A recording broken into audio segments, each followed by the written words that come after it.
I'm Sarah Thompson. Before I dive into this wild ride of a story, do me a solid and hit that subscribe button, would ya? Trust me, you won't want to miss what's coming. So picture this. I'm 28, fresh-faced, and ready to take on the world of marketing. I land this sweet gig at a fancy advertising firm in downtown Chicago. The office, swanky, the view, to die for.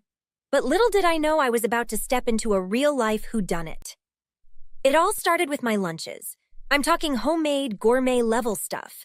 Quinoa salads, avocado toast, you name it. I'd pop them in the office fridge, feeling all smug about my adulting skills. But then, poof, they'd vanish into thin air. At first, I thought I was losing my mind. Did I eat it already? Did I forget to bring it? But nah, something fishy was going on. I decided to confide in Mike, this cool dude from the cubicle next door. We're grabbing coffee one day, and I spill the beans. Mike, I swear someone's stealing my lunch. He looks at me like I've grown a second head. No way, that's messed up. Have you tried labeling your stuff? So, I go all out. Name, date, even a hands-off warning. Guess what? Zip, nada. The lunch bandit strikes again. Next, I buddy up with Allison from HR. Sweet lady, always ready with a sympathetic ear.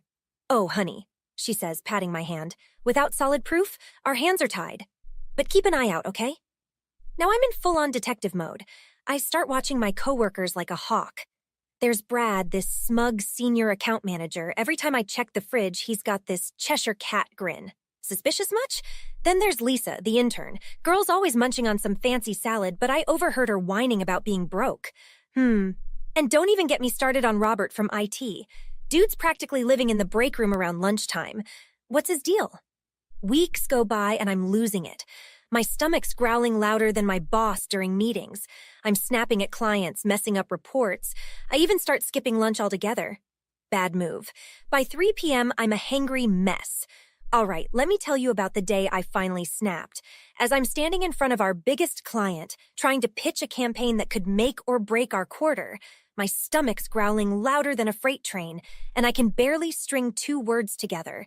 Needless to say, it was a disaster. I trudge back to my desk, feeling like I've just flushed my career down the toilet. Mike takes one look at me and winces. Rough meeting, huh? You have no idea. I think I just lost us the Henderson account. Mike leans in, lowering his voice. Look, Sarah, this lunch thief situation is getting out of hand. You gotta do something drastic. That's when it hit me.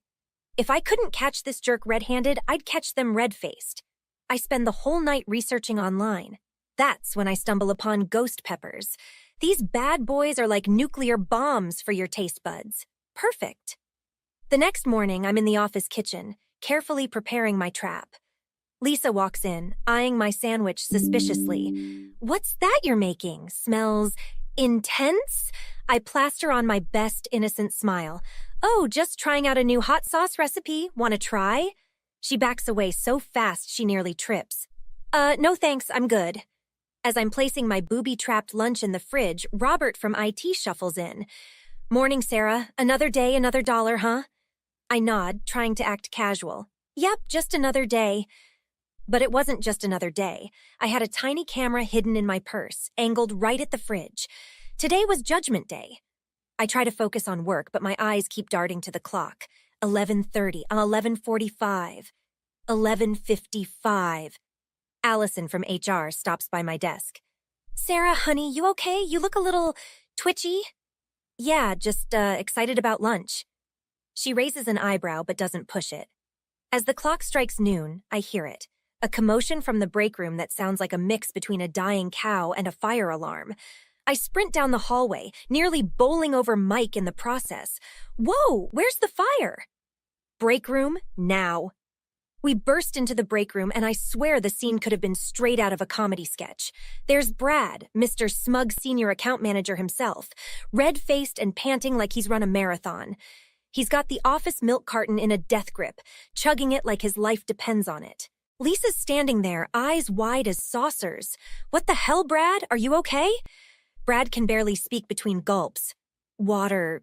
Need water. Robert pipes up from the corner. Dude, milk's better for spice. Waterboarding yourself isn't gonna help.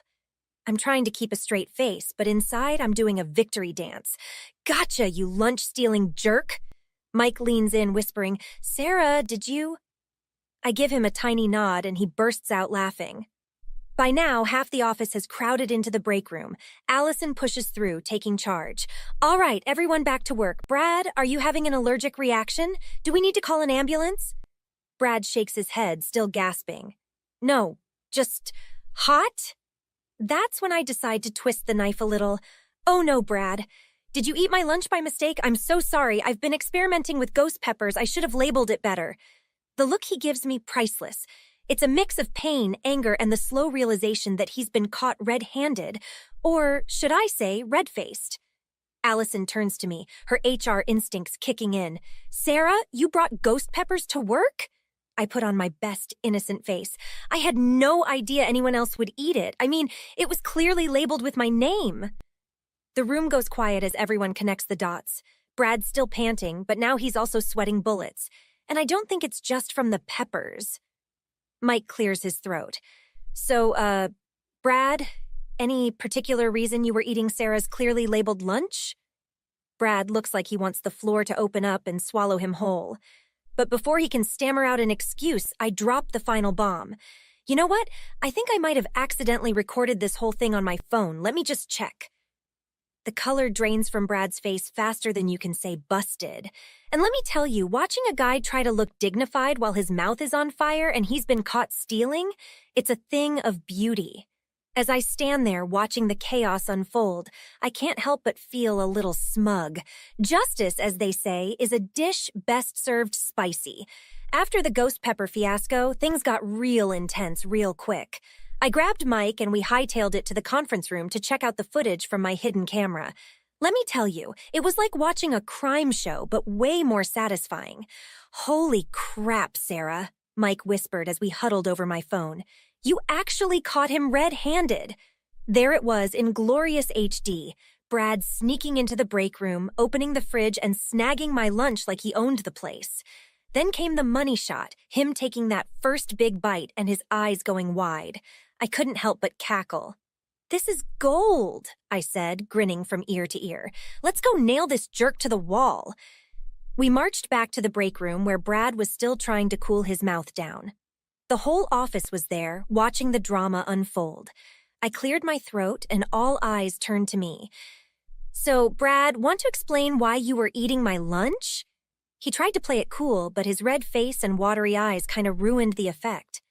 I don't know what you're talking about. I thought it was mine. Oh, really? I held up my phone, because I've got some pretty interesting footage that says otherwise. Brad's face went from red to white faster than a traffic light. You recorded me? Yep. Turns out my phone accidentally caught you stealing my lunch. Funny how that happens, huh? The room went so quiet you could hear a pin drop. Then Lisa piped up. Wait a minute. Brad, have you been taking my lunches too? I thought I was going crazy. Suddenly, it was like a dam broke. Everyone started talking at once, sharing stories of mysteriously vanishing food. Brad looked like he wanted to crawl into a hole and die. Allison from HR stepped in, trying to regain control. All right, everyone, let's calm down, Brad. I think you need to come with me. As they left, Mike turned to me with a low whistle. Damn, Sarah, you just opened a whole can of worms. I was feeling pretty smug. I'm not gonna lie. But then things took a turn I wasn't expecting. About an hour later, Allison called me into her office. She looked stressed. Sarah, I need to ask you something. In your investigation, did you notice anything else unusual about Brad's behavior? I frowned. Not really. Why? She sighed. Well, it turns out the lunch theft was just the tip of the iceberg.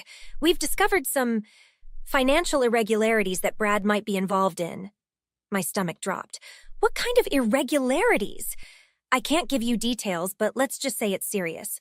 Very serious. As I left her office, my head was spinning. I bumped into Robert from IT in the hallway. Hey, office hero, he grinned. Nice work catching the lunch bandit. But I wasn't feeling very heroic anymore. Thanks, I guess. You okay? Robert asked, looking concerned. I shrugged. I don't know. I wanted to catch the guy stealing my lunch, not whatever this is turning into. Hey, you did the right thing, Robert assured me. If Brad's been up to other shady stuff, that's on him, not you. I nodded, but I couldn't shake this uneasy feeling. Had I gone too far? I mean, yeah, Brad was a jerk for stealing lunches, but embezzlement? That was a whole other level. Mike found me hiding in the copy room, trying to process everything. You okay, Sarah? You look like you've seen a ghost. I think I might have ruined someone's life over a sandwich, I mumbled. Hey, listen, you didn't make Brad steal lunches. You didn't make him embezzle money. All you did was shine a light on what was already happening. That's not on you. I knew he was right, but I couldn't help feeling guilty. I just wanted my lunch back, you know? I didn't want all this. Sometimes doing the right thing has bigger consequences than we expect, Mike said softly. But that doesn't make it wrong. So the fallout from the whole lunch thief saga was pretty intense. Brad got the boot, and I heard through the grapevine that he was facing some serious legal trouble. The office was buzzing with gossip for days. One morning, I walked in to find Allison from HR installing new security cameras in the break room. Morning, Sarah. What do you think of our new additions? Wow, talk about overkill. Are we guarding nuclear codes or just sandwiches? She chuckled. After what happened, management wants to make sure we're covered on all fronts. Just then, Mike walked in, eyeing the cameras suspiciously. Great! Now Big Brother's watching us microwave our leftovers. Hey, Sarah, you created a monster. I rolled my eyes. Yeah, blame it all on me. As we were laughing, Brad of all people walked into the break room. The atmosphere instantly turned icy. Sarah, can I talk to you for a minute, privately? I hesitated, but nodded. We stepped into the hallway. Look, I wanted to apologize. The gambling, it made me desperate. I never meant for things to go this far. I crossed my arms, not buying it. So that makes it okay to steal from your coworkers? To abuse the company's trust? He looked down, shuffling his feet. I know it doesn't. I hoped you might understand. Understand? Brad, you didn't just steal my lunch. You stole from everyone here. You broke our trust. That's not something you can just fix with a sorry. He nodded, dejected. I get it. I had to try. As he walked away, I couldn't help but feel a mix of anger and pity. But I knew I'd done the right thing. Later that week, Allison approached me with a smile. Sarah, we're organizing a potluck to celebrate the end of our little saga. Would you like to bring something? I grinned. Sure, but I promise, no ghost peppers this time. The potluck was a hit. My buffalo chicken dip was practically inhaled. As we all sat around laughing and sharing stories, I realized something had changed. We weren't just coworkers anymore. We'd been through something together. Mike raised his soda can in a toast. To Sarah, our very own lunch detective. Everyone cheered, and I felt my cheeks go red. All right. Just don't expect me to solve any more office mysteries. I'm retiring from the lunch police force. The story's over, folks. Now let me ask you this. If you were in my shoes, would you have exposed Brad knowing it could potentially ruin his life? Or would you have handled it differently? Was justice truly served? Or did the punishment outweigh the crime? Drop your thoughts in the comments below. I'm really curious to hear what you would have done in this situation. Oh, and if you enjoyed this wild ride of office drama and revenge, why not hit that like button? And hey, if you want more stories like this, smash that subscribe button. Trust me, you won't want to miss what's coming next on this channel. Hi, I'm Emma. Before we dive into the story of my high school reunion, don't forget to like and subscribe for more tales like this one. Let's get into it.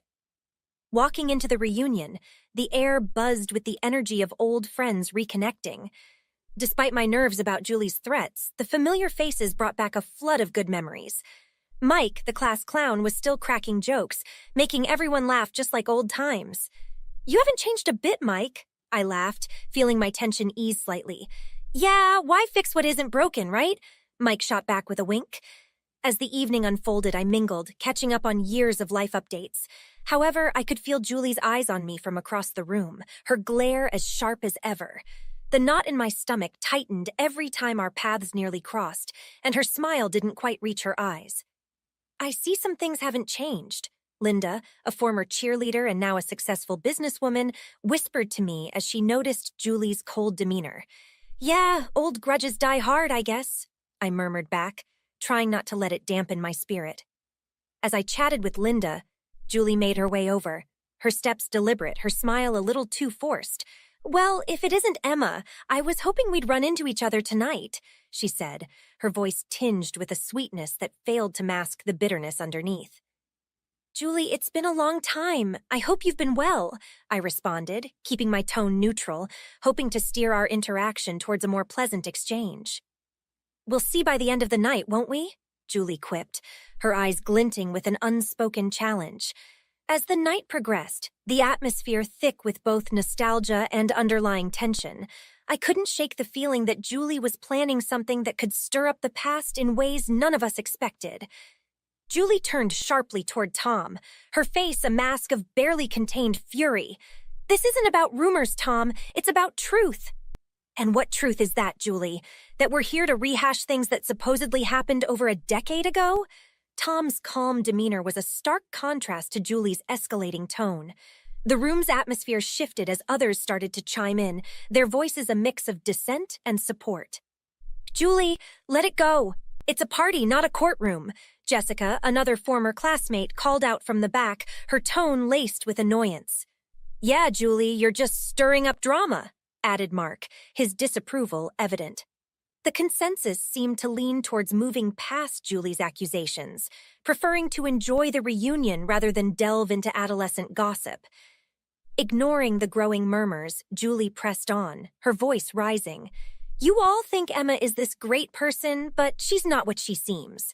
I thought you should all know who you're really celebrating with tonight." Feeling the eyes of everyone in the room, I knew I needed to address the situation head on. "Look, Julie, whatever you think happened in high school, it's long over. We're here to reconnect as adults, not to relive teenage conflicts." Julie scoffed, her eyes scanning the crowd, seeking an ally but finding none. The tension was palpable, and for a moment it seemed like her plans would unravel right there. Then, unexpectedly, Tom stood again, his voice cutting through the tension. "Enough of this. Julie, if you can't leave the past where it belongs, maybe you should reconsider why you came tonight." The crowd murmured in agreement, and as the tension dissipated, conversations slowly resumed. The music picked back up, and the evening's atmosphere began to recover from Julie's disruptive interlude. Throughout the night, I could feel the support of my classmates, their small gestures of kindness contrasting sharply with Julie's hostility. It was clear that while high school might have been a battleground of reputations and rumors, the reunion was a testament to growth and change, something Julie seemed unable to accept. "That's a low blow, Tom. Why are you bringing that up now?" Julie shot back, her voice wavering as she tried to regain control of the room. "Because it's about time someone held you accountable for your behavior. You can't keep shaming people for things that don't matter," Tom responded firmly, the crowd nodding in agreement. Julie's eyes darted around the room, scanning for allies. Linda crossed her arms and stepped forward. "You know, Julie, I always suspected something was up with you, but I never judged. Why are you so obsessed with making others feel bad?" The whispers grew louder as more classmates exchanged skeptical glances. "Julie," said Mark, who had remained silent until now, "we've all done things to improve ourselves since high school, whether it's cosmetic surgery, therapy, or career changes. What makes you think you're above it all?" Julie's face turned bright red, her polished veneer finally cracking. "You're all turning on me now?" she sputtered, her voice desperate. "After everything I've done to stay relevant?" A calm silence settled over the room before Sarah spoke up.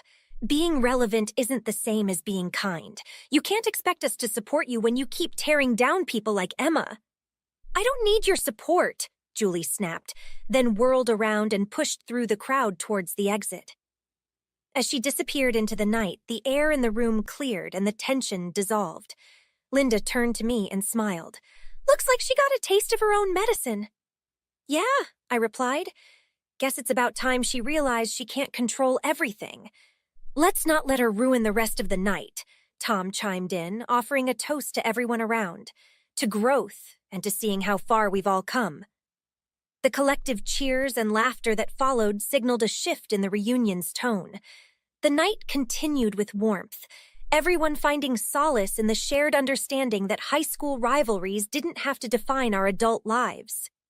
Tom's retaliation had shown Julie that her tactics were ineffective, and it ultimately brought everyone closer, reinforcing the power of integrity and honesty over petty grudges. "Can you believe Julie still holds on to those high school grudges?" Linda asked, shaking her head. "I remember her being intense back then, but it's like she never grew up." "Maybe she felt trapped in her high school self and thought we'd all be stuck there too," Mark mused. "But it's weird to realize how much people can change when they actually want to." As we settled into conversations about our careers and families, Tom joined us. "Hey, Emma, sorry about earlier. I didn't mean to make a scene." "Are you kidding?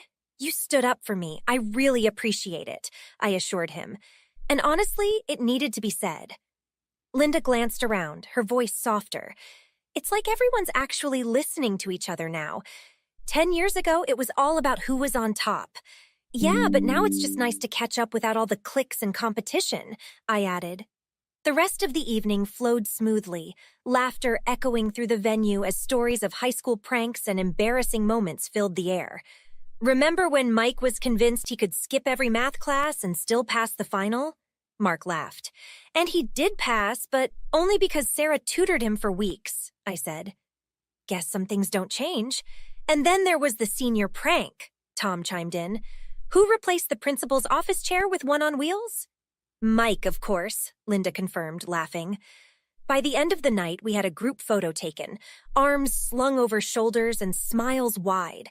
As I looked at the faces around me, I realized that high school was just a chapter, not the whole book. People like Julie, who clung to grudges, would never know the joy of moving forward and embracing the changes time brings. Afterward, we said our goodbyes and exchanged numbers. Tom caught my arm as I headed out. "Hey, let's not wait another 10 years, yeah?" "Definitely," I replied, feeling the warmth of friendship that had endured through misunderstandings and secrets. The night had turned out better than I'd expected, and I left with a sense of peace, knowing that while grudges could linger, true friends always found a way to grow and connect beyond the past. Walking out into the cool night air, I took a deep breath, feeling a mix of relief and newfound clarity. The events of the evening had unfolded in ways I hadn't anticipated, revealing depths to my old classmates I hadn't seen before. As I walked to my car, Tom caught up with me. "Hey, Emma, you all right? That was quite the evening, huh?" "Yeah, more drama than I expected, but I think it ended well," I responded, managing a smile. "Thanks again, Tom, for standing up for me. It meant a lot." "Of course," he said. "I couldn't just stand by. Besides, it's high time we left high school where it belongs, in the past." I agree. It's strange, though, to think about how much energy we once spent on all that high school stuff. Makes you wonder what we could have achieved if we'd focused on what really mattered even back then, I mused, unlocking my car. Tom nodded, his face thoughtful in the dim light. "Yeah, it's funny how age gives you perspective. Maybe that's the real takeaway from tonight. Not just seeing where everyone ended up, but understanding how we all evolved."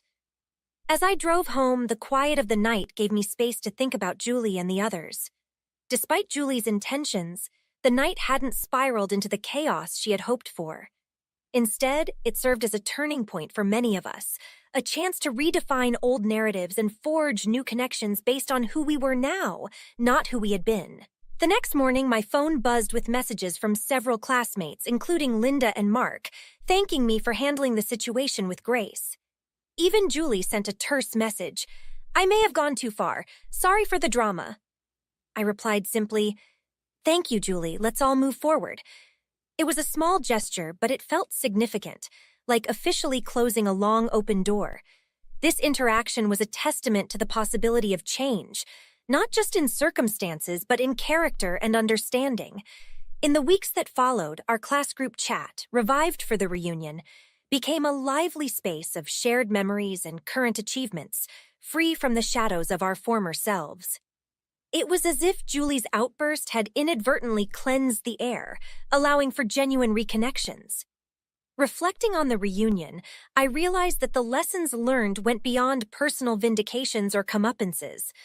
They were about the power of resilience, the importance of perspective, and the inherent value of growing beyond the confines of our past identities. As I penned a blog post about the experience, I titled it, Lessons from a high school reunion, growth, grace, and letting go. Sharing it felt like my final act of moving on, a message to anyone who might be clinging to their own outdated grudges or fears. In the end, the high school reunion wasn't just a night of nostalgia. It was a catalyst for personal introspection and collective advancement, reminding us all that the paths we walk are rarely as fixed as they seem, and that the potential for change is always worth embracing. That's a wrap on our story about facing the past and the power of personal growth at a high school reunion. Now, I want to hear from you. Do you think people can truly change from who they were in high school, or do they just become better at hiding their old selves? This question dives into the heart of personal development and authenticity. Share your thoughts and experiences in the comments below.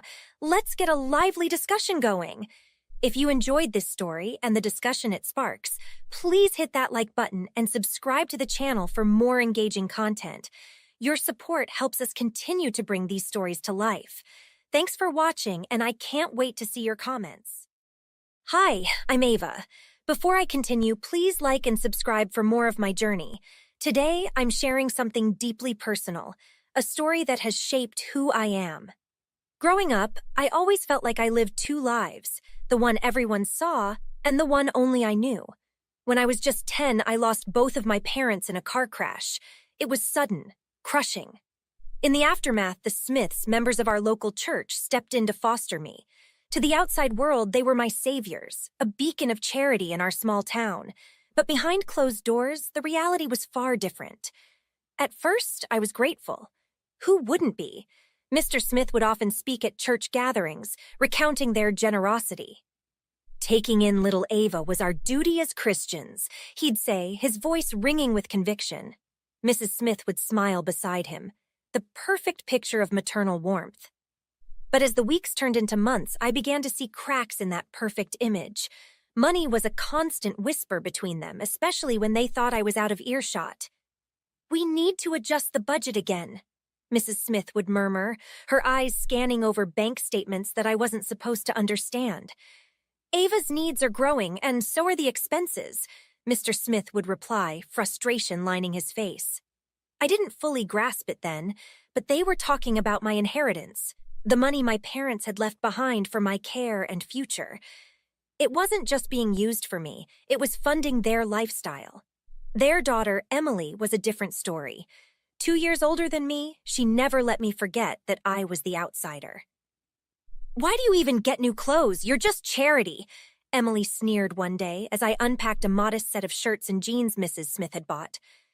I tried to shrug it off, to bury the hurt under gratitude for having a roof over my head, but it wasn't easy.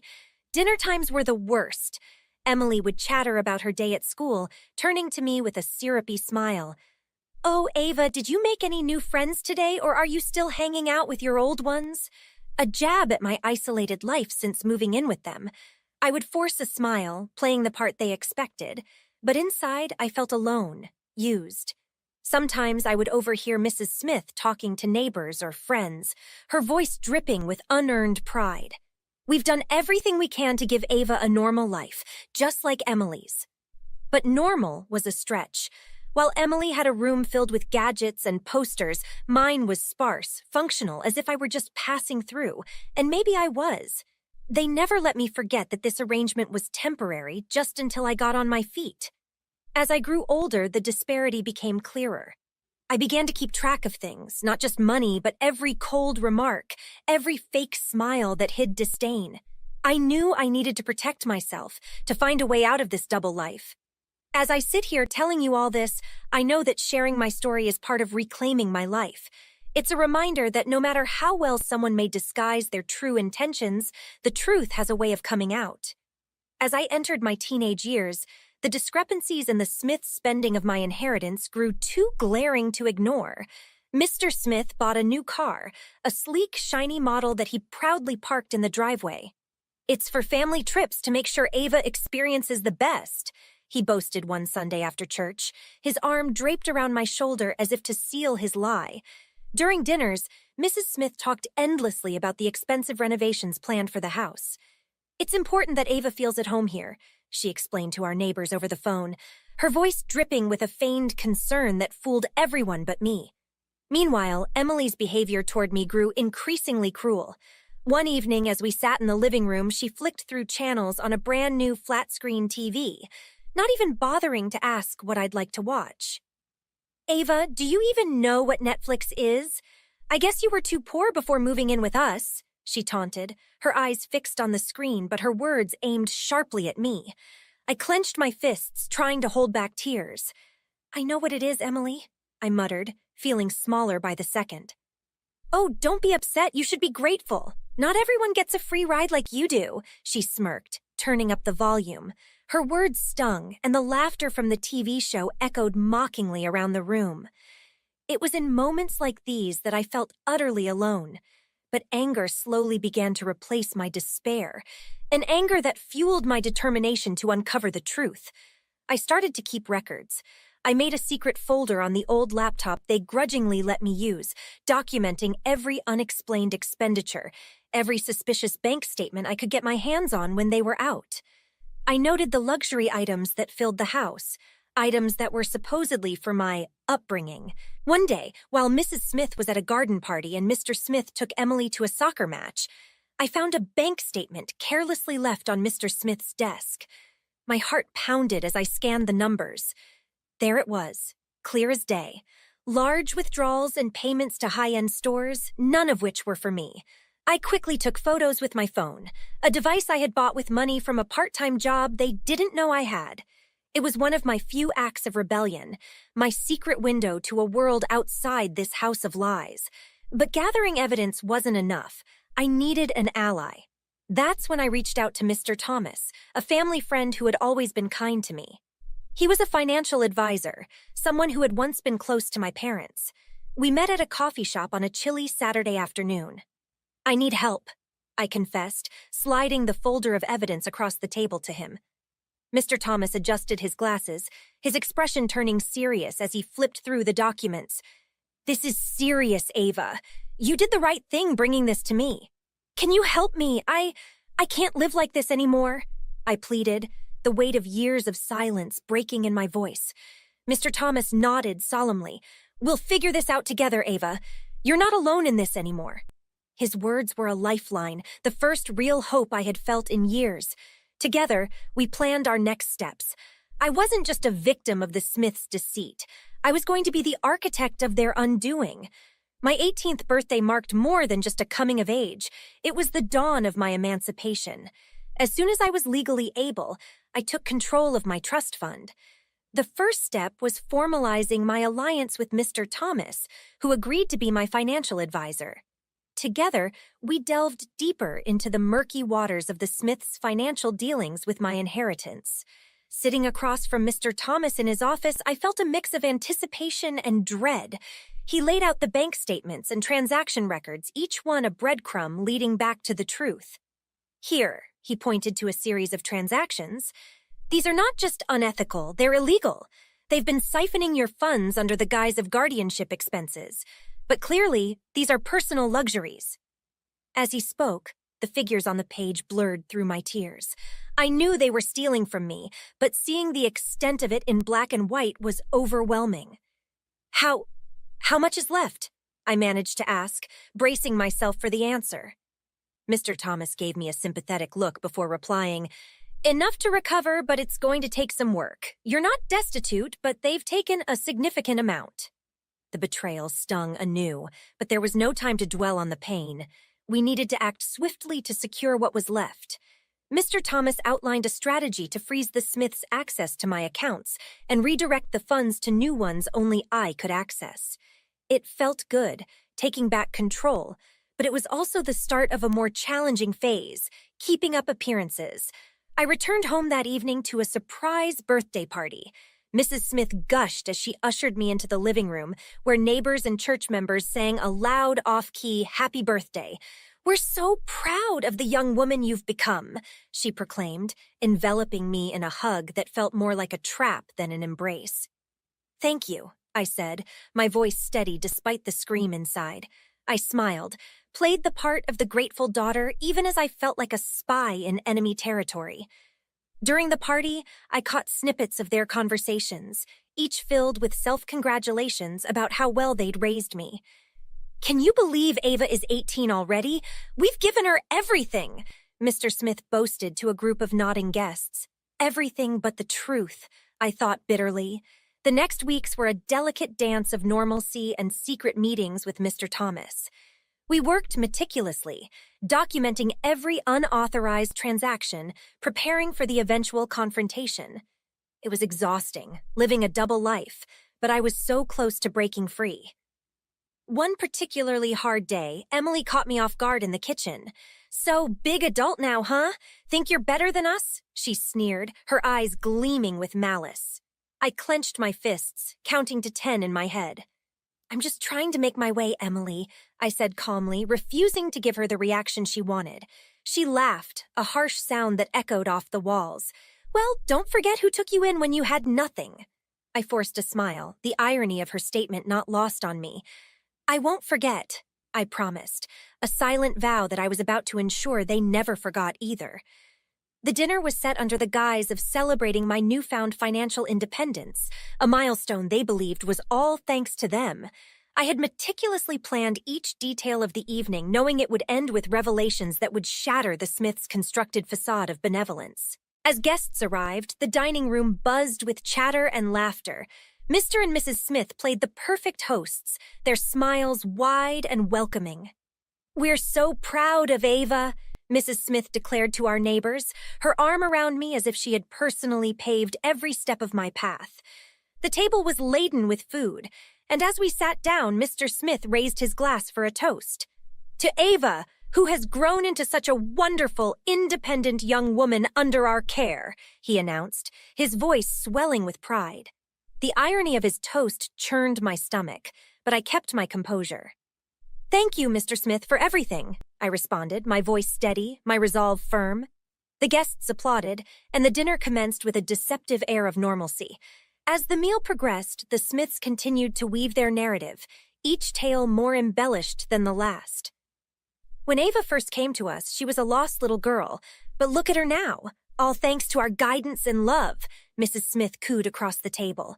Emily chimed in with her crafted concern. "It's just so rewarding to see how well you've done, Ava. We're like real sisters, aren't we?" I nodded, the taste of the charade bitter on my tongue. "Yes, Emily, it has been quite the journey." As dessert was served, I knew it was time. I stood, tapping my glass to signal for silence. The room quieted, all eyes on me. "I have something important to share," I began, my heart pounding in my chest. "Tonight, I am indeed celebrating my independence, but not in the way you think." I paused, letting the suspense build. For years, the Smiths have been regarded as my guardians, my saviors, but behind the scenes, they have been using my inheritance for their own gain. A murmur rippled through the room.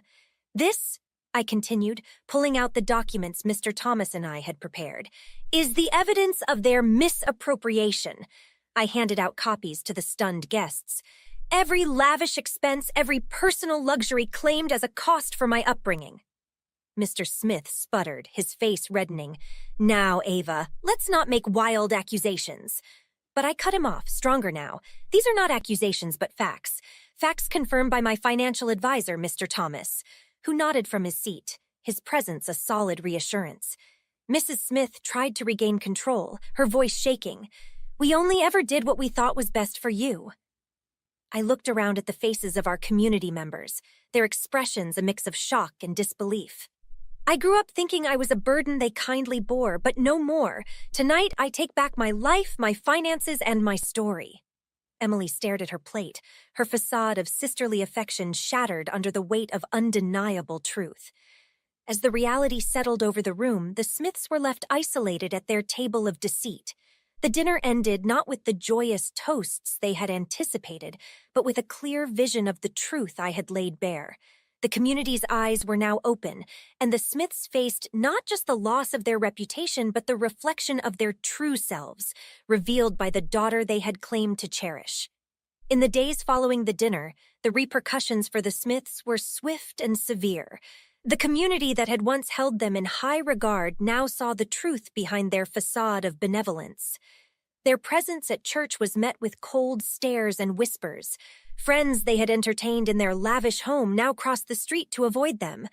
The pillars they thought they stood on had crumbled into dust, their social standing disintegrating like paper in fire. Financially, the impact was just as devastating. The truth about their misuse of my inheritance spread like wildfire, prompting investigations and freezing of assets. The luxury car, the renovated home, symbols of their stolen prosperity, became chains around their necks as they struggled to maintain a facade of normalcy. Legal actions reclaimed the funds they had siphoned, further straining their resources. Bankruptcy loomed large, an inevitable fall from grace for those who had flown too high on wings of deceit. Meanwhile, I embarked on a journey to reclaim not just my finances, but my life. The wounds of betrayal ran deep, but each step I took towards independence was a salve to those scars. Securing my remaining inheritance was just the first step. Using that to build something positive became my true path to healing. I established a foundation named Guardian's Watch, dedicated to protecting the rights and inheritances of foster children. Knowing the pain of exploitation, I poured my heart into this endeavor, determined that no child under my watch would ever suffer as I had. We provided legal aid, financial advice, and a support network, turning my past adversities into tools for safeguarding others. As I sat in my office, surrounded by the success stories of the children we had helped, I allowed myself a moment of reflection. The journey here had been fraught with challenges, each one a lesson in resilience and justice. I thought of the Smiths, now isolated by their actions, a stark reminder that the truth, no matter how deeply buried, would always find its way to the surface. Through this work, we not only protect but empower, I told my team during a strategy meeting. We ensure that these children are seen, heard, and respected, shielded from the predators who would steal their futures. In quiet moments, I looked back on the naivete of my younger self. The girl who believed she was alone in her fight. That girl was gone, replaced by a woman who had faced her oppressors and forged a new destiny not just for herself but for others who had no voice. As the sun set outside my window, casting long shadows across the room, I felt a connection to those still struggling in the shadows of foster care. My story had been one of pain and triumph, but it was now a beacon for those navigating their dark waters. This foundation, these children, this mission, they were my retribution, my way of righting the wrongs not just endured by me, but inflicted on the innocent. In their smiles and successes, I found not just solace, but a fierce joy. And so, with resolve as unwavering as the setting sun, I continued my work, each day a step towards a future where no child would ever feel as lost as I once did. This was my legacy, not one of sorrow, but of strength and protection. A shield against the darkness that had once threatened to engulf me. The story of Ava's struggle and triumph has come to an end. What do you think about the community's reaction to the truth about the Smiths? Was their social and financial downfall a sufficient consequence for their actions, or should there have been more done to rectify the harm they caused Ava? Let me know your thoughts in the comments below. If you enjoyed this story and want to see more, don't forget to like this video and subscribe to our channel for more intriguing tales. Your support means a lot. Hi, I'm Ava. Before I dive into my story, please like and subscribe for more tales of turning passions into victories. Growing up, I always felt like the black sheep of my family. They saw my love for gardening as just playing in the dirt. But for me, it was about creating and nurturing life. My family, especially Mike, my brother, and my parents, had different plans for me. They ran a family restaurant and expected me to fall in line. It's time you think about your future, Eva. The restaurant needs you, Mike would say every time he saw me with my hands in the soil. But my heart was somewhere else, among the blooming flowers and the greenery that stretched under the sky. My grandmother was the only one who understood. Let her grow where she is planted, she would tell my parents whenever they criticized my muddy boots. When my grandmother passed away, she left me her house. It was more than a building to me. It was the sanctuary where she had taught me about different plants and how to care for them. My parents saw it as a financial asset, nothing more. We need to sell the house, Ava. It's what's best for everyone, my dad insisted, as we sat around the dining table that felt too large without Grandma there. I'm going to keep the house and start my own landscaping business, I announced, the decision ringing clear and final in my ears. My mother sighed, and Mike scoffed. You're making a huge mistake, Ava. You're just going to end up crawling back to us when you fail, Mike said sharply. But I was determined. I started transforming Grandma's house into my base of operations. I renovated the backyard into a showcase of my best landscaping designs, hoping to attract my first few clients. As I toiled in the garden one afternoon, my dad stopped by. I hadn't seen him since the day I decided to keep the house. He looked around, unimpressed by the lush greenery that surrounded us. This is what you left your family's legacy for? A few plants? He asked, his voice heavy with disdain. It's more than that, Dad. This is about following my dreams, the way you followed yours when you first opened the restaurant, I replied, trying to bridge the gap between us with understanding. He shook his head. You have no idea what it takes to run a business, Ava. You'll see. But I did see. I saw what plants needed to thrive, what designs made people smile, and what hard work really felt like when it was for something you loved. My family couldn't see the value in my passion, but I knew I was on the right path, one that was paved with petals and possibilities, not just profits. As the rift with my family deepened, I leaned into my work, each project a step away from their scorn and closer to my own legacy, one that truly reflected who I was meant to be. Business started picking up faster than I'd hoped. My phone buzzed with new clients and emails, each one a small victory. I was turning Grandma's place into something special.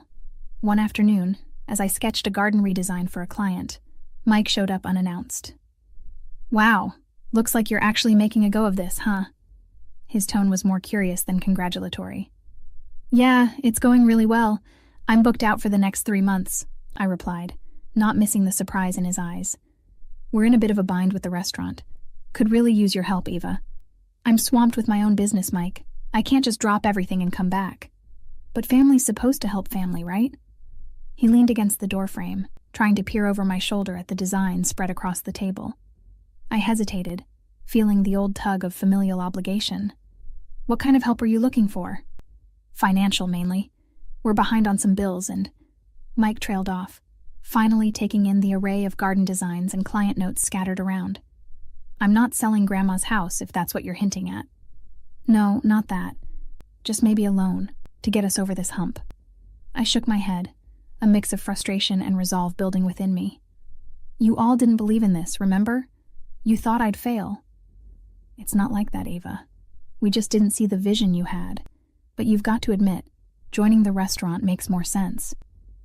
I've made my choice, Mike. My voice was firm, cutting off any further attempts at persuasion. He sighed, looking around once more. I guess you did. All right, if you change your mind. After Mike left, my next appointment was with Mrs. Collins, a sweet older lady who loved roses as much as I did. As we walked through her garden, discussing where the new rose bushes would go, she noticed my distracted look. You all right, dear? You seem a bit off today. Just family stuff, trying to pull me back into a life I don't want. Stick to your roots, Eva. They're what make you strong, she advised, patting my hand with a smile. Her words echoed what Grandma used to say. It gave me the strength to keep pushing forward, focusing on the blooms and not the weeds. Weeks turned into months, and my name began circulating in gardening circles. I landed a feature in a local magazine, showcasing an urban garden I transformed into a small oasis. The publicity brought even more business, and for the first time, I hired help, expanding my operations. One busy morning, Mom called. It had been months since we last spoke. Eva, your brother told me about your refusal to help. We're your family. I'm helping myself, Mom. I've invested every penny into making this work. But we're struggling here without you. The restaurant is your legacy, too. I have my own legacy now, one that Grandma believed in. There was a pause on the line, heavy and filled with unspoken words. Eva, think about what you're leaving behind. I already have, Mom. I'm sorry, but this is my path. Hanging up, I felt a pang of sorrow for the bridge I'd just burned. Yet, there was also relief that I was finally standing up for my dreams, no longer overshadowed by the family's expectations. My garden was growing, and so was I. The community garden project was more than just a passion. It was becoming a cornerstone of the neighborhood. Kids with their parents and locals of all ages, came to learn about planting and nurturing their own food. The joy on their faces as they watched seeds sprout into life reminded me why I had chosen this path. "Eva, this has been wonderful for my kids. They're outside all the time now, away from their screens," said Mrs. Ramirez, a regular visitor, as we planted some new vegetable seedlings. "I'm glad to hear that. It's amazing what a bit of dirt and sunshine can do," I smiled, brushing soil from my gloves. Word of the garden spread, and soon a local newspaper wanted to do a story on it, but not everyone was pleased with my growing influence. One evening, as I was locking up the garden gates, I noticed flyers littered around the entrance. They claimed my business was a front for dodgy dealings and that I lacked any real qualifications. My heart sank as I recognized the underhanded work of my family. Determined not to let them tarnish what I had built, I decided to host a big event at the garden to showcase the positive impact of the project and to clear my name. I started planning right away, sending out invites and posting on social media. The day of the event, I was nervous, but ready to stand up for my dreams. The garden was buzzing with guests, local business owners, and even a couple of city council members. As I was giving a tour, explaining the various sustainable practices we implemented, I spotted Mike and my parents among the crowd. Their presence was a surprise, an uneasy one. "We've heard some troubling things, Eva. We just want to make sure everything's on the up and up," Mike said, his voice loud enough for others to overhear. "Everything here is exactly as it seems, a place for community and growth. Would you like to join the tour?" I offered, keeping my tone neutral despite the anger bubbling inside. As we walked, I pointed out the different sections of the garden, explaining the educational programs we offered. Mike and my parents watched, silent now, as people around them spoke excitedly about the garden. At the end of the tour, I addressed the group. "I know there have been some rumors floating around. I want to assure everyone that this garden and my business are built on integrity and passion. I'm here to answer any questions you might have." The questions came, some pointed, some curious, but I answered each with confidence and transparency. As the event wound down, the support was overwhelming. People thanked me, some even apologizing for believing the rumors. Mike approached me as the last guests were leaving. "You've really done something great here, Eva. I'm sorry for everything." "Thank you, Mike. It means a lot to hear that." As they left, I felt a mix of triumph and sadness. The event was a success, and my reputation was clearer than ever, but the rift with my family felt deeper too. I knew, however, that standing up for what I believed in was the only way forward. The garden wasn't just growing plants, it was growing me, into someone even Grandma would be proud of. The day after the event, the local news aired a segment about the community garden. They highlighted not just the plants, but the people, the community that had come together because of a shared love for green spaces. Watching it, I felt a swell of pride. My name, Eva, and my garden were tied to something genuinely positive. Later that week, I bumped into Dave, a reporter who had attended the event. He had been instrumental in getting the story out. "Eva, your project is exactly the kind of story we love to share. It's about more than just gardening. It's about community, overcoming adversity. It's inspiring," Dave said, shaking my hand. "I'm just glad to clear the air and focus on what's important," I replied, grateful for the coverage, but aware of the looming issues with my family. As I turned to leave, Dave called out, "Keep up the great work, Eva. The community is behind you." His words echoed in my mind as I prepared for a workshop at the garden. The turnout was better than ever. The recent publicity had brought a new wave of interest, and the garden thrummed with eager new faces. During the workshop, I taught a group of teenagers how to start their vegetable patches. Their enthusiasm was infectious, and it reminded me of why I had fought so hard to keep this dream alive. After the session, as I was cleaning up, my mother approached me. She hadn't been to the garden since the event, and seeing her there, amidst the rows of plants we'd discussed so many times, was jarring. "Eva, I saw the news. You've really made something of yourself here," she said, her voice softer than I remembered. "I did, Mom, and I did it on my own terms," I replied, unsure of her intentions. "We were wrong to doubt you, to try to pull you back into the restaurant. It was selfish," she admitted, looking around at the lush greenery. "It hurt, Mom, more than I can say. But this garden, it's part of who I am. I had to defend it, even from my own family. She nodded, tears welling up in her eyes. I'm sorry, Ava. I really am. I wanted to believe her, to embrace her and let go of the past, but the wounds were still fresh, the betrayal too recent. Thank you for saying that, Mom. It means a lot. As she left, I felt a chapter closing. The community's support had fortified my resolve, and though the family rift might never fully heal, I knew I had done the right thing by standing my ground. That night, as I watered the garden under the glow of the moonlight, I realized that the garden had grown from a place of conflict to a place of healing. My strength, like my plants, had been cultivated through adversity, and both were thriving because of it. Months passed, and the garden became a beacon in the community. It wasn't just about planting anymore. It was about teaching and sharing. I launched a series of workshops and mentorship programs. Aspiring gardeners and landscapers came from all over to learn and to be inspired. Ava's Eden was no longer just my dream. It was a place where others could find their footing in the world of green growth. One Saturday morning, as I prepared for a workshop on sustainable urban farming, I reflected on how far I'd come. The garden was abuzz with people setting up stations and participants arriving, their faces bright with anticipation. During the break, my brother Mike showed up. He hadn't been part of the garden scene for a while, especially after everything that had happened. Eva, I need to talk to you, Mike said, his voice low, almost lost amidst the chatter around us. Sure, what's up? I replied, cautious but open. It's about the restaurant. It's closing down, Ava. We just couldn't turn it around, he confessed, looking defeated. I felt a twinge of sadness.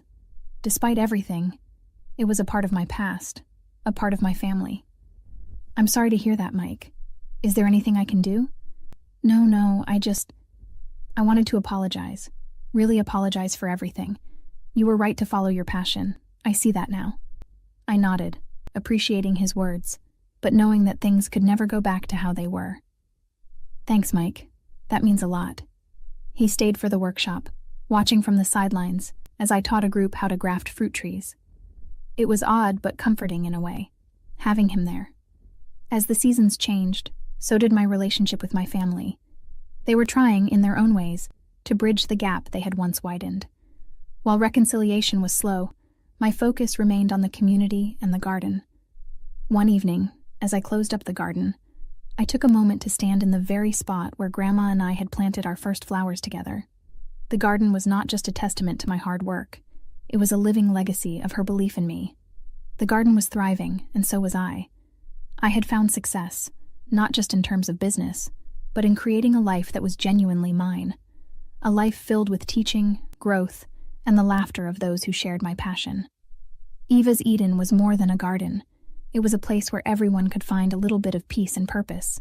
In the end, I stood not just as a testament to following one's passion against all odds, but as a reminder that even in the most unexpected places, like a disputed piece of family land, one could cultivate something truly extraordinary. Here, among the flowering rows and verdant patches, I honored Grandma's belief in me, finding fulfillment and success on my terms. The story of Eva and her journey with Eva's Eden has come to a close, but the conversation doesn't have to end here.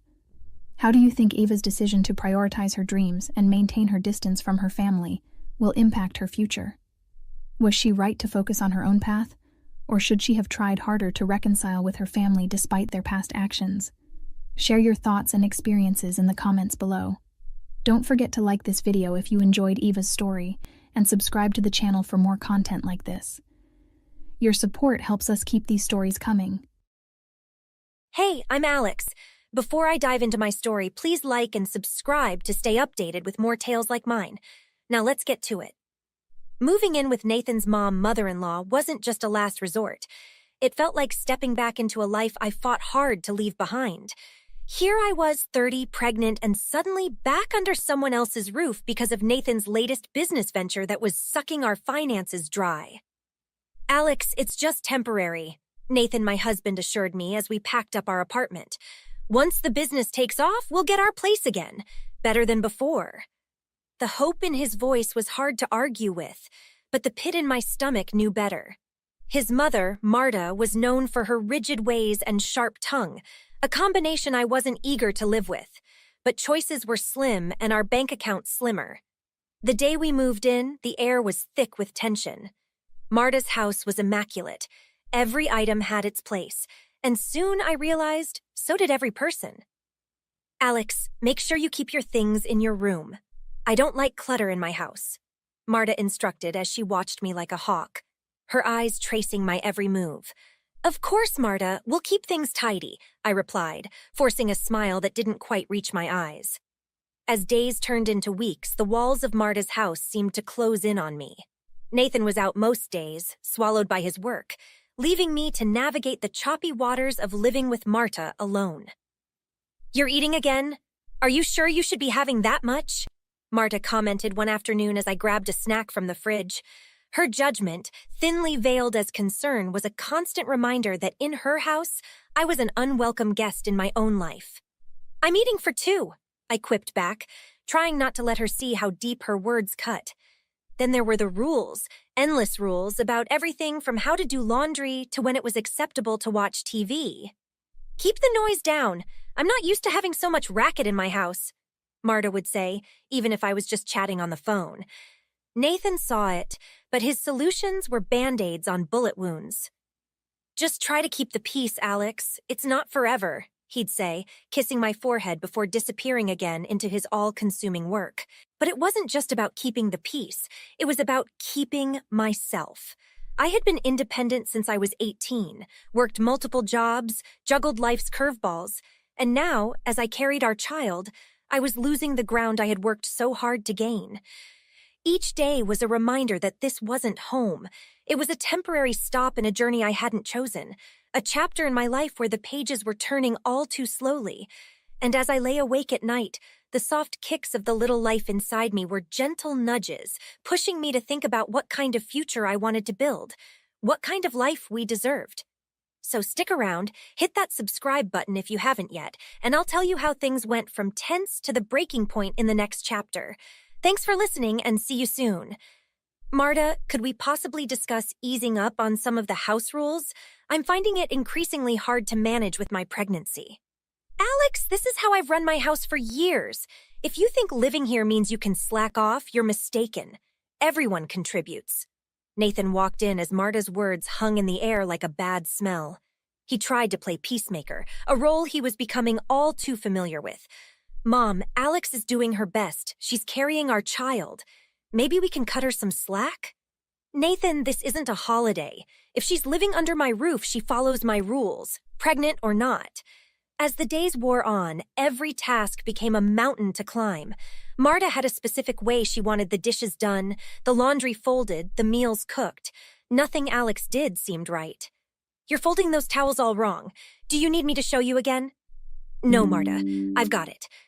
But it never was got it. The criticisms flowed like a relentless stream, and Nathan's absences grew longer, his homecomings later. One evening, as Alex rested on the couch, her feet swollen and her back aching, Marta stood over her, her silhouette framed by the dim hallway light. "You've been on that couch all afternoon. When are you planning on starting dinner?" "I was just going to start, Marta." "That's not good enough, Alex. You're here all day and you can't even manage the basic chores?"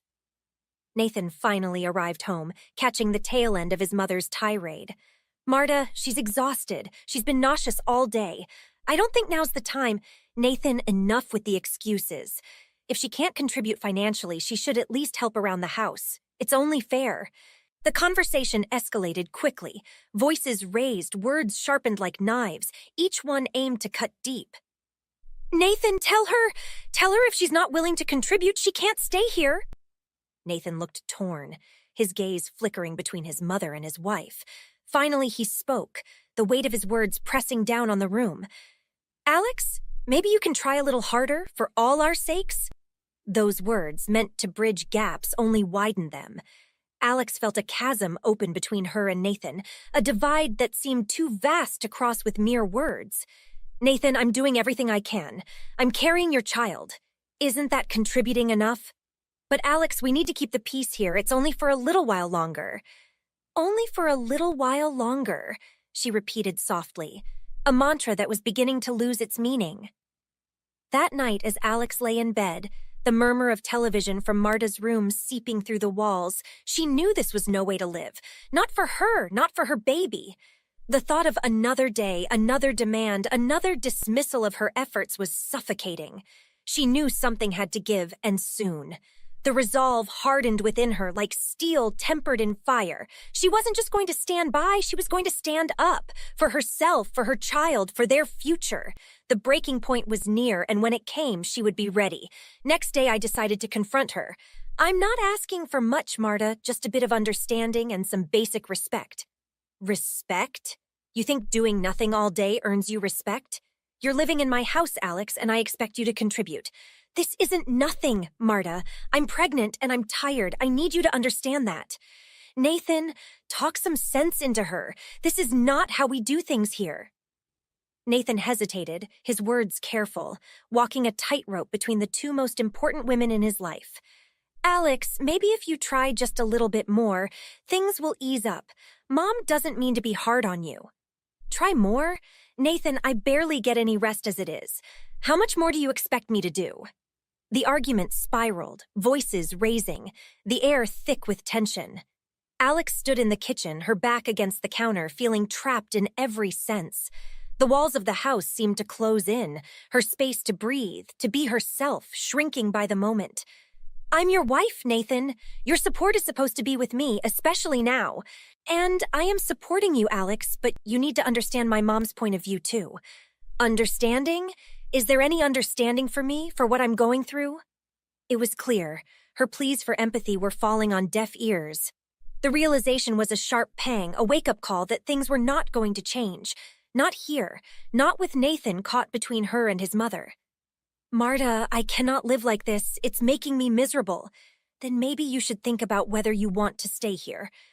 That was the moment, the breaking point. Alex looked at Nathan, waiting for him to say something, anything that might sway her decision. But the silence was telling. I don't want to stay. Not here, not like this. I deserve better. Our child deserves better. You're going to walk out on this family? This isn't family, Marta. This is a dictatorship, and I'm not going to raise my child in such an environment. Nathan's voice finally broke through, tinged with desperation. Alex, please, let's just talk this through. We can find a way to make it work. Nathan, I've tried. I've really tried, but it's clear your loyalties lie with your mother, not with me, not with our future. Packing my bags felt like lifting a weight off my shoulders, each item stowed away a step closer to freedom. As I zipped the last suitcase, I turned to Nathan, who stood by the doorway, the conflict etched deep in his face. I hope one day you'll understand why I had to do this. Why I had to leave. With a deep breath, I picked up my bags, stepping past the threshold of the house that never felt like home.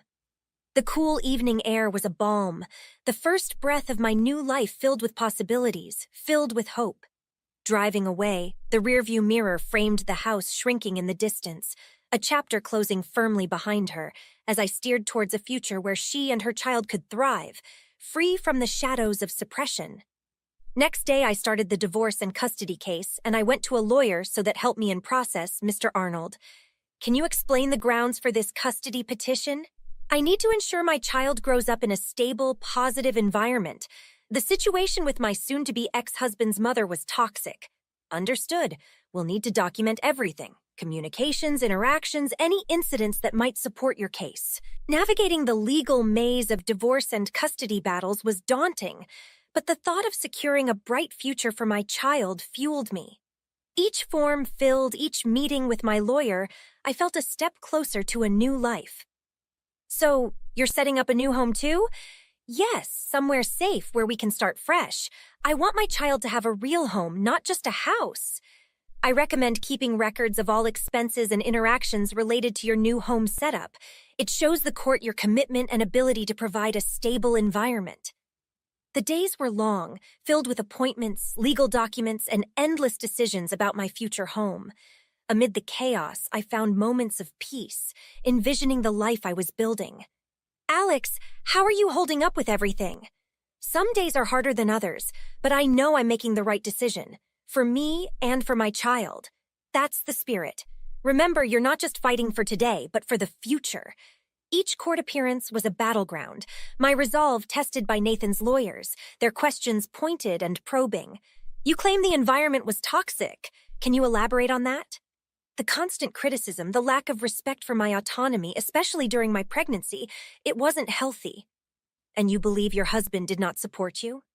He was torn between us, but ultimately he didn't stand up for me or our child's future needs.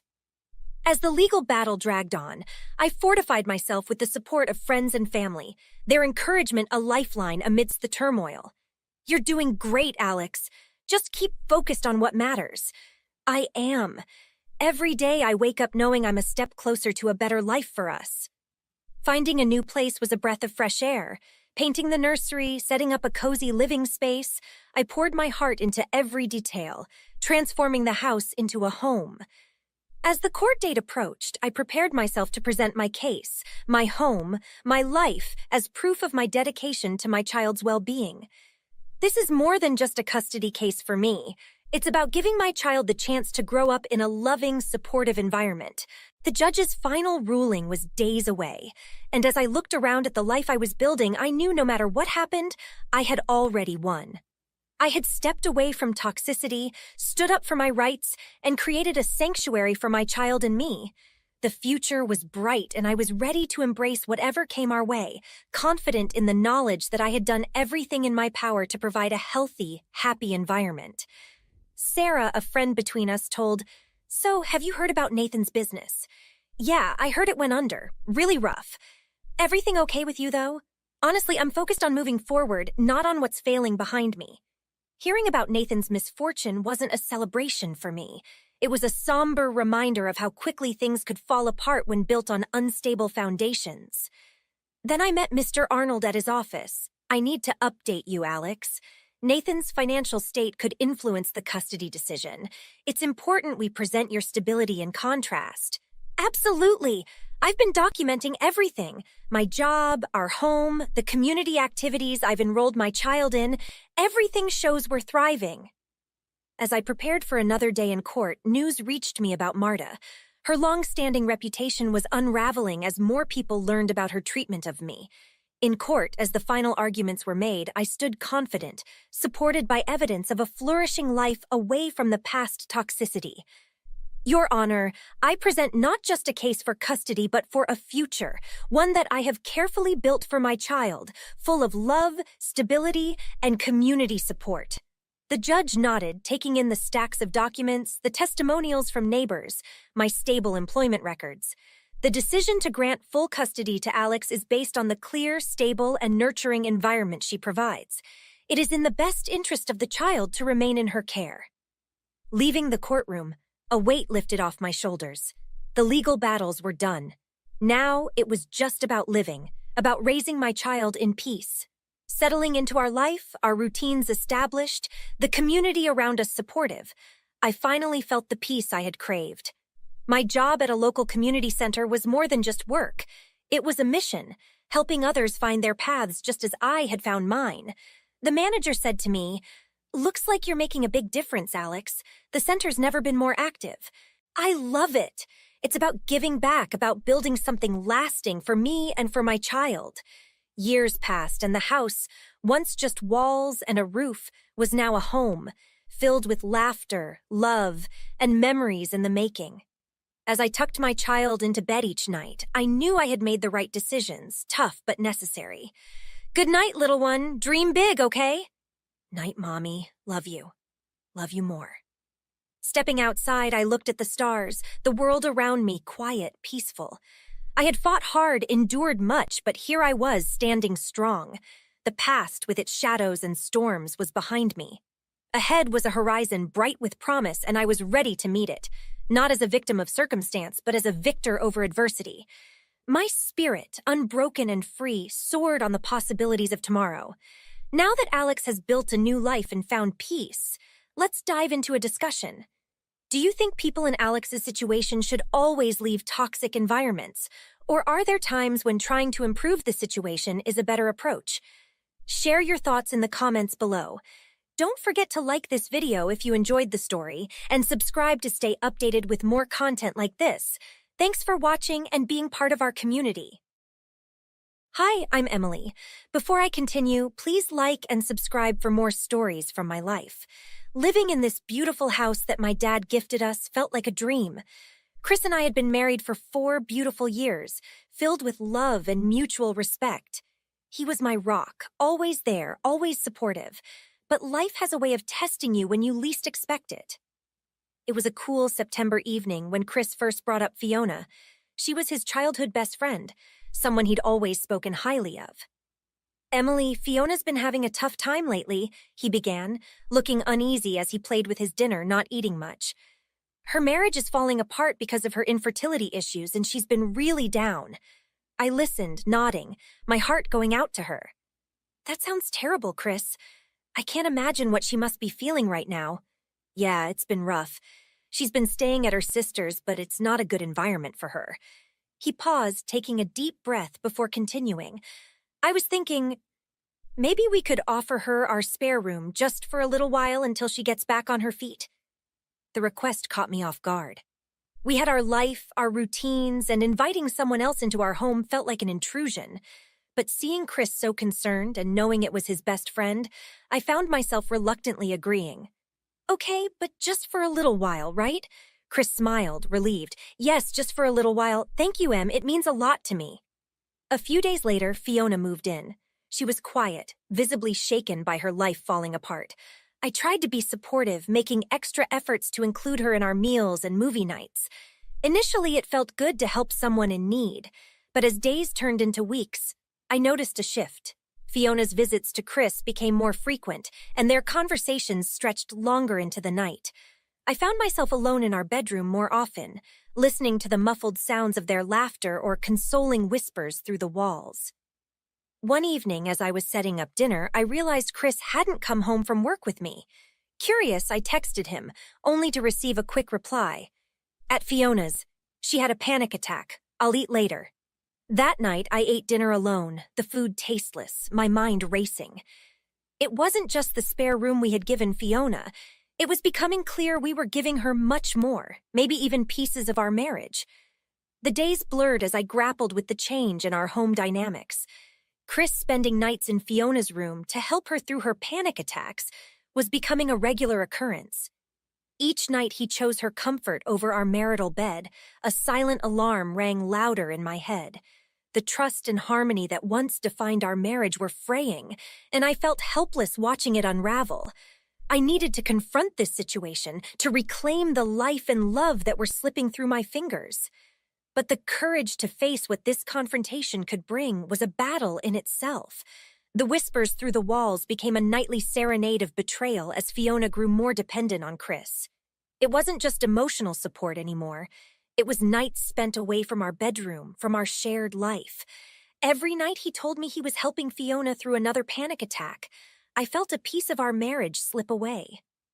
Late one night, after Chris failed to return to our room, frustration and suspicion boiled over. I tiptoed across the hallway to Fiona's room, my heart pounding with every step. The door was slightly ajar, soft murmurs escaping the gap. "Chris, I don't know what I would do without you here." I heard Fiona's voice, thick with tears, but also something else, something intimate. Pushing the door open, I was not prepared for the sight. The room was dimly lit by a night lamp, casting shadows on the walls. And there, in what used to be a guest room, were Chris's belongings. His clothes in the wardrobe, his books on the nightstand, his watch on the dresser. It was as if a piece of our bedroom had migrated across the hall. The shock jolted me into action. "Chris!" My voice, sharp and clear, cut through their whispers. Both heads turned towards me, their expressions a mix of surprise and guilt. Chris stood up, his words fumbling out in haste. "Emily, it's not what it looks like. I was just what, Chris? Moving in with her? Or should I say, moving her into our marriage?" My voice was steady, but inside I was crumbling. Fiona sat up, wrapping a blanket around herself, her eyes wide but silent. It was Chris who spoke again, attempting to bridge the chasm his actions had created. "I'm just trying to be there for her, Emily. She needed someone tonight." "And what about what I need?" The question hung heavy in the air. I needed my husband, my partner, not the stranger who prioritized his friend's comfort over his wife's peace. We need to talk, Emily. Just give me a chance to explain, Chris pleaded, his voice softening. But the time for explanations had passed. The sight of his belongings, the intimate setup, it was too much. I want both of you out of my house by morning, I declared, my voice unwavering despite the turmoil inside. Chris's face fell, his shoulders slumping as he realized the gravity of the situation. Emily, please. No, Chris, I can't do this anymore. You made your choice and I'm making mine. Turning on my heel, I left the room, leaving behind the fragments of trust and the echo of a marriage that once was. That night, I lay in our bed, alone, the silence louder than any argument. The betrayal was not just Chris's, but also mine, for allowing the boundaries of our relationship to blur under the guise of compassion. As dawn approached, so did the reality of my decision. It was time to reclaim my space, my dignity, my life. The next steps were unclear, but one thing was certain. The home I had built would no longer house my heartbreak. The morning after the confrontation was grim. As the sun rose, the house felt colder, emptier. Chris and Fiona had left, their absence marking the beginning of a new, uncertain chapter. The quiet was a stark contrast to last night's revelations and the heated words that had filled these walls. I made coffee, the routine mundane but necessary. As the steam rose from the cup, so did my resolve. This was my house, my sanctuary, and I had every right to protect it. The legal paperwork proving the house was a gift from my father was tucked away in a drawer, ironclad and unchallengeable. It was a painful but clear decision. Chris had to leave, and Fiona with him. As the day unfolded, the fallout began. I texted my best friend Jenna, hoping for support. Instead, I was met with hesitation. Emily, are you sure about this? Chris is devastated. He says he was just trying to help Fiona. The doubt in her words stung. He moved his things into her room, Jenna. It's more than just helping. The conversation ended with a hollow. I hope you know what you're doing, leaving me more isolated than before. It seemed Chris had reached out to our circle first, framing the narrative of a misunderstanding, painting me as the uncompassionate wife. One by one, similar conversations unfolded. Mutual friends expressed their shock, some overtly siding with Chris, others cloaking their judgment in concern. My phone became a battleground, each notification another blow to my crumbling support system. My family was divided. My sister sided with me, outraged by Chris's betrayal, but my parents were cautious, worried about the permanence of my decision. Marriage is sacred, Emily, my mother reminded me, a note of disappointment in her voice. You need to think this through. But thinking was all I had done. In the shadows of my betrayed trust, I had pondered every word, every action that led to this chasm. It wasn't just a room Chris had given Fiona.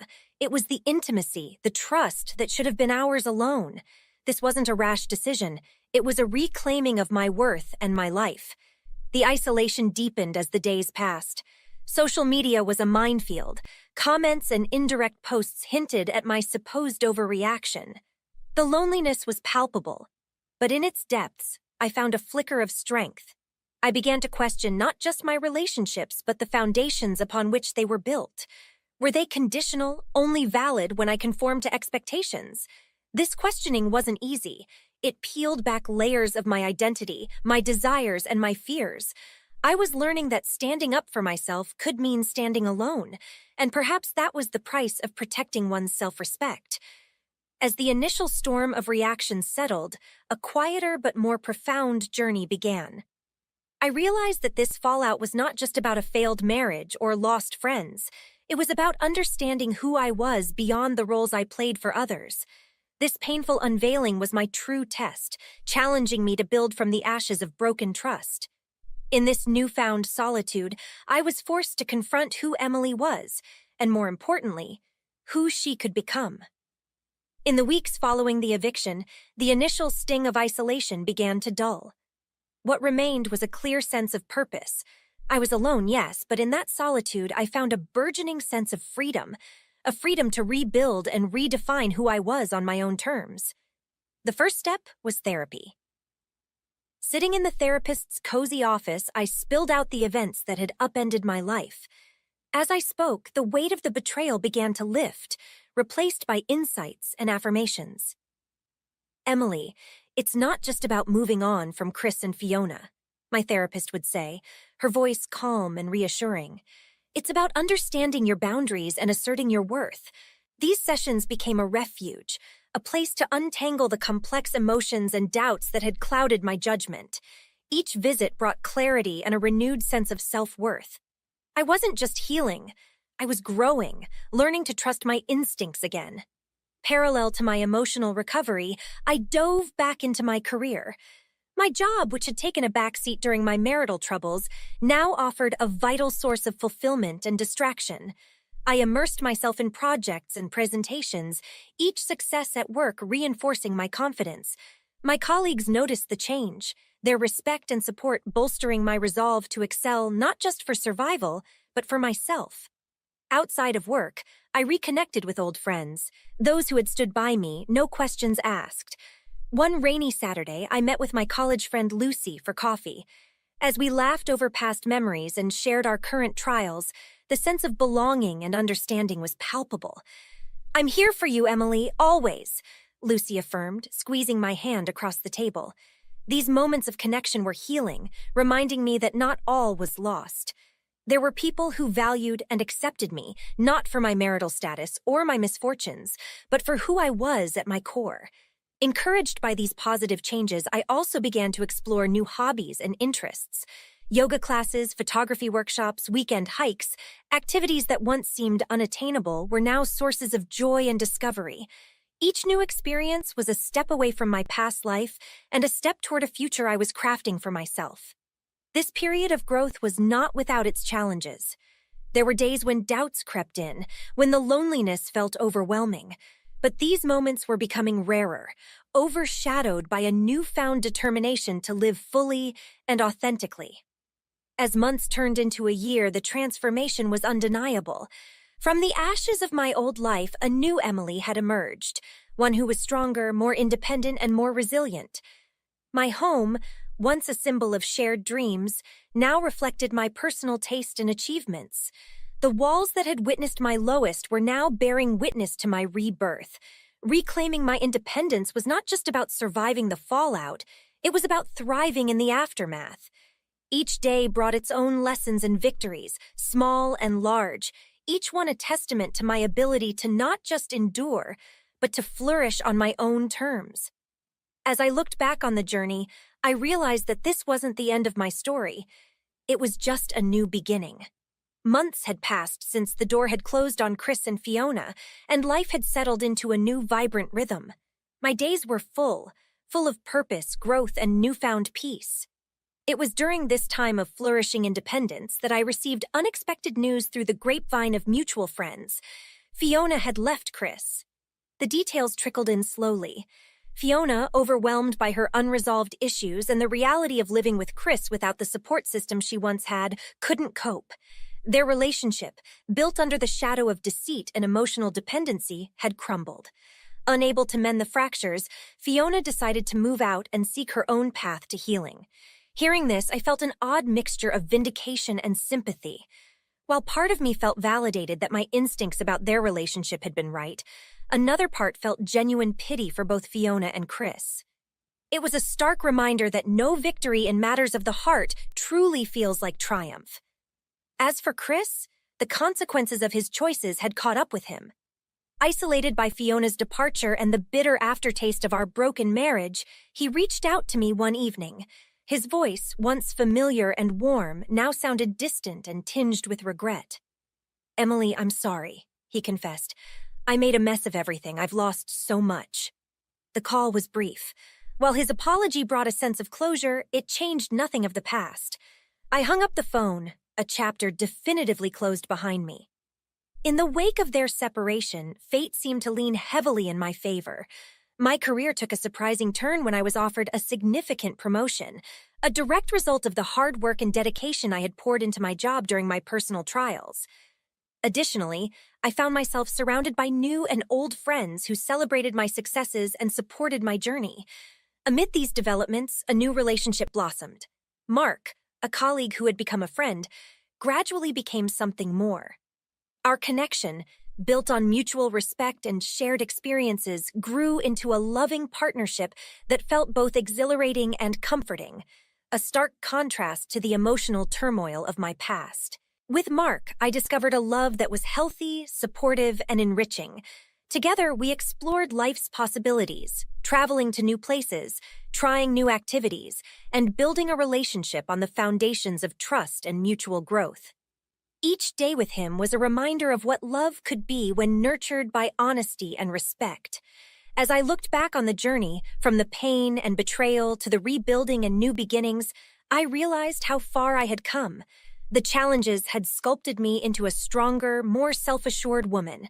I had learned to trust in my resilience, to embrace my independence, and to open my heart again under the right circumstances. In this new chapter of my life, I found not just peace, but a profound sense of fulfillment. The knowledge that my decisions, however difficult, had led me to this point of happiness and self-realization was deeply satisfying. It was a testament to the power of facing life's trials with courage and integrity. Chris's path had led him to reflection and regret, a journey he had to undertake alone.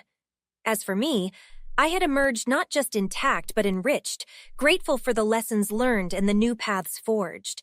This wasn't just a twist of fate, it was a deliberate stride toward a brighter, more hopeful future.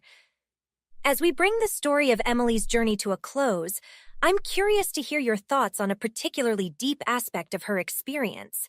Do you think it's possible to truly rebuild trust after it's been broken in a relationship? Or is it better to move on as Emily did? Share your opinions in the comments below. And if you enjoyed this story and want to hear more, don't forget to like this video and subscribe to the channel. Your support helps us bring more stories like this to you. Hi, I'm Amy, a 21-year-old college student. Before I continue, please like and subscribe to hear more of my journey. Growing up, I always felt like I was living in the shadow of my older sister, always seen as the more beautiful one, the golden child in the eyes of our parents. It's not easy feeling invisible in your own home, always second best, no matter how hard I tried. But my story changed when I met Kevin at college, someone who couldn't see me with his eyes but saw me for who I truly am with his heart.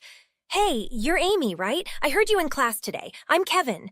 Yes, that's me. I didn't realize anyone noticed me there. I always notice the smart ones, and you definitely have great insights. Mind if I join you for lunch? That was the first time someone wanted to hear what I had to say.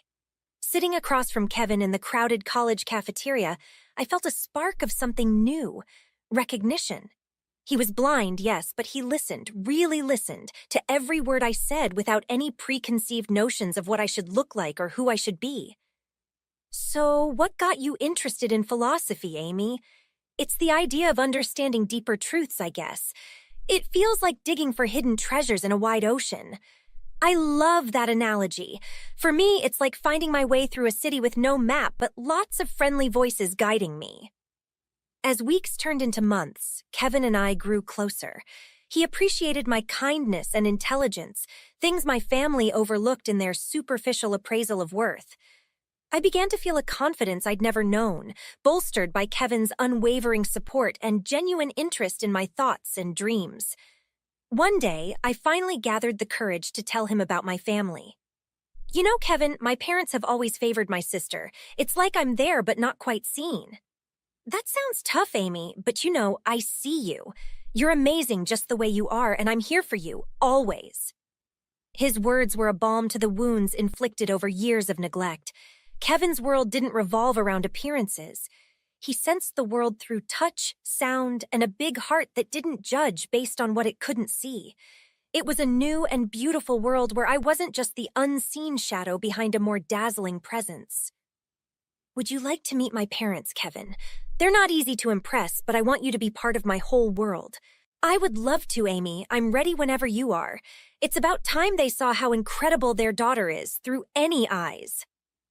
The decision to introduce Kevin to my parents was fraught with anxiety. I knew their superficial values all too well, but he held my hand, his confidence bolstering my own, as we walked together towards the house I grew up in, a place where I had always felt more like a guest than a family member. In that moment, with Kevin by my side, I felt a flicker of hope that maybe, just maybe, my parents would see me as he did. Not just as the sister of someone more beautiful, but as Amy, a person worth seeing in her own right. As Kevin and I approached the front door of my parents' house, I felt his grip tighten around my hand, an unspoken promise of solidarity. "Mom, Dad, I'd like you to meet Kevin. He's very special to me."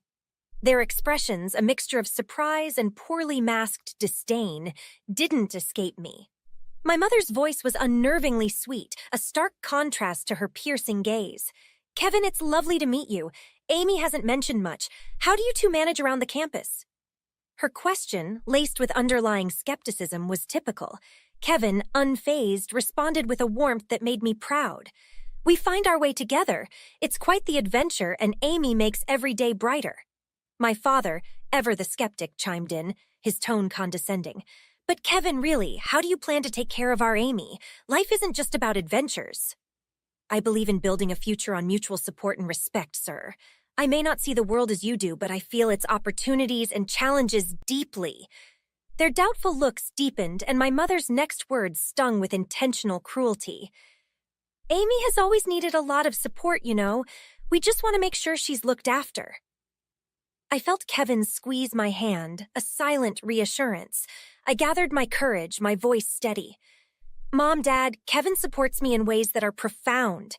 He sees me for who I am, not just what I look like." There was a pause, the air thick with unspoken judgments. My father's next words were a blow I had anticipated yet still hoped to avoid.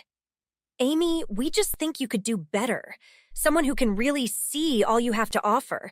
The implication was clear, and the irony of his words was not lost on us. Kevin's reply was calm but firm. "Perhaps seeing isn't just about looking. It's about understanding and valuing someone. That's what I feel with Amy." My parents exchanged a look, their faces a mix of frustration and confusion. The dinner continued with a superficial politeness, but the undercurrent of their disapproval was palpable.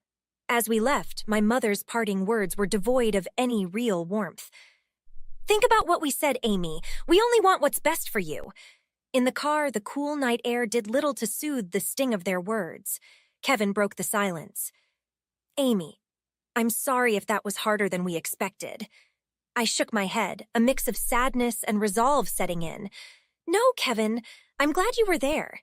They needed to see that I'm not the little girl they can push around anymore. We are good together, and that's what matters."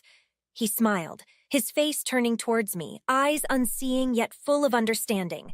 "We are, Amy. We'll face everything as a team, no matter what anyone says." That night, as we lay in our small apartment, the reality of our situation became clearer. Despite the harshness of my family, the love and understanding I shared with Kevin felt like a beacon. It wasn't just about proving them wrong. It was about embracing the truth of our connection, which went deeper than appearances and superficial judgments. This was our life, our challenges to face, and our love to defend. Moving in together was like starting a new chapter in a book that Kevin and I were writing together. The small apartment we chose became our sanctuary, a place where judgments and expectations couldn't reach us. "Think this couch should go here? I feel like it fits." "Yeah, right there is perfect, Kevin. Makes the whole room come together." Our conversations about furniture arrangements and decor were simple yet profound. They symbolized our commitment to building a life together, brick by brick, or in our case, cushion by cushion. "Remember how your mom looked when she saw us carrying that dining table?" Kevin laughed softly as he recounted the day we moved in, and despite the struggle, it was a joyous memory.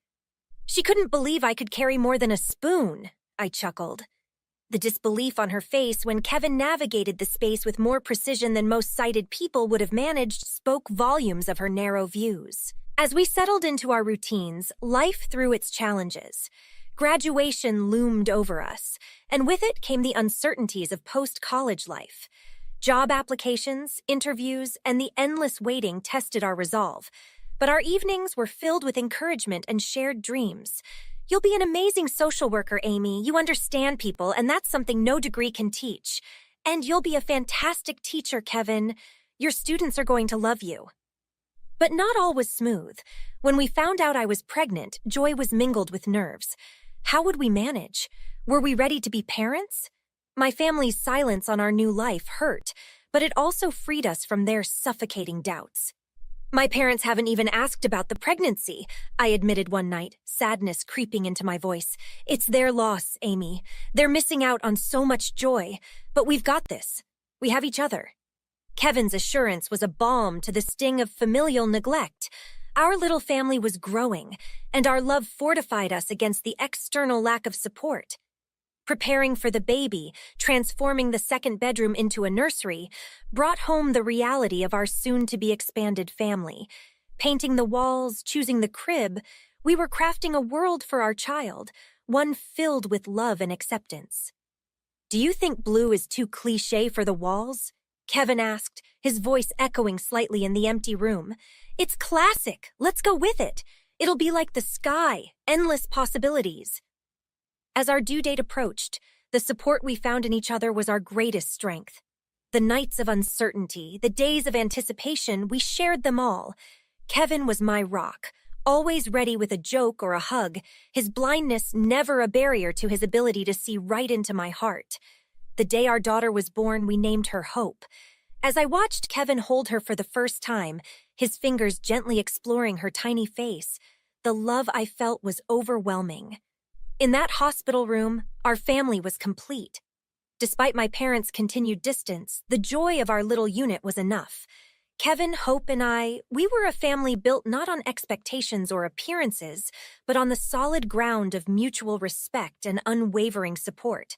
Our sanctuary wasn't just our apartment, it was wherever we were together. Years had woven deeper layers of love and resilience into the fabric of our family. Kevin, Hope, and I had crafted a life filled with simple joys and shared struggles, far from the shadow of my parents' indifference. It was on my birthday, a day that should have been filled with celebration, that the past decided to intrude in the form of a phone call. Amy, it's your mother. We need to talk. It's important. The tone was urgent, yet there was a coldness that hadn't thawed even after all these years. Kevin and Hope were setting up the backyard for my birthday barbecue, their laughter filtering through the open window, a stark contrast to the tension now gripping the phone line. What's going on, Mom? It's about your sister. She's in trouble, Amy, financial trouble. We need your help. The request hit me harder because it came so bluntly, so devoid of any genuine concern for how I was, or how my life with Kevin and Hope was going. Mom, today's my birthday. You remember that, right? And now you're asking for money? There was a pause, a hesitation that spoke volumes. We wouldn't ask if it wasn't serious. She's your sister. Family helps family. The irony of her words, family helps family, lingered bitterly in the air. Years of neglect and emotional absence flashed through my mind.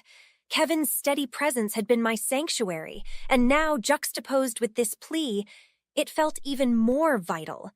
I've built a life here, Mom, with Kevin and Hope. We support each other, and that's what family is supposed to be about. Why should I help now after all these years? Because she's in debt, Amy. A lot of it. She needs us, all of us. I thought of Kevin and Hope, how we'd celebrated every small achievement and supported each other through every challenge, no conditions attached. Kevin and I have responsibilities, Mom. A daughter to raise, a life we've worked hard to build. You haven't been a part of that. How can you ask this of me now? Amy, don't be selfish. This is family. Your sister needs you. The word selfish stung coming from her, but my resolve was firm, bolstered by years of building my own worth, away from their conditional affections. Maybe it's time she learns to handle her problems like I had to. Kevin and I, our family, we can't help. I could almost hear the frustration, the disbelief on the other end of the line. You're turning your back on your own family, Amy? I learned from the best, Mom. I hope she gets the help she needs, but it won't be from us. Ending the call, I turned back to the sound of Hope's laughter, Kevin calling me to join them outside. The contrast between the warmth of my chosen family and the coldness of the one I was born into was stark. As I stepped out into the sunlight, watching Kevin lift Hope onto his shoulders, I knew I had made the right decision. Today was about us, about the life we had built together. The plea from my past would not disrupt the peace of my present. The backyard was alive with the sounds of Kevin strumming his guitar and Hope singing along, her voice pure and joyful. This was my real celebration, not just of another year of life, but of the life I had built from the ashes of neglect. My parents' call earlier could have marred this day, but as I looked around at the faces of my true family, I felt only strength and resolve. "Amy, come sing with us," Hope called, waving me over. As I joined them, taking Kevin's hand, I felt the solidity of our bond.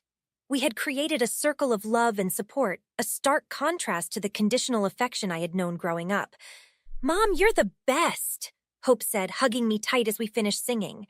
Her words, so simple and sincere, were a balm to the old wounds my parents had reopened today. "Kevin, I made a decision today," I started, my voice steady. "Hope, you too should know. I told Grandma and Grandpa that we won't be helping Auntie financially. It's important for us to stand by our own values." Kevin squeezed my hand, his face showing understanding and pride. "You made the right choice, Amy. It's not just about money, it's about respecting ourselves and the life we've built." "Yeah, Mom," Hope chimed in. "You always teach me to be strong and kind." Their words affirmed my decision. As the sun set, casting long shadows over our little gathering, I felt a profound peace. Today, I had not only turned another year older, but had turned a significant page in my life story. From the neglected child to a woman who stood her ground, I had traveled far. This journey, filled with its fair share of pain and triumph, had taught me the true meaning of family. Not bound by blood, but by the choice to love and respect one another unconditionally. Looking at Kevin and Hope, I knew my future was right here with them. No longer overshadowed by a past that sought to pull me back, I was free to love, to grow, and to teach Hope the values of strength and integrity. This was our life, our sanctuary, and our legacy. As the last notes of Kevin's guitar faded into the evening, I was content, for in this moment, I had everything I needed. That's a wrap on Amy's story of finding strength and creating a loving family away from toxicity. Now, I have a question for all of you. If you were in Amy's position, would you have made the same decision to deny financial help to a family member who hadn't supported you in the past? Or would you have helped out of a sense of familial duty despite the past?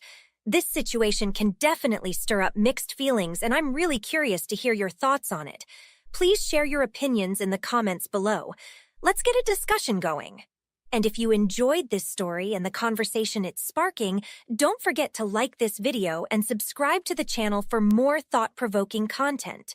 Your support means a lot and helps us continue to bring these stories to you. Thanks for watching. Hi, I'm Sarah. Before we dive into my story, please make sure to like and subscribe for more tales of overcoming challenges and standing up for what's right. Now, let's get into it. Life at 28 was looking pretty good. I was engaged to Rick, the man I thought I knew well after 7 years together. We had a cozy home and families who seemed to support us from both sides. Everything seemed set for a fairy tale ending, or so I thought. "Sarah, we've got to talk about Kay's surgery."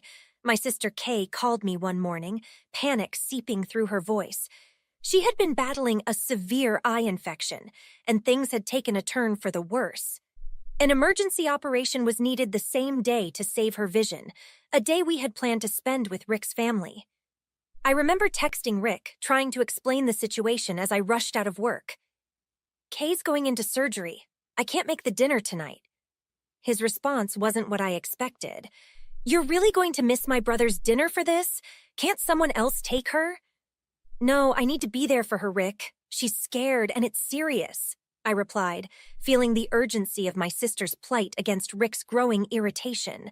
At the hospital, as I waited for Kay to be taken into surgery, my phone buzzed relentlessly.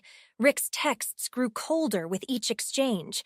"This is about where your loyalties lie, Sarah. My family was looking forward to tonight. You're letting us down." I stared at my phone. How could a dinner be more important than my sister's health? But it didn't end there. Even as I tried to focus on Kay, Rick's words kept coming, each one a sharp jab at my decision. "You know, Sarah, sometimes you have to choose, and it seems like you're always choosing your family over mine." Frustration boiled over as I typed back. "Rick, my sister might lose her eye today. I am where I need to be." His final text before I turned off my phone was a piercing reminder of the growing rift between us. "We'll talk about this when you have your priorities straight." The clash at the hospital marked the beginning of my realization. What I mistook for protectiveness was control. What I assumed was familial commitment was a demand for allegiance at the expense of my own family. And as I waited for news of Kay's surgery, I couldn't help but wonder, was the life I planned with Rick really the life I wanted, or had I been overlooking the signs of his controlling nature all along? As the day turned to night, and Kay finally rolled out of surgery with her sight saved, my relief was overshadowed by the dread of facing Rick. The man I was planning to marry seemed like a stranger, and that night as I drove home alone, the silence was a stark contrast to the chaos of the day, filled with a single echoing question. What am I going to do? Weeks rolled by, and the tension between Rick and me didn't just linger, it grew into something uglier. As Kay's condition called for another critical surgery, a graft operation, my worries deepened. But instead of finding solace in my fiancé, I found a wall of impatience and disdain. We were at his parents' house for another family dinner, a supposedly joyous occasion. I was anxious, my phone a constant presence in my hand as I awaited updates from the hospital. In a lull in the conversation, I shared my concern with the table. "I'm sorry if I seem off tonight. Kay is having another operation tomorrow. It's been tough." Rick's reaction was swift and harsh, his voice carrying across the dinner table. "Can we please not talk about this now? Every time we're together, it's always about your family's problems. When is it going to be about us?" I tried to keep my voice steady. "I'm just really worried about her, Rick. This is a big deal." "But it's always something, isn't it?" Rick retorted, his tone biting. "There's always some crisis with your family. When do you start putting this family, our future family, first?" His blunt dismissal of my feelings cut deep. "It's not about not putting us first. Kay is my sister. She's going through something huge. I need to be there for her." The argument spiraled quickly, our voices rising. "You think your family is the only thing that matters?" Rick accused, not bothering to lower his voice. "What about what I need? What about what my family expects from us?" The room fell into an uncomfortable silence, the tension palpable. I glanced around, seeing the confused and concerned faces of his family members. It was then it hit me. The gap in our values was too wide. While I saw family as a shared responsibility and support, Rick saw it as a competition, a zero-sum game where attention to my family meant neglect of his. "I don't know how to make you understand," I said, the fight draining out of me. "It's not a competition. I love you and I love your family, but I can't turn my back on mine when they need me." Rick scoffed, shaking his head. "Maybe you should think about who your real family is going to be." Driving home later that night, the words echoed in my head. The coldness in his eyes, the uncompromising stance he took, it all pointed to a future where I would always be torn, always made to choose.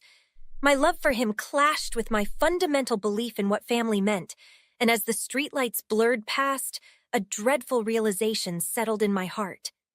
Could I really spend my life with someone who saw my deepest commitments as trivial, who demanded that I sever parts of myself to build a life with him? After weeks of sleepless nights and endless thoughts, I knew what I had to do. It was clear to me now. Reclaiming my independence wasn't just necessary, it was vital. I chose a public place, a local pub we often visited, figuring it might keep the conversation more controlled. As I walked in, the familiar sounds and smells of the pub were oddly comforting. I spotted Rick at our usual spot by the window, looking relaxed. The contrast between his ease and the nerves knotting my stomach was stark. As I approached the table, Rick smiled, oblivious to the storm coming. "Hey babe, what's up? Why the serious face?" I didn't sit down. Standing there, holding the envelope in my hand felt like holding a piece of my future, my freedom. "We need to talk, Rick. It's important." His smile faded a bit, replaced by a cautious curiosity. "Okay, shoot." "This isn't working," I started, my voice stronger than I felt. "Our views on family, on support, they're just too different." Rick's face hardened. "This again? Sarah, we can work through this." But I was resolute, the words flowing more freely now. "It's more than that, Rick. It's about respect, about understanding. I can't be with someone who doesn't respect my need to be there for my family." I handed him the envelope. "I think it's best if you move out." Rick took the envelope, confusion turning to shock as he read the eviction notice. "You're kicking me out?" Over a few disagreements? They weren't just disagreements, Rick, I replied, feeling the weight of every sleepless night standing behind my words. They were revelations of how different our fundamental values are. He attempted to negotiate, his voice tinged with desperation. Look, can we talk about this? Maybe I can pay you some rent, or we can figure out a way for me to stay a bit longer.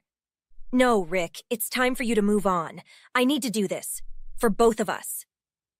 The conversation caught the attention of Rick's mother, who was unexpectedly at the pub for a book club meeting.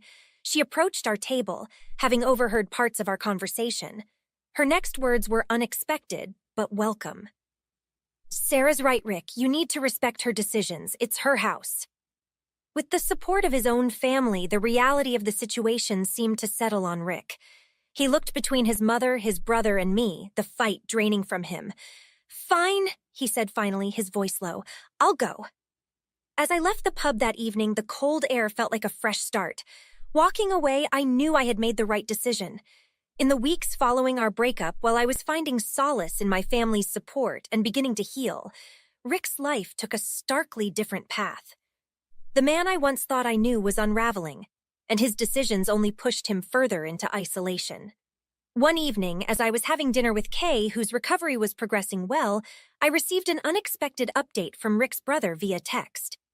Hey, Sarah, just thought you should know Rick's moved back in with his dad. It's not going well. This news was unsettling. Rick's father had always been a contentious figure, estranged due to his harsh views and abrasive manner. Hearing that Rick had turned to him in desperation was a red flag that things were truly dire. The weeks turned into months, and the more Rick spent time with his father, the more his perspectives hardened. The rare updates I received from mutual friends painted a picture of a man who was becoming increasingly resentful and bitter, especially towards the roles and rights of women in relationships. His words, once filled with at least some semblance of respect, now carried a sharp, dismissive edge. Women should know their place, he was reported to have said at a gathering, a statement that led to heated arguments and lost friendships. With each passing day, Rick's circle grew smaller. His entitlement and disrespect left him unwelcome in the homes of friends who had initially offered their couches in sympathy. One by one, they reached their limits, their generosity worn thin by his abrasive demeanor and unwillingness to reflect on his own role in his downfall. Meanwhile, I was rebuilding my life piece by piece. Therapy sessions, long talks with Kay, and evenings spent reflecting on what I truly wanted from life filled my days. The contrast between our paths was stark. While I leaned on constructive introspection and the support of loved ones, Rick seemed to dive deeper into toxic influences that only affirmed his worst traits. It wasn't long before even his family, who had tried to stand by him, had to step back. His mother, once hopeful that Rick could change, finally admitted defeat. I've done all I can, Sarah, she confided during a chance encounter at the supermarket. He's chosen his path and I can't follow him down it. It's too painful.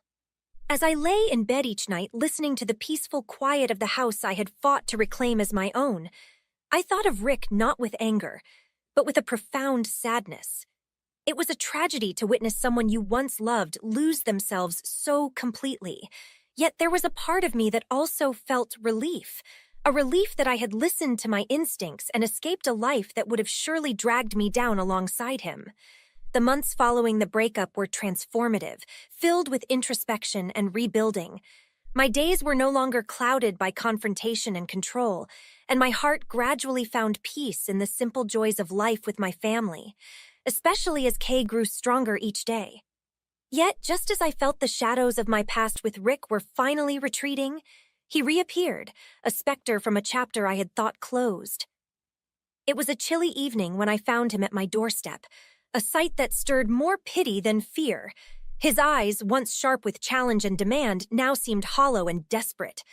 Sarah, I don't know where else to go, Rick stammered, his voice a mix of regret and weariness. I've lost everything. Can I just come in to talk? The sight of him, so broken, so changed, might once have stirred me to soften, to open the door and let him back into my life. But the scars of our past were too deep, and the strength I had cultivated over these months held firm. No, Rick, I said, my voice steady despite the pounding of my heart. You can't come in. What happened to you? I'm sorry for it, truly, but it can't change what was between us. He looked as if he might argue, but then his shoulders slumped, resigned.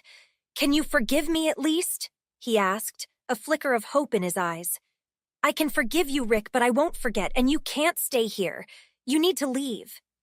Back inside, the warmth of my home wrapped around me like a comforting embrace.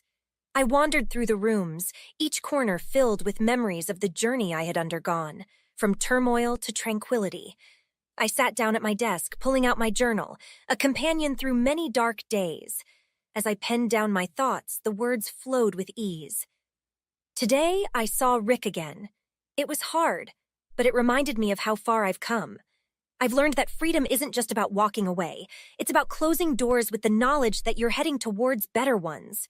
My family, my friends, and my own heart, they are my priorities. My future is now entirely in my hands, and I am ready to embrace whatever comes next with an open heart and a clear mind. This wasn't just the end of a chapter. It was the promise of a new beginning. My life, once overshadowed by Rick's demands, was now a canvas of my own creation, ready to be painted with colors of resilience and hope. The road ahead would undoubtedly hold its own challenges, but I faced them as a woman renewed, free from the chains of a toxic past, and eager to craft a future filled with love and light. Rick's attempts to prioritize his family over Sarah's during crucial times sparked major conflicts between them. Have you ever faced a situation where you had to choose between your family and your partners? What did you do, and how did it impact your relationship? Share your experiences in the comments below. If you found this story relatable or thought-provoking, please like the video and consider subscribing for more content like this. Your support helps us bring more stories of personal struggle and triumph to light. Hey everyone, I'm Rachel. Before we dive into my story, please hit that like button and subscribe to the channel for more tales like this one. Living with a secret as big as mine isn't easy. Here I am, a 38-year-old financial analyst, pulling in over $1 million annually, yet my lifestyle with David and Jake doesn't hint at the wealth tucked away. David, always enthusiastic about managing our finances, believes we're just getting by, often stressing about budget constraints that don't really exist. Tonight, as I watched David pore over our accounts, his brow furrowed in frustration, the irony wasn't lost on me. We need to tighten up. These bills are just ridiculous, he muttered, unaware that the financial stress he felt was unnecessary. I kept my earnings secret to teach Jake the value of money, which seemed increasingly important as both he and David indulged in luxuries whenever they could. Whether it was the latest gadget for Jake or another extravagant vacation, their spending habits had me worried about the lessons we were imparting. "Mom, can I get the new X console? All my friends have it," Jake pleaded, his eyes wide with that "how can you say no" look. "We'll think about it, Jake. Those consoles are expensive and you know money doesn't grow on trees," I replied, keeping up the facade of a tight budget. "But Dad said if we managed well this month, maybe we could swing it," Jake countered, hopeful. David looked at me, his expression a silent plea for backup. I sighed, knowing this was yet another expense we could easily afford, but also an opportunity to reinforce a lesson. "Let's see what we can rearrange, but Jake, you need to understand the importance of saving and maybe contribute from your allowance." As David and Jake discussed potential budget adjustments, I felt a pang of guilt for keeping them in the dark. Yet I believed this facade was necessary. They needed to learn that life wasn't just about spending, it was about making wise financial choices. Little did I know, my carefully constructed world was about to be challenged in a way I never expected, forcing all of our hidden truths into the light. The tension had been building, but I never expected it to culminate in the confrontation that unfolded that evening. After returning from a vacation that was more opulent than our supposed budget should allow, David's patience with our financial facade had completely eroded. We were barely unpacked when he unleashed his frustrations. "We can't keep living like this, Rachel. We're always pinching pennies," he shouted, throwing his hands up in exasperation. The living room, still cluttered with our travel bags, felt suddenly too small, charged with David's escalating anger. I tried to calm the situation, aware of Jake possibly overhearing from his room. We just need to manage our finances better. We can make it work, I said. My voice steady, but inside I felt the strain of the years of financial deceit weighing heavily on me. No, I'm done with this. I can't live like this anymore, always stressing over every dollar, David countered sharply. His next words sent a chill through me. I want a divorce, Rachel. I need someone who can support the lifestyle I deserve, not this charade. His words stung, not just because of their harshness, but because they shattered the precarious balance I had worked so hard to maintain. The life we built, the lessons I hoped to impart to Jake about value and money, seemed to crumble right then and there. As David stormed out of the room, the weight of his ultimatum hung in the air. This wasn't just a threat. It was a clear declaration of his priorities. The facade I had meticulously built to teach a lesson was now forcing my hand. I realized that to navigate through this divorce, the truth about my earnings would inevitably come out. This secret, once revealed, would change everything, not just between David and me, but in how Jake viewed me and the values I had tried to instill in him. That night, as I lay in bed, the silence of the house was a stark contrast to the chaos of my thoughts. The prospect of divorce was daunting, not just personally, but financially. It would expose not just the reality of my income, but also the deception I had carefully woven into the fabric of our family life. As I contemplated the unraveling of my carefully constructed world, I knew that the coming days would test me in ways I had never anticipated, forcing me to confront not just my marriage's failings, but the very principles I had fought so hard to uphold. As I sat in the austere courtroom, the reality of our family dynamics unraveling for all to see was almost surreal. When my attorney presented documents revealing my actual income, I could feel every eye in the room on me, especially David's and Jake's. The revelation of my secret $1.2 million annual earnings drew a sharp intake of breath from David and a confused, hurt look from Jake. David's reaction was immediate and fierce. "You've been lying this whole time, hoarding money while we lived on a budget," he accused, his voice tinged with a mix of anger and betrayal. "You manipulated our lives, Rachel. How could you?" I remained composed, despite the turmoil inside. "It was never about control, David," I responded firmly, meeting his gaze across the courtroom. "It was about ensuring our future, about teaching Jake the value of money, not just the value of spending it." The courtroom fell silent as the judge considered the situation. David continued to argue that I had used my wealth to subtly control the family, turning our lifestyle into a lesson at his expense. I countered, explaining my fear that our son would grow up without understanding the worth of money, considering how easily David indulged in luxuries. The judge listened intently, his expression unreadable. After what felt like an eternity, he finally spoke, his voice echoing slightly in the quiet room. "It's clear that there has been a significant breakdown in communication and trust in this marriage," he began. "However, the intent behind Mrs. Rachel's actions, while secretive, was ultimately aimed at ensuring the financial security and welfare of her family." Turning his gaze to me, he continued, "I find that Mrs. Rachel's actions, though secretive, were not malicious but protective. Therefore, I am awarding her full custody of their son, Jake." David's face crumpled at the judge's words, a mix of frustration and regret flashing across his features. Meanwhile, Jake looked between us, his expression one of dawning understanding, mixed with the pain of seeing his family divided in such a public and definitive way. As we left the courtroom, I reached out to Jake, who hesitated for a moment before accepting my hand. "Mom, why didn't you just tell us?" he asked quietly, a question that had weighed on him since the revelation. "I wanted you to value what you have, to understand that money isn't everything," I explained, squeezing his hand gently. "I may have made mistakes in how I handled things, but I did it with your best interests at heart." Jake nodded slowly, the anger in his eyes softening to a sad acceptance. The road ahead would be challenging as we navigated this new reality, but I was ready to make amends and rebuild our relationship, this time on a foundation of openness and honesty.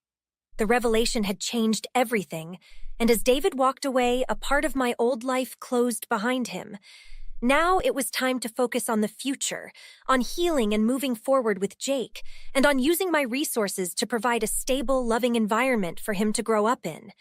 The lessons learned were painful but invaluable, and as we left the courthouse, I felt a cautious hope for what lay ahead. The aftermath of the divorce marked a profound turning point in our lives. While David grappled with the stark realities of his new financial situation, he reached out expressing a desire to mend what had been broken. Despite his newfound understanding and remorse, the breach of trust and the years of financial deceit were too deep for me to simply forgive and forget. I needed to protect both my emotional well-being and my son's future, so I made the difficult decision to move forward without David. I redirected my focus towards making wise investments and solidifying a secure financial foundation for Jake and myself. This process was not just about financial security, but also about rebuilding a sense of stability and trust in our home environment, which had been so shaken by the events leading up to the divorce. David, on the other hand, faced the harsh consequences of his previous lifestyle choices. Accustomed to a life of luxury supported unknowingly by my earnings, he struggled to adjust to a more modest living. His experiences served as a harsh lesson in financial prudence, forcing him to reconsider the values he had once held and the implications of living beyond one's means. As for Jake, the entire ordeal served as an eye-opening experience. The initial shock and confusion he felt upon learning about the hidden aspects of our financial situation gradually gave way to a deeper understanding of why I had made the decisions I did. This understanding fostered a new level of maturity in him, and he began to take a more active interest in learning about financial management and responsibility. Our conversations about money, which had once been superficial and often avoided, became more frequent and substantial. Jake started to ask questions about investing, saving, and planning for the future, topics we had never delved into before with such seriousness. These discussions not only educated him, but also brought us closer, transforming our relationship. They replaced the superficial bond of shared material comfort with a deeper connection rooted in mutual respect and understanding. This newfound closeness with Jake was a silver lining in the wake of the turmoil. It was comforting to see him grow and learn from the situation, adopting a more thoughtful and measured approach to life and money. The lessons of financial responsibility that I had hoped to teach him subtly over the years were now being learned firsthand, and Jake embraced them with an earnestness that filled me with pride.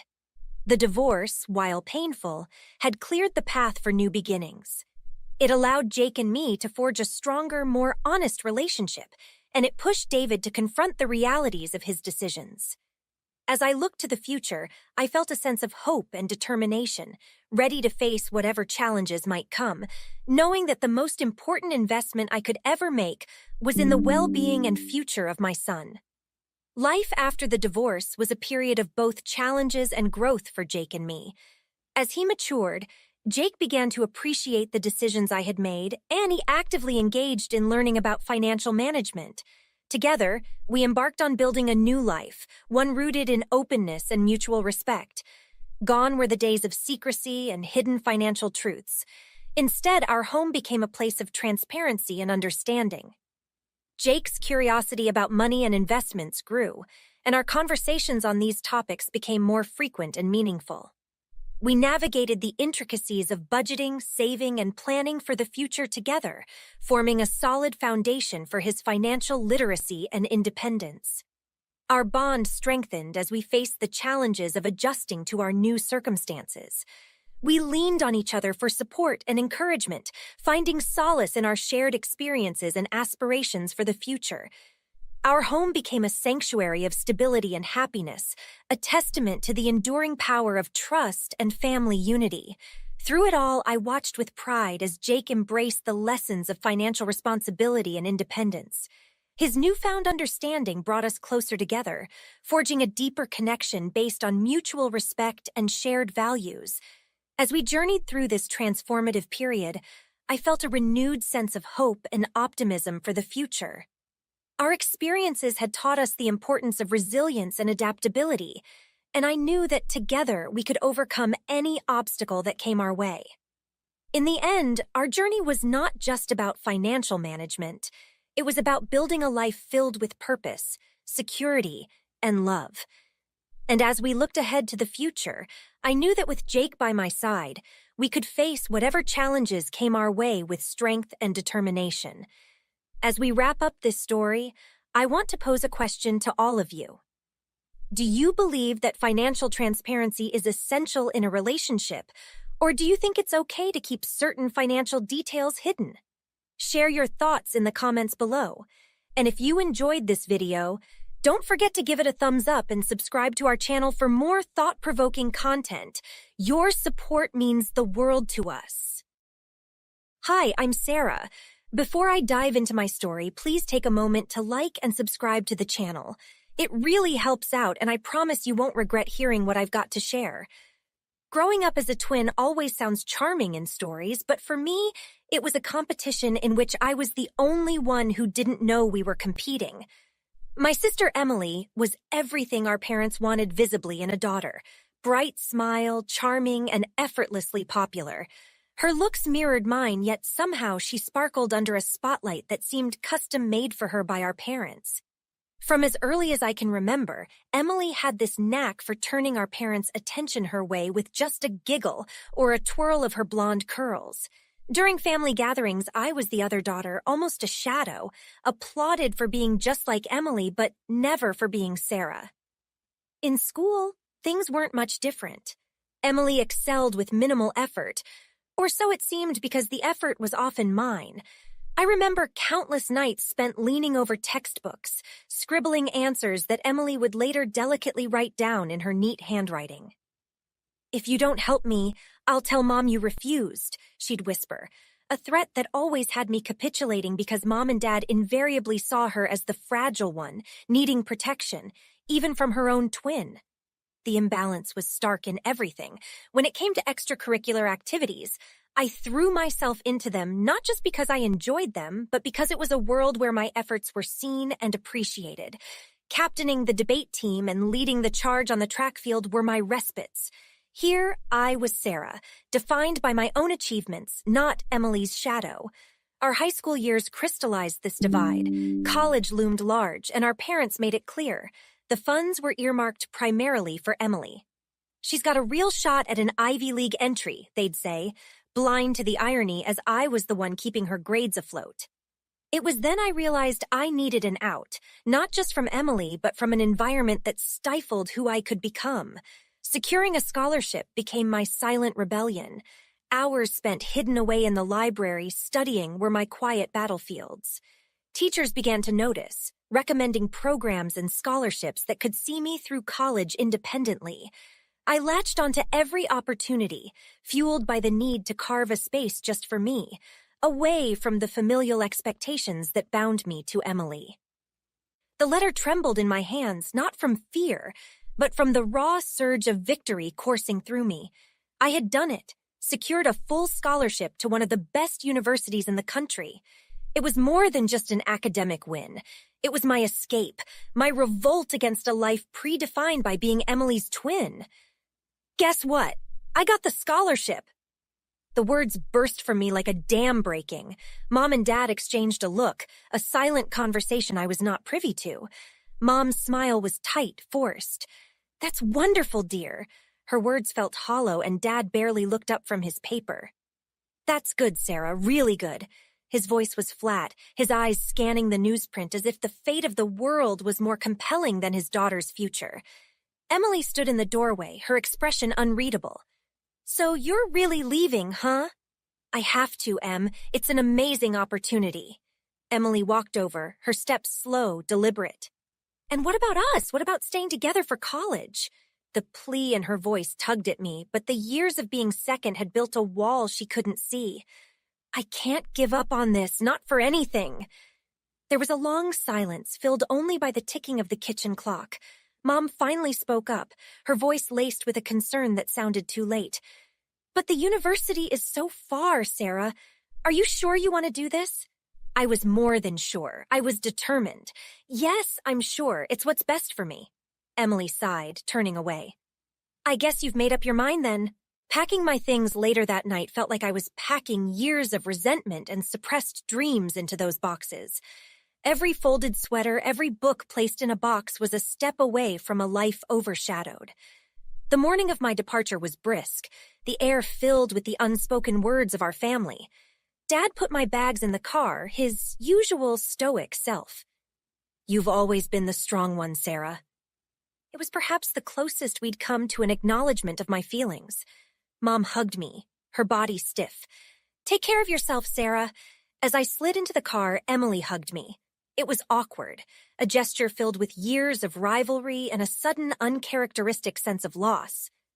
"You better call," she muttered, her voice thick.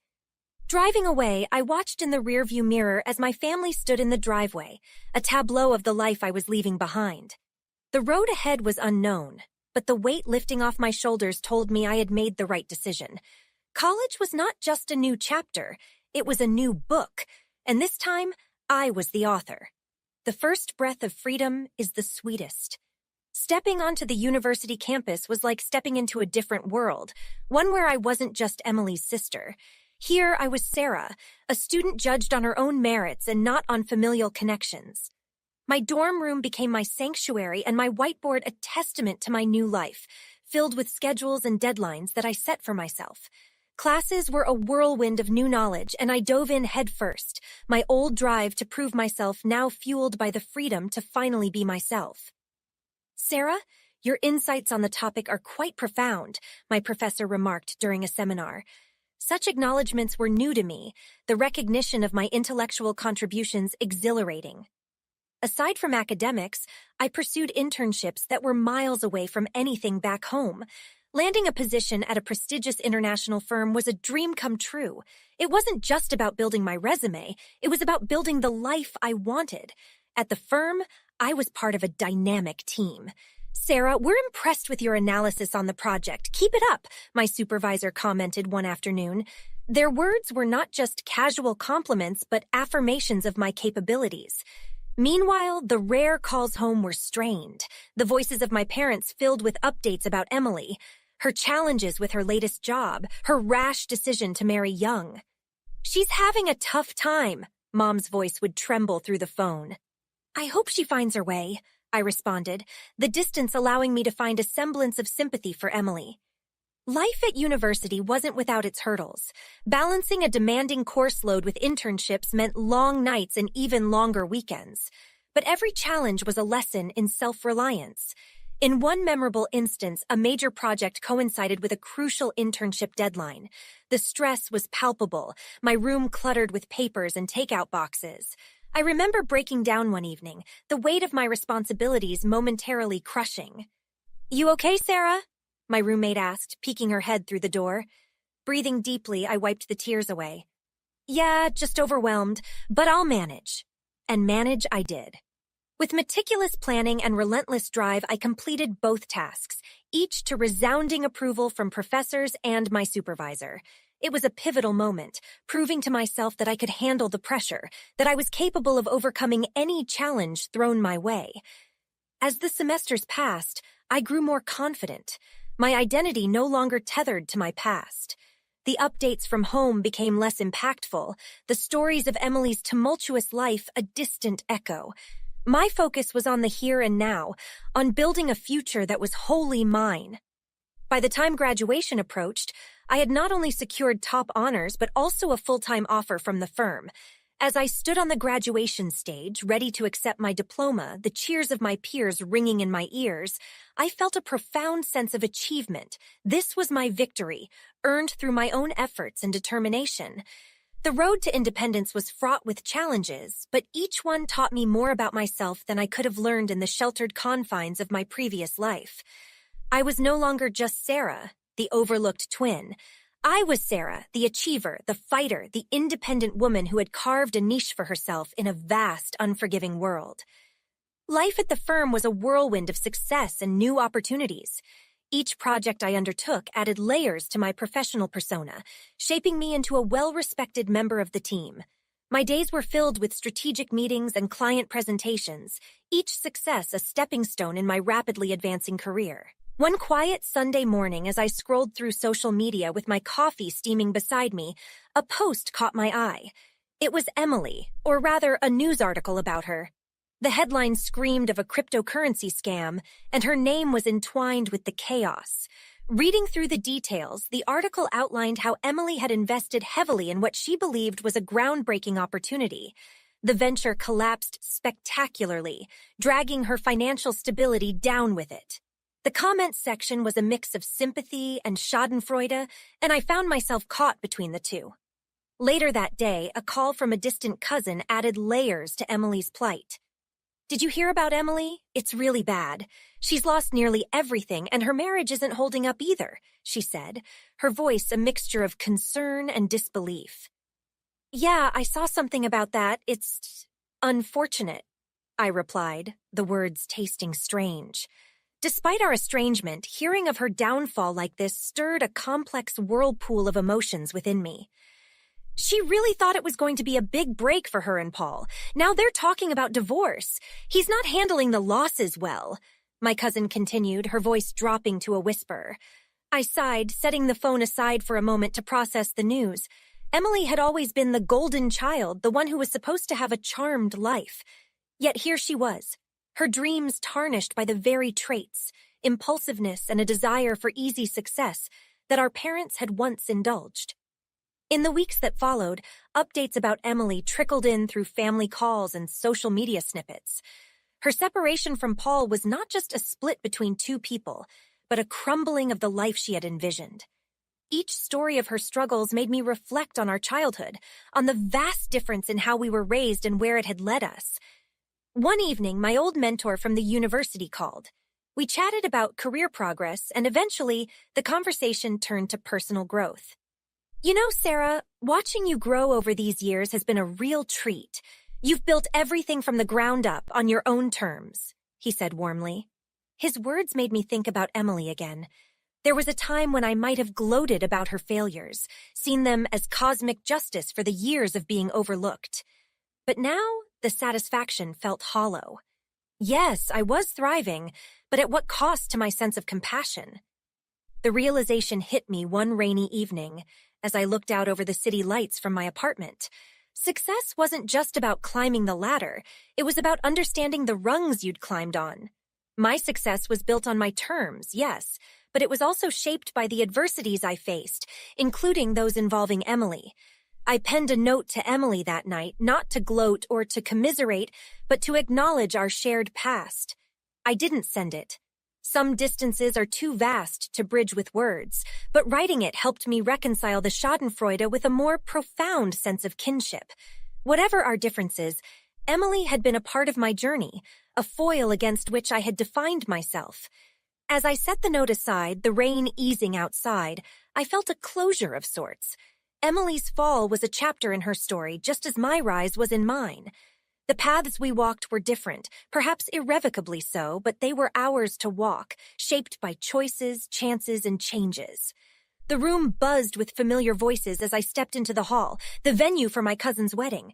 It was my first family event in years, a tapestry of faces both old and new.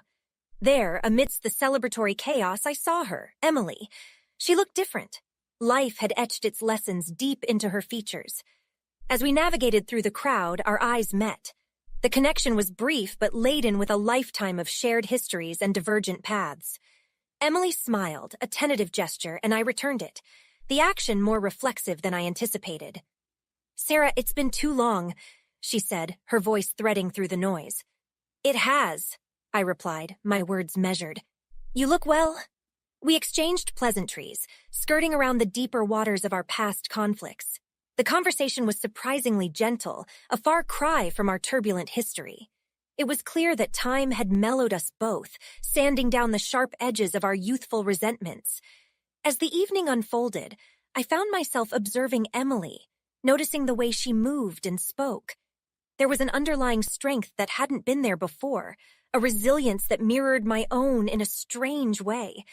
It made me realize how much we had both changed, how the trials we each faced had sculpted us into the women we were today. Standing there, amidst the laughter and the light, I reflected on the journey that brought me here. The neglect and challenges of my youth, once sources of pain, had transformed into the bedrock of my success. They had taught me the value of independence, the strength of perseverance, and the importance of defining oneself on one's own terms. As the night drew to a close, I stepped outside for a moment of solitude, gazing up at the starlit sky. The air was crisp, the world around me alight with possibilities. It was here, in this quiet moment, that I found a profound peace. I might never fully reconcile with my past, nor with Emily, but I had found my place in the world, carved out a niche where I could thrive. And as I returned to the celebration, a smile playing on my lips, I knew that the journey, with all its vicissitudes, was worth every step. As our story of Sarah and Emily comes to a close, it leaves us with much to reflect upon. How do you think facing hardships and neglect in childhood shapes a person's resilience and success in adulthood? Have you experienced or observed similar transformations in your own life or in others? Please share your thoughts and stories in the comments below. If you found this story compelling, don't forget to like the video and subscribe to the channel for more engaging content like this. Your support helps us continue to bring these stories to life and share them with a wider audience. Thank you for watching, and I look forward to reading your insightful comments. Hi, I'm Jenna. Before I continue, please like and subscribe to follow more of my stories. Growing up wasn't easy for me and my sister Serena. Our mother, who I'd rather not name, had a thing for picking the worst men possible, and it cost us, her daughters, more than I can sometimes admit. Let me take you back to where it all started, and why Serena and I eventually had to make some tough decisions. You always think you can save her, but you can't, Serena whispered to me one late evening as we huddled in our cramped bedroom, trying to muffle our sobs. It was one of those nights where the walls of our house felt paper thin, and every harsh word from our stepfather seemed to slice right through them. I know, but she's our mom. What are we supposed to do? I replied, feeling the weight of my 17 years as if they were much more. Our stepfather, a man with a voice like gravel and a temper like a storm, had been in our lives for too long. Our mother brought him home one evening, claiming he was a changed man, someone who'd seen the rough side of life but was ready to settle down. But the truth? He was a nightmare dressed like a daydream for her. You girls need to learn respect, he would often say, punctuating his words with a pointed finger or something worse. The nights were long, and the helplessness was suffocating. The day I turned 18 was the day I promised Serena she wouldn't have to endure this much longer. Just hold on for one more year, and then you can come live with me, I told her, squeezing her hands, ignoring the tremble in mine. The distance did little to shield us from the chaos that was our mother's love life. Moving out was my escape, my breath of fresh air. I managed to rent a small apartment from my meager earnings at a local cafe, and it was my slice of heaven. Simple but safe. Jenna, you can't keep fixing her mistakes, my best friend Layla would often remind me over coffee. She saw the toll it took on me, always trying to protect Serena from afar, always bracing for the next phone call that spelled disaster. She's our mom, Layla. If I don't look out for Serena, who will? That was my constant refrain, a mantra that kept me tethered to a past I desperately wanted to move beyond. But then came Derek, a man 10 years her junior, with smooth talk and promises that sparkled like fool's gold. My mother was smitten. Jenna, he's different, she'd gush on the phone, her voice a mix of defiance and hope. He understands me. Different how, Mom? Because he hasn't shown his true colors yet? I couldn't hide my skepticism. It was a defense, a shield hardened by too many letdowns. But she was lost to his charm. It wasn't long before she made the ultimate gamble, selling her house to start a new life with Derek. It's all in his name, sweetie. He has a plan, she tried to reassure me one afternoon, her voice shaky, as if trying to convince herself more than me. Mom, please tell me you're joking. You didn't put everything in his name, I pleaded, the phone slipping slightly from my grip as my hands began to tremble with anger and fear. There was something about Derek that didn't sit right with me from the beginning. Maybe it was the way he was too smooth, his words a little too rehearsed, or maybe it was the way he looked at our mother, not like she was the love of his life, but more like a mark in a con man's long game. Isn't he wonderful? Our mother would beam over dinner, recounting how Derek had surprised her with flowers or some lavish gift. He's taking me to see a condo tomorrow. He thinks it's time we started a new life together. Serena and I exchanged glances across the table. Mom, you've only known him for a few months. Don't you think things are moving a bit fast? Serena's voice was cautious, her brow furrowed with worry. Oh, Serena, when it's right, you just know, our mother replied, her gaze distant, caught up in a dream she had woven around Derek's every word. As days turned into weeks, Derek's influence over her grew. The discussions about him selling her house and putting everything in his name began to surface more frequently. He says it's the best way to start fresh, to build our future together. He's even added me to his business accounts, she excitedly shared one evening over the phone. I pressed the phone harder against my ear, a sense of dread settling in. Mom, please tell me you're being careful. People can be deceitful. You barely know him. Jenna, you worry too much. Derek loves me. He's planning our future, she countered, her tone a mix of irritation and infatuation that only served to heighten my fears. One evening, Serena came over, her face pale, her hands clutching her phone like a lifeline. It's about Mom, she said, her voice barely above a whisper. She showed me a series of messages from our mother that had started hopeful but grew increasingly desperate. I did what Derek suggested, sold the house. We're planning to buy a new place together, one message read. Then the tone shifted. Derek's been acting strange. I can't find some of my jewelry, and he's been taking calls in private. And then the last one, a message that felt like a punch in the gut. Derek is gone. The accounts are empty. I don't know what to do. That night, the reality of what had happened hit us like a tidal wave. Our mother, blinded by love or the illusion of it, had been scammed, left with nothing. Serena and I sat in my dimly lit living room, the silence between us heavy. We need to do something, I finally said, my voice steady despite the turmoil inside. We can't let him just get away with this. Serena nodded, her jaw set. Let's find him, Jenna. Let's make sure he never does this to anyone else. The hunt for Derek began, not just to reclaim what was lost, but to protect others from falling victim to his charms. As we delved deeper into his past, the web of lies began to unravel, revealing a trail of deceit that was far more extensive than we could have imagined. The evening was quiet, too quiet, when there was a soft knock at my door.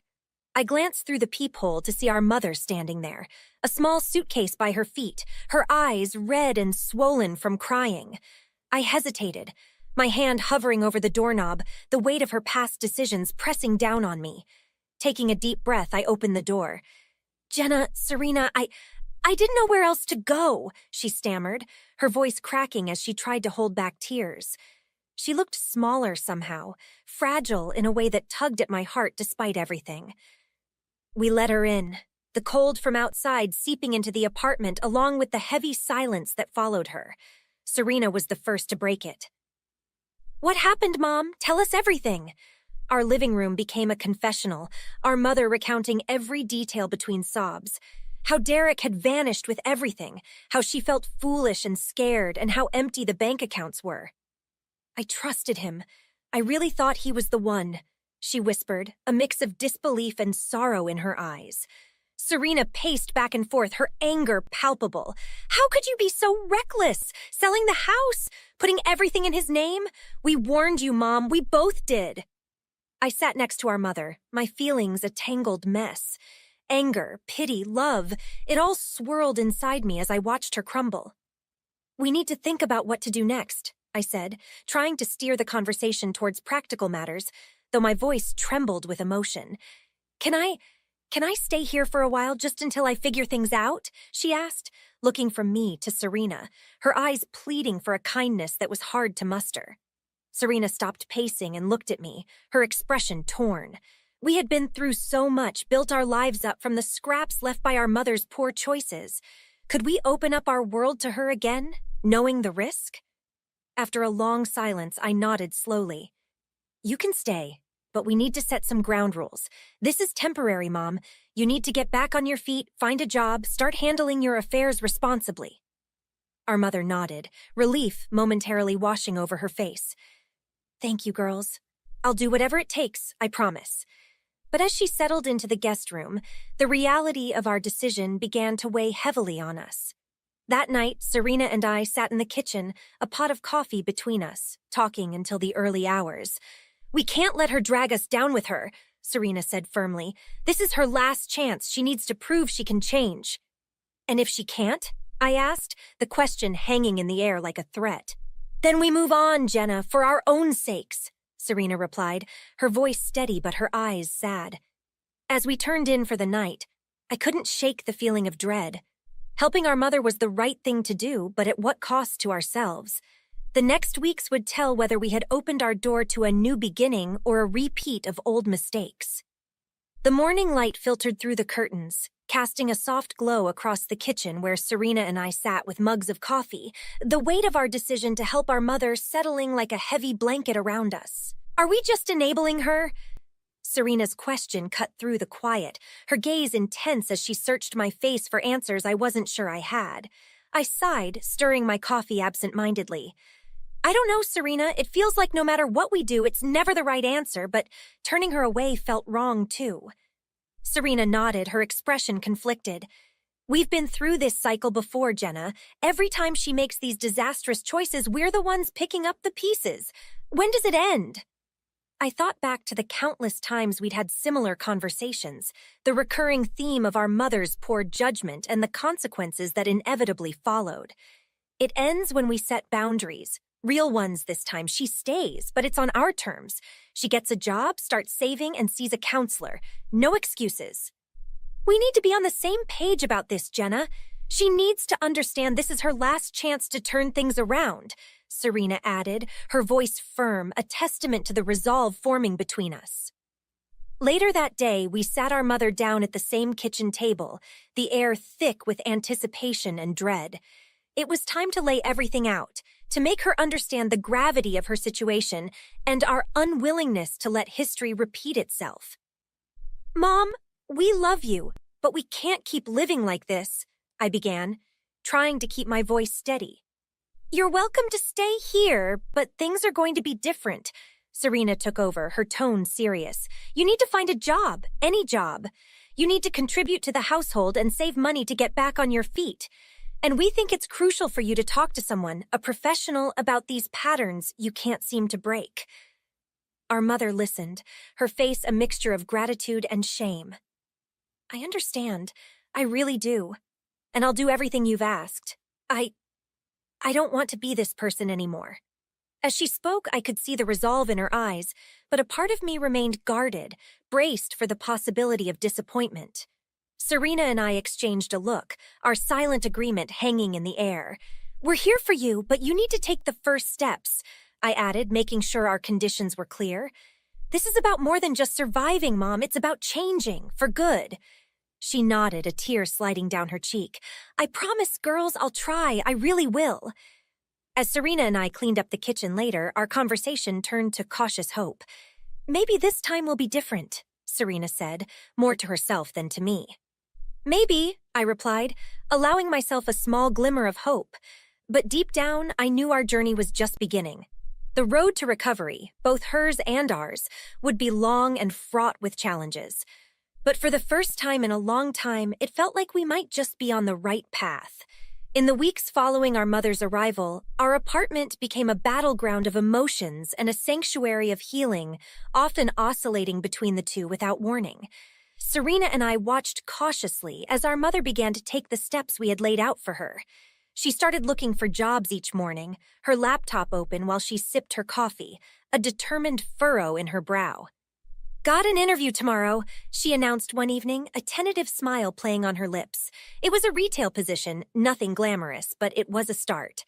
"That's great, Mom," Serena responded, giving her an encouraging nod. I could see the effort it took for Serena to offer even that small gesture of support, but it was progress.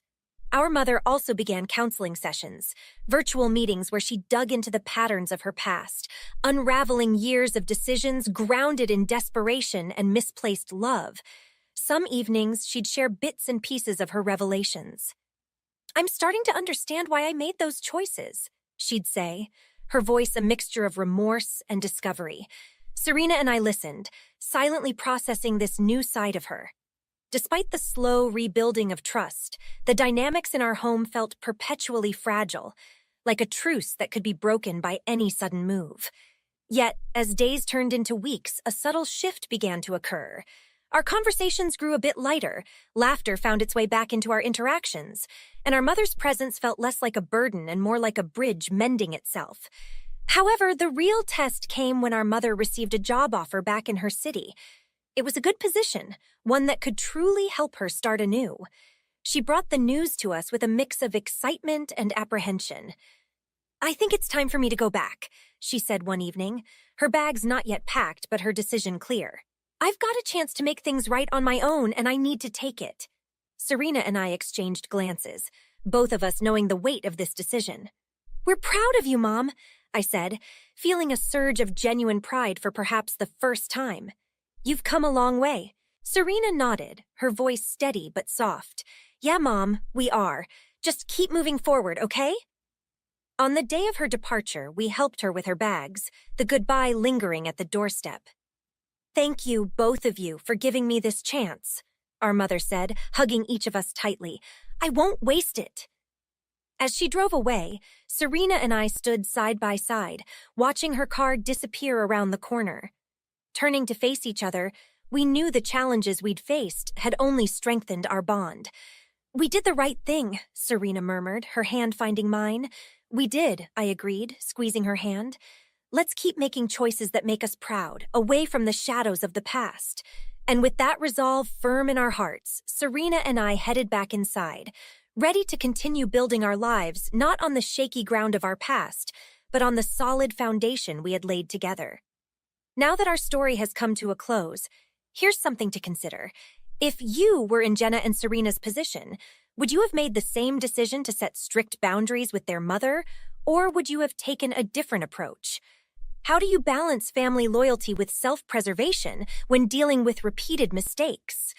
I'd love to hear your thoughts and stories in the comments below.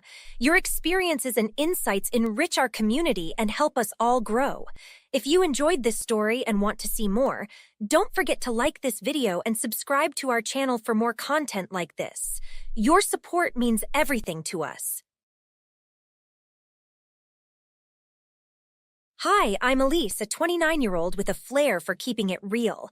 Before we dive into the drama that unfolded with my best friend's engagement, make sure to like and subscribe for more juicy stories.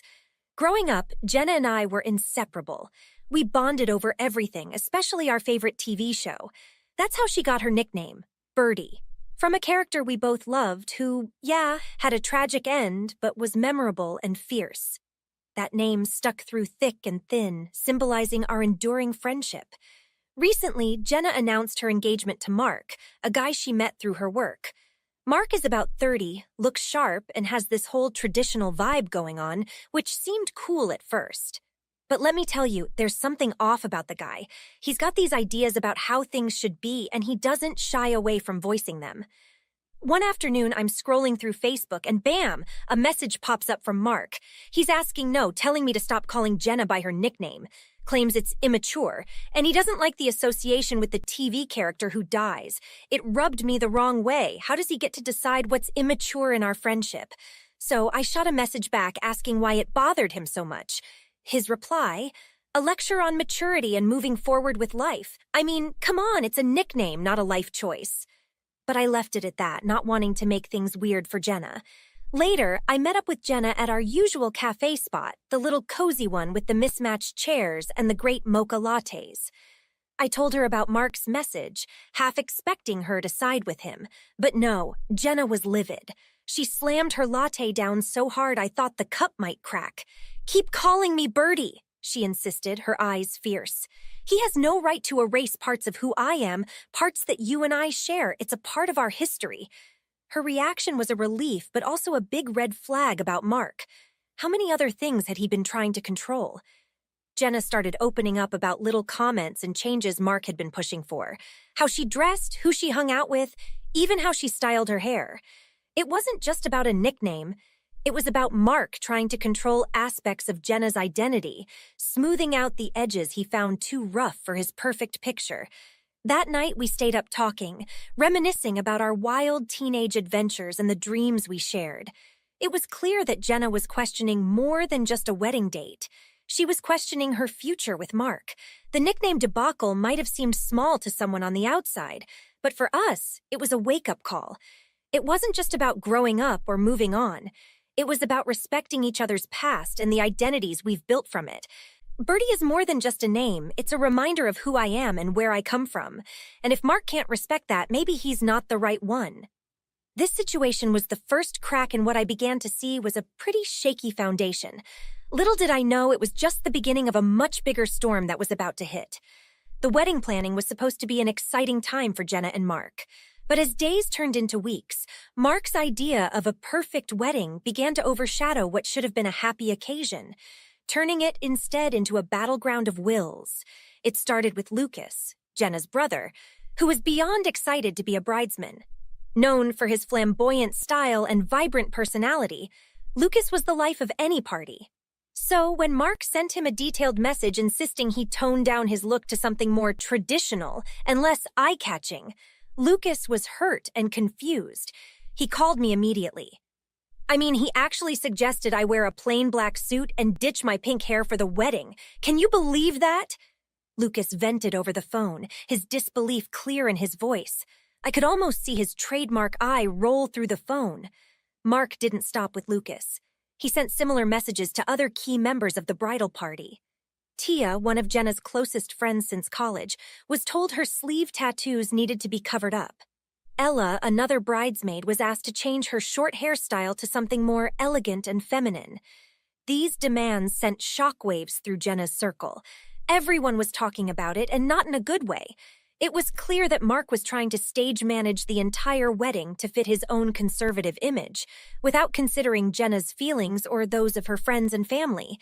Things came to a head one evening when Jenna confronted Mark about his behavior. I was at their apartment when it happened, having come over to help Jenna with some DIY wedding decorations. You can't just dictate how everyone should look and act at our wedding, Mark. These are my friends and family. They should be able to be themselves, Jenna argued, her frustration palpable as she faced Mark in the living room. Mark's response was cold and dismissive. This is our wedding, Jenna. It's supposed to be a classy and elegant event, not some circus. If people can't respect that, maybe they shouldn't be part of it. The room went silent. You could cut the tension with a knife. Jenna looked at him, disbelief and hurt flashing across her face. So you'd rather have a perfect-looking wedding than include the people I love as they are? Mark didn't answer. He just grabbed his keys and left the apartment, leaving Jenna standing there, shell-shocked and teary-eyed. I rushed over to her, wrapping my arms around her as she began to cry. He's never been this controlling, Jenna sobbed into my shoulder. I don't know what's gotten into him. After Mark refused to come home that night, opting instead to stay at a friend's place, Jenna felt utterly abandoned. The man she was supposed to marry had just walked out over a disagreement about the wedding, showing no regard for her feelings or those of her loved ones. As Jenna sat there, her tears gradually subsided, and a steely resolve took their place. She knew something had to change. She couldn't go through with a wedding, much less a marriage under these terms. The situation had escalated beyond a few simple disagreements about wedding aesthetics. It was now about respect, understanding, and love, qualities that seemed increasingly absent in Mark's approach to their union. What was supposed to be the happiest time of their lives was quickly turning into a period of doubt and reconsideration. And as Jenna's best friend, I was there to support her every step of the way. The morning after the fallout, I opened my door to find Jenna on the doorstep, suitcase in hand, eyes red from crying but determined. She needed a place to crash and sort through her whirlwind emotions, and of course my apartment was always open to her. As she settled in, we brewed some strong coffee and sat on the plush couch that had seen us through countless heart-to-hearts over the years. It was clear that last night's confrontation was a breaking point, but as we talked, it became evident this was a long time coming. I've been ignoring a lot of red flags, Elise, Jenna admitted, tucking her legs under her as she clutched her coffee mug. This whole wedding planning has just amplified things I tried to brush off before. Mark's controlling ways aren't new. He's always had strong opinions on what I should wear, who I should hang out with, even what jobs I should apply for. Hearing this was like putting the pieces of a puzzle together. The Mark I saw was just the tip of the iceberg. Below the surface, there was a pattern of behavior that was slowly eroding Jenna's vibrant spirit. "Why didn't you say something sooner?" I asked gently, though I knew the answer. "Love makes you overlook a lot, especially when you want to believe the best about someone." Jenna shrugged, a sad smile playing on her lips. "I thought he was just being protective or that he wanted what's best for us. But last night, I realized it's not about what's best for us. It's about what's best for him." The discussion shifted as Jenna pondered her next steps. It was more than just needing space. It was about needing perspective. Could she really marry someone who valued conformity over her happiness? Who wanted to mold her into something she wasn't? As her best friend, it was tough seeing her in this turmoil, but all I could do was support her choice. "Whatever you decide, I'm here for you," I reassured her, hoping to provide some comfort amidst the storm. That afternoon, the bridesmaids came over. It wasn't your typical joyous pre-wedding gathering. It was a war council of sorts, with each expressing their concern for Jenna and their disdain for Mark's recent actions. Lucas, ever the protector, was particularly vocal. "He's not just stepping on your toes, Jenna, he's trying to reshape you. And frankly, it's bull," Lucas declared, his usual colorful self not dampened by the gravity of the situation. The others nodded in agreement, their faces a mix of anger and concern. The collective discontent solidified Jenna's resolve. By the end of the day, she decided to move out temporarily, to clear her head and consider if a future with Mark was truly what she wanted. This wasn't just about taking a break, it was about taking back control of her life. "I need to figure out who I am again, without him telling me who I should be," Jenna said as we all sat around, a tangle of supportive arms and shared resolve. The decision was painful, no doubt, leaving the man she once loved enough to agree to marry, stepping away from a life she thought she wanted. But as she packed up her things from their shared apartment the next day, I could see the determination in her eyes. This was more than a mere disagreement over wedding details. It was a fight for her identity, her happiness. As I watched her walk away from the apartment she once shared with Mark, I felt a mix of sadness and pride. Sadness for the love lost, and pride for the friend who was brave enough to step away from a toxic situation. The road ahead would be tough, but Jenna was not alone. She had her friends, her family, and a newfound strength that would see her through whatever came next. The next few weeks were a time of deep reflection for Jenna. Away from Mark and the suffocating pressure of their planned life together, she began to breathe easier, to see clearer. She spent long hours at my apartment, often staring out the window with a contemplative look, or flipping through old photo albums that chronicled the life she had before Mark came into it. One evening, while we were sorting through some of these memories, Jenna paused at a picture of us from a road trip we took right after college, a reminder of the carefree, joyful person she used to be. "I haven't felt like that woman in a long time," she mused, tracing the outline of her laughing figure in the photo. "That's because you've been too busy trying to fit into the mold Mark wanted," I pointed out, not wanting to sugarcoat the truth. "Remember how you used to fight against anyone trying to tell you who or what to be?" Jenna nodded, the realization dawning on her that somewhere along the line she had stopped fighting. The discussions we had during those weeks weren't easy.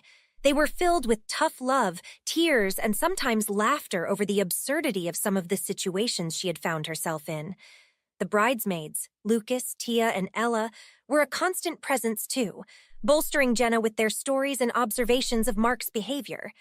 Lucas shared how Mark had once tried to convince him to talk Jenna out of a job opportunity because it would mean less time at home. Tia recounted the times Mark had subtly criticized her choice of attire, trying to make her feel out of place among their more conservatively dressed friends. "It's like he was trying to isolate you, Jenna," Ella added, anger lacing her tone. "By picking at us, your closest friends, he was slowly cutting you off from your support system." Hearing all this, seeing the pattern laid out so clearly was a wake-up call for Jenna. It wasn't just about a nickname or wedding details, it was about control and manipulation.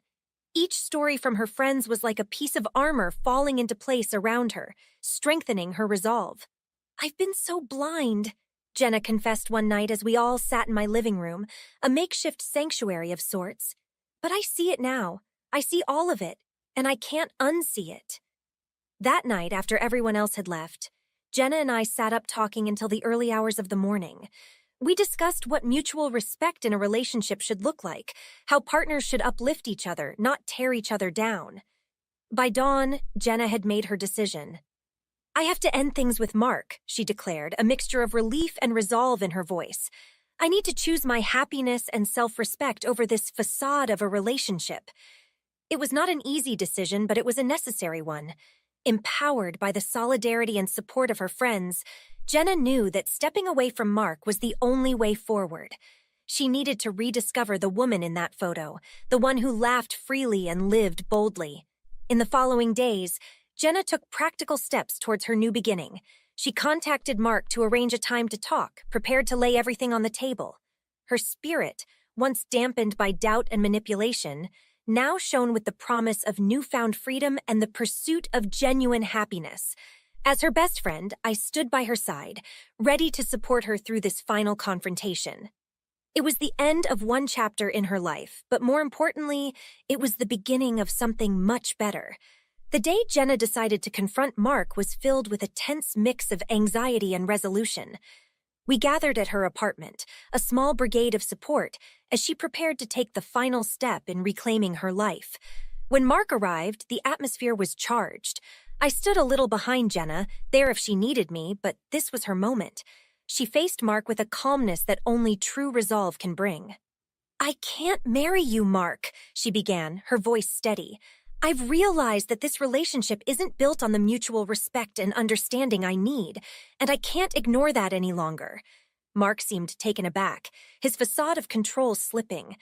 As Jenna spoke of the need for respect, the importance of her own identity, and her refusal to be remolded into something she wasn't, Mark's initial shock turned to reflection. Perhaps for the first time, he truly saw the impact of his actions. "It's not what I wanted," he finally said, his voice low. "I thought I was doing what was best for us." "But it was only what you thought was best," Jenna replied. "You never really asked what I needed." The breakup, though painful, felt like a release. As Mark left, the air seemed clearer, as if a weight had been lifted. Jenna turned to us, her expression one of sorrow but also relief. "Thank you," she whispered, and we pulled her into a group hug, our bond stronger than ever. With the engagement off and the wedding canceled, we decided to turn the day that would have been Jenna's wedding into a celebration of her new beginning. The bridal party, now relieved of their duties, planned a trip to the coast, sun, sea, and a toast to freedom and friendship. As Jenna's story wraps up, we're left wondering, is it ever justifiable to change for someone you love? Share your thoughts in the comments below. If you enjoyed this story, don't forget to like, subscribe, and turn on notifications for more. Hi, I'm Emily. Before we dive into my story, please take a moment to like and subscribe for more tales from my life. Now, let me take you back to when I was 29, filled with excitement and a touch of naivety, stepping into a new chapter of my life. Moving in with Ted, my boyfriend, and his brother Ash was supposed to be the start of something great. We found a quaint suburban house that seemed perfect for us. Spacious enough, yet cozy, a place where dreams could grow. Bringing my male cat along, who was more like my little shadow, I felt complete and ready for this new adventure. The house had this charming, old-world feel with creaky wooden floors and large windows that bathed the rooms in sunlight. I spent the first few days unpacking, decorating, and weaving bits of my life into the fabric of this new home. Ted was as supportive as ever, always with a smile and ready to lend a hand. But it wasn't long before something odd caught my attention. There was a persistent urine smell that seemed concentrated in our bedroom. At first, I thought maybe my cat was marking his new territory, feeling as out of place as I was. I checked every corner, cleaned every surface, but the smell lingered. "Ted, do you notice that smell? It's like, I don't know, like cat pee or something," I mentioned one evening as we were setting up the living room. "Yeah, I've noticed it too, but it's probably just the old carpets or maybe Buddy is having accidents." Ted tried to reassure me, referring to their elderly dog who ambled around the house with a slow, loving wag of his tail. I wanted to believe it was nothing serious. Maybe it was just the stress of moving and all the new changes. But as days turned into weeks, the smell grew stronger. And more of my things. Clothes in the closet, the corner of an heirloom quilt, even my favorite pair of slippers were getting soiled. This was no accident. It was deliberate and it was targeted. It struck me then how little I knew about Ash. Quiet, often keeping to himself, he never seemed interested in what Ted and I were doing. Could he be responsible? No, that couldn't be. Why would he do something so disgusting? Determined to get to the bottom of this, I decided to take action. I couldn't let this mysterious stench ruin the sanctuary Ted and I were building together. So I installed a small camera in our bedroom, hidden among the books on the shelf, hoping to catch the culprit, still half doubting I'd find anything. Then, with a deep breath, I left it to do its silent watch. The next few days were a blur of anxiety and anticipation. I went about my daily routines with a veneer of normalcy, but underneath my thoughts raced, always back to what the camera might be capturing.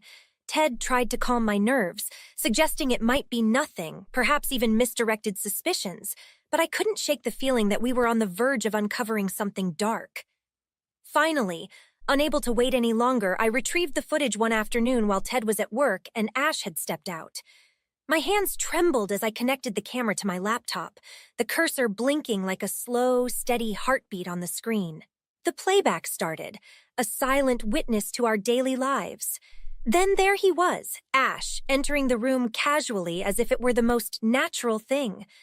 My heart stopped as I watched him look around, ensure he was alone, and then with a disturbing calmness, begin to urinate on my belongings. My stomach churned with revulsion and disbelief.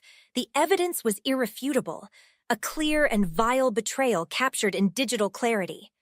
I felt a mix of anger and sorrow. The trust I had extended to Ted's brother shattered in those few decisive moments. I confronted Ash later that day, the footage a silent accusation between us.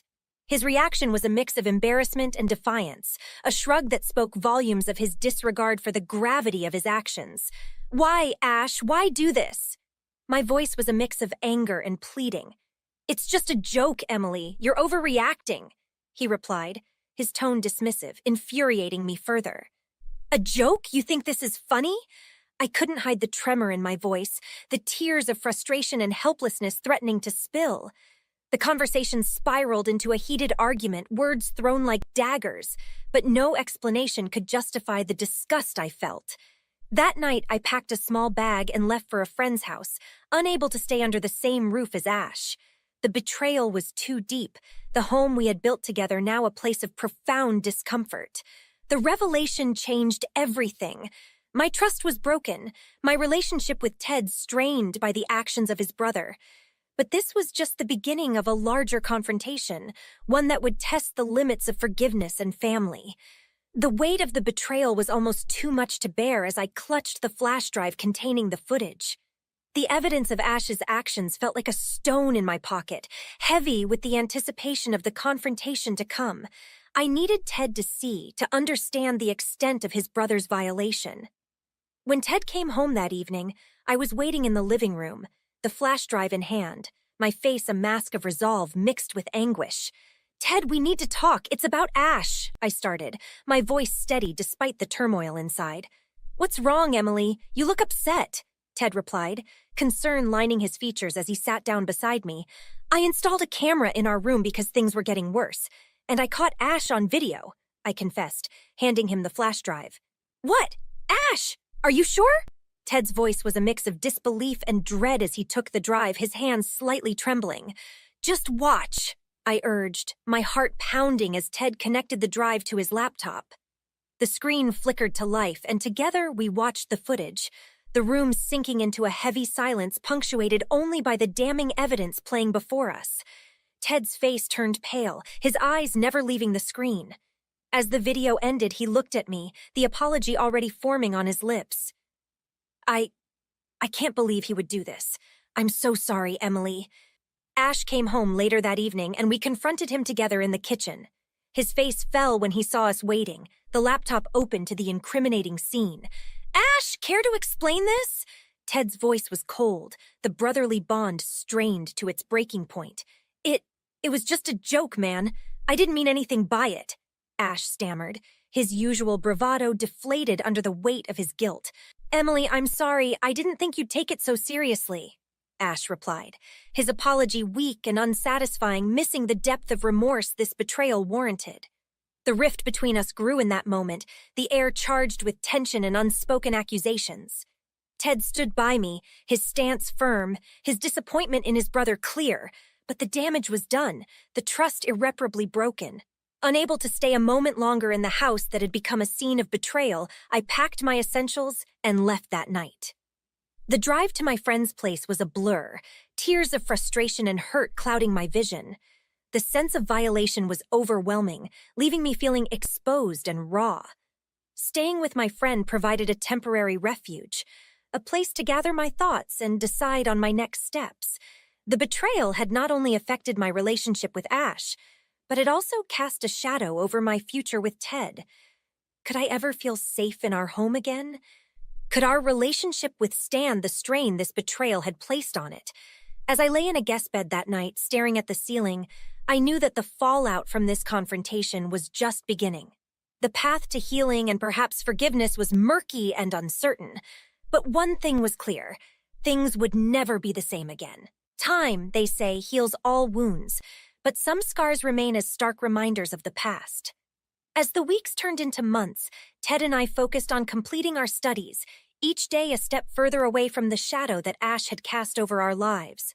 Graduation loomed on the horizon, a symbol of new beginnings and fresh starts. We talked less and less about Ash.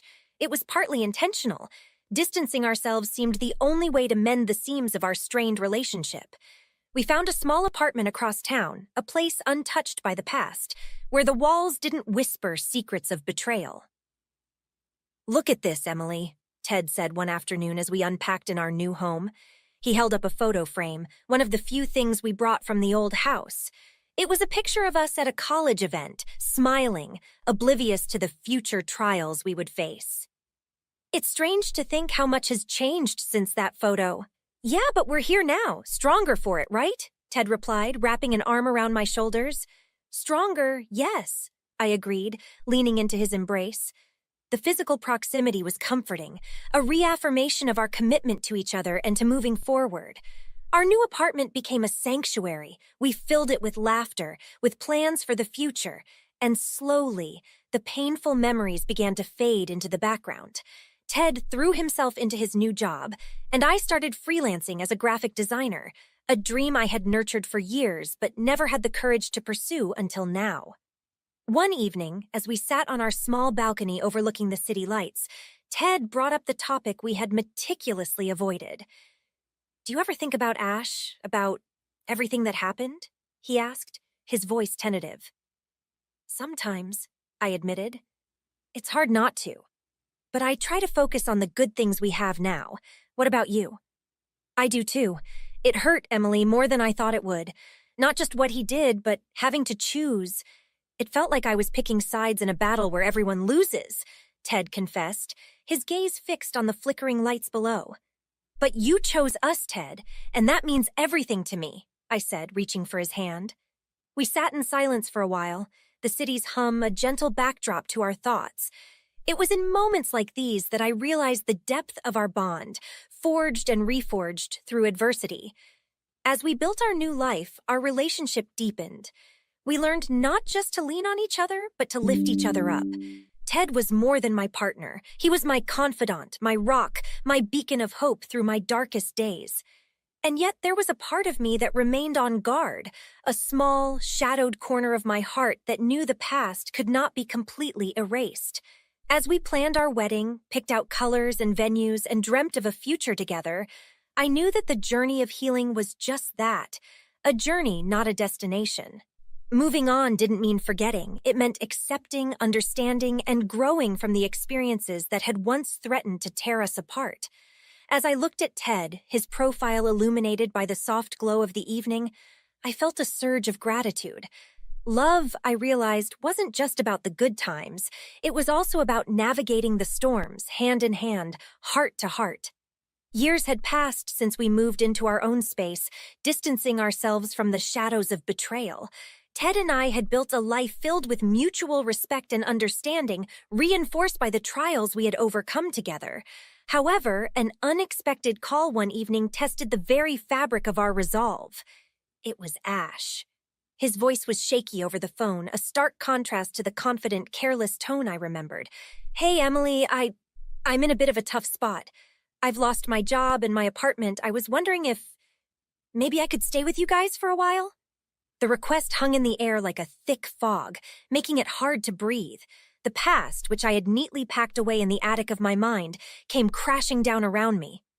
"Ash, I don't think that's a good idea," I replied, my voice steady despite the turmoil inside.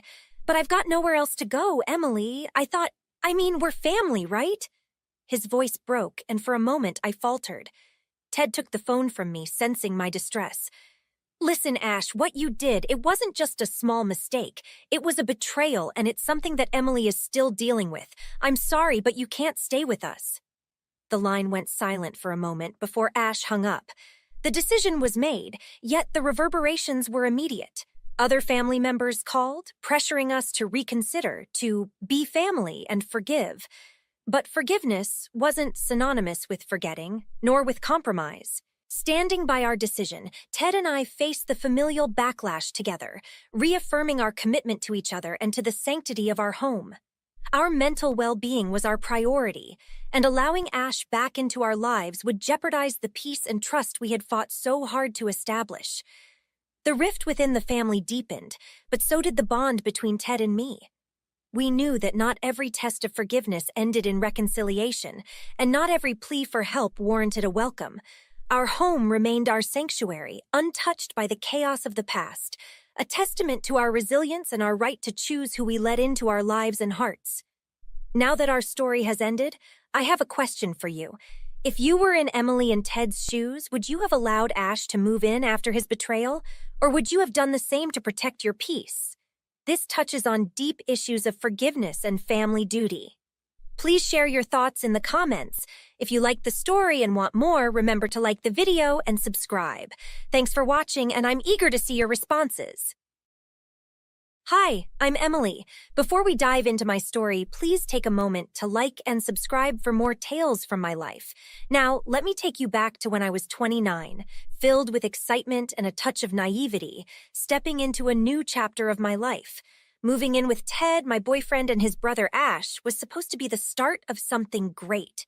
We found a quaint suburban house that seemed perfect for us. Spacious enough, yet cozy, a place where dreams could grow.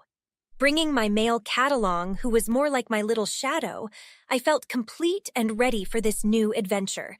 The house had this charming, old-world feel with creaky wooden floors and large windows that bathed the rooms in sunlight. I spent the first few days unpacking, decorating, and weaving bits of my life into the fabric of this new home. Ted was as supportive as ever, always with a smile and ready to lend a hand. But it wasn't long before something odd caught my attention. There was a persistent urine smell that seemed concentrated in our bedroom. At first, I thought maybe my cat was marking his new territory, feeling as out of place as I was. I checked every corner, cleaned every surface, but the smell lingered. "Ted, do you notice that smell? It's like, I don't know, like cat pee or something," I mentioned one evening as we were setting up the living room.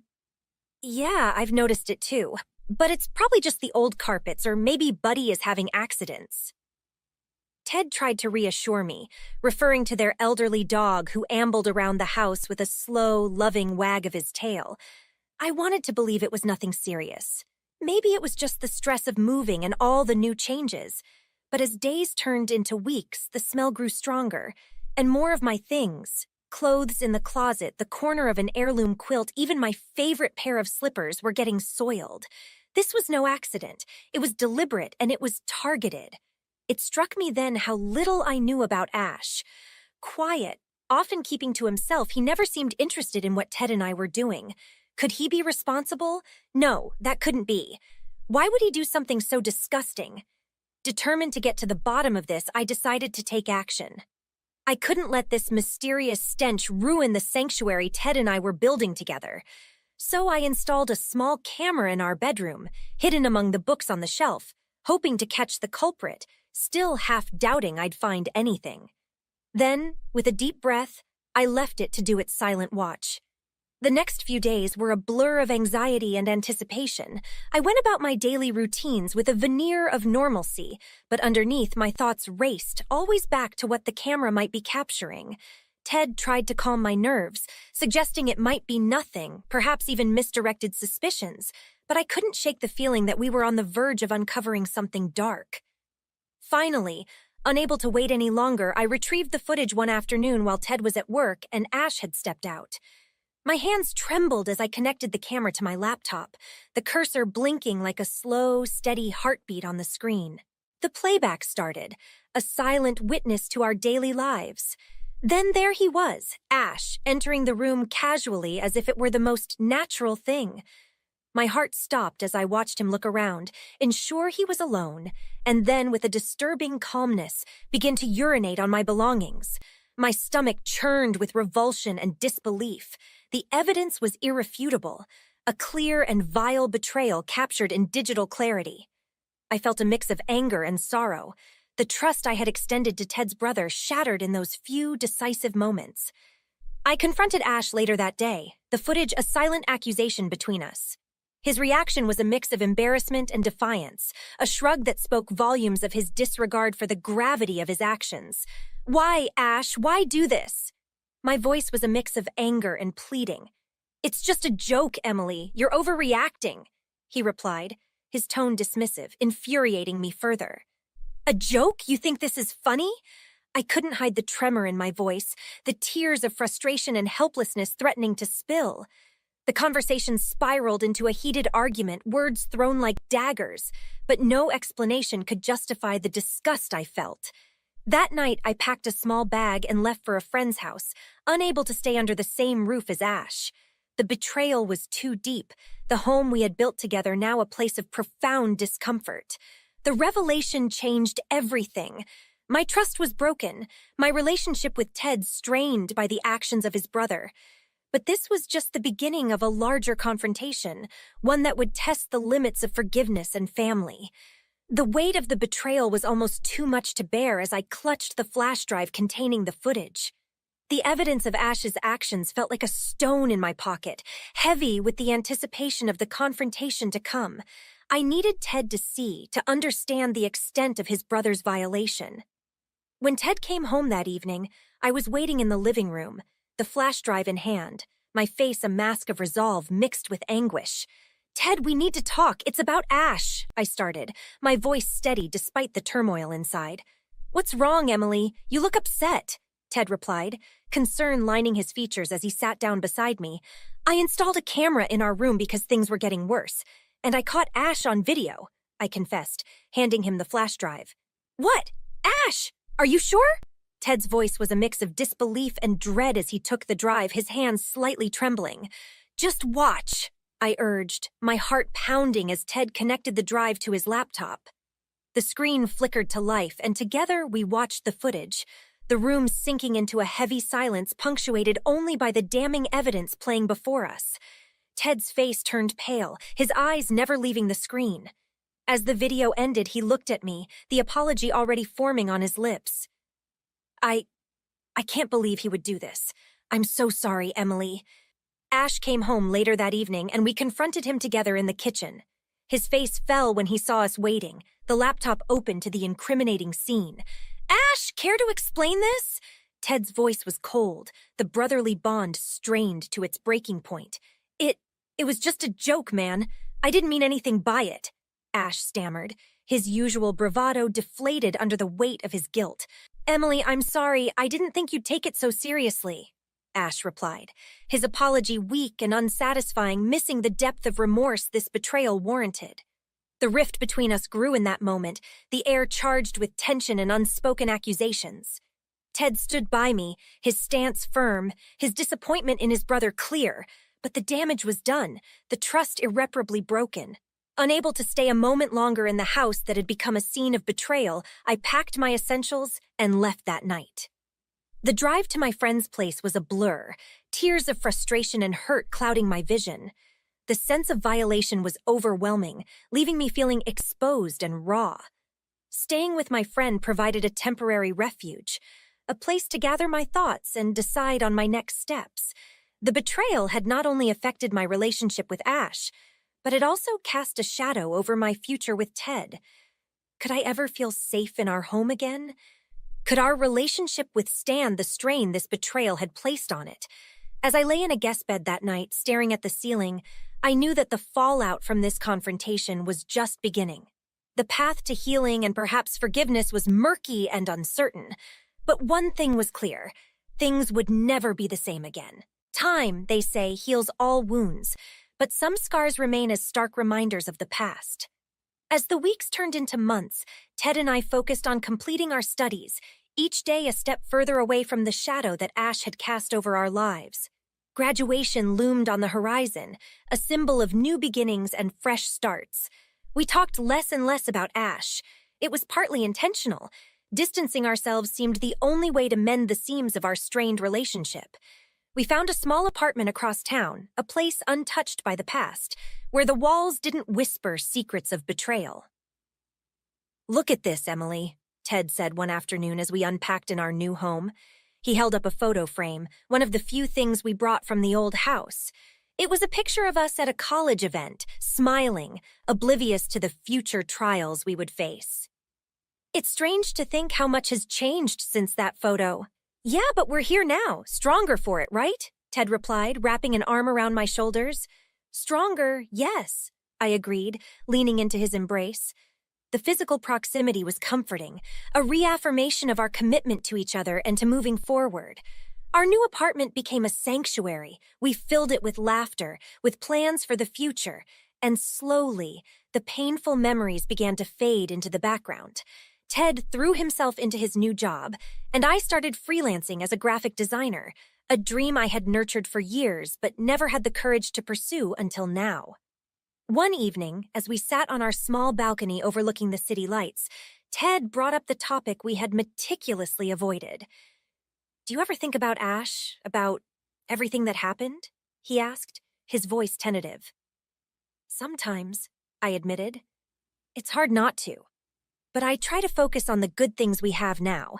What about you?" "I do too. It hurt, Emily, more than I thought it would. Not just what he did, but having to choose. It felt like I was picking sides in a battle where everyone loses," Ted confessed, his gaze fixed on the flickering lights below. "But you chose us, Ted, and that means everything to me," I said, reaching for his hand. We sat in silence for a while, the city's hum a gentle backdrop to our thoughts. It was in moments like these that I realized the depth of our bond, forged and reforged through adversity. As we built our new life, our relationship deepened. We learned not just to lean on each other, but to lift each other up. Ted was more than my partner. He was my confidant, my rock, my beacon of hope through my darkest days. And yet there was a part of me that remained on guard, a small, shadowed corner of my heart that knew the past could not be completely erased. As we planned our wedding, picked out colors and venues, and dreamt of a future together, I knew that the journey of healing was just that, a journey, not a destination. Moving on didn't mean forgetting. It meant accepting, understanding, and growing from the experiences that had once threatened to tear us apart. As I looked at Ted, his profile illuminated by the soft glow of the evening, I felt a surge of gratitude. Love, I realized, wasn't just about the good times. It was also about navigating the storms, hand in hand, heart to heart. Years had passed since we moved into our own space, distancing ourselves from the shadows of betrayal. Ted and I had built a life filled with mutual respect and understanding, reinforced by the trials we had overcome together. However, an unexpected call one evening tested the very fabric of our resolve. It was Ash. His voice was shaky over the phone, a stark contrast to the confident, careless tone I remembered. "Hey, Emily, I'm in a bit of a tough spot. I've lost my job and my apartment. I was wondering if maybe I could stay with you guys for a while?" The request hung in the air like a thick fog, making it hard to breathe. The past, which I had neatly packed away in the attic of my mind, came crashing down around me. "Ash, I don't think that's a good idea," I replied, my voice steady despite the turmoil inside. "But I've got nowhere else to go, Emily. We're family, right?" His voice broke, and for a moment I faltered. Ted took the phone from me, sensing my distress. Listen, Ash, what you did, it wasn't just a small mistake. It was a betrayal, and it's something that Emily is still dealing with. I'm sorry, but you can't stay with us. The line went silent for a moment before Ash hung up. The decision was made, yet the reverberations were immediate. Other family members called, pressuring us to reconsider, to be family and forgive. But forgiveness wasn't synonymous with forgetting, nor with compromise. Standing by our decision, Ted and I faced the familial backlash together, reaffirming our commitment to each other and to the sanctity of our home. Our mental well-being was our priority, and allowing Ash back into our lives would jeopardize the peace and trust we had fought so hard to establish. The rift within the family deepened, but so did the bond between Ted and me. We knew that not every test of forgiveness ended in reconciliation, and not every plea for help warranted a welcome. Our home remained our sanctuary, untouched by the chaos of the past, a testament to our resilience and our right to choose who we let into our lives and hearts. Now that our story has ended, I have a question for you. If you were in Emily and Ted's shoes, would you have allowed Ash to move in after his betrayal, or would you have done the same to protect your peace? This touches on deep issues of forgiveness and family duty. Please share your thoughts in the comments. If you like the story and want more, remember to like the video and subscribe. Thanks for watching, and I'm eager to see your responses. Hi, I'm Elizabeth. Before I dive into my story, please don't forget to like and subscribe for more personal tales like this one. I was just 20 when I met Donald. He was charming in a quiet, unassuming way, and I fell hard. We married within a year, full of dreams and promises. Our daughter April came along not long after, and for a while it felt like we were on the right track. Back then, it was all about surviving the day-to-day. Donald worked, but he never really had any ambition beyond that. He was content with minimum effort, which left everything else on my shoulders. I managed the bills, the house, April's needs, all of it. You need to step up, Donald, I would say, voice weary from the exhaustion of juggling work and home. I can't do this alone. But Donald would just shrug, the same old dismissive gesture, his eyes glued to the TV. You're better at handling all that stuff, he'd reply. This indifference chipped away at us over the years. Arguments became our new routine. I begged him to understand, to see how uneven our partnership was. I just need you to share this life with me, not just watch me live it for both of us, I'd often end up shouting. One particularly stark evening, when the weight of our stagnant life pressed down on me, I confronted Donald. It wasn't planned, but the words spilled out, fueled by years of frustration. We're stuck, Donald! Aren't you tired of this? Don't you want more? My voice cracked, a mix of anger and desperation. Donald looked up, annoyance flickering across his face. Why do you need more? This is enough for me. Why isn't it enough for you? That night, I lay awake, staring at the ceiling, the gap between us wider than ever. I realized I didn't want April growing up thinking this was what marriage looked like. The decision to divorce wasn't sudden. It came from countless nights like that, lying awake, imagining a different life for myself and for April. I wanted her to see that it was okay to reach for more, to not settle. I sat April down one afternoon, taking her small hands in mine. Honey, your dad and we need to talk about something important. April, only 11, but with a maturity that always surprised me, nodded solemnly. I explained that her father and I weren't happy, that sometimes even adults need to make hard choices to find happiness. But what about us? Are we still a family? Her voice wavered, eyes wide and fearful. Always, I reassured her, pulling her close. We will always be a family, just a little different. The day I told Donald I wanted a divorce, he didn't fight me. It was as if he'd been expecting it, maybe even relieved. We agreed to co-parent April, to make it as smooth as possible for her. But things didn't go as planned. April's behavior changed after that talk. She grew colder towards me, echoes of Donald's indifference in her eyes. It pained me to see my vibrant girl retreat into a shell, but I clung to the hope that it was just a phase, that she'd understand with time. As the divorce proceedings began, I noticed April siding more with Donald. It wasn't blatant at first, but the signs were there. She'd parrot things he'd said, things that were not entirely true, painting me as the villain who broke up our family. Despite this, I pushed forward. clinging to the belief that this was the right choice, that in time April would see why I had to do this. But as I signed those papers, I couldn't shake the feeling that I was losing my daughter along with my husband. After the divorce, April's attitude towards me grew colder by the day, as if each morning brought a new layer of frost. Her visits started to dwindle, and our conversations turned into a series of monosyllabic responses. One day, a friend called me, her voice tense. "Elizabeth, you need to see what April posted online." My heart sank as I logged into social media. There, for all the world to see, was April's declaration. "I wish my mom had no parental rights. She never cared about us, only about herself." The words hit like a physical blow. I tried to reach out to her, to explain, to apologize for any pain I had caused, but she blocked my calls, my texts, everything. In court, Donald used April's posts against me. "See what Elizabeth has done to her own daughter?" he argued, his voice dripping with a mix of victory and disdain. The judge's decision felt like another betrayal. "Given the circumstances," he began, his tone impersonal and cold, "I am granting Donald full custody of April. Elizabeth, your visitations will be supervised and limited to ensure the child's well-being." Walking out of that courtroom, I felt a part of me wither and die. My own daughter had turned against me, her words twisted into daggers that severed what little connection we had left.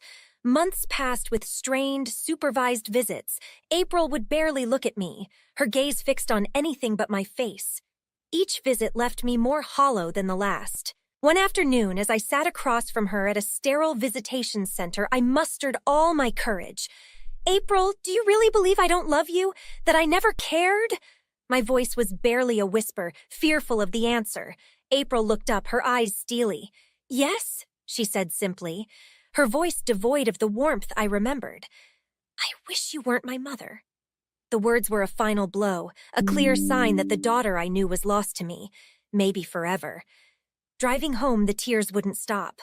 By the time I pulled into my driveway, the decision was made. I couldn't keep doing this to myself or to her. That night, I wrote April a letter, not knowing if she would ever read it. "I love you more than life itself, but I can see my presence brings you nothing but pain. I'll step back if that's what you need to heal. Maybe one day you'll understand why I made the choices I did." Sending that letter was the hardest thing I've ever done. I was choosing to lose her in hopes that she might find happiness. But as I dropped the envelope in the mailbox, a part of me hoped for a future where April might reach out, maybe understand, maybe forgive. As the days turned into weeks and weeks into months, the silence from April confirmed my fears. Our bond, once unbreakable, was now just another casualty of a battle I never wanted to fight. Years had passed since the courtroom and the painful estrangement from April. In that time, I found someone new, someone who understood the scars I carried and saw beyond them. James was a widower, with a gentle soul that somehow matched my broken pieces with his own. We met through a mutual friend, initially bonding over our love for old jazz records and quiet evenings. His kindness was a balm, and as our friendship deepened, so did our connection. One crisp autumn evening, as we watched the sunset draped in hues of orange and red, James proposed. It was simple, no grand gestures, just us and the promise of a new beginning. We decided on a small wedding, just close friends and family in a little garden that we both loved. Planning the wedding brought a mix of emotions. While I was genuinely happy, the joy was tinged with a sadness that April would not be part of this chapter. Despite the years, the sting of her last words still lingered, a shadow in the brightest moments. As the wedding day approached, I found myself pausing at moments, caught by a memory of April as a child, her laughter filling our old home. These were moments of what-ifs and might-have-beens. James, ever perceptive, would gently squeeze my hand, bringing me back with a reassurance that he was there, no matter what shadows lurked in my heart. "We are starting something new, Elizabeth," James would say, his voice steady and sure. "It's okay to feel both happy and sad. It doesn't make your joy any less real." His words were a comfort, but the ache for April's presence remained. I wondered if she thought of me, if she ever looked back on our moments together before everything fell apart. The night before the wedding, I lay awake, the moon casting soft shadows across the room. James slept peacefully beside me, his presence a steady pulse of comfort. My mind wandered to April, imagining her grown now, perhaps with a life of her own. Did she ever think of me? Did she ever feel the pull of our bond, however frayed? Morning came with a flurry of activity. The garden was set with rows of white chairs and floral arches, the air filled with the scent of roses and fresh earth. As I stood there in my simple white dress, looking at the faces of friends who had stood by me through the darkest times, I felt a profound gratitude mixed with the inevitable pang of missing April. But this was a day of new beginnings. As I walked down the aisle, the soft strains of a jazz melody playing, I allowed myself to feel the full breadth of my emotions, the loss, the love, and the hope for what was yet to come. James's smile as he watched me approach was a beacon, a promise that while the past may never fully leave us, the future held new stories to be written. The wedding was unfolding beautifully, with the garden bathed in the golden light of the late afternoon sun. The music was a soft whisper in the background, the air tinged with the sweet scent of blooming flowers. As James and I exchanged vows, there was a palpable sense of beginning anew, a moment of pure joy that felt almost sacred. Then chaos erupted. April appeared at the back of the garden, her arrival like a storm cloud over a clear sky. I hadn't seen her in years, but there she was, unmistakable, her face hardened, eyes blazing with an anger I knew all too well.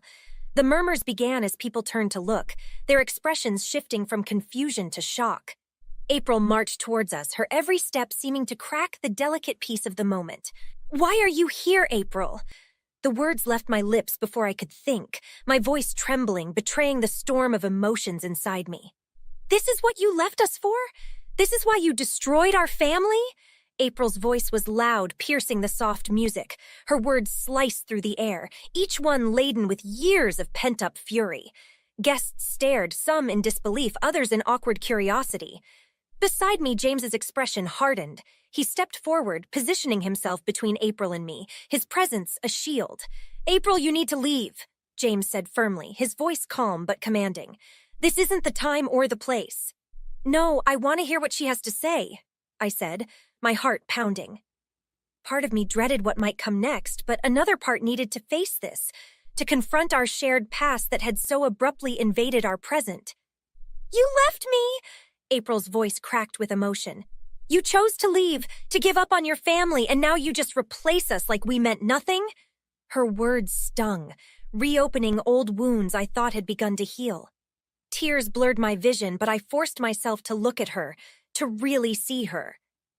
"April, I left a situation that was unbearable, not you. I never stopped loving you," I managed to say, my voice steady despite the turmoil inside.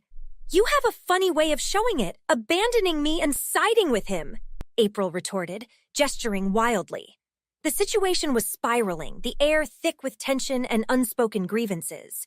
James intervened again, his hand gently touching my arm.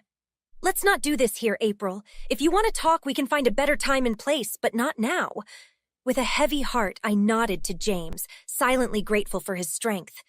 Together, we approached April, our movements slow, non-threatening.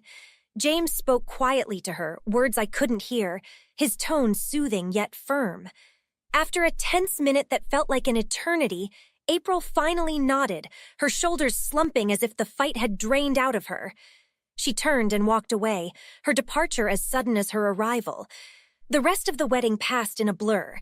Although we resumed the ceremony, the joy was dimmed, the festivities overshadowed by the confrontation. As I stood there beside James, promising to love and cherish him, part of my heart mourned the daughter I still loved, hoping that someday, somehow, we might find a way back to each other. The days following the wedding were a swirl of conflicting emotions. The beautiful ceremony, meant to be the start of a new chapter with James, was now tinted with the sour shade of the confrontation with April. And as if the disruption hadn't been enough, Donald's voice soon joined the chorus of chaos. "You've always been selfish, Elizabeth. You failed as a wife and now as a mother, too. April's outburst at your wedding just proves that," Donald hissed over the phone, his words like daggers aimed to wound. His accusations burrowed deep, reopening the old scars of doubt and guilt that I had struggled so long to heal. For a moment, his words echoed the darkest fears lurking in my own heart. Had I really failed April? As I hung up, the silence of my new home with James felt heavy, a stark contrast to the turmoil inside me.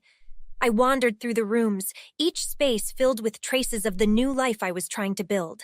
The pictures on the walls, the books on the shelves, the cozy throw on the couch, all chosen to create a haven from my past pains. James, noticing my unease, found me staring out the window, lost in thought. "You can't let Donald's words define you," he said gently, his hand resting on my shoulder. "I know, but hearing April at the wedding, then Donald, it's like no matter what I do, I can't escape their judgment," I confessed, the weight of years making my voice tremble. "You've done everything you could. Sometimes that has to be enough," James replied, his voice firm with conviction. His words, simple yet powerful, sparked a realization within me. I had spent so many years tangled in Donald's criticisms and April's coldness, I had almost forgotten who I was beyond their accusations. That evening, as I sat down with a cup of tea, I began to reflect on everything that had happened. Yes, the divorce was painful, and yes, the estrangement from April was a scar on my heart that might never fully heal. But these events, though defining, did not encapsulate my entire existence. I realized that being a good mother wasn't just about enduring in silence or sacrificing my happiness for the sake of appearances. It was also about showing April that it was okay to seek a better, healthier life, even if that meant making tough decisions, even if it meant walking away from toxicity. As the days turned into weeks, I found strength in my routines with James, in the quiet solidarity of our shared life. We talked, we laughed, and slowly, the shadows of the past began to recede, edged out by the light of present joys and the promise of future happiness. Though Donald's words still stung, they no longer held the power they once did. And as for April, I held on to a sliver of hope that one day she might see why I made the choices I did, that maybe she would understand and perhaps forgive. In this new chapter with James, I was learning that my worth wasn't defined by my past, by Donald's accusations, or by April's anger. It was shaped by my courage to move forward, by my resilience in the face of pain, and by the love I could give and receive in the now. This was my life, and I was finally reclaiming it. The story has come to an end, and now I have a question for all of you. Do you think Elizabeth was right to prioritize her own happiness and mental health over trying harder to mend her relationship with April, even if it meant facing harsh judgments? Was her decision truly an act of self-care, or did it cross into selfishness? Please share your thoughts in the comments below, and don't forget to like this video and subscribe to the channel for more discussions like this. Your opinions make our community stronger. Hey there, I'm Beth. Before I dive into my story, please hit that like and subscribe button to stay updated on my journey. Growing up, my life was like being shuffled between two different worlds. After my parents split when I was 14, I was stuck living part-time at my mom's cozy, warm house and part-time at my dad's, which turned into something out of a nightmare when he married Amanda. Amanda wasn't just any stepmom. She was like a character straight out of a villain's handbook, obsessed with appearances and material things. She had 2 daughters, Jessica and Sarah, who were like her mini-me's. From the moment they entered my life, it felt like they were on a mission to erase my presence from my dad's house. One day, I came home from school to find my room transformed. My posters were down, and in their place hung bland, expensive artworks that Amanda liked. "Beth, we thought we'd update your room to match the rest of the house," Amanda said, her voice dripping with a fake sweetness that didn't quite reach her eyes. I looked around, feeling the walls closing in. "But my things? My posters, my books, where are they?" I stammered, my voice barely above a whisper. Jessica chimed in, twirling a strand of her hair. "Oh, we boxed them up. They didn't really fit the new aesthetic. We need to keep a certain standard, you know?" Frustration boiled inside me as I spotted Sarah smirking from the doorway. "Yeah, and honestly, it's better this way, more sophisticated," she added. I spent many nights lying awake in that foreign room, feeling like a stranger. Conversations at dinner were no better. Amanda and her daughters would dominate the discussions, talking about shopping trips and spa days, while my attempts to share stories about my school projects or my love for game design were quickly dismissed. Beth, darling, why don't you talk about something more interesting, like the last time you went shopping or something? Amanda would say, barely hiding her disinterest. It wasn't long before I realized this wasn't just a phase. This was their way of showing me I didn't belong. When I turned 18, I made the hardest decision of my life. I decided to move out permanently and live with my mom. I needed a space where I could breathe, where I could be myself without being constantly reminded that I didn't fit into Amanda's perfect little world. The day I left, I packed my things while Amanda and her daughters were out. As I zipped up my last suitcase, my dad stopped by my room. His expression was a mix of sadness and resignation. "Beth, are you sure about this?" he asked, his voice low. I nodded, unable to meet his gaze. "I have to do this, Dad. I can't keep living like an outsider in my own home." He sighed, running a hand through his hair. "I understand, Beth. Just know that you're always welcome here." I wished I could believe him. As I drove off to my mom's house, I felt a weight lifting off my shoulders. I was free now, free to pursue my dreams without the shadow of Amanda and her daughters looming over me. I remember walking into my father's house that evening. Amanda had orchestrated the entire evening to showcase Jessica to some wealthy suitor, but as fate would have it, my life was about to take an unexpected turn. "Beth, you remember how to behave at these gatherings, right?" Amanda reminded, her tone sharp as a knife. Before I could respond, Ryan walked in. He was a friend of the suitor, and unlike the rest, he wasn't dressed to impress. His easy smile and relaxed demeanor were out of place in the sea of pretension. "You must be Beth. Heard a lot about you. You're into game design, right?" Ryan approached with a warm, genuine interest. "Yeah, that's right. And you are?" I asked, intrigued by his casual approach. "Ryan, I'm just tagging along with my buddy tonight. Honestly, I'd rather talk about the latest game releases than hear about stock portfolios and golf scores," he chuckled, scanning the room. We slipped away into the garden, leaving the orchestrated matchmaking behind. The conversation flowed effortlessly as we discussed everything from classic literature to the intricacies of game design. "You know, Beth, it's refreshing to meet someone who's not obsessed with climbing social ladders," Ryan said, his eyes lighting up with every topic we covered. "I've had enough of that to last a lifetime," I admitted, thinking of Amanda and her relentless social engineering. As the evening wound down, Ryan and I exchanged numbers, promising to meet again. It wasn't long before our casual meetings turned into dates, and those dates into something deeper. We married within a year, a simple ceremony that was the stark opposite of anything Amanda would have thrown. Living with Ryan gave me the family life I always yearned for, one filled with love and understanding rather than schemes and superficiality. We had our kids, Mia and Evan, who grew up in a home where they were cherished for who they were, not for the social advantages they could bring. One evening, while Ryan was putting Mia to bed, I overheard him reading to her, and the brave princess decided to build her own castle, one where everyone is welcome. I smiled to myself, thinking how my life, once overshadowed by my stepsister's cunning plots, was now a testament to something pure and fulfilling. My family was my fortress, and no amount of calculated charm from Amanda's world could breach its walls. As I prepared dinner one night, Ryan wrapped his arms around me, a knowing smile on his face. "You know, Beth, I think we've outplayed them at their own game," he whispered. I turned and kissed him lightly.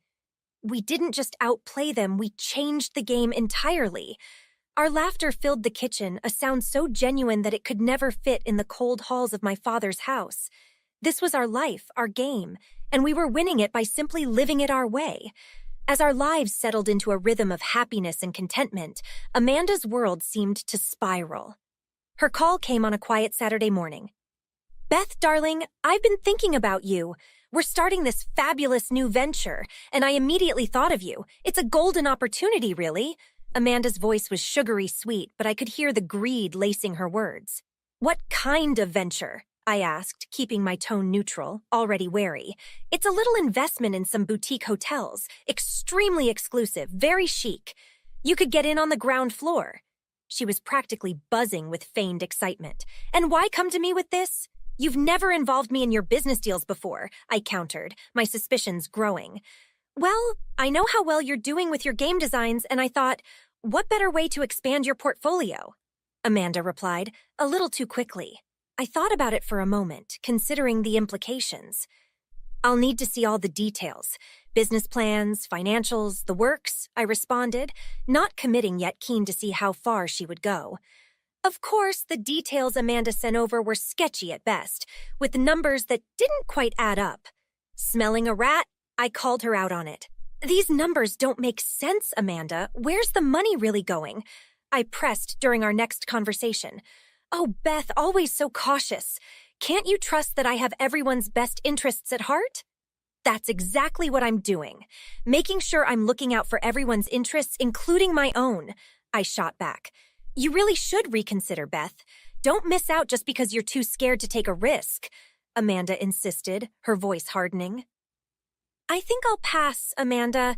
Good luck with your venture. It didn't take long for word to get back to me through mutual acquaintances that Amanda had been bad-mouthing me, telling people I was too stubborn and short-sighted to recognize a good opportunity. What did Amanda want the other day? Ryan asked one evening as we sat watching the sunset. She tried to rope me into one of her investment schemes. I turned her down, I explained, watching his reaction closely. Ryan laughed, shaking his head. She never gives up, does she? Good on you for standing your ground. The situation escalated at a family gathering a few weeks later. As we all sat around the dinner table, Amanda decided to bring up the topic again. So, Beth, reconsidered my offer yet? You know, you're not the only one I've approached, and others are jumping at the chance. Amanda attempted to bait me publicly. I'm sure they are, Amanda, but I'm satisfied with where I am right now, I replied calmly, not giving her the reaction she expected. You're just afraid to take risks, Beth. Always playing it safe, Amanda retorted, her tone dismissive. I think there's a difference between taking a calculated risk and jumping into something blindly. I prefer to keep my eyes wide open. The conversation quickly cooled as others at the table sensed the growing discomfort. Amanda's attempts to undermine me only highlighted her own desperation and greed, and it wasn't long before even her closest allies began to question her motives. As her plans unraveled, so too did the facade she had built around her perfect life. During one of my regular visits, I found Dad looking particularly frail, a shadow of the robust man he once was. The house, usually buzzing with Amanda's orchestrated perfection, was eerily silent. Beth, I'm glad you're here. I wouldn't be anywhere else, Dad. How are you feeling? It's been tough, Beth, not just physically. I've been thinking a lot about us, about everything. As we talked, Amanda walked in, her face masked with a concern that didn't quite reach her eyes. Beth, why don't you go get some fresh air? We've got this under control, she suggested, a little too eagerly. I think Dad and I have a lot to catch up on, I replied, not moving from my seat.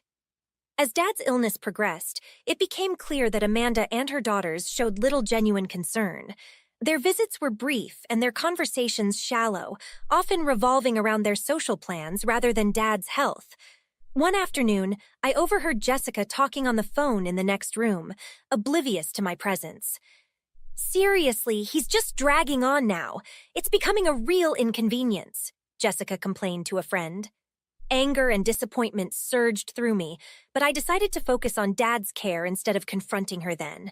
The turning point came one evening when Dad and I were alone, watching an old movie.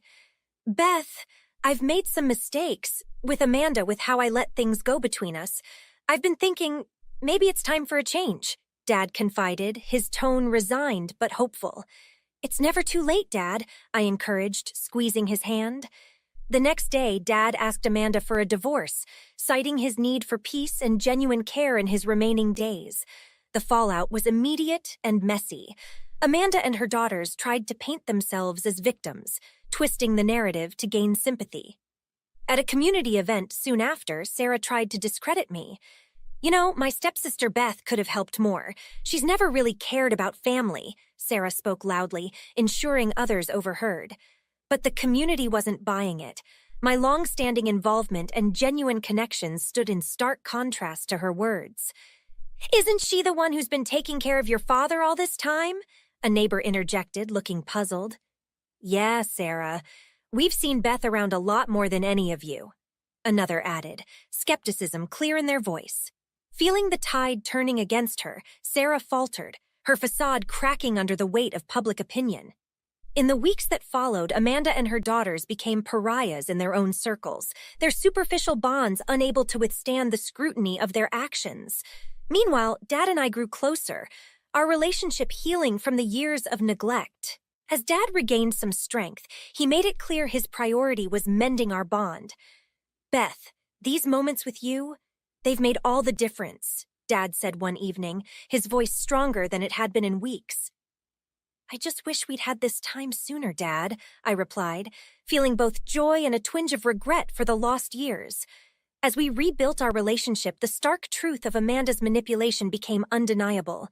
Her influence waned, her schemes laid bare for all to see, and in their wake, a new beginning took shape for Dad and me. "Beth, I've been thinking a lot about everything that's happened, about how I've been, and I'm sorry. I want to do better, be better for you and the kids," Dad said during one of our quiet afternoons together in the park. The sincerity in his voice was palpable, a stark departure from the years of distance and misunderstanding. "It means a lot to hear you say that, Dad. We've missed having you around, but it's going to take time to adjust for all of us," I replied cautiously, watching Mia and Evan playing in the distance. "I understand that, and I'm here for however long it takes.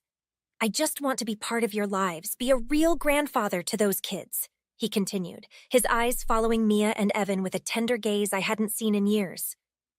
"We'd like that, Dad. The kids would love to spend more time with you," I said, feeling the first threads of hope weaving through the remnants of past grievances. In the following weeks, Dad became a regular fixture in our lives. He attended Evan's soccer games, cheered Mia on at her ballet recitals, and even helped with their homework. Watching him interact with them, genuine and involved, was healing in itself. One evening, as we sat watching an old movie, Dad turned to me. "I've been thinking about how I let Amanda and her needs overshadow our relationship. I should have seen the strain it was putting on you." "It's in the past, Dad. What matters is how we move forward from here," I reassured him, acknowledging his efforts to make amends.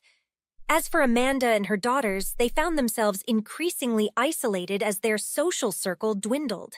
The community's memory was long, and their willingness to forget or forgive Amanda's manipulations was short.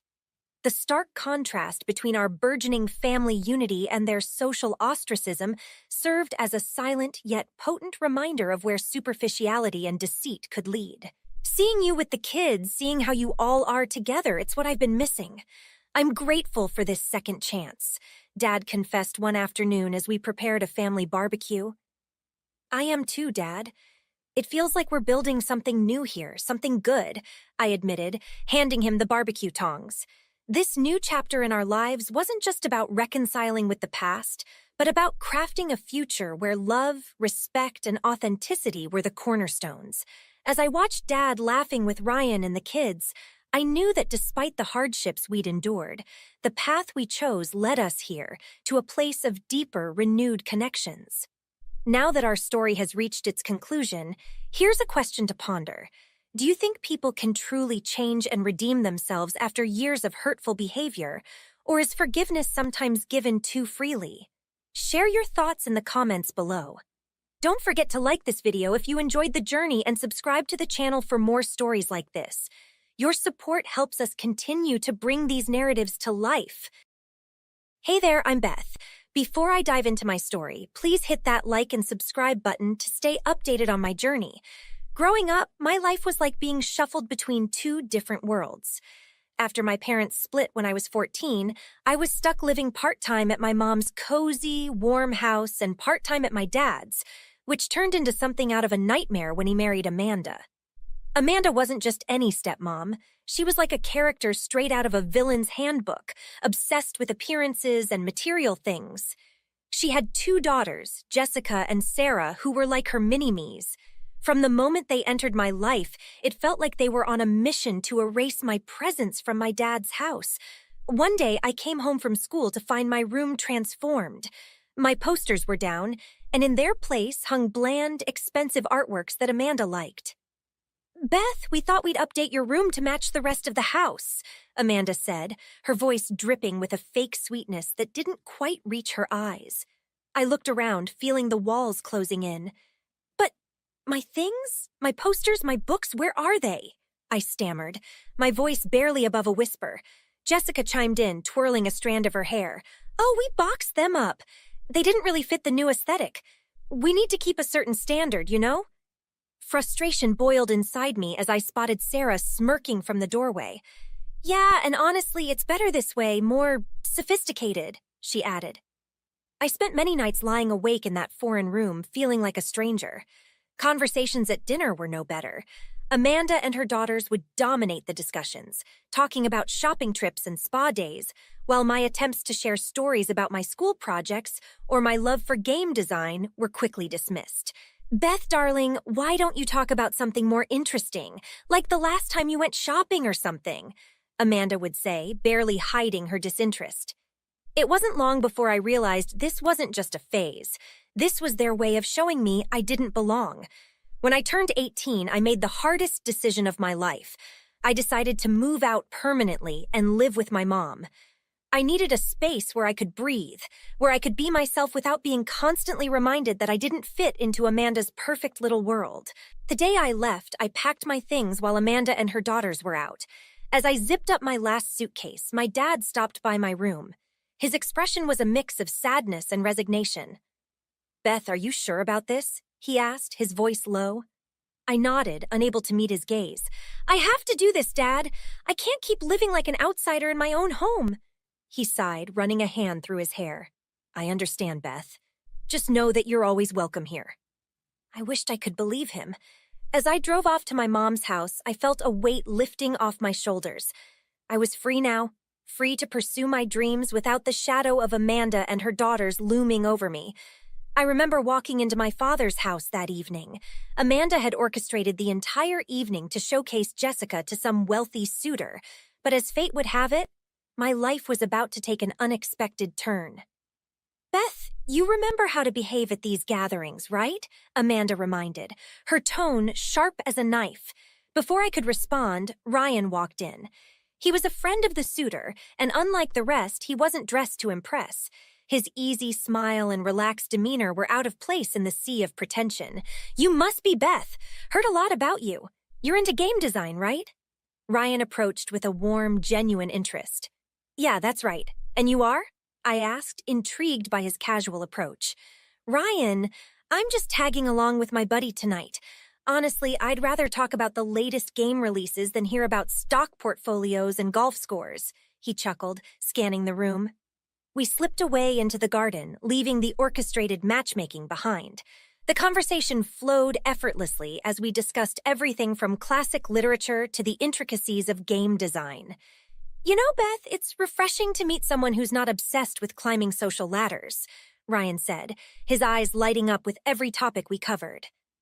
I've had enough of that to last a lifetime, I admitted, thinking of Amanda and her relentless social engineering. As the evening wound down, Ryan and I exchanged numbers, promising to meet again. It wasn't long before our casual meetings turned into dates, and those dates into something deeper. We married within a year, a simple ceremony that was the stark opposite of anything Amanda would have thrown. Living with Ryan gave me the family life I always yearned for, one filled with love and understanding rather than schemes and superficiality. We had our kids, Mia and Evan, who grew up in a home where they were cherished for who they were, not for the social advantages they could bring. One evening, while Ryan was putting Mia to bed, I overheard him reading to her. And the brave princess decided to build her own castle, one where everyone is welcome. I smiled to myself, thinking how my life, once overshadowed by my stepsister's cunning plots, was now a testament to something pure and fulfilling. My family was my fortress, and no amount of calculated charm from Amanda's world could breach its walls. As I prepared dinner one night, Ryan wrapped his arms around me, a knowing smile on his face. You know, Beth, I think we've outplayed them at their own game, he whispered. I turned and kissed him lightly. We didn't just outplay them, we changed the game entirely. Our laughter filled the kitchen, a sound so genuine that it could never fit in the cold halls of my father's house. This was our life, our game, and we were winning it by simply living it our way. As our lives settled into a rhythm of happiness and contentment, Amanda's world seemed to spiral. Her call came on a quiet Saturday morning. "Beth, darling, I've been thinking about you. We're starting this fabulous new venture, and I immediately thought of you. It's a golden opportunity, really." Amanda's voice was sugary sweet, but I could hear the greed lacing her words.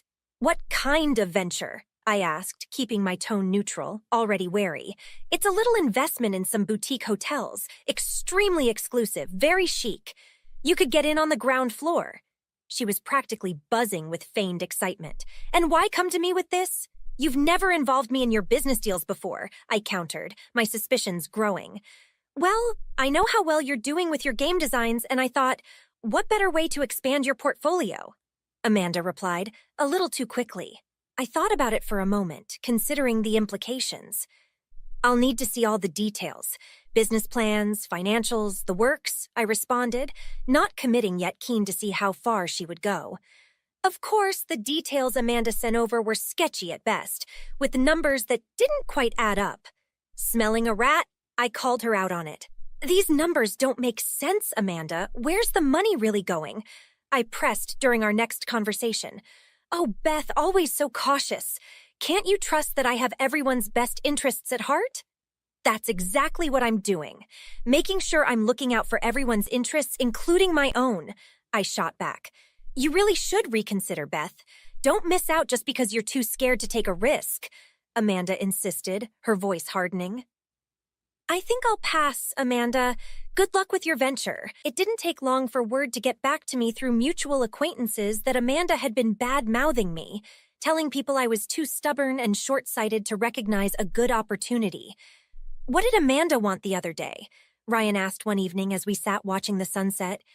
"She tried to rope me into one of her investment schemes. I turned her down," I explained, watching his reaction closely. Ryan laughed, shaking his head. "She never gives up, does she? Good on you for standing your ground." The situation escalated at a family gathering a few weeks later. As we all sat around the dinner table, Amanda decided to bring up the topic again. "So, Beth, reconsidered my offer yet? You know, you're not the only one I've approached, and others are jumping at the chance." Amanda attempted to bait me publicly. "I'm sure they are, Amanda, but I'm satisfied with where I am right now," I replied calmly, not giving her the reaction she expected. "You're just afraid to take risks, Beth. Always playing it safe," Amanda retorted, her tone dismissive. "I think there's a difference between taking a calculated risk and jumping into something blindly. I prefer to keep my eyes wide open." The conversation quickly cooled as others at the table sensed the growing discomfort. Amanda's attempts to undermine me only highlighted her own desperation and greed, and it wasn't long before even her closest allies began to question her motives. As her plans unraveled, so too did the facade she had built around her perfect life. During one of my regular visits, I found Dad looking particularly frail, a shadow of the robust man he once was. The house, usually buzzing with Amanda's orchestrated perfection, was eerily silent. "Beth, I'm glad you're here. I wouldn't be anywhere else, Dad. How are you feeling?" "It's been tough, Beth, not just physically. I've been thinking a lot about us, about everything." As we talked, Amanda walked in, her face masked with a concern that didn't quite reach her eyes. "Beth, why don't you go get some fresh air? We've got this under control," she suggested, a little too eagerly.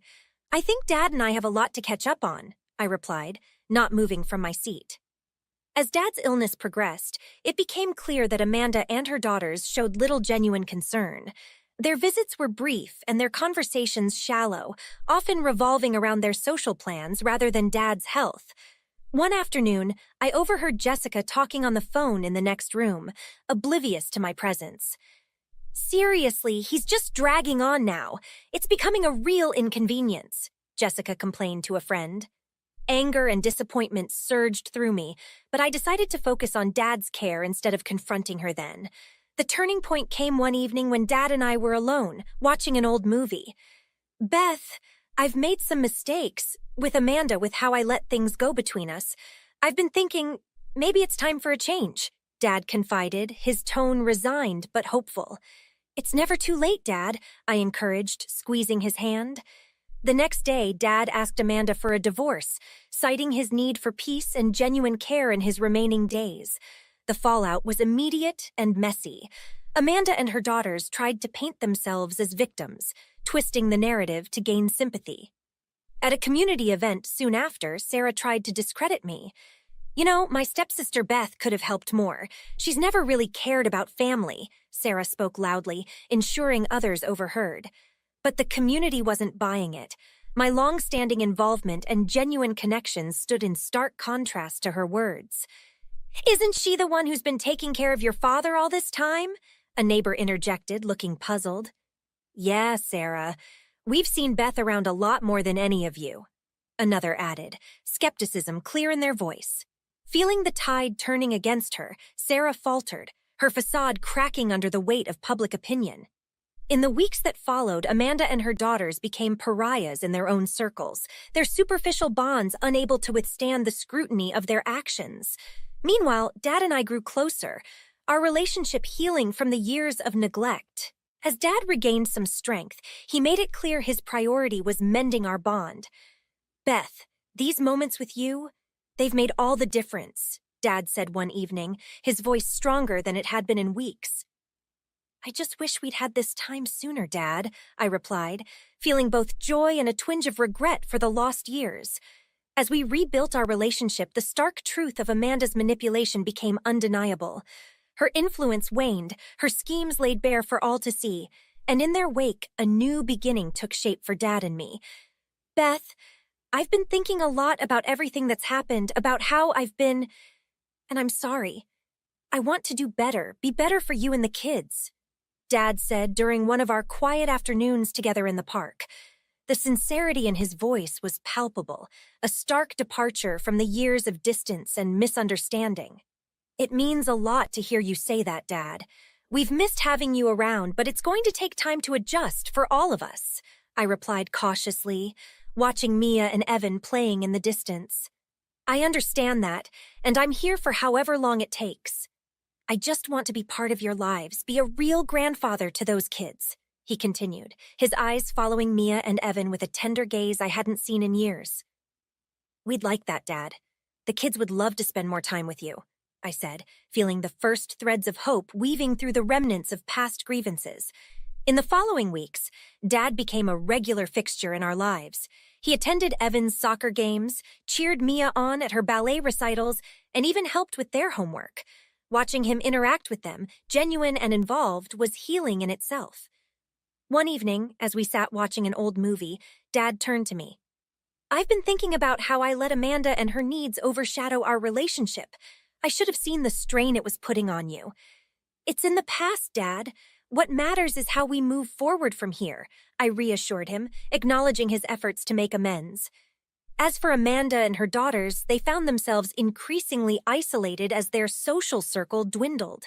The community's memory was long, and their willingness to forget or forgive Amanda's manipulations was short.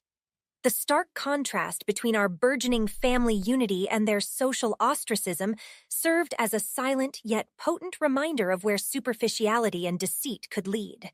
"Seeing you with the kids, seeing how you all are together, it's what I've been missing. I'm grateful for this second chance," Dad confessed one afternoon as we prepared a family barbecue. "I am too, Dad.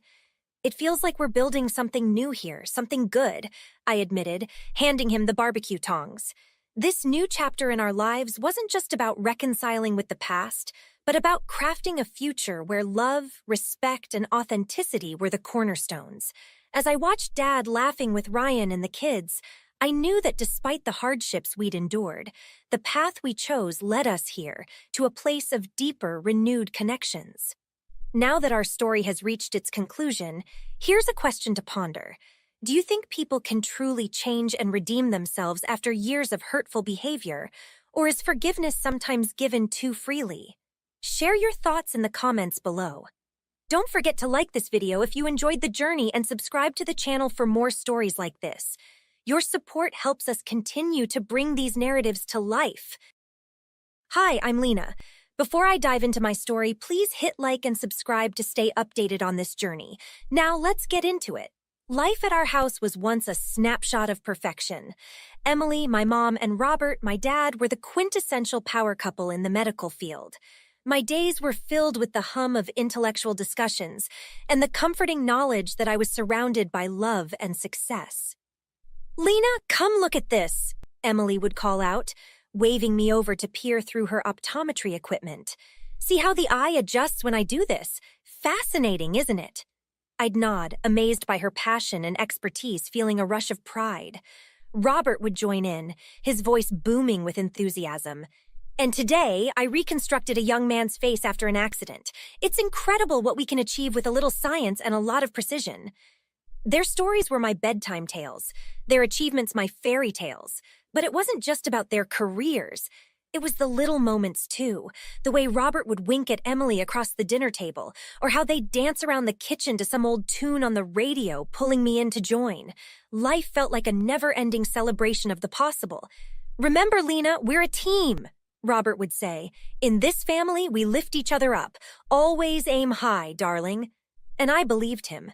I believed in the unbreakable unity of our little team. Evenings were our sacred time together. Whether it was helping me with homework or discussing the latest medical breakthroughs, they were always there, fully present. Those dinners, often late into the night, were filled with laughter and academic debates, a testament to the vibrant intellectual life they nurtured. "Lena, what do you think about joining the medical field? You have a sharp mind for it," Emily would suggest, her eyes twinkling with the prospect of me following in their footsteps. "I don't know, Mom," I'd reply, the weight of their expectations both a comfort and a daunting future to consider. "Maybe I will." But as perfect as everything appeared, there were signs that not everything was as solid as it seemed. Some nights Robert would be absent, his side of the bed cold, as he claimed the hospital needed him more. And slowly, I began to notice the missed dinners, the unreturned calls, and the growing number of evenings where Emily sat alone staring at her phone. "Don't worry about it, Lena. Your father is a dedicated man. His patients need him," Emily would say, masking her worry with a smile that didn't quite reach her eyes. I wanted to believe her, to believe that our perfect little world would remain intact. But as the days passed, the foundation on which I stood felt increasingly shaky. This was the life I knew, a facade of perfection that was about to crack, and I was blissfully unaware of the storm that was brewing just beyond the horizon. "Where were you last night?" Emily's voice was calm. "Caught up at the hospital, you know how it is." His reply was nonchalant, but there was a tremor of evasion that didn't sit right. I watched them, the air thick with unspoken words, feeling the shift in their dynamics. It was like watching two diplomats on the verge of declaring war, each word measured, each glance loaded with meaning. "But you didn't answer your phone. I called several times."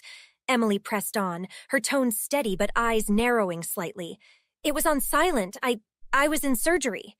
He glanced up briefly, attempting a reassuring smile that faltered as soon as it appeared. The breakfast table became our new battleground where silent meals replaced the lively discussions. I tried to bridge the gap, to return to our old ways. "So, Dad, I read about this new surgical technique. It's supposed to be groundbreaking for reconstructive surgery. Thought you might find it interesting," I ventured, hoping to ignite some of the old passion. Robert offered a distracted nod, barely engaging. "Sounds interesting, Lena. I'll look into it." It wasn't like him. Surgery was his life, but now he seemed distant, disconnected not just from us, but from the things he loved. Emily watched him, the worry lines deepening. The truth couldn't stay hidden forever. It was a random Wednesday when Emily confronted him again, this time her voice trembling despite her best efforts to control it. "Robert, are you seeing someone else?" The question hung between us, heavy and ominous. I froze, spoon midway to my mouth, the atmosphere so tense it felt like a physical barrier. After what seemed like an eternity, Robert sighed, the fight draining out of him. "Yes." The simplicity of his confession was almost anticlimactic, but the impact was immediate and devastating. Emily's face crumpled, the pain evident and raw. "Why, Robert? What do we lack here that you found there?" Her voice cracked, the hurt spilling over like a river breaking its banks. "It's not about you or Lena, it's complicated." Robert's attempt to explain sounded feeble even to his own ears. Complicated? Our family's not a problem to be solved, Robert. Emily's voice rose, a mixture of anger and betrayal. We deserved your honesty at the very least. I sat there, the remnants of my family crumbling around me. This wasn't just a crack, it was an irreparable rift. In the days that followed, Robert's presence in the house dwindled until it disappeared altogether. The man who had been my hero, who I thought could do no wrong, had chosen someone else over his own family. The betrayal was not just Emily's to bear, but mine as well. With Robert gone, the house felt emptier, the silence a constant reminder of his absence. Emily tried to keep things together, but her smiles were forced, her laughter hollow. Our home, once filled with joy and warmth, had turned into a mausoleum of broken promises and lost dreams. As I watched my mother struggle to find her footing in the chaos left behind, I knew our lives had changed irreversibly. We were on our own now, and the road to recovery was going to be a long one. Mom, please, you need to eat something. I nudged a plate of toast toward Emily, who sat staring blankly at the wall of our cramped new apartment. The space was a stark contrast to our previous home, the walls closing in on us, heavy with the air of loss and change. I'm not hungry, Lena, but you go ahead, Emily murmured, her voice a mere whisper of its former strength. We had moved a week after Robert left, the financial strain too much to bear without his income. The world I had known was shrinking, and with it, my mother's vitality seemed to wane. I missed the laughter and the warmth, now replaced by the cold reality of our new life. It's not just about food, Mom. It's about trying to move on, to find a new rhythm, I insisted. But my words felt hollow even to myself. How do you move on from a life you spent years building? He didn't just leave me, Lena. He left us everything we had. The raw pain in her words stung, reminding me of the depth of her betrayal. It wasn't just a relocation, it was a life uprooted. Our once comfortable lifestyle was now a memory, our stability replaced with uncertainty. We'll rebuild, Mom. Together, I said, more to convince myself than her. A knock at our door broke the heavy silence. I opened it to find our neighbor, Mrs. Jenkins, holding a casserole dish. I thought you might like some dinner. It's nothing much, just lasagna. Her kindness was a small beacon in our gloom. Thank you, Mrs. Jenkins. That's very thoughtful of you. I managed a smile, accepting the dish. Anytime, dear. And if your mom needs someone to talk to, I'm here, she offered before leaving. As I set the table, Emily slowly joined me, drawn out perhaps by the aroma of home-cooked food, a reminder of better days. This was nice of Mrs. Jenkins, Emily commented, a slight lift in her tone as she took a bite. Yes, it was. We're not alone, Mom. There are people who care, I replied, hoping to ignite a spark of her former resolve. Over the following weeks, I watched Emily grapple with her reality. The clinic she had worked at felt too far away now, both physically and emotionally. The decision came one sleepless night. I think I should start my own practice, here in this neighborhood. Maybe it's time to be my own boss, Emily declared, a flicker of her old fire returning. That's a great idea, Mom. You're an amazing optometrist. People here would love to have you close by, I encouraged, thrilled to see her taking steps forward. We poured ourselves into the project. Renting a small storefront was a stretch, but Emily's reputation soon attracted a steady flow of patients. Bit by bit, I saw life return to her eyes, the sense of purpose rebuilding her broken spirit. As we unpacked boxes of medical supplies, I'm doing this for us, Lena, for the family we still are, not the one we lost. Her words resonated deeply. Robert had taken much from us, but he hadn't taken our resilience or the unyielding bond between my mother and me. This new beginning was our claim back to life, one patient, one smile at a time. As we settled into our routine at the new clinic, a letter arrived one day that felt like a cold draft in our warm recovery. It was from Robert's lawyer, a formal notice that he intended to claim our old family home for his new life with his young partner. The shock was palpable. This is outrageous! How can he think he has the right after everything? Emily's hands trembled as she held the letter. I took the letter, scanning through the cold legal language. We won't let him do this, Mom. We'll fight it. Our next step was a visit to our own lawyer, an old family friend named Mr. Davis. In his office, stacked with law books and papers, he advised us with a firm yet reassuring tone. "You have a good case, Emily and Lena. Robert might think he can bulldoze his way back into ownership, but the law is on your side." With Mr. Davis's guidance, we prepared for the legal battle. It was during this time that our grandparents, George and Martha, stepped in, not just with moral support, but also helping financially. "We're with you every step of the way. You're fighting for your home, and we're fighting right alongside you." "Thank you, both of you," Emily said, her voice thick with emotion. "We wouldn't be able to handle this without your support." The courtroom was intimidating, the stakes high as we faced Robert across the aisle. He seemed different, colder, more distant than the man I once called Dad. During a recess, Robert approached us, his expression unreadable. "I'm doing what I think is best for my future." "And what about your past?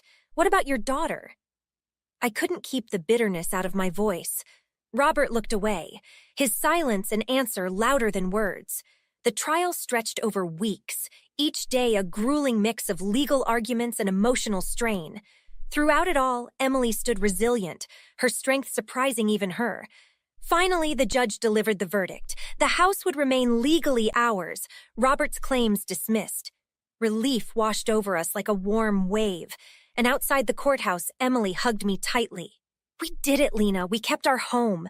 It's more than just a house, Mom. It's where my heart is, where our memories live. He can't take that from us."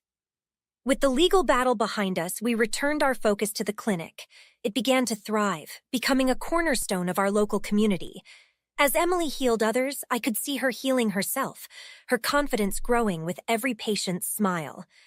One afternoon, while organizing some patient files at the clinic, Emily shared a thought that had been growing in her mind. "Starting this clinic, fighting for our home, it's shown me how much we can do when we stand together.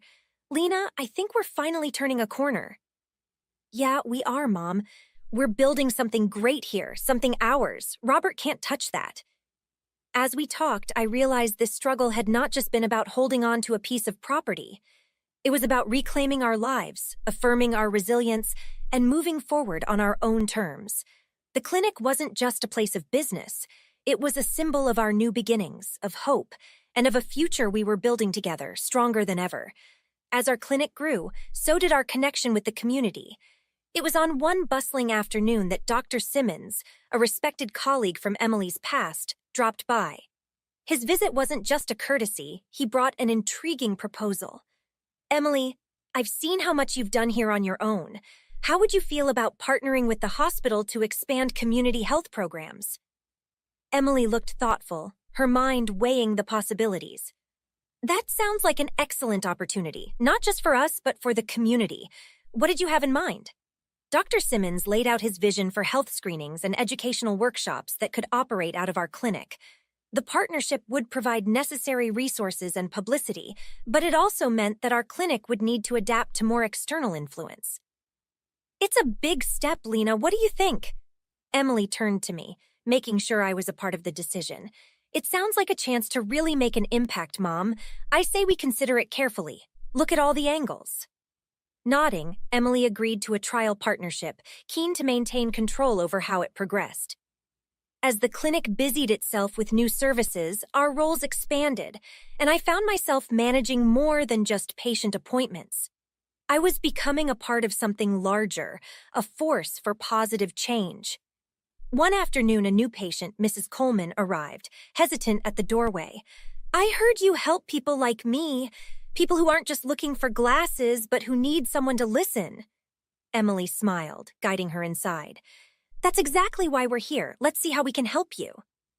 As the days turned into months, the success of our partnership became evident. We were not only helping more people, but also strengthening our financial stability. Emily's spirits lifted and her laughter returned, echoing through the clinic's halls. However, life decided to test our resilience once again. Robert appeared at the clinic one day, unannounced and unexpected. His appearance was different, tired, older.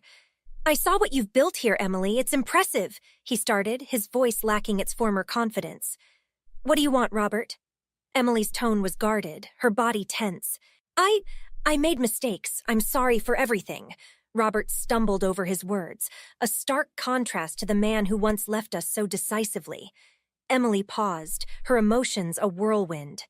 Your apology can't change the past, Robert. We've moved on, built something from the ashes you left. Dad, we appreciate your apology, but we're doing just fine now. It's best if we keep it this way. I added, my voice firm, ensuring he understood the boundaries. Robert nodded slowly, taking in the scene of our thriving clinic, the vibrant life he had no part in. He left quietly, a chapter closed, leaving behind a lingering sadness that quickly gave way to a renewed focus on our path forward. The clinic not only survived, but became a beacon in the community, a place of healing and hope. Emily's dream expanded into initiatives that reached beyond our initial visions, touching lives with the kind of care that went deeper than physical ailments.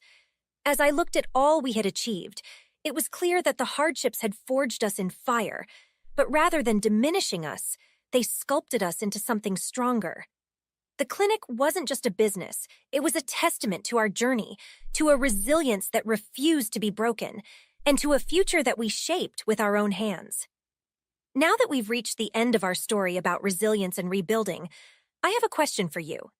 Do you think it's possible to fully move on and thrive after a deep betrayal?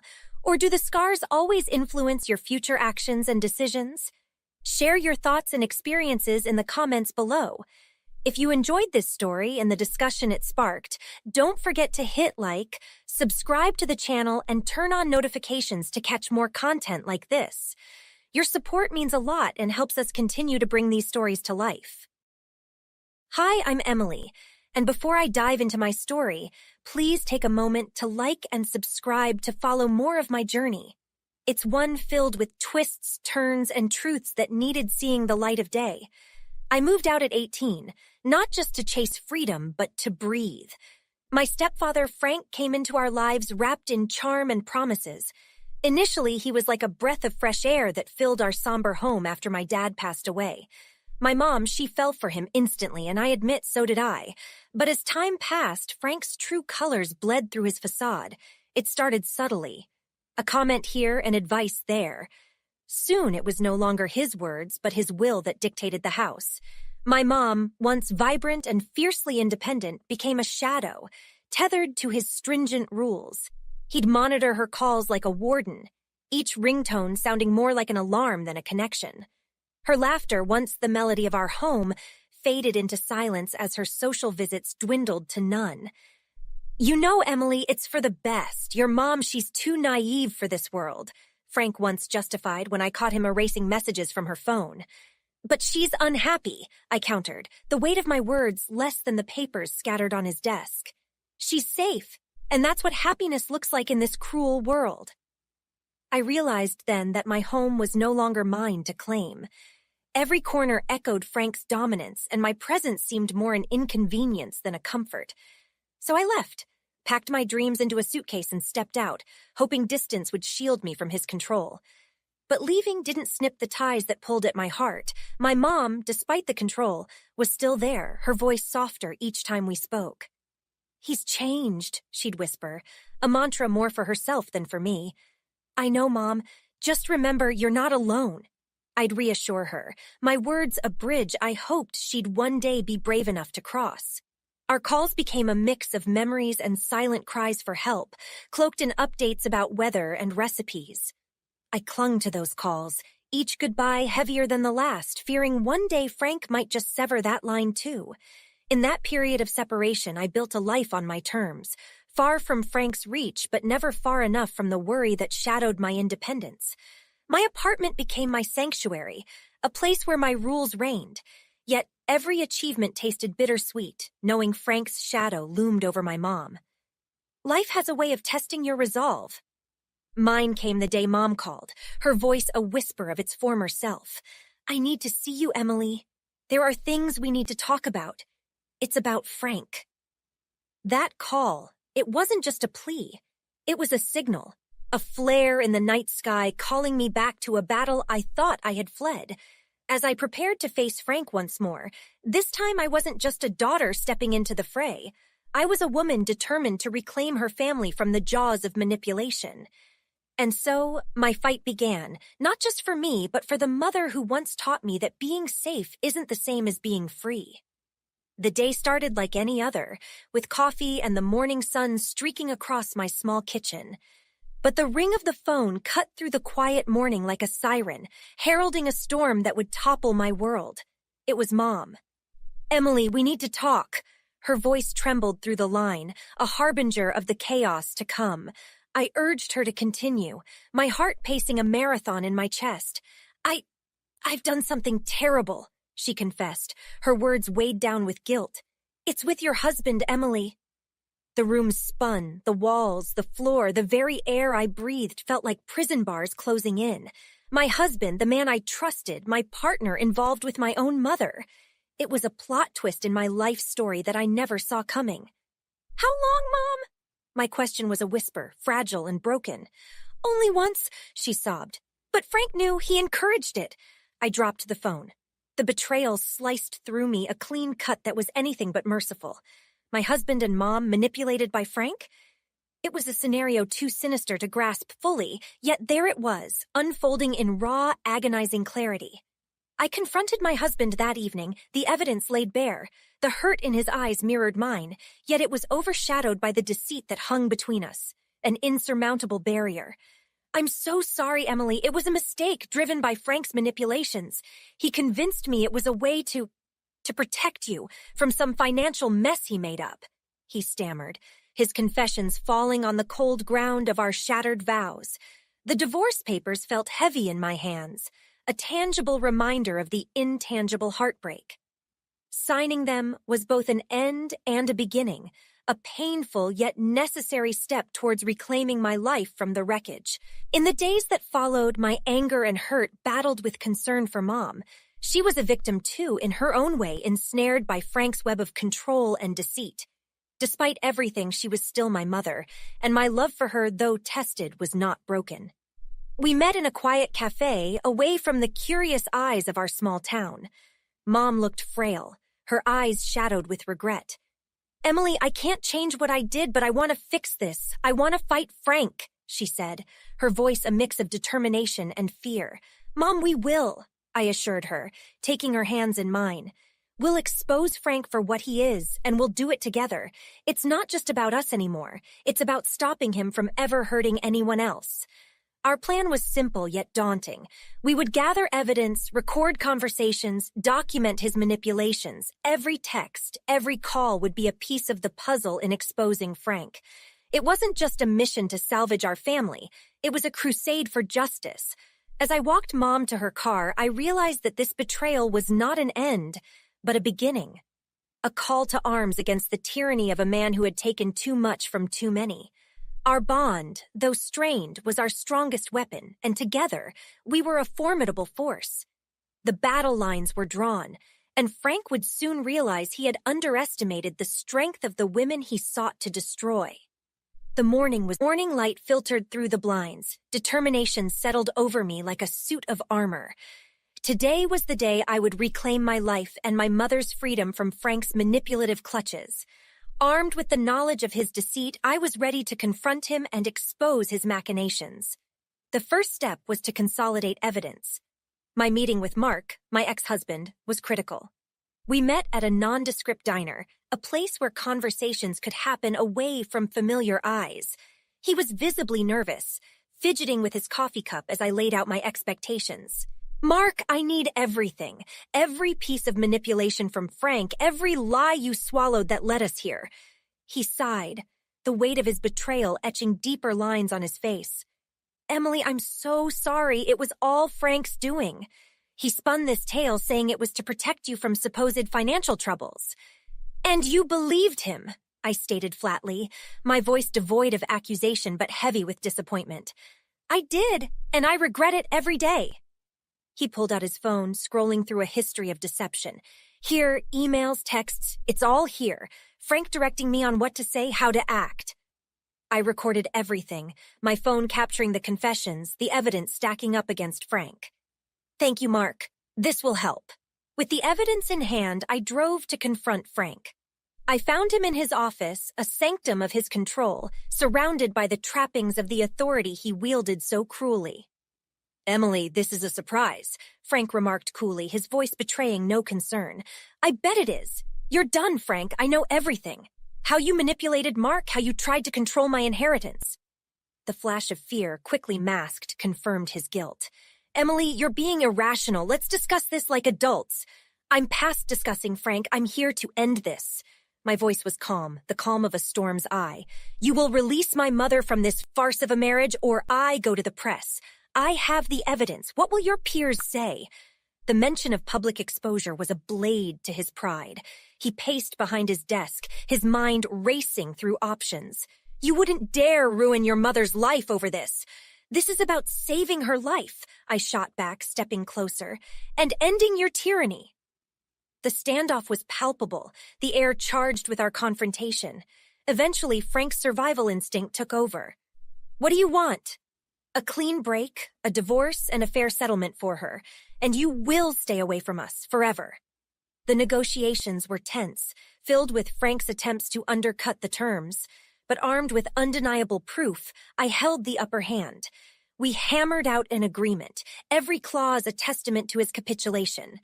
Leaving his office, I felt a mix of triumph and sorrow. The battle was won, but at what cost? The drive home was a blur, my thoughts already turning to the next steps. I needed to prepare my mother for the changes. She was free now, but freedom came with its own challenges. We would face them together, rebuilding the trust and love that Frank had tried so hard to destroy. The game had changed, and this time Frank was no longer the player. He was the pawn, checkmated by his own greed and cruelty. The fallout from the confrontation with Frank was immediate and cathartic. Word spread quickly, not just among our small circle, but throughout the community. Frank, once a figure of influence and respect, found himself isolated, his manipulations laid bare for all to see. The ties he had so meticulously twisted around others unraveled, leaving him alone and powerless. In the wake of his downfall, my mother's transformation was profound. With Frank's shadow no longer darkening her spirit, she blossomed anew. She moved in with me temporarily, each day lighter than the last, her laughter slowly returning, filling the spaces of my home with warmth and life I hadn't realized were so sorely missed. During this time, Mark reached out, his voice laden with remorse. "Emily, I can't change the past, but I'm here, ready to make amends, however you'll have me." I met his apology with a polite but firm refusal. "Mark, there's no path back for us. I forgive you, but it's time for both of us to move forward, separately." There was no bitterness in my voice, only the clarity of closure. As the days turned into weeks, my mother and I took steps to fortify our newfound freedom. We attended therapy sessions together, unraveling the years of manipulation and control, knitting back the fabric of our relationship that Frank had torn. It was during these sessions that I truly understood the depth of my mother's strength and resilience. Together, we poured our energy into a project that had once been a distant dream. Using a portion of my inheritance, we founded a community center aimed at supporting those affected by domestic manipulation and control. It became a sanctuary for many, a place where broken spirits found solace and strength. Our work brought us closer, each project, each success, healing us in ways we hadn't anticipated. My mother, once a victim of Frank's cruel games, now stood beside me, an advocate for others, her voice steady and sure. "Emily, I'm so proud of us," she said one evening as we reviewed plans for a new program. "Not just for surviving, but for thriving."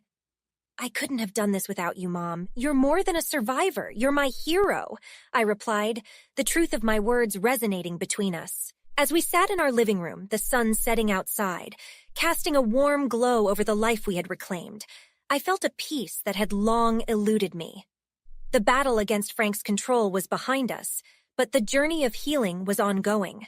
Yet, with each step forward, the path became brighter, lined with the promise of new beginnings and the strength of reclaimed bonds. The story of our past, marked by manipulation and betrayal, was closed, but the chapters of our future were open, waiting to be written with hope and determination. As we looked forward to a life free from the shadows of deceit, I knew that whatever challenges lay ahead, we would face them together, as a family renewed in love and fortified by justice. This was more than a resolution. It was a reclamation of our lives, our identities, and our destinies. Now that our story has come to a close, I have a thought-provoking question for you all. Do you believe that forgiving someone who has deeply hurt you is necessary for your own healing, or is it possible to move forward and find peace without offering forgiveness? This question stems from Emily's decision to not reconcile with Mark despite his apologies. I'm eager to hear your thoughts and opinions on this. Please share them in the comments below, and let's get a discussion going. And if you enjoyed this journey and would like to see more, don't forget to like this video and subscribe to our channel for more compelling stories. Your support means the world to us and helps us continue to bring these stories to life. Thank you for watching, and I look forward to reading your responses. Hi, I'm Eliza. Before we dive into my story, please like and subscribe for more tales of twists and unexpected turns. My journey took a drastic shift one morning that I'll never forget. It was the day after we celebrated Cece's first birthday, a time that should have been filled with laughter and cake-smeared smiles. Instead, it turned into the day my husband Dave decided he needed a break, not just from me, but from everything we had built together.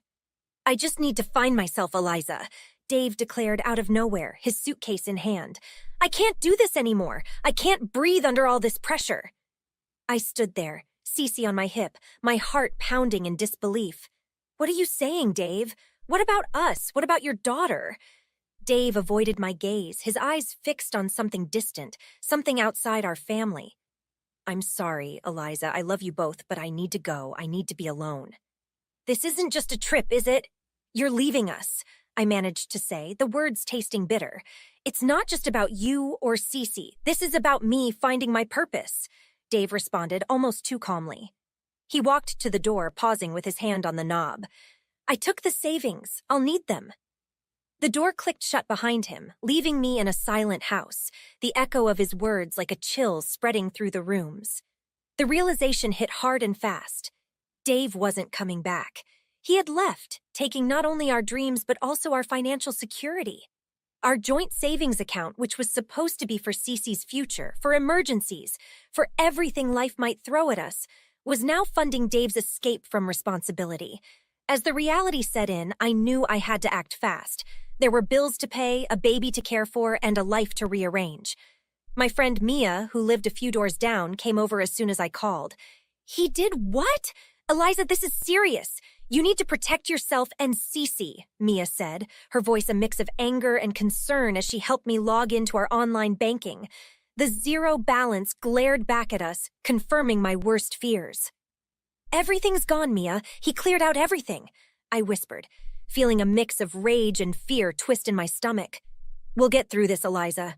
First, let's figure out your immediate needs, and then we'll tackle the long term. You're not alone in this," Mia assured me, her hand squeezing mine.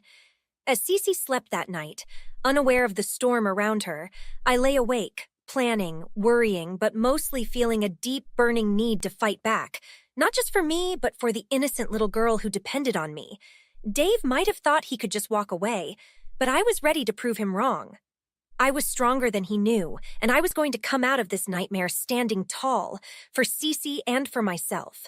The days following Dave's departure felt like navigating through a fog of disbelief and betrayal. As I sifted through our financial records, the magnitude of his deceit began to crystallize. There were multiple withdrawals and charges that didn't make any sense, luxury items, expensive trips, and even receipts for jewelry that I never saw. The bank statements laid it all out. Dave had been draining our savings for months. Why would he do this? How could he do this to us? I murmured to myself as I laid out the evidence on the kitchen table, a sea of papers that seemed to deepen my dismay with every statement I reviewed. Lena, my closest friend since college, was instrumental during those dark days. She came over with her laptop and started helping me organize the documents. "You need to protect yourself and Cece," Lena insisted, her voice firm. "This isn't just about him leaving, it's about the security of your future." But where do I even start? I'm not even sure what all these transactions are, I confessed, feeling overwhelmed. We document everything, every unexplained charge, every suspicious withdrawal. We build your case, Lena said methodically, her determination giving me a glimmer of hope. And then you take this to a lawyer. He can't just leave you both with nothing. The more we dug, the more rampant the financial infidelity appeared. Charges from international airlines, hotels in cities I'd never visited with Dave, and more alarmingly, payments to an apartment I knew nothing about. It looks like he was planning this for a long time, Lena pointed out as she highlighted another series of transactions. The realization stung, deep and hard. This wasn't a spur-of-the-moment breakdown. It was a calculated exit, leaving his family in ruins without a backward glance. With every discovery, my resolve hardened. Dave might have thought he could escape to find himself, but I was going to make sure he couldn't just escape responsibility. For Cece's sake, I couldn't let this go. Lena and I spent the next several days preparing a file to present to a lawyer. She was right there with me when we walked into the law office, a binder thick with betrayal in my hands. "You're doing the right thing," Lena reassured me as we waited in the stark, cold lobby. "He needs to be held accountable." The meeting with the lawyer was a blur of legal terms and sympathetic nods. Mr. Graham, the attorney, was a middle-aged man with a calm demeanor that belied his sharp legal mind. "We have a good chance to recover some, if not all, of what he took," Mr. Graham assessed after reviewing the documents. "Based on this evidence, we can file for divorce on the grounds of infidelity and financial misconduct. We'll also push for immediate restitution of the funds for Cece's care." As I left the law office that day, a mix of emotions battled within me: fear, anger, but above all, a steely determination. Dave had left us to fend for ourselves, but I was going to fight back, not just for my own dignity, but for the well-being of our daughter who deserved so much better. After days of restless preparation and support from Lena, I finally located Dave at a remote artists' retreat in Arizona. The place, known for its tranquil desert landscape and spiritual healing sessions, seemed an ironic backdrop for a man who had caused so much chaos back home. With trembling hands and a voice steadied by sheer willpower, I dialed the number Lena had found. The phone rang 3 times before Dave answered, his voice cautious. "Hello? Dave, it's Eliza. We need to talk about what you've done," I started, cutting straight to the chase, my tone firm to mask the shaking in my voice. There was a pause, a breath held in suspension. "I knew you'd call eventually," he replied, his voice tinged with resignation. "This isn't just about leaving, Dave. It's about what you took with you. You emptied our savings, left your daughter and me with nothing," I pressed, my words sharp, aiming straight for the heart of the matter. I was suffocating, Eliza. I didn't plan it to end this way." Dave's voice cracked, and he began his well-rehearsed litany of excuses. "I needed to get away, to deal with my grief from Dad's death. I thought I could start fresh, find some peace." "By stealing from your own family, by abandoning your daughter?" I interrupted, not willing to let him sidestep the severity of his actions. "Grief is no excuse for betrayal, Dave." There was silence, heavy and thick, as if the distance between us was suddenly palpable through the phone line. "I'm sorry, Eliza, I am. I want to make it right," Dave finally said, his tone desperate, seeking absolution. "Sorry doesn't fix this. It doesn't pay the bills or explain to your daughter why her father chose to leave," I responded, the anger and betrayal coiling tightly within me. "I want the money returned, Dave, all of it. That's what making it right looks like. I don't have it all now. I used some to pay for this retreat to—" "That's not my problem, Dave. You made your choices. Now you have to face the consequences." I cut him off, the finality in my voice mirroring the resolve hardening inside me. "We're going through legal channels now. I've spoken to a lawyer." The line was silent again, longer this time, as if Dave was trying to digest the reality of the situation he had created. "Eliza, please, let's figure this out together. For Cece," he pleaded, his voice a blend of desperation and fear. "There's nothing to figure out, Dave. You've done enough damage. My lawyer will be in touch," I said, my voice steady and clear, signaling the end of not just the conversation, but perhaps the final chapter of whatever we had once been. Hanging up, the weight of our exchange settled over me, not as a burden, but as a cloak of determination. I was doing this for Cece, for her future. Dave had chosen his path, and I was now more resolved than ever to ensure it didn't ruin ours. As the legal process unfolded, each day brought with it a mix of anxiety and determination. Mrs. Harper, my lawyer, was a beacon of strength and sharp wit in the courtroom. Together, we laid out the case against Dave, presenting every piece of evidence we had collected. Bank statements, credit card records, and withdrawal slips were displayed, each one a testament to Dave's betrayal. During the proceedings, Dave's attempts at reconciliation felt like salt on an open wound. He offered apologies, reduced repayments, even tearful pleas for forgiveness in front of the judge, but the hollow gestures did nothing to sway my resolve. Your Honor, this is not just about financial restitution. This is about securing a stable future for my daughter, Cece, I stated firmly during my testimony, my voice echoing slightly in the somber courtroom. Mrs. Harper reinforced the point, her tone commanding attention. We are here not only to address the financial discrepancies, but to highlight the ongoing impact of Mr. Dave's decisions on my client and her daughter. We seek full restitution and sole custody to ensure their stability. As Dave sat across from us, sometimes avoiding my gaze, sometimes trying to communicate something unsaid, I felt a strange mixture of pity and disdain. His lawyer tried to paint a picture of a man overwhelmed by grief and confusion, a narrative that fell flat against the backdrop of Dave's calculated withdrawals. The judge, a stern woman with a no-nonsense demeanor, took her time deliberating but ultimately saw through the facade. The evidence presented here speaks volumes about Mr. Dave's actions and their impact on his family. It is only just that Mrs. Eliza is awarded the full financial restitution she seeks, along with sole custody of their daughter. When the gavel fell, it wasn't just a signal of the end of the court session. It felt like the closing of a painful chapter. The relief that washed over me was palpable, tinged with the sorrow of what had been irrevocably lost. Leaving the courthouse, Mrs. Harper placed a reassuring hand on my shoulder. You did what was necessary, Eliza. Now you can start to build anew. The victory was bittersweet, but it was a victory nonetheless. It granted me the means and the legal backing to start over, to rebuild our lives in a way that was safe and secure, away from the chaos Dave had tried to leave in his wake. Now, with the law on my side, I could finally look forward to laying new foundations for Cece and me. Foundations that were solid, built on truth and justice rather than deceit and abandonment. The final decree of the divorce brought with it a sense of closure and a real beginning to the next chapter in our lives. With Dave's betrayal behind us and the legal battles concluded, I focused all my energy on providing a nurturing environment for Cece. Seeing her smile and adapt so effortlessly to her new daycare reminded me daily of the resilience of children and the purity of their spirits. Returning to work was another step towards normalcy.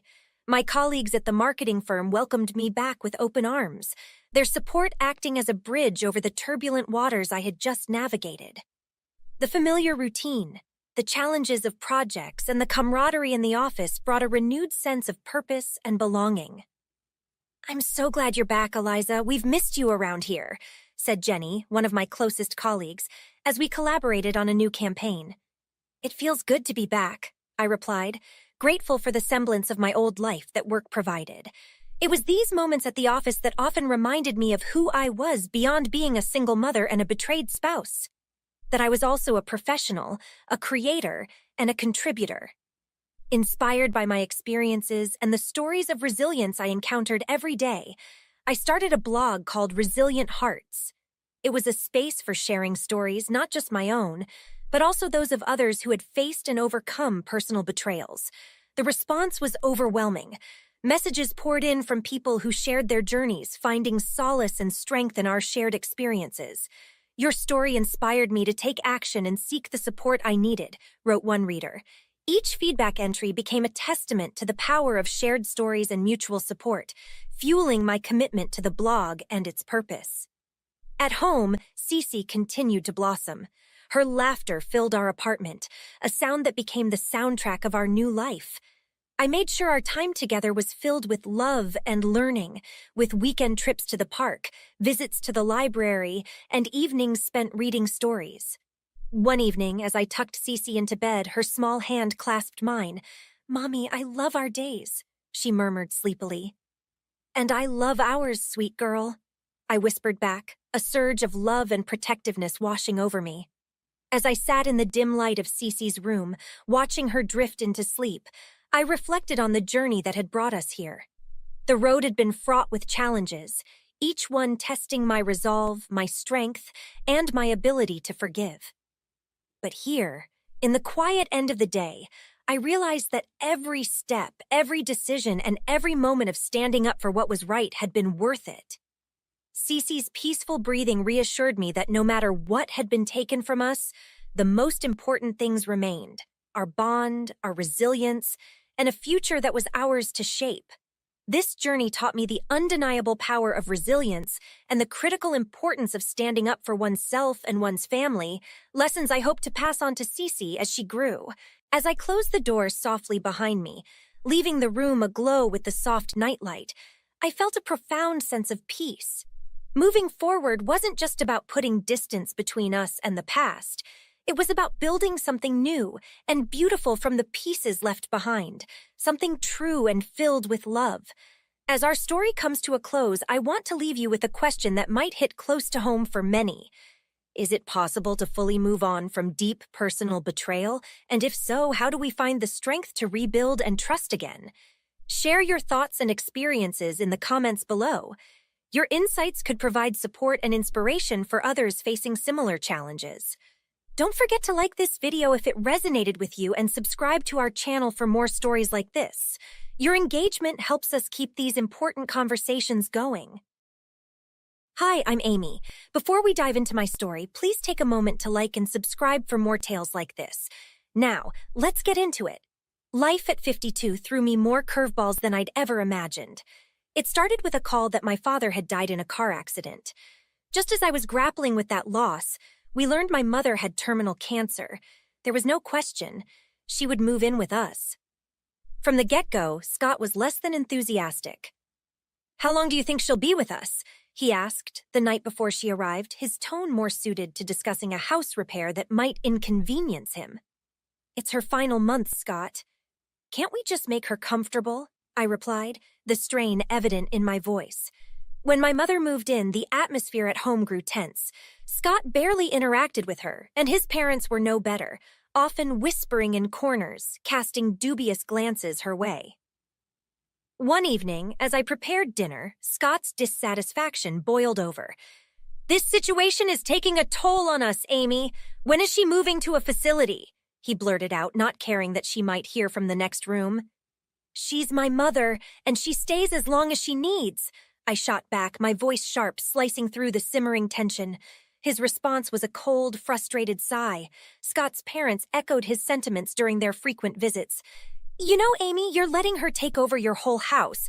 It's not good for the kids," his mother would say, her voice dripping with feigned concern. Despite the lack of support, I devoted myself to caring for my mother, balancing her needs with managing a household that seemed increasingly divided. My days were long: medications, doctor's appointments, and moments spent reassuring my mother that she wasn't a burden. One particularly hard day, I overheard Scott on a call. "No, things aren't great. It's like living with a constant reminder of death," he complained to whoever was on the other end. Biting back tears, I continued my caregiving duties, my heart heavy with grief for my father and the slow loss of my mother.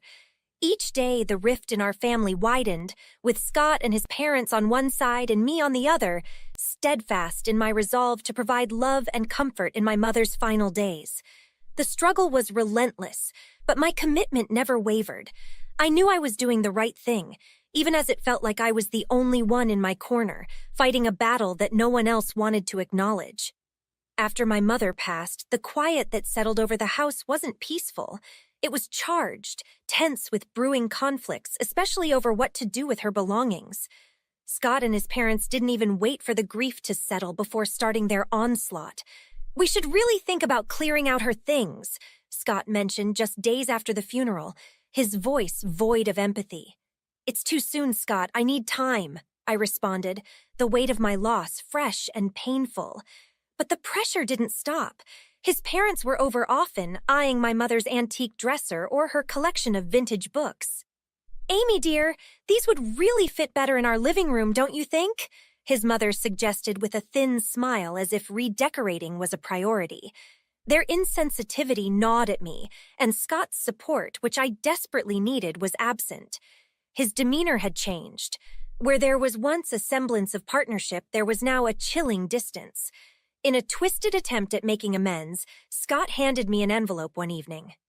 "Why don't you take a break? You've been through a lot," he said, pushing the travel vouchers across the kitchen table. Reluctantly, I accepted, thinking perhaps a little space might clear the air. The trip was brief, a mere distraction from the inevitable issues waiting at home.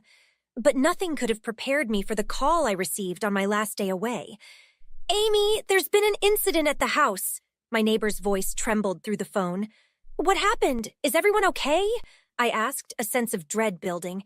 It's gone, Amy. Scott had it demolished." My heart plummeted. The family home, my sanctuary filled with memories of better times, reduced to rubble. I felt betrayed on a level I couldn't articulate. The home wasn't just a structure, it was the embodiment of my heritage, something Scott knew held deep sentimental value to me. I returned to a scene of destruction, my family home a pile of debris, and with it, any remnants of trust I had in Scott vanished. His justification was cold and calculated. "It's for our future, Amy. We can use the inheritance to build something new." But all I saw was the wreckage of my past and the cruel intentions of a man I no longer recognized. The realization hit hard. This wasn't just about inheritance. It was about erasing my history, my roots, under the guise of moving forward. The betrayal was complete, the chasm between us now a gaping void. I knew then that any semblance of our marriage surviving was as demolished as my childhood home. The loss of my mother followed by the loss of my past home. I was drowning in a sea of betrayal, and Scott had pushed me right in. Standing in front of the pile of rubble that was once my childhood home, the initial shock gave way to a burning fury. The betrayal cut deep, but as the dust settled around me, so did my resolve. This wasn't just a personal loss, it was an act of deceit that demanded justice. The next morning, I found myself at the office of a seasoned lawyer, my hands trembling but my voice steady. "He demolished my house to claim my inheritance. I want to press charges," I told him, laying out the documents that proved the house was mine by right. The lawyer, a sharp-eyed man with a reputation for winning difficult cases, listened intently. "This is a clear case of fraud and malicious destruction of property. We'll file for immediate legal action and also get the police involved," he explained, his tone reassuring yet firm. As the legal gears began to turn, so did the wheels of a police investigation. I met with detectives, recounting the events leading up to the demolition. "He never showed any respect for what was mine," I recounted. "This was just his final blow." The police were thorough. They documented everything, from Scott's financial transactions to his communications about the demolition. It was clear he had planned this without any consideration for legal or moral boundaries. During this turbulent time, my interactions with law enforcement and legal counsel were a lifeline. They saw the gravity of my situation and treated it with the seriousness it deserved. Each meeting, each update gave me a sliver of hope that justice might indeed be served. At home, the atmosphere was tense. Scott tried to justify his actions, but his words fell on deaf ears. "I did it for us, Amy, for our future," he tried to explain, his tone desperate. "Our future?" I fired back, incredulity lacing my voice. "You destroyed my past, Scott. There's no future for us after this." With each passing day, as the legal proceedings intensified, I felt a growing sense of empowerment. I was doing more than just fighting back. I was standing up for my rights, for my dignity. The house was gone, but my spirit was intact, bolstered by the legal battles that were uncovering the depth of Scott's betrayal. This period of my life was a testament to my resilience. The loss of my home, the place teeming with memories of happier times, was devastating. Yet, here I was, navigating courtrooms and police stations, advocating for myself against the man I once vowed to share my life with. As the case progressed, I held on to the hope that justice would not only expose Scott's deceit, but also mend the fractures his actions had caused in my life. With each legal victory, small or significant, I reclaimed a piece of myself that Scott had tried to demolish. This battle, though born from the ruins of betrayal, was shaping into a story of survival and vindication. The legal battle was grueling, stretching over months, each day unearthing a new layer of deceit and betrayal. Amidst this chaos, fate twisted the knife further as Scott's father fell ill. His rapid decline was unexpected, and soon he passed away, leaving his estate in a state of uncertainty until the will revealed a shocking twist.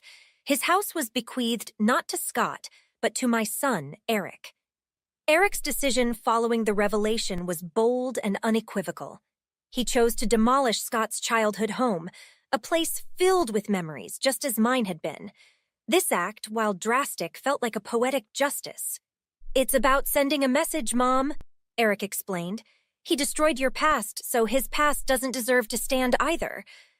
Watching Scott's childhood home being torn down, I felt a mix of emotions. There was an undeniable satisfaction in seeing the physical manifestation of Scott's memories dismantled, much like he had done to mine. Yet it was also a somber moment, reflecting on how deeply entangled our lives had become with revenge. This dramatic turn seemed to shift something in Scott. Perhaps it was the sight of his own past crumbling before his eyes, or maybe the realization of how far the chasm between us had grown. Within days of the demolition, he reached out to settle, his tone resigned. "I'll pay the compensation, Amy," Scott said during one of our mediated meetings, a stark contrast to his earlier defiance. "I just want this to be over." The compensation he agreed to wasn't just monetary. It was an acknowledgement of the pain and disruption he had caused. It was a victory, albeit a bittersweet one, but it marked the beginning of the end of our tumultuous chapter. With the legalities finally tilting in my favor, I felt a significant burden lift off my shoulders. The victory was more than just financial.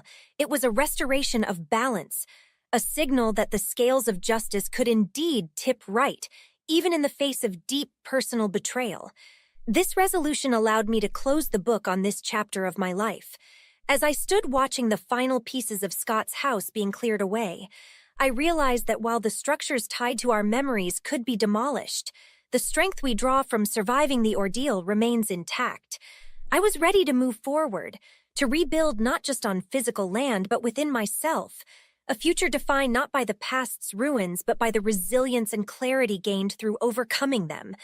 As the dust settled on the remnants of my old life, a new chapter beckoned. Moving in with Eric and his fiancée wasn't just a change of scenery. It was a profound shift in my life's narrative. Here, in their welcoming home, I found the peace that had eluded me for so long. Living with Eric and seeing him build a life with his fiancée filled the spaces of my heart that had been hollowed out by years of conflict. They treated me with a kindness and respect that Scott and his family had long denied me. In this nurturing environment, I began to heal, to mend the parts of me that had been broken by betrayal and loss. "I'm so glad you're here, Mom," Eric would say as we shared meals together or sat in the backyard, enjoying the simple peace of a family evening. His fiancée, always gracious and warm, added, "This is your home too, Amy.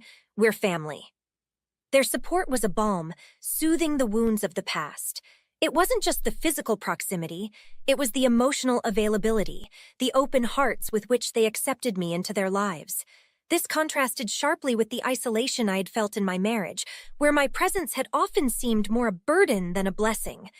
Reflecting on the tumultuous events that led me here, I recognized the strength it had taken not just to survive, but to step out of the shadow of toxicity. Scott's actions had forced me into corners of despair and fighting, but here, in the light of my son's home, I rediscovered the parts of myself that thrived on love and peace. Breaking the cycle of toxicity that had defined my relationship with Scott and his family was no easy feat. It required every ounce of courage I had, a deep dive into the resilience I wasn't always sure I possessed. But as I looked forward to my days filled with genuine affection and mutual respect, I knew all the battles were worth it. "I'm looking forward to so many beautiful days here," I shared one evening, watching the sunset paint the sky from Eric's porch. The words were simple, but filled with the weight of my journey. "You deserve every one of them, Mom," Eric replied, his voice thick with emotion. As we sat there, the sky turning from pink to a deep blue, I felt a profound sense of completion. The future was no longer something to be feared, but embraced with an open heart. The peace I found wasn't just in the absence of conflict, but in the presence of love and the promise of new beginnings. With Eric and his fiancée by my side, I wasn't just surviving, I was thriving. My story, marked by the scars of the past, was now a testament to the power of resilience and the enduring strength of a mother's love. Here, in this new beginning, I found not just a place to stay, but a place to belong, a home where my past was respected and my future was bright. This was not the end of my story, but the beginning of something beautiful, a life built on the foundations of love, understanding, and a newfound independence. As our story concludes, I want to leave you with a thought-provoking question. If you were in Amy's shoes, would you have made the same decisions after discovering such betrayal? Could you find it in yourself to seek retribution? Or would you choose a different path to resolve the conflicts? I'm eager to hear your thoughts and experiences in the comments below. Please share your opinions and let's get a conversation started. And if you enjoyed this story and the journey we've shared, don't forget to like this video and subscribe to the channel for more compelling tales like this one. Your support means a lot and helps us keep these stories coming. Thank you for watching. Hi, I'm Hillary. Before I dive into my story, please make sure to like and subscribe for more insights into my life journey. Now, let's get into the heart of the tale. Living with Sean, the magnetic CEO whose charm only masked his deeper narcissism, I found myself in a world where luxury was abundant, but air was scarce. Every evening was an event, every outing a spectacle. "Sean, do we really need another gala this week?" I'd ask, hoping for a quiet night in. "Oh, Hillary, you know how these things go. It's not just about showing up, it's about being seen. It's all part of the game." His words, always so dismissive, made me feel like just another accessory in his high-powered life. One particularly glittering Saturday, we were at one of those endless social gatherings where Sean could shine. Surrounded by the elite, he thrived, but I could only shrink. That's when Lisa, my best friend, or so I thought, floated over, her laughter mingling with the clink of expensive glass. "You look a bit out of it, Hillary. Come, let's find you some champagne." As we navigated through the sea of guests, I noticed how her arm slipped naturally through Sean's, how he leaned in to catch her words. "You really get this whole circus, Lisa. Hillary here could never quite grasp it."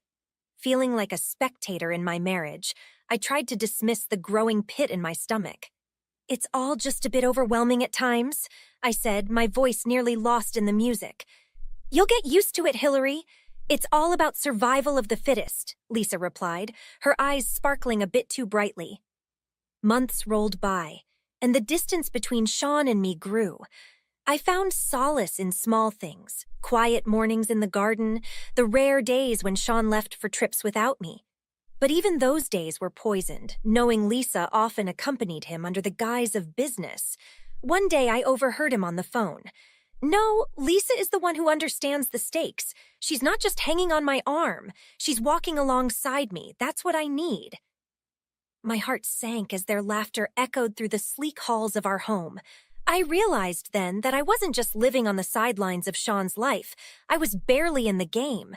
But this game, I wasn't sure I wanted to win anymore. Dinner that night was silent but for the clinking of cutlery. "Sean, are we okay?" I finally dared to ask. "We're fine, Hillary.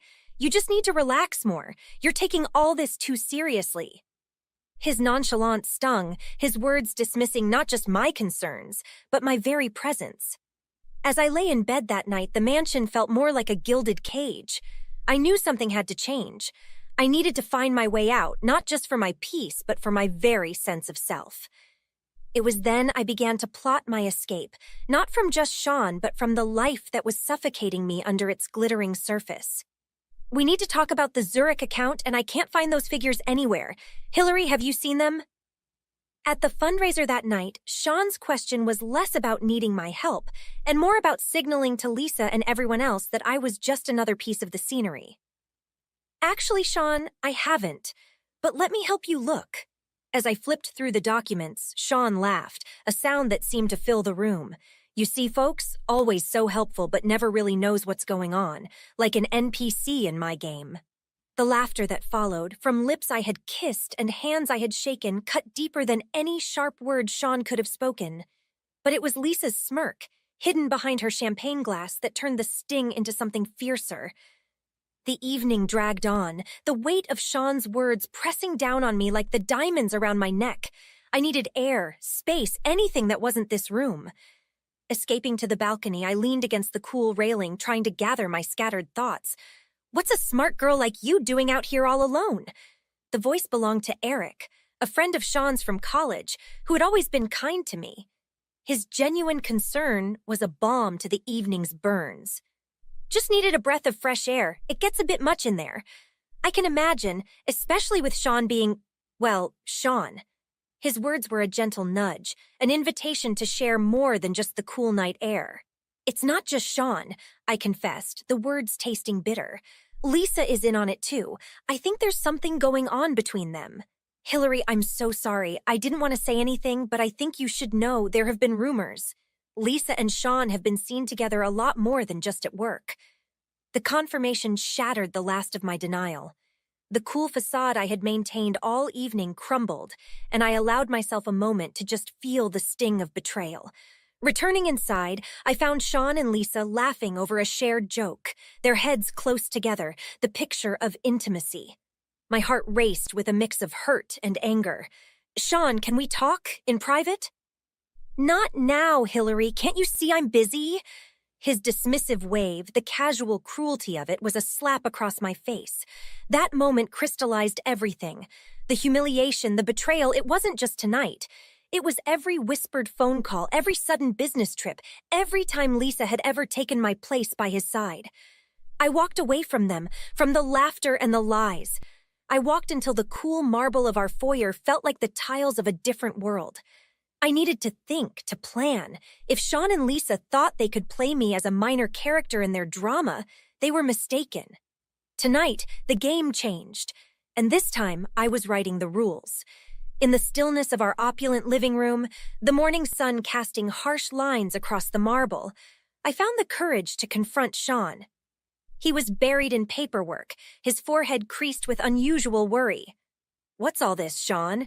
You look worried more than usual." "It's the company, Hillary. We're under some scrutiny." "Scrutiny? What kind of scrutiny?" "Financial, okay? It's not something you need to worry about." But I did worry. Not for him, but for how this might be my chance to escape the tangled web he'd woven around me. "Is it serious?" "It's manageable, Hillary. Everything is under control." His reassurance did nothing to ease the tension in the air, thick and suffocating, like the fog that settles over the city in the early hours. Later that day, at the cafe where Lisa and I used to share confidences, I confronted her. She was a shadow of the vibrant conspirator I had seen at the gala, her eyes darting nervously around the room. "Lisa, how long? How long have you and Sean been making a fool of me?" Her laugh was hollow, the sound of desperation clinging to fading dreams. "It's not like that, Hillary. It just happened. Just happened. You think you can steal my life and tell me it just happened?" Her facade cracked, the luxury she had draped herself in, as flimsy as the tissue she now twisted in her hands. "Hillary, I'm in over my head. This isn't what I thought it would be. His world, it's all collapsing and I don't know if I can keep up." "Keep up with a sinking ship? You're welcome to it, Lisa." Leaving her to her regrets, I walked out into the crisp air, the last pieces of my loyalty to both of them left behind in the crumpled napkins and spilled coffee. News of the investigation spread like wildfire, the kind of scandal that the press devoured with glee. Sean's company, once a titan in the industry, was now hemorrhaging credibility and cash. Investors pulled out, stocks plummeted, and Sean, the unshakable CEO, finally looked defeated. One evening, as the sky turned a bruised purple, Sean returned home, the weight of his empire's collapse evident in his slumped shoulders. "This is a mess, Hillary. I don't know if I can fix it." "Maybe it's not meant to be fixed, Sean. Maybe it's time to let go." His gaze, usually so piercing, now dodged mine, the reality of his failure too much to bear. I watched as the man who thought he could control everything realized he controlled nothing. In the quiet aftermath, the house no longer felt like a cage but a starting block. As Sean's world fell apart, mine was just beginning to open up. No longer overshadowed by his grandeur or Lisa's deceit, I was ready to reclaim my life, my identity, and my future. The fall of their empire was the rise of my independence. The dust was still settling from the collapse of Sean's empire, and as it cleared, I began laying the groundwork for my new life. I had always been more than just an accessory in Sean's shadow, and it was time the world saw that. Sitting across from my lawyer in the stark light of his office, I laid out my plan. Sean underestimated me, thinking he could hide assets, but I made moves he never saw coming. "And you're sure about this?" my lawyer asked, eyebrows raised in both skepticism and admiration. "Yes, absolutely. I want to move forward with the divorce and claim the investment I made early in our marriage. It's in my name," and he never bothered to look at it. As we dove into the legalities, I felt a surge of empowerment. This wasn't just about financial security. It was reclaiming my agency, something Sean had tried to stifle under his grandiose lifestyle. Weeks passed, filled with meetings and negotiations. Sean, caught in the maelstrom of his failing company, barely noticed as I methodically secured my future. By the time he realized, papers were served, leaving him reeling. "Why are you doing this, Hillary? This is cold, even for you." "This isn't cold, Sean. It's fair. I'm taking what's mine and leaving you to your chaos. You chose this path, not me." My words were sharp, a contrast to the years of softening my voice to suit his ego. I watched as he struggled to grasp the reversal of our roles, from puppeteer to puppet. With the divorce proceedings in motion, I turned my focus to the investment I had wisely made, a boutique hotel that had quietly flourished away from Sean's recklessness. Managing it gave me a purpose and a peace that Sean's luxurious traps never could. I renovated the hotel, infusing it with the warmth and authenticity I had once reserved for my marriage. Guests began to notice, and so did the press. "Hillary turns hardship into hotel haven," one headline read. The publicity was not just a business boost, it was a personal vindication. Through it all, I rebuilt relationships that Sean's presence had strained. My old friends welcomed me back, their support a stark contrast to the conditional alliances of Sean's social circles. One evening, as I walked through the hotel, adjusting a painting here, fluffing a pillow there, I realized how far I had come. The hotel wasn't just a business. It was a symbol of my journey from Sean's shadow to my spotlight. In this new space I created, filled with light and laughter, I found not just success, but a deeper joy. My life was finally my own, crafted not from Sean's leftovers, but from my resilience and resolve. As I laid plans for the future, the bitterness of the past dissolved, leaving space for new beginnings. The final papers of the divorce arrived on a sunny morning, the kind that seemed to promise new beginnings. As I held the documents in my hands, a sense of closure washed over me. Sean and his chaotic world were officially behind me now. The chains of that gilded cage had not only been unlocked, but melted down into the foundation of something new, something wholly mine. Turning my attention to the bustling lobby of my hotel, I smiled at the sight.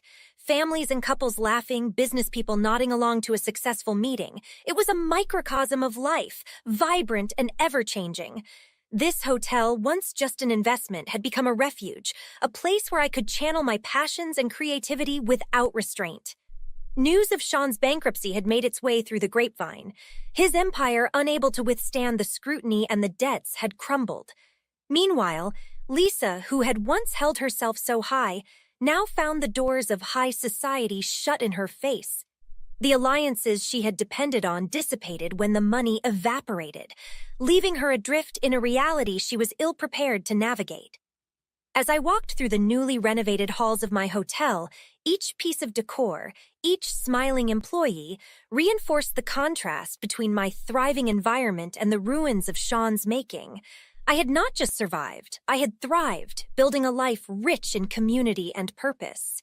In the evenings, I would often sit by the rooftop garden, a space I had personally designed to reflect the tranquility I now held dear. The city lights twinkled below, a stark contrast to the stars above, and I found peace in the balance between them. It was here that I met James, a writer who sought the quiet of my hotel to pen his novels. Our conversations, often spilling into the late hours, were filled with laughter and insights, a mutual exchange of stories and dreams. "Hillary, how did you do it? Turn everything around so completely?" James asked one night, his eyes curious. "It wasn't overnight, James. It was one decision at a time, one day at a time. When everything you thought was stable falls apart, you have two choices: fall with it or build something new on the ruins." His nod was thoughtful, appreciative of the resilience it took not just to rebuild, but to transform. As the season changed, bringing crisp air and golden leaves, my hotel hosted a community event celebrating local artists and craftsmen. The joy in these connections, these small moments of celebration, underscored the vast difference between my past life under Sean's shadow and my new world filled with light and community. Reflecting on my journey, I realized that the most profound changes often come from the deepest hurts. Fate hadn't just punished Sean and Lisa, it had pushed me to rediscover my strength and independence.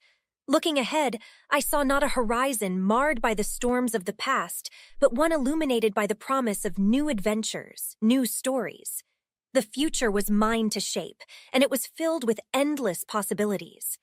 As our story of resilience and reclaiming personal power comes to a close, I want to hear from you. Hillary found her strength and independence by building something beautiful from the ruins of her past. Do you think that personal betrayals and hardships can be transformed into opportunities for growth, or do they leave lasting scars that hold us back? Share your thoughts and experiences in the comments below. And if you enjoyed this journey through Hillary's story, please don't forget to like this video and subscribe to the channel for more inspiring stories like this. Your support helps us bring more content that matters to you. Let's keep the conversation going and build a community that thrives on sharing and growth. Thank you for watching. Hi, I'm Lena, a 28-year-old app designer who's fiercely passionate about my career and independence. Before we dive into my story, please don't forget to like and subscribe for more real-life tales of love, challenge, and triumph. Now let's get started. At a bustling tech conference, the last thing I expected was to meet someone like Alex, charismatic, driven, and unexpectedly understanding of the tech world's demands, despite his career in car sales. We hit it off immediately, finding common ground in our ambitions and dreams. It wasn't long before our casual meetups turned into late-night conversations, and our connection deepened into something more serious. "Lena, you're incredible, you know that? I've never met someone who's as passionate about their work as you are," Alex said one evening as we closed the conference together, the deserted hall echoing our laughter. "And you're not so bad yourself, Alex," I teased back, my heart lighter than it had been in years. It felt right, natural, and thrillingly promising. Our whirlwind romance quickly led to marriage within a year. It was a dream come true, marrying someone who seemed to champion my independence as much as I did. However, the dream began to show cracks when Alex's mother, Mrs. Peterson, entered our lives more prominently. "Lena, dear, it's wonderful you have a career, but isn't it time to think about what's best for your family? Alex needs you at home," Mrs. Peterson pressed during one of her frequent visits, her tone polite yet firm. "Mrs. Peterson, I love Alex, and I believe I can support him best by continuing to work. We've discussed this, and I thought we were on the same page," I replied, trying to keep the peace, but firm on where I stood. "Lena, she's got a point," Alex chimed in one day, his tone shifting from the supportive husband to someone echoing his mother's traditional views. "Maybe it's time to slow down. Think about us, our future family." "But Alex, my work is a part of who I am. You know that. It's not just about money, it's about fulfilling my dreams and ambitions," I argued, feeling the gap in our understanding widen. "Your dreams don't have to be at the office, Lena. They could be with our children, in our home," Mrs. Peterson added, pushing her agenda gently yet persistently, as if it were the only logical choice. Each conversation felt more stifling than the last, with Alex slowly siding more with his mother. The pressure mounted, my once supportive husband wavering under his mother's influence. Each plea from Mrs. Peterson to prioritize homemaking over my career chipped away at the life I thought Alex and I were building together. As the pressures of conforming to their expectations weighed down on me, I fought to balance the scales, striving to be the partner Alex wanted while not losing the essence of who I was. It was a tightrope walk above a chasm of traditional expectations and the modern dreams I held dear, a balancing act that was becoming ever more precarious. "We need to talk about this now, Lena. It's getting out of hand," Alex said, his voice strained as we sat down for what was supposed to be a peaceful dinner at home. "Getting out of hand? Alex, I'm just trying to maintain my career. We've talked about this."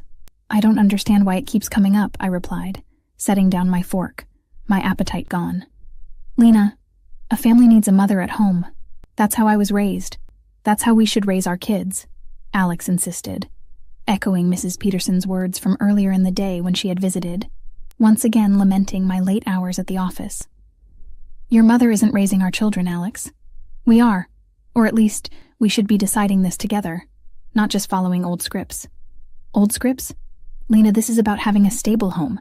What's wrong with wanting my wife to be present?" "Being present isn't just physical, Alex. I am present. Every day, every moment that I can be. My job doesn't change that." "Lena, you're not hearing me. This is what I need. What we need as a family." Alex's voice rose slightly, his frustration clear. "And what about what I need? Does that not matter? My career is important to me, Alex. I've worked too hard to just walk away because your mom thinks it's the best thing." "Lena, I'm only going to say this once more. It's either the job or us. I can't keep having this argument." The ultimatum hung in the air, heavy and suffocating. My heart raced, panic and defiance warring within me. "Alex, I love you, but I can't believe you'd ask me to choose. You know how much my work means to me. Then maybe you've already made your choice. Is that what you want? For me to walk away from who I am? If who you are disrupts our family, then yes." The rest of the evening was a blur of tears and raised voices, with Mrs. Peterson's echoing ideologies fueling Alex's arguments. It was as if the man I married had been swallowed whole by his mother's vision of an ideal family. Late into the night, after hours of going in circles, Alex's words cut through the tension. "Lena, I'm serious. It's now or never. Make a decision." My mind raced, heart aching. "I won't quit my job, Alex. I can't believe you're making me choose." "Then I guess you've decided. You should leave, Lena." "Leave? At this hour? Alex, be reasonable." "It's best you go now. We're done here," he concluded coldly, turning away, leaving me staring at his back, the finality in his voice chilling. Packing a bag with shaking hands, the surreal nature of the night washing over me, I realized that this was not just a simple disagreement. This was a pivotal moment in my life, a stark choice between my dreams and a love that was supposed to support those dreams, but now sought to cage them. "Lena, you need to leave. Now!" Alex's voice was icy, his figure framed against the doorway to our bedroom. It was 2 a.m., the world outside silent and oblivious to the chaos erupting within the walls of what used to be our shared life. "Alex, this is insane. You're kicking me out in the middle of the night? Over a job?" "A job? This is about us, Lena, about our future. If you can't see that, then you don't belong here." With no other choice, I grabbed a duffel bag, throwing in whatever I could find in the dim light. A few clothes, my laptop, some personal items. Each item felt heavier than it should, weighed down by a mixture of shock and the harsh reality of what was unfolding. As I zipped up the bag, Alex stood silent. The man I had fallen in love with replaced by a stranger with cold eyes and a set jaw. "This is your doing, Lena. Remember that," he said, as I slung the bag over my shoulder. Walking out the front door, the cool night air hit me like a wave. The silence of the early hours punctuated only by the sound of my footsteps on the pavement. The drive to my friend Mia's house was a blur, my mind racing faster than the city lights passing by. Arriving at Mia's, I rang the doorbell, my heart sinking with each chime. She opened the door, her expression turning from confusion to concern in an instant. "Lena, what happened? It's the middle of the night." Alex kicked me out. We had a fight about my job again. I had nowhere else to go.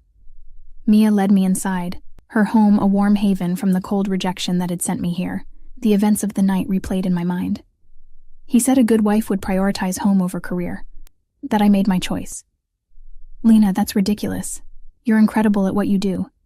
Alex should be supporting you, not tearing you down," Mia said, her voice firm. I know, but it's over now. I can't go back there. Not after tonight." As dawn broke, the reality of my situation settled in. This crisis, as painful as it was also a crossroads. I could crumble under the unfair demands and misplaced priorities of the life I was leaving behind. Or I could rise, reclaim my independence, and rebuild on my own terms. Determined, I opened my laptop, beginning to draft my next steps. Returning to my career full-time was no longer just an option. It was a necessity, a path to regaining my self-worth and independence. Mia, I'm going to fight this. Not just for my job, but for every woman who's been told she has to choose between who she is and who someone else wants her to be. Mia nodded, her support unwavering. You've got this, Lena. Let's show them what you're made of. As the sun rose, casting light on what had been one of the darkest nights of my life, I felt a newfound resolve. This wasn't the end of my story. It was just a new beginning. I'm filing for divorce, Mia. It's the only way I can truly start over and be myself again, I declared, sitting in the office of my lawyer, the divorce papers stark on the polished wood desk. You're making the right decision, Lena. You need to be free to live your life, not be chained down by someone else's expectations. Mia reassured me, her support unwavering as she sat beside me. The lawyer nodded, his expression solemn. Once you sign these, Lena, the process will begin.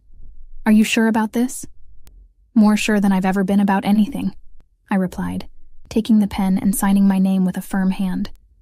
Each stroke felt like a step towards reclaiming my independence. With the divorce underway, I threw myself back into my work with a fervor I hadn't realized I'd been missing. Ideas flowed, and within months, I developed a new app aimed at helping freelancers manage their projects and finances. Something I knew could make a real difference. Check this out, Mia, I said one afternoon, showing her the prototype on my laptop. It's going to help so many people. And guess what? We just got featured on TechCrunch. Lena, that's amazing. You're really making waves. Alex never understood just how brilliant you are, Mia exclaimed, her eyes lighting up as she scrolled through the article praising the innovative design and utility of my app. As my professional life soared, I also found a new voice in public speaking. I shared my journey at conferences and seminars, talking about the challenges and triumphs of balancing personal aspirations with societal expectations. You have to own your path, make your choices, and never let anyone tell you that you can't have it all. Career and personal happiness, I said, addressing a crowd of eager listeners at a women's empowerment event. The room filled with applause, the energy palpable, feeding my soul. After one such talk, a woman approached me, her expression one of relief and inspiration. Lena, your story, it's like you were talking about my life. I've been struggling with my family's expectations, but hearing you today, I feel like I can finally stand up for myself. That's exactly why I do this. You're not alone, I assured her, my heart swelling with pride and empathy. Meanwhile, news of Alex's life trickled back to me through mutual acquaintances. His career had stagnated, and without my influence, his ambitions seemed to have dimmed, mirroring the very lifestyle he had once wanted to force upon me. Lena, have you heard about Alex lately? Mia asked one evening as we enjoyed a celebratory dinner for my app's latest milestone. I've heard bits and pieces. Sounds like he's exactly where he wants to be, I replied, the taste of freedom sweetening the wine we shared. It's ironic, isn't it? He wanted a traditional life, and now he's living it, while you're out here changing the world. As the evening wore on, the city lights twinkling like stars, I realized how far I'd come, not just in miles from that night when I was driven out, but in the vast distances I had traveled emotionally and professionally. Freed from the shackles of a stifling marriage, I was now not just surviving, but thriving. As I stepped onto the stage at the tech conference, the same place where my life had taken such a pivotal turn years ago, a surge of anticipation coursed through me. The audience was a sea of faces, some familiar, many not, all waiting to hear about the journey that had brought me to this moment. Little did I know, among them sat Alex and Mrs. Peterson, a detail that would soon add another layer to my story. Today, I stand before you not just as a tech entrepreneur, but as someone who believes fiercely in the power of independence and resilience. My app, designed to aid freelancers in managing their careers, recently won a prestigious award. This recognition is not just for the app's functionality, but for the philosophy it represents, the belief that your career should support your life, not constrain it. The applause was warm and encouraging, bolstering my confidence as I delved deeper into my experience. But this journey was not just about building an app. It was about rebuilding a life, my life, on my terms, without yielding to the pressures that so often dictate what a woman can or should do. Out of the corner of my eye, I spotted Alex, his expression unreadable. Beside him, Mrs. Peterson's face bore a tight smile, her eyes not quite meeting mine. After the speech, as the crowd stood clapping, I made my way off the stage, only to be approached by Alex. His presence was unexpected, the past and present colliding in the hum of the conference hall. "I heard your speech, Lena. It was incredible. I'm sorry. Sorry for everything." The sincerity in his voice was palpable, but so was the history that lay between us. "I appreciate your apology, Alex, but I moved on a long time ago. My future, and my happiness, are my own now. Lena, I just want you to know that I regret what happened. I was wrong. You were right about everything." "I know, Alex. I always knew. I hope you find peace with your choices, just as I have with mine." Turning away from Alex, I walked back through the crowd, their faces blurring into a tapestry of encouragement and admiration. The day wound down with conversations, handshakes, and plans for future collaborations. Each interaction was a reminder of how far I'd come, from a woman who was once forced to choose between her career and her marriage, to a speaker who inspired others to embrace their freedom and ambition. That night, as I lay in my hotel room, the city lights casting patterns across the ceiling, I allowed myself a moment to truly absorb the magnitude of what I'd accomplished. The triumph wasn't just in the accolades or the successful app. It was in the spirit of a woman who refused to be defined by anyone else's expectations. Alex and his mother, once symbols of my constraint, had witnessed my transformation firsthand, a testament to the fact that while some may doubt us, we define our own destiny. My journey was mine alone, a path marked by resilience, and at its end, a horizon wide and welcoming. That brings us to the end of Lena's empowering journey. Now, I'd love to hear from you.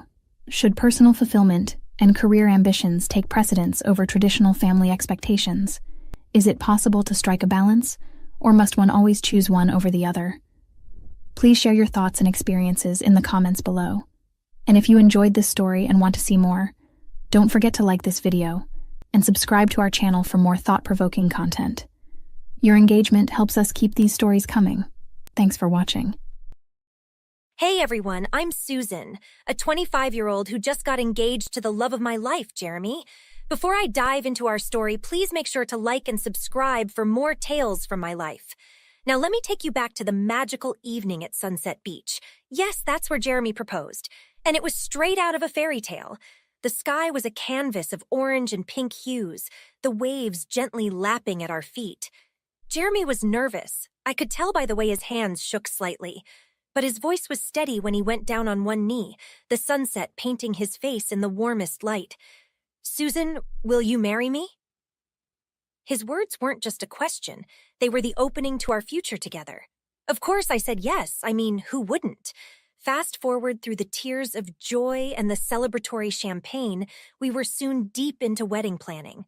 It was like setting up for the biggest event of my life, because, well, it was. I had always imagined this day, and every detail needed to be perfect. From choosing the venue to picking out flowers, each decision was a step closer to our dream wedding. But here's the kicker. I had a big secret. Recently, I'd been on the edge of a huge breakthrough at work, something that could change everything for me. But I hadn't told Jeremy yet. I wanted to, more than anything. But timing is everything, right? Plus, I wasn't sure how he'd take it, considering how traditional his family is, especially his mother, Cynthia. Speaking of Cynthia, meeting her for the first time was an experience. We decided to have dinner at their family home. A lovely place, but the atmosphere was a tad more formal than I'd have liked. Cynthia was polite, yet there was a sharpness to her that came out during dinner. "So, Susan, what do you do again?" Cynthia asked, her tone polite but her eyes scrutinizing. "I work in marketing, currently leading several projects," I responded, trying to keep my tone light despite the stress of her gaze. "Marketing, huh? And does that pay well?" Her question wasn't just casual curiosity. There was a hint of something else. Doubt, maybe? "Well, it does all right. It's more about the passion for me," I replied, fumbling a bit with my words under her intense scrutiny. Jeremy jumped in then, always the peacemaker. Mom, Susan is really good at what she does. She's been a key player in her company. Cynthia nodded, but her next move was a bit shocking. I think it's wise if you both consider a prenuptial agreement. It's nothing personal, Susan. It's just practical, don't you think? The table went silent. I looked at Jeremy, his face a mix of embarrassment and confusion. This wasn't how I imagined our family dinner going. After a moment, he spoke up, his voice firm yet gentle. If it makes you comfortable, Mom, we'll think about it. The rest of the evening was a blur of discomfort and trying to appear unaffected. But inside, I was reeling, not just from the prenup suggestion, but from the underlying implications of Cynthia's words. It was clear she had reservations about me, about women's roles and capabilities. Little did she know about the promotion that was about to come my way. As the night ended and Jeremy and I headed back home, the cool night air felt soothing against the tension of the evening. Are you okay? Jeremy asked as he drove, his concern evident. I am, I said, forcing a smile. It's just been a long day. Let's just focus on us and the wedding, okay? He nodded, squeezing my hand. Whatever happens, we're in this together. Remember that. And so our wedding planning continued, under the shadow of that dinner and the unspoken challenges it brought. Little did Cynthia know I was about to prove just how much women like me could handle. And I was going to start by ensuring our wedding was unforgettable, paid for with my own money, a fact I planned to reveal only when the time was right. The dinner at Jeremy's family home was supposed to be a casual get-together, a chance for me to bond with his parents. But as soon as Cynthia started on her line of questioning, I knew this was anything but casual. So, Susan, Jeremy tells me you're quite the career woman. How does that work with planning to start a family? Cynthia's question caught me off guard, not just because it was personal, but because of the implications behind it. I took a deep breath, trying to keep my cool. Well, Cynthia, we haven't made any concrete plans yet. Right now, we're just focused on the wedding and our careers. Jeremy chimed in, his voice supportive. Yeah, Mom, Susan's doing amazing things at work. We're really not rushing into anything else. Cynthia's eyes narrowed slightly and she continued, I see. And your work, does it pay well? I mean, can you support a family on what you make? I felt my cheeks warm up at the directness of her question. I manage quite well, Cynthia, but we believe in supporting each other regardless of who makes what. Cynthia then leaned forward, her tone shifting slightly. You know, Susan, it's always good to be practical about these things. Have you two considered a prenuptial agreement? Mom, that's really not necessary, Jeremy began, but Cynthia cut him off. It's not about necessity, Jeremy, it's about being smart. Susan, you seem like a sensible girl. You must understand where I'm coming from. I nodded, more out of a desire to end the conversation than agreement. Of course, Cynthia, it's something we can discuss. Jeremy took my hand under the table, giving it a reassuring squeeze. We both knew this wasn't what we wanted, but arguing with Cynthia in her own home during what was supposed to be a peaceful family dinner seemed like a battle neither of us wanted to fight. The rest of the evening was spent navigating around safer topics, but the tension from the prenup conversation lingered like a bad taste. As we left, Jeremy apologized again, his voice low and sincere. Susan, I'm really sorry about that. I didn't expect her to push like this. We'll figure this out, okay? Just you and me. I smiled, squeezing his hand back. It's okay, Jeremy. We're in this together, right? As we drove back, the city lights blurred past, a glittering backdrop to a night that had brought our first real challenge. And as I lay in bed later that night staring at the ceiling, I couldn't help but feel a resolve firming within me. Cynthia had thrown down the gauntlet, but I wasn't about to let outdated beliefs dictate my life or my marriage. This was just the first test, and I was ready to prove just how wrong she was about me. The weeks flew by, a blur of meetings, late nights, and endless decision-making, not just for the wedding, but for my career too. The day I received the call about my promotion to CEO was a moment of pure exhilaration. My boss's voice was clear and proud over the phone. Susan, we believe you're the right person to lead us forward. Congratulations! As I hung up, the weight of the achievement sank in. CEO. I was now the chief executive officer of my company. This was more than a promotion. It was a milestone, a testament to my hard work and dedication.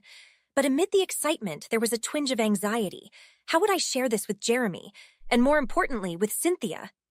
I decided to keep it under wraps until after the wedding. It seemed easier to manage the news away from the wedding chaos and Cynthia's scrutiny. But keeping such a significant part of my life secret proved more challenging than I anticipated.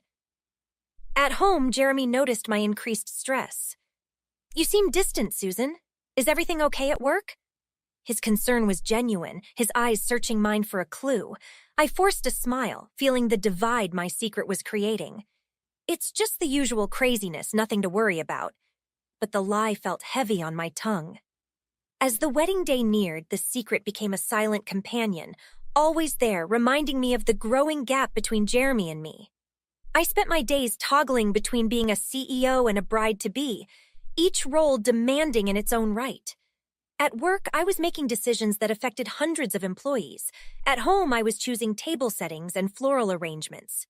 One evening, as I sat sifting through wedding invoices, the reality of my dual lives collided. The numbers on the page blurred, and suddenly I wasn't just looking at expenses. I was staring at the cost of my secrecy. "Susan, are you sure you're okay?" Jeremy's voice pulled me from my thoughts. He had been watching me, his brow furrowed with worry. "I'm fine, really," I replied, but the strain in my voice betrayed me. Jeremy sat down beside me. "Talk to me, Susan. Whatever it is, we can handle it together." The sincerity in his voice nearly broke me. How could I explain that the very thing tearing me apart was also what made me feel most empowered? Instead, I leaned into him, grateful for his presence but pained by the barrier my secret had created. The isolation grew as the wedding approached. Conversations with Cynthia were particularly strained. She would often talk about traditional roles and the importance of family, which stung given what I had achieved on my own. Her words echoed in my mind, a constant reminder of the worlds I was balancing. One late night at work, as I reviewed a project proposal, the full weight of my role hit me. I was leading a company, shaping its future. Yet I was also hiding that same power and potential from the people I loved. The irony wasn't lost on me, and I knew something had to change. As the wedding day drew closer, my resolve strengthened. I was ready to share my success, ready to step into the light fully, no matter the consequences. Jeremy deserved the truth, and Cynthia needed to see that her old-fashioned views would no longer hold me back. I was Susan, CEO and soon-to-be wife, and it was time everyone knew it.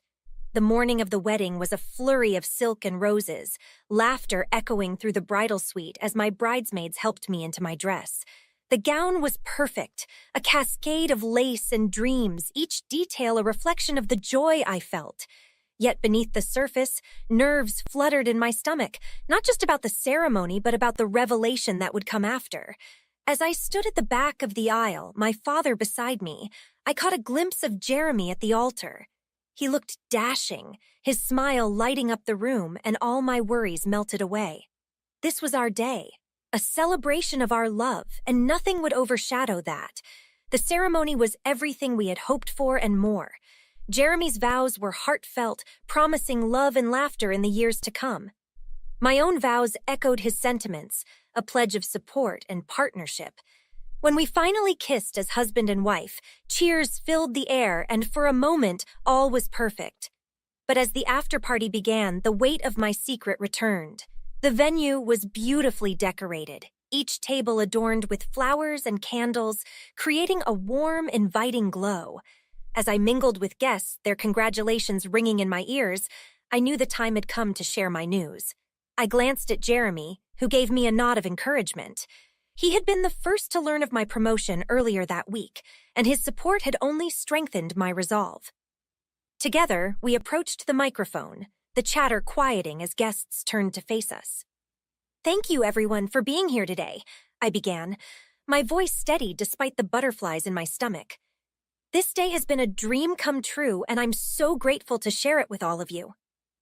I paused, taking a deep breath before continuing. "There's something I want to share with you all. As of last week, I am the new CEO of my company." A murmur of surprise swept through the room, faces turning to each other in astonishment. And, I added, feeling a rush of pride, I want to reveal that I have personally paid for our beautiful wedding in full. The room erupted in applause, the sound filling the space with a new energy. Out of the corner of my eye, I saw Cynthia. Her expression was one of shock, perhaps a touch of respect.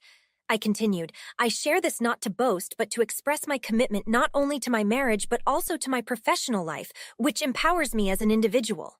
Jeremy squeezed my hand, his eyes gleaming with pride.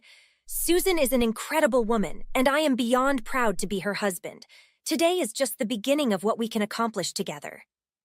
The rest of the evening was a blur of dancing, laughter, and heartfelt conversations. Many guests approached me with congratulations and newfound respect. Even Cynthia came up, her words cautious but genuine. Susan, you've certainly surprised me. I am impressed, truly.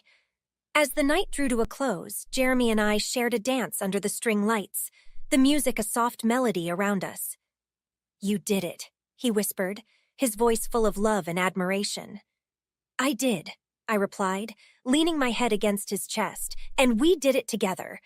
The wedding was not just a union of hearts. It was a declaration of my independence and strength. As I looked around at the faces of our friends and family, I felt a profound sense of accomplishment and anticipation for what the future held.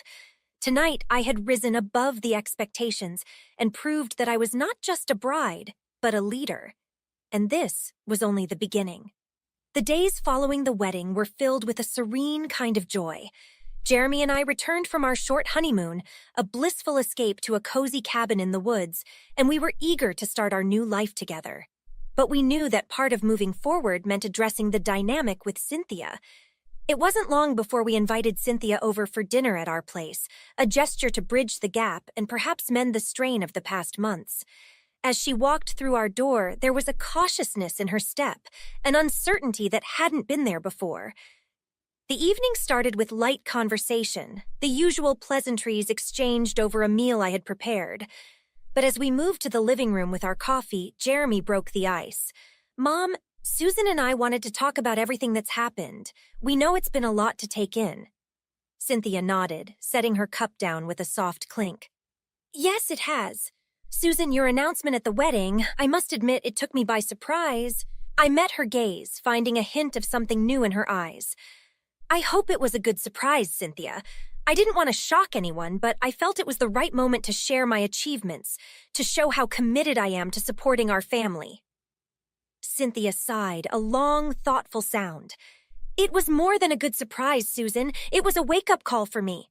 I've been set in my ways for so long, thinking I knew what was best, thinking I understood strength and success. But you've shown me they can look different than I expected. There was a softness in her voice now, a vulnerability that was rare for her.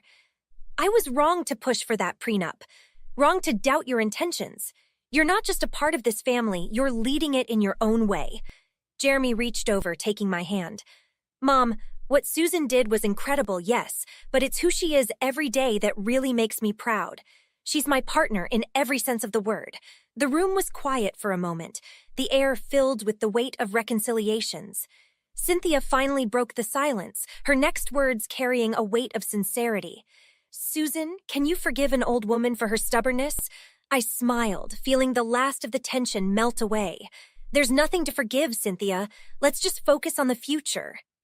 As the night drew to a close, Cynthia left with a promise to visit more often, to truly get to know the woman her son loved.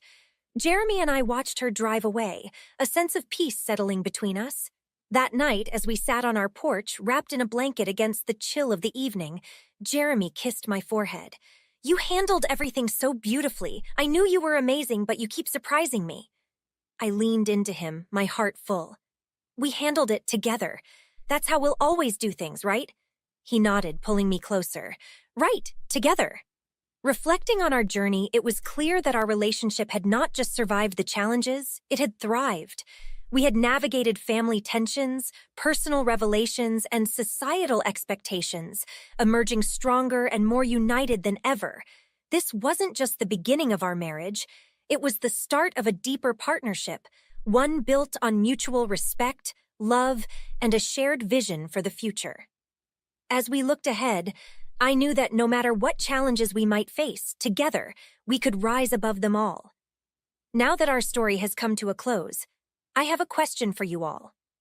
Do you think it's fair for family members to impose their own beliefs about relationships and finance on newly engaged couples? Dive into the comments and share your thoughts. And if you enjoyed this story, don't forget to like this video and subscribe to the channel for more engaging tales. Your support means a lot. Hey everyone, I'm Megan. Before I dive into my story, please make sure to like and subscribe for more tales like mine. Now, let's get into it. Growing up, I always felt like I was living in the shadow of my sister, Lily. No matter what I did, how hard I studied, or how many trophies I brought home, it was like I was invisible. Lily was the star, the golden child, and our parents never let me forget it.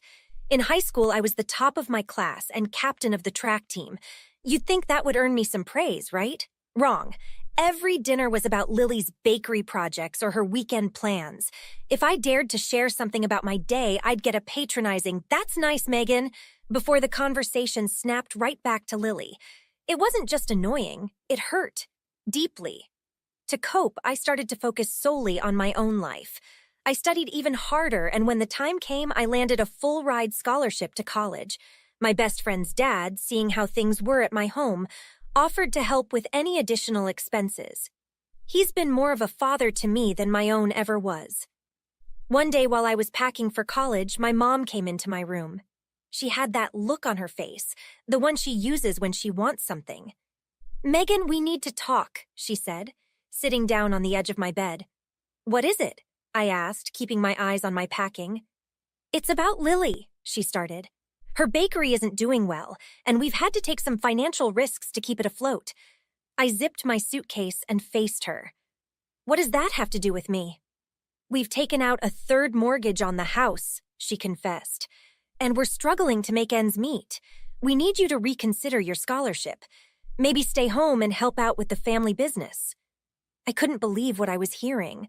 All these years, they hadn't invested a dime in my future. But now they expected me to give up my dreams for Lily? "No," I said firmly. "I've worked too hard for this. I'm going to college." The conversation that followed was a blur of shouting and tears. My dad called me selfish. Lily said I was trying to ruin her life. But I stood my ground. Moving day came, and as I loaded up my car, I felt a weight lift off my shoulders. I was finally getting out, starting my own life on my terms. As I drove off, I didn't look back. I knew the road ahead would be tough, but for the first time, it was mine to shape. It was a chilly autumn evening, the kind that makes you glad to be indoors. I was in my dorm room halfway through a sociology essay when my phone rang. The screen flashed Mom's name and a knot formed in my stomach. I hadn't spoken to my parents since I left home, and I wasn't eager to start now. But curiosity got the better of me, and I answered. "Hello? Megan, we need to talk." Mom's voice was strained, heavier than usual. "It's about the family." I paused, taking a deep breath to steady myself. "What's going on?" "It's your sister's business." "It's failing, Megan. We've tried everything, but it's just not working. We're in trouble." I felt a twinge of sympathy for Lily, but it was quickly overshadowed by apprehension about what they might ask of me. "I'm sorry to hear that, but I don't see how—" "We took out a third mortgage to keep the bakery afloat," she cut in, her voice desperate. "We're drowning in debt, and we need your help." The words hit me like a ton of bricks. Not only had they jeopardized their financial stability for Lily, but now they expected me to bail them out. "What exactly are you asking me to do?" I asked, though I already knew the answer. "We need you to come home," Mom said plainly. "Put off school for a while, help manage the finances and the bakery. We can't do this without you." The request was ludicrous. They wanted me to give up everything I had worked for, everything I had escaped from, to save them from decisions I had no part in. Anger flared up inside me, but I kept my voice calm. "No, Mom, I won't do that. I'm not leaving school." There was a pause on the line, a heavy silence that seemed to stretch on forever. Then Dad's voice came through, harsh and accusatory. "You're going to let your family fail after all we've done for you?" The irony of his words was almost laughable. "All you've done? Seriously?" I countered.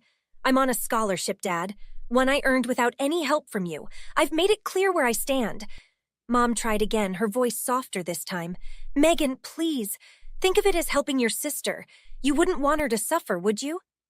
But I was done being manipulated. Lily needs to sort out her own problems. I have my future to think about. You're being incredibly selfish, Megan, Dad snapped. You're a part of this family, whether you like it or not. I am, but I'm not sacrificing my dreams for Lily's mistakes. I'm sorry you're in this situation, but it's not my responsibility to fix it. The conversation ended shortly after, with Dad muttering something about disappointment and hanging up. I sat there, phone in hand, feeling both liberated and alone. It was the first time I had stood up to them so definitively. It felt right, though it also stung. I turned back to my essay, but my mind was elsewhere. I knew this wouldn't be the end of it. They would come after me, try to guilt me into submission. But I was ready for it. For the first time in my life, I was truly ready to fight for myself. It was just another Tuesday, bustling with the usual campus energy, students milling about between classes. I was at the student center grabbing a coffee before my next lecture when I felt a sudden chill. Looking up, my heart sank. Standing across the room were my parents and Lily, their faces grim. I hadn't expected them to come here, to my world. As they approached, I could feel the eyes of everyone around us, curious about the impending drama. Mom was the first to speak, her voice loud enough to draw even more attention. Megan, we need to talk, now.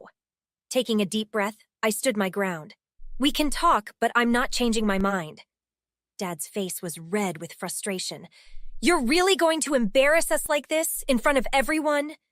It seems you're doing a fine job of that yourselves, I replied, my voice steady despite my racing heart. Lily then stepped in, her tone mocking. Look at Megan, everyone! Too good for her own family now that she's a college girl. I clenched my fists, fighting to keep my composure. This isn't about being too good, Lily. This is about me living my life, not cleaning up your messes. The conversation escalated quickly, voices rising. Mom pleaded, tears in her eyes. Megan, please, we're your family. You can't turn your back on us. You turned your back on me a long time ago when you decided that Lily's bakery was worth more than my future, I shot back. Dad scoffed, shaking his head. You're just jealous. Jealous of Lily's success. Success? I laughed bitterly. Is that what you call bankruptcy and a third mortgage? Patrons of the student center were now openly staring, whispers circulating. The humiliation was palpable, but I couldn't let them win. I am not responsible for Lily's business failures. I am not responsible for your poor financial choices. I am only responsible for myself. Mom's voice cracked as she said, You're being selfish, Megan. When will you see that? No, Mom, I'm being sensible. You may not understand that, but I have to look out for my own future because it's clear you won't. The argument reached a fever pitch, with Dad calling me a disappointment and Lily accusing me of ruining the family. As they stormed out, Dad threw down a crumpled bill on the table, not nearly enough to cover their order. It was just like them to leave a mess for me to clean up. As they left, the weight of their words hung heavy in the air. I felt the stares, the judgment from those who didn't understand. But among those looks, I saw others, nods of support from peers who respected my courage. I sat back down, my coffee untouched and cold, feeling both defeated and victorious. I knew then that standing up for myself would mean losing them, but perhaps that was the price of finally being free. As the chatter resumed around me, I realized this confrontation was a turning point. There was no going back, only forward. After the confrontation with my family at the student center, I felt emotionally raw and drained. Needing a change of scenery and some comfort, I headed to the one place I always felt welcomed, the little diner just off campus where I was a regular. The bell above the door jingled as I entered, a familiar and comforting sound. The warm, inviting smell of coffee and freshly baked pies enveloped me. It was my refuge, a place where I could just be Megan, not a pawn in my family's drama. As I slid into my usual booth, Jenny, one of the owners, noticed the distress on my face right away. She came over with a concerned look, a pot of coffee in hand. Hey, Megan, rough day? She asked as she poured me a cup. I nodded, managing a small smile. You could say that. Jenny sat across from me, her expression sympathetic. Want to talk about it? Or I can just sit here and listen. Taking a deep breath, I recounted the entire ordeal, my parents and Lily's visit, the argument, their accusations, and how they left me feeling exposed and humiliated in front of my peers. As I spoke, Jenny's frown deepened, her eyes filled with indignation on my behalf. That's just not right, Megan. You've been nothing but kind and hardworking. You don't deserve any of that, she said, her voice firm. Tom, Jenny's husband and the other owner, joined us with a plate of my favorite chocolate chip cookies. Heard a bit about what happened, kid, he said, sliding the plate in front of me. You know, blood isn't always family.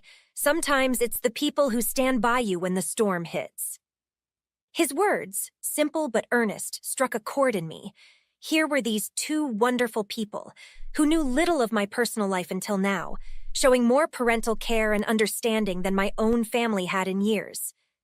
Jenny squeezed my hand gently. We're here for you, Megan. Whatever you need, you're part of our diner family and we look out for each other. I felt tears well up, overwhelmed by their kindness and support. Thank you, both of you. It means more than you know. As we talked, the diner's warm environment and the gentle clatter of dishes and conversation around us gradually lifted my spirits. It reminded me that there were people who valued and appreciated me for who I was. My connection with Jenny and Tom highlighted a crucial lesson. Family isn't just about blood relations. It's about who stands by your side, who supports and believes in you. Rejuvenated by their encouragement, I left the diner that evening with a renewed sense of purpose and determination. The weight of my family's expectations and criticisms felt lighter, knowing I had people who believed in my choices and my future. This newfound strength bolstered my resolve to forge ahead with my education and life, defining success on my own terms. As I walked back to my dorm under the starlit sky, I realized that while the road might be lonely at times, I wasn't truly alone. The support from unexpected quarters like Jenny and Tom had given me a surrogate family, a safe harbor in the storm, and for that I was profoundly grateful. They had shown me that sometimes you have to choose your family, and that choice can bring a peace and happiness that blood relations may not always provide. Months rolled by, each one bringing me closer to my goals. My grades were excellent. I was involved in key campus activities, and I had started an internship that promised a bright future. As I thrived academically and personally, I felt a sense of pride and accomplishment that was entirely my own creation. This new chapter of my life was marked by independence and genuine support from friends and mentors who believed in my potential. One crisp morning, as I scrolled through the news on my phone before class, a headline caught my eye. It was about Lily's bakery. Apparently, it had been embroiled in a major health scandal. Reports detailed unsanitary conditions and multiple violations that had gone unchecked. The fallout was catastrophic. The bakery was shut down, and the media storm that followed tarnished the family name irreparably. Sitting in the quiet of the library, a complex mix of emotions washed over me. There was no pleasure in seeing Lily and my parents suffer, yet there was a grim sort of inevitability to it. Their reckless choices, the years of bending rules and expectations to favor Lily, had finally caught up with them. It was a stark reminder of how far removed I was from that world of chaos and neglect. In the following weeks, news of their financial ruin became the talk of the town. My parents had invested everything into the bakery, ignoring all other responsibilities, including their own well-being. With the business gone, they were left with nothing but debts and regrets. It was a harsh, self-inflicted reality that they had to face alone. Despite the turmoil back home, my life on campus was flourishing. I reflected on the stark contrast between my steady rise and my family's dramatic fall. It wasn't just about financial or social standing. It was about personal integrity and making choices that align with one's values and ambitions. I had chosen a path of hard work and honesty, distancing myself from the toxic dynamics that had dominated my early life. One evening, as I discussed my future plans with my mentor, Professor Hawkins, he remarked on the resilience and determination I had shown. "Megan, it's not just about surviving the storm," he said thoughtfully. It's about finding a way to dance in the rain. His words resonated deeply with me. Yes, I had endured much, but more importantly, I had grown. I had built a life that was not defined by my family's expectations or failures, but by my own successes and the community I had chosen. As I walked back to my dorm that night, the campus paths illuminated by the soft glow of street lamps, I felt a profound sense of peace. The struggles with my family seemed like a distant storm, one whose echoes no longer reached me. In its place was a quiet confidence in my own abilities and choices. I knew there would be more challenges ahead, but I also knew I had the tools and the support to face them. My family's downfall, while tragic, was a result of their own actions, a fate they had crafted through years of missteps. As for me, I was building something different, something sustainable and true. As I closed the door to my room, a smile touched my lips. It was the smile of someone who had not just survived, but thrived, someone who had taken control of her destiny and was ready to face whatever the future held with open arms and an unbreakable spirit. That wraps up Megan's story. What would you have done if you were in Megan's shoes? Would you have made the same choices? Share your thoughts in the comments below, and don't forget to like and subscribe for more stories like this. Hi, I'm Anna. Before I share my story, please make sure to like, subscribe, and hit that notification bell to stay updated with more stories like mine. Now let's dive into it. Growing up as a twin should have meant having a built-in best friend, but for me, it always felt like competing in a race I was never meant to win. Emily was the star in everyone's eyes, especially our parents. As kids, if Emily wanted the last slice of pizza, it was hers. If she wanted to play the princess, I was always the knight or the dragon. It was all playful until the real disparities began to show. During high school, I worked tirelessly to top my classes, driven by the need to prove myself. When I graduated as valedictorian, our parents clapped and cheered, but the celebration was different. Emily's soccer team participation trophy got a spot on the mantle, while my award was tucked away in a bookshelf.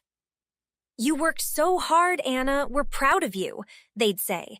But the tone was perfunctory, their smiles a bit too stiff. It hurt, but I learned to accept it, focusing instead on my goals. College was my escape, my field to shine. I enrolled in a top business school, pouring my heart into studies and extracurriculars. When I graduated, again as valedictorian, I hoped this time would be different. The ceremony was grand, my name echoing in the auditorium as I gave the commencement speech. I scanned the crowd for our parents, hoping to see pride on their faces. After the ceremony, we gathered for dinner. I was buzzing, ready to bask in what I hoped would be genuine praise. Emily, who had started an art degree, was there too, her latest sketches in hand. "That speech was something, Anna, really," Mom said, her smile tight. Before I could thank her, she turned to Emily. "And look at these sketches. Your art is getting so good, we really must find you a gallery." "Yeah, Anna's speech was nice, but have you thought about where you'll work yet?" Dad chimed in, almost dismissive, his eyes fixated on Emily's artwork. The conversation drifted to plans for Emily's upcoming gallery show, my accomplishments already fading into the background. I felt invisible, overshadowed once again by Emily's creative endeavors, no matter the scale of my own achievements. The pattern was clear, and it hurt every time, but nothing could have prepared me for the ultimate betrayal that was still to come. As I continued to strive for recognition from the two people whose approval mattered most, I was unaware that the next blow would be the hardest of all.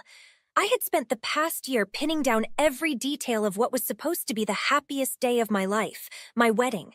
The venue, the flowers, even the menu had been carefully chosen, each detail a reflection of the joy I wanted to share with Tom, my fiancé.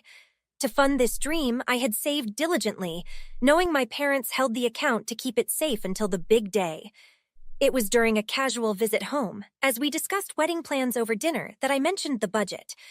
"We should start booking everything soon. I'll need to access the wedding fund next week," I said, passing the mashed potatoes to Emily. Mom and Dad exchanged a glance, one that didn't go unnoticed. "Anna, about that," Dad started, his tone unusually hesitant. "We had to use some of that money for Emily's expenses," Mom chimed in quickly, her voice too casual. "Her art show went over budget, and she needed extra to cover the costs. I froze, my fork halfway to my mouth. What do you mean you used the wedding fund? That was for my wedding. My voice rose, a mix of confusion and rising anger threading through it. It was just sitting there, and Emily really needed it, Dad justified, trying to sound reasonable. Emily's career is at a critical point. She needed that boost. So my wedding isn't critical? My future isn't important? I shot back, my heart racing with a cocktail of emotions, hurt, disbelief, and a growing sense of betrayal. Emily kept quiet, her eyes downcast, fiddling with her napkin. It was clear she was uncomfortable, but she didn't speak up. Anna, it's not like that. You'll still have a beautiful wedding, Mom reassured, reaching out a hand across the table, but I pulled away. But not with the money I saved, not how I planned. I stood up, pushing my chair back with a scrape that mirrored the sharpness in my chest. How could you decide that without even asking me? We thought you'd understand. Emily needed support, Dad added, his tone implying the matter was settled. That night as I lay in bed, the walls of my childhood home felt more like prison bars. It was clear that my dreams, my hopes, were always secondary to Emily's. This was more than favoritism. It was a complete disregard for my feelings and my future. The next morning, I made a decision that would change the course of my life. It was evident that if I stayed, this pattern would continue indefinitely. My happiness was mine to build, and it was time to leave behind those who couldn't see my worth. As painful as it was, I knew it was time to step away, not just for my well-being, but for the respect I deserved and was never given. Leaving my parents' house, the place where I grew up, was one of the hardest decisions I'd ever made. Each box packed was a mix of heartache and determination, every memory stowed away, a sharp reminder of what I was leaving behind. As I loaded the last of my belongings into the car, Tom stood by me, his presence a silent pillar of support. "You sure about this?" Tom asked, his hand resting briefly on my shoulder. "Yes," I said, my voice steady despite the turmoil inside. "It's the only way I can think of to start healing."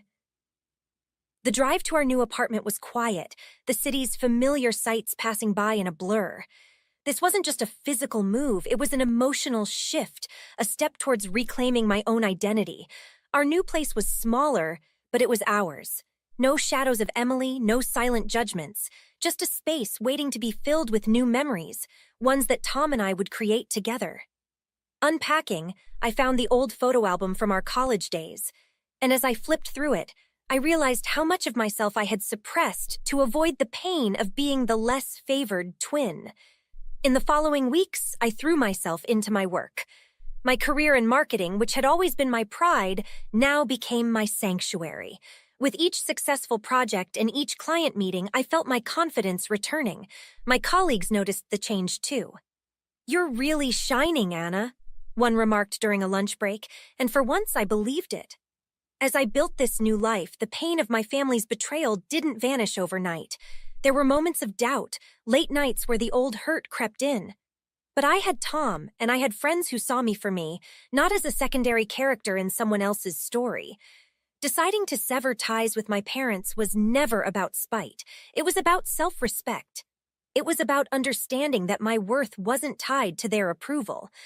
I had to remind myself daily that choosing my happiness wasn't selfish, it was necessary. And so, day by day, piece by piece, I rebuilt a life where I was no longer overshadowed, a life where my achievements stood on their own, and my happiness was no longer conditional on someone else's recognition. It was not an easy journey, but it was mine, and every small victory along the way tasted sweeter because I had chosen it for myself. With the dust of my departure settled, I embraced my newfound independence wholeheartedly. My apartment became more than just a living space. It was a sanctuary where I could redefine who I was without the overshadowing presence of my family. Every morning, I woke up determined to make the most of my day, knowing that every success and every failure was mine alone to own. At work, I poured my passion into every project. Freed from the emotional drain of my family's dynamics, I discovered an untapped well of creativity and drive. My ideas were bolder, my strategies more innovative, and it didn't go unnoticed. Within months, I earned a promotion that not only boosted my career but also validated my capabilities in a way my family never had. "Anna, your vision on this campaign was outstanding," my boss commented during a review meeting. The praise, sincere and unqualified, fueled my confidence further. Networking became a significant part of my routine. I attended industry events and social mixers, each time stepping a little more out of my comfort zone. The connections I made were built on mutual respect and shared professional interests, a stark contrast to the conditional attentions I'd grown used to. One evening, at a local business awards ceremony, I found myself surrounded by peers who celebrated my achievements alongside their own. "Anna, it's amazing to see how much you've accomplished," a colleague said as we toasted our successes. In that moment, surrounded by the buzz of ambitious professionals, I felt a profound sense of belonging. My personal life blossomed in tandem with my career. I nurtured friendships that were rooted in genuine affection and mutual support. Dinners, movie nights, and long walks with friends became my new normal. Each laugh, each shared story was a thread in the fabric of a community I was building from scratch. This chapter of my life was about more than just success. It was about rediscovery. I learned not just to rely on my own strength, but also to trust in the goodwill of those around me. My friends became my chosen family, a network of support that was strong because it was chosen, not obligated. Reflecting on my journey one quiet Sunday morning, I realized how far I'd come. From the painful steps away from a toxic family environment to the thrilling leaps into professional and personal growth, each phase was a testament to resilience. I had not only survived the break from my past, I was thriving because of it. This newfound happiness and success were crafted on my own terms, proving that sometimes the hardest decisions lead to the most fulfilling paths.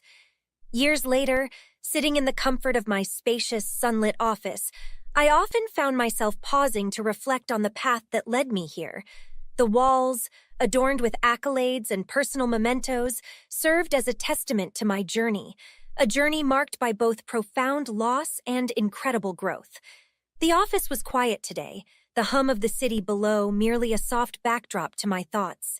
The decision to sever ties with my family was one of the most painful ones I had ever made. It wasn't just about leaving a home. It was about leaving a part of myself behind, a part that had always hoped for recognition and love from those who were supposed to give it unconditionally. Yet, despite the initial pain, the choice had set me on a course towards true self-discovery and fulfillment. As I leaned back in my chair, a slight smile curved my lips. The achievements lining the walls weren't just professional landmarks. They were markers of my resilience, of my ability to rise above the circumstances that once threatened to define me. Each award, each piece of recognition, was a reminder that stepping away from negativity had allowed me to step into my potential. Occasionally, a pang of sadness for what might have been with my family would surface, especially during holidays or when I saw siblings supporting each other at events. But these moments were fleeting, quickly replaced by the overwhelming sense of peace and affirmation that filled my life now. The relationships I had cultivated since, friends who had become like family, colleagues who respected and valued my contributions, provided a new kind of family built on mutual respect and genuine affection. As I sipped my coffee, my gaze drifted to a photo on my desk, a group shot from a recent company retreat, everyone laughing, myself in the middle, truly happy. It struck me then how much had changed. My life was now defined not by the shadow of being Emily's twin, but by the light of my own achievements and relationships. The journey of self-preservation and the pursuit of personal happiness had not been an easy one, but as I looked around my office, feeling the peace that came with knowing I had made choices that honored my well-being, I knew without a doubt that I had made the right decisions. My life, my achievements, my happiness, they were finally and entirely my own. This wasn't just a new chapter, it was a new book entirely, one that I authored every line of, with a narrative no longer overshadowed by comparison, but illuminated by the authenticity of my own story. Anna's story has reached its conclusion, but the conversation doesn't end here. Would you have made the same decision to cut ties if you were in her shoes? Is stepping away from family ever a justifiable choice for personal growth and happiness? Share your thoughts and experiences in the comments below. Don't forget to like the video if you connected with Anna's journey, and subscribe to the channel for more thought-provoking stories. Your engagement helps us continue these important discussions. Hi, I'm Mara, and before I dive into my story, please make sure to hit that like and subscribe button for more tales like this one. Growing up, I always played second fiddle to my younger sister, Gigi. Ever since we were kids, it was clear who the favorite was. Our parents, especially Mom, would brush off Gigi's snide remarks and eye rolls as just phases, but those phases turned into permanent traits. I was the older sister, so naturally it fell on me to babysit and include her in my social circle, despite her consistently rude behavior toward my friends. "Mara, be nice to your sister, she looks up to you," Mom would say, every time I tried to protest about Gigi tagging along to the movies or hanging out with us at the mall. It didn't matter that Gigi would mock my friends or ruin our plans. I was always the one who had to adjust. By the time high school rolled around, things got even worse. Gigi had become outright disrespectful, not just to me, but to everyone around her, yet our parents seemed blind to it all. "Why do you always have to make a big deal out of everything, Mara?" Dad would chime in whenever I brought up Gigi's latest escapade. It was exhausting, feeling like the villain in my own home for wanting some respect. When college applications were due, I saw my ticket out. I applied to schools as far away as possible and ended up across the country. It was like breathing fresh air for the first time in years. College was my sanctuary, a place where I could be myself without being overshadowed by Gigi. I made friends who liked me for me, not because I was Gigi's sister. I joined clubs and attended events without the looming fear of Gigi showing up to ruin everything. Those years were blissful, a stark contrast to the tension-filled home I'd left behind. One evening, curled up with a cup of coffee in my tiny but cozy apartment, I reflected on how peaceful life had been since moving away. The phone rang, shattering the calm. It was Mom, her voice laced with excitement. "Mara, your sister is getting married. Rick proposed to her, and they're planning the wedding for next spring." "That's great, Mom," I managed, my voice devoid of the excitement she expected. Rick was a new character in Gigi's life, someone 15 years her senior. I had met him once during a fleeting visit home and found him polite but oddly distant. The news didn't surprise me, but the sinking feeling in my stomach did.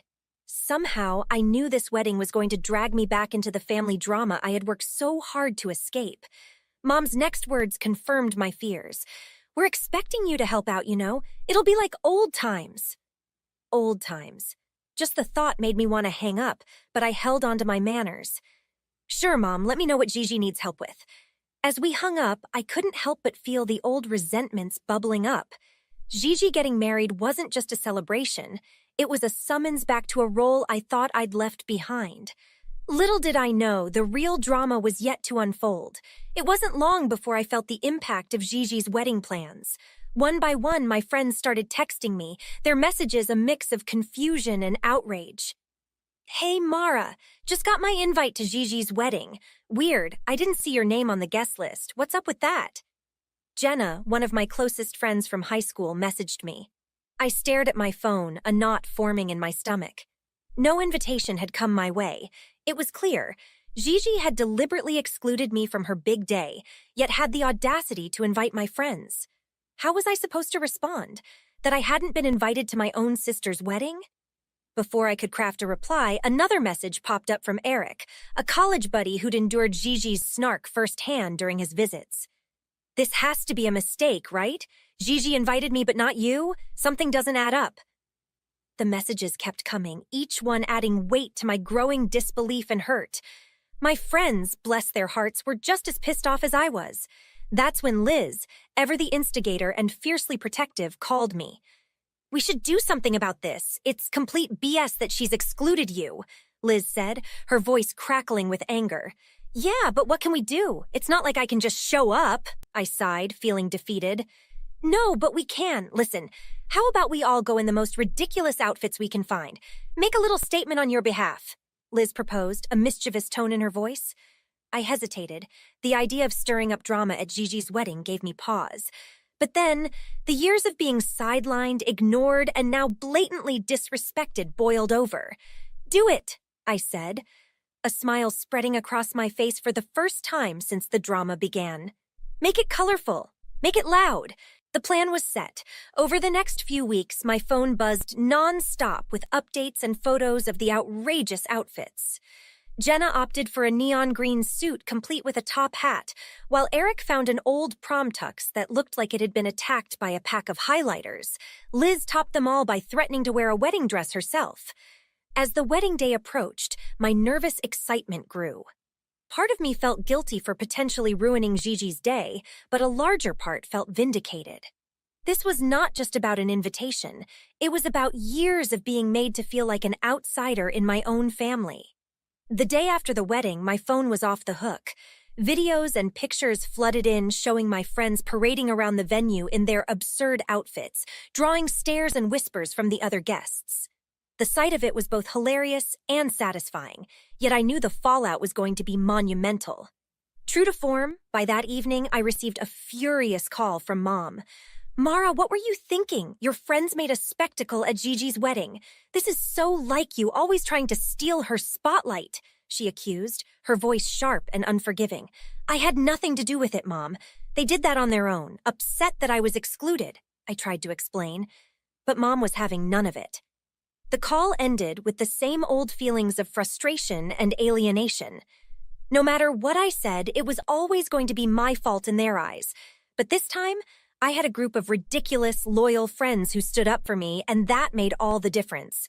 The aftermath of Gigi's wedding was like a storm I saw coming but still hoped to avoid.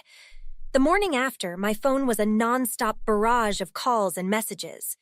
First, it was Gigi, her voice icy and sharp, cutting through the morning calm like a knife. "You've really outdone yourself, Mara. Ruining my wedding day? Is that your way of getting attention?" "I didn't orchestrate this, Gigi. The guys did that because they couldn't believe you'd invite them and not me. They thought it was unfair." I tried to stay calm, even though every accusation stung. "Oh, please, like I'd believe you had nothing to do with it. You've always been jealous of me," Gigi snapped back before hanging up, leaving no room for me to explain further. Not long after, my parents chimed in. Dad's voice boomed through the phone, full of disappointment and disbelief. "We raised you better than this, Mara. To think you'd stoop so low on your sister's most important day." "Listen, Dad, I really didn't have anything to do with what they wore. They were just upset on my behalf. I didn't ask them to do anything," I reiterated, feeling like a broken record. Their refusal to even consider my side of the story was a painful reminder of the dynamic that had pushed me away in the first place. The more I tried to explain, the less they listened, each word dismissed before it fully left my mouth. Amidst the family drama, my friends tried to mend fences. Jenna called Gigi to apologize, her tone sincere and regretful. "We really didn't mean to cause a scene, Gigi. It was supposed to be a small protest. Just something light to point out how unfair it was to exclude Mara," Jenna explained over the phone, her voice gentle, trying to soothe the tensions. "And you think embarrassing me in front of all my guests was light? You could have just not attended if you felt it was unfair."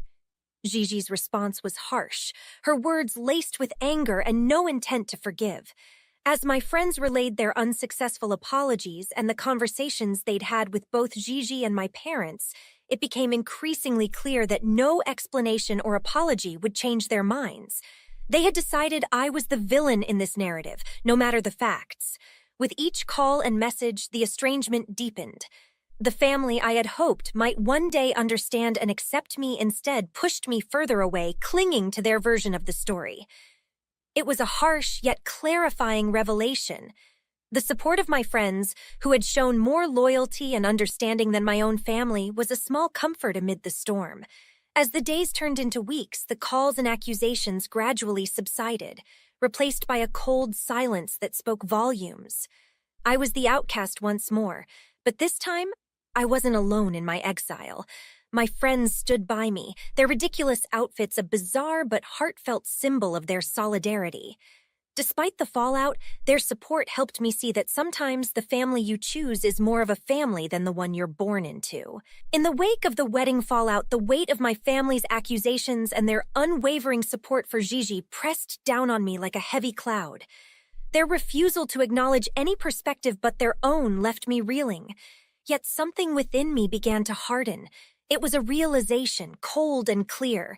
If I continued to seek their approval or understanding, I'd only be setting myself up for more pain.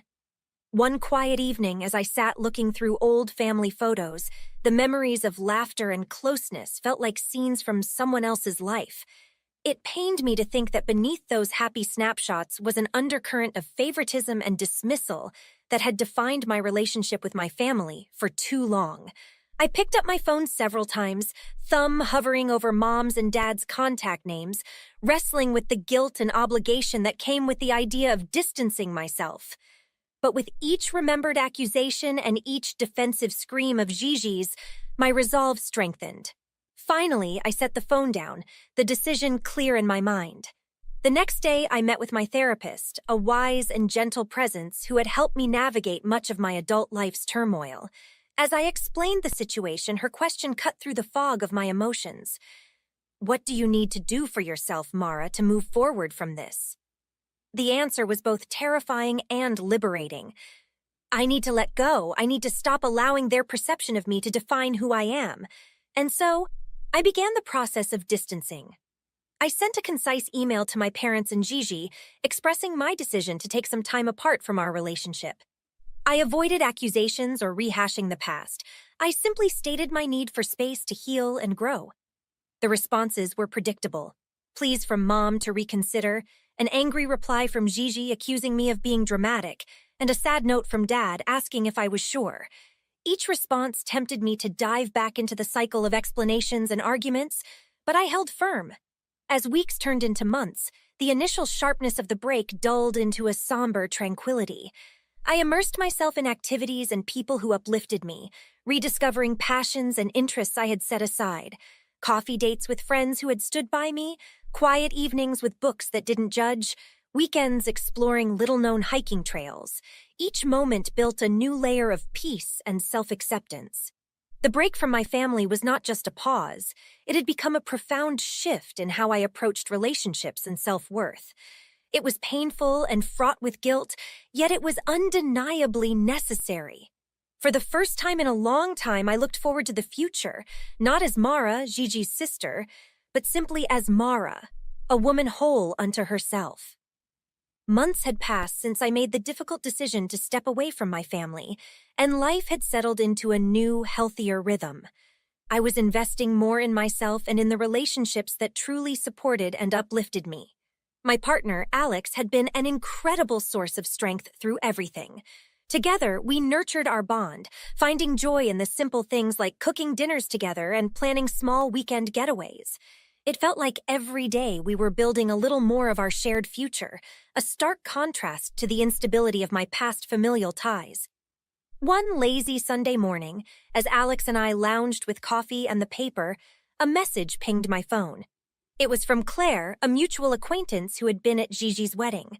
I hadn't spoken to her much since, wary of any connections that might pull me back into the family drama, but curiosity nudged me, and I opened her message. "Hey Mara, I hope you're doing well. I thought you should know something about Gigi and Rick. Things aren't great. It seems Gigi has been causing quite a stir with some of Rick's friends. Heard from Rick's sister that they're having a tough time. Just thought you might want to know." As I read the message, a mix of emotions washed over me. There was a fleeting, shameful surge of vindication, quickly quelled by a genuine sense of sadness for Rick. He had always been decent to me during our brief interactions, yet there was also a profound relief, a confirmation that distancing myself had been the right choice. Alex noticed the change in my expression and asked, "What's wrong?" "It's Gigi. Sounds like she's having a tough time in her marriage," I said, handing him the phone. He read the message and looked up at me, his eyes filled with understanding. "Are you okay with this? I mean, do you want to do anything about it?" I took a deep breath, feeling the weight of his question. After a moment, I shook my head. "No, I think I'm better off staying out of it. I hope she finds her way, but I can't be the one to help her. Not anymore." Alex squeezed my hand, his gesture a silent endorsement of my decision. We spent the rest of the morning discussing our plans, focusing on our life together, which was free from the shadows of past conflicts. As the weeks turned into months, I watched from a distance as snippets of Gigi's life made their way to me through the grapevine. Each story was a reminder of the cycles she struggled to break. but they no longer dictated my emotional state. I had found a place of peace, focusing on nurturing my own well-being and the life Alex and I were building together. This new beginning wasn't just about moving past my family's drama, it was about redefining what family meant to me. It was about choosing to invest in the people who respected and loved me as much as I respected and loved them. The friends who had stood by me during Gigi's wedding fiasco were more than just companions. They were a testament to the fact that family isn't always defined by blood. Looking back, I realized that every painful step away from my old life had been a step towards something much greater, my own happiness and sense of self. My journey wasn't defined by the conflicts or the break, but by the incredible sense of freedom and growth that came from choosing my own path. And as I moved forward, with Alex by my side, I knew I was exactly where I needed to be. Now that our story has come to an end, I have a question for you. Do you think Mara did the right thing by distancing herself from her family, considering the circumstances?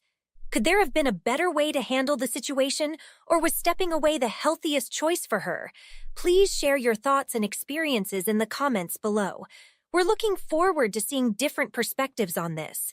And if you enjoyed this story, don't forget to like this video and subscribe to the channel for more content like this. Your support helps us bring more stories to life. Hi, I'm Emma. Before we dive into my story, please don't forget to hit like and subscribe for more. Growing up wasn't easy, especially with a sister like Lily. She was always the star in our parents' eyes, and they made sure everyone knew it. They paraded her around at high society events, always on the hunt for a wealthy husband to match her. You need to learn from Lily, Emma. See how well she presents herself? That's what my mom used to say. But that life? It just wasn't for me. I remember this one evening really clearly. We were at one of those glitzy events. Lily was draped in a shimmering gown, laughter tinkling like wind chimes as she flirted with Michael, the prodigy son of the Grants, one of the richest families around. "Why aren't you mingling, Emma?" my dad hissed, catching me off to the side, nursing a soda. "I'm just not into this whole circus, Dad. I don't see the point," I replied, shrugging. The room was buzzing, glasses clinking, and I could see Michael looking somewhat cornered as Lily giggled, touching his arm. But he caught my eye across the room, and for a split second, his smile seemed to say, "Save me." It was funny. Despite being the golden boy, Michael never seemed comfortable with the attention. He was different. Smart, sure, but there was something else. He seemed real, unlike the rest. Fast forward a few years, I was out of college and working a steady job. I managed to keep a distance from the family drama, focusing on my own life. Lily's and my paths had diverged so sharply. While she continued chasing after wealthy suitors under the watchful eyes of our parents, I found solace in my simplicity and independence. One day, I bumped into Michael at a coffee shop. He was alone, looking nothing like the put-together man I remembered from the parties. His eyes were tired, clothes a bit shabby.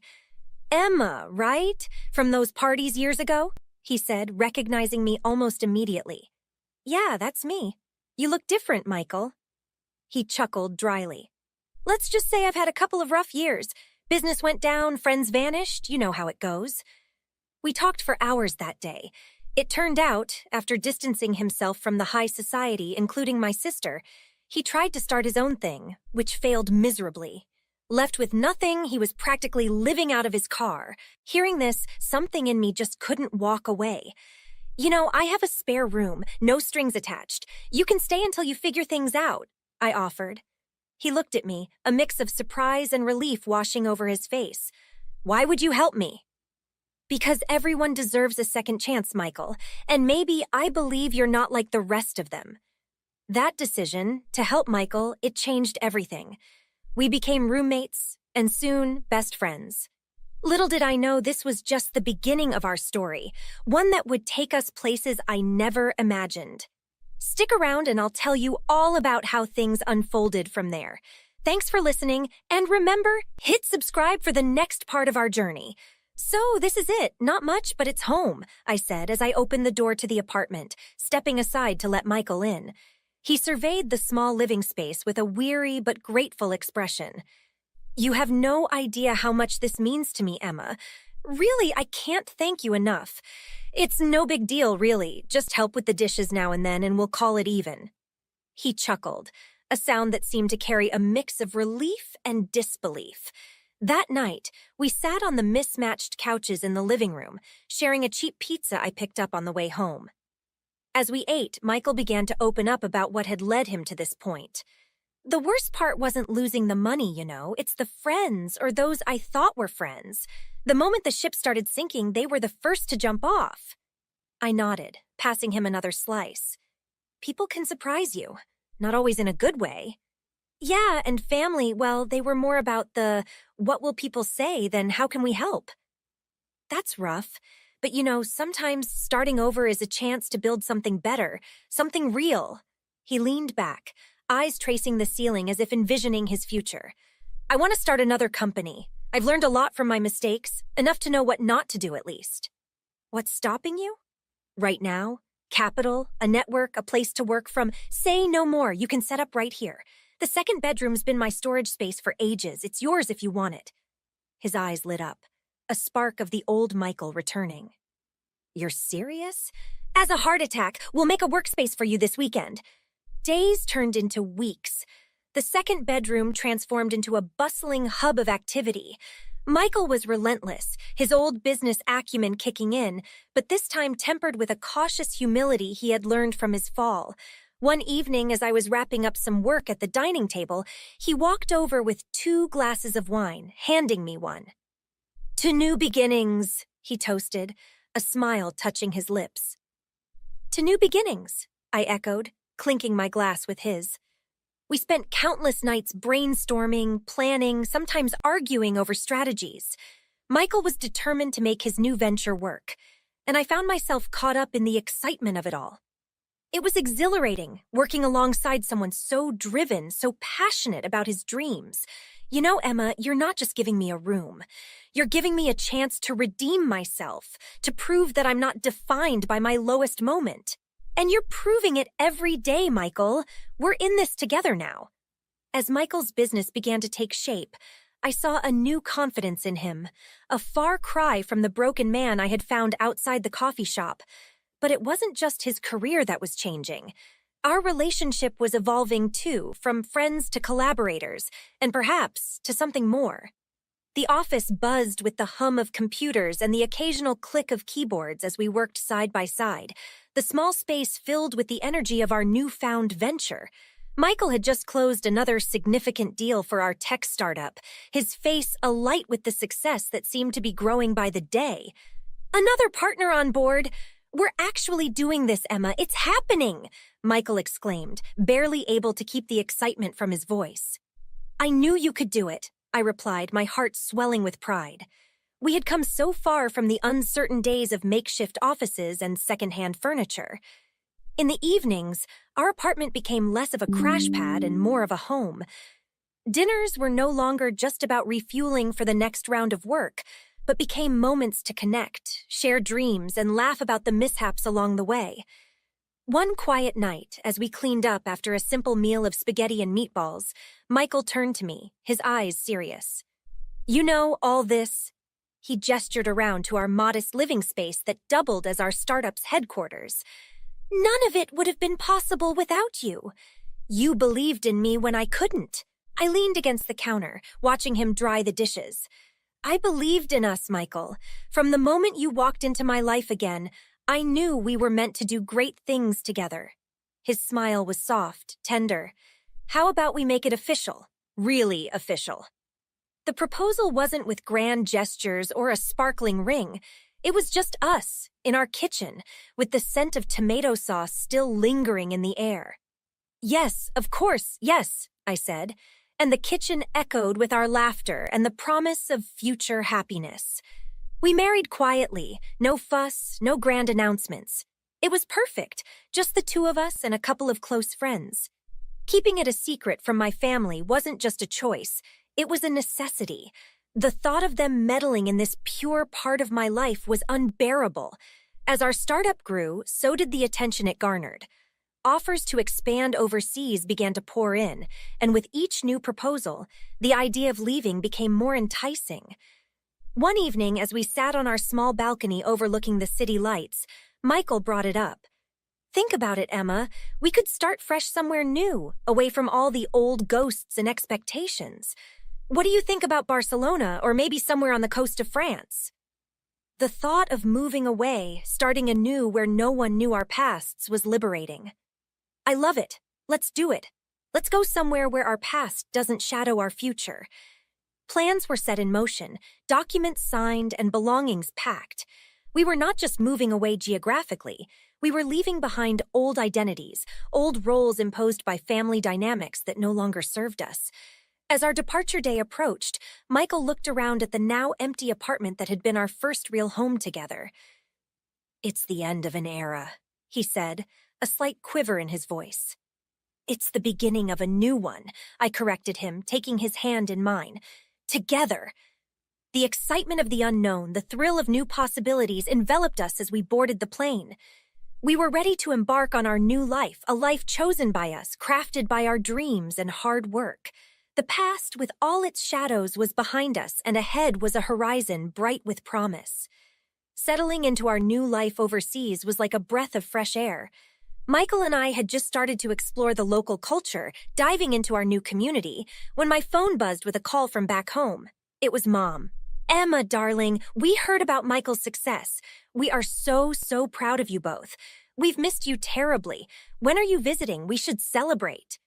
The warmth in her voice didn't reach her eyes, a skill I knew all too well from years of watching her schmooze at social events.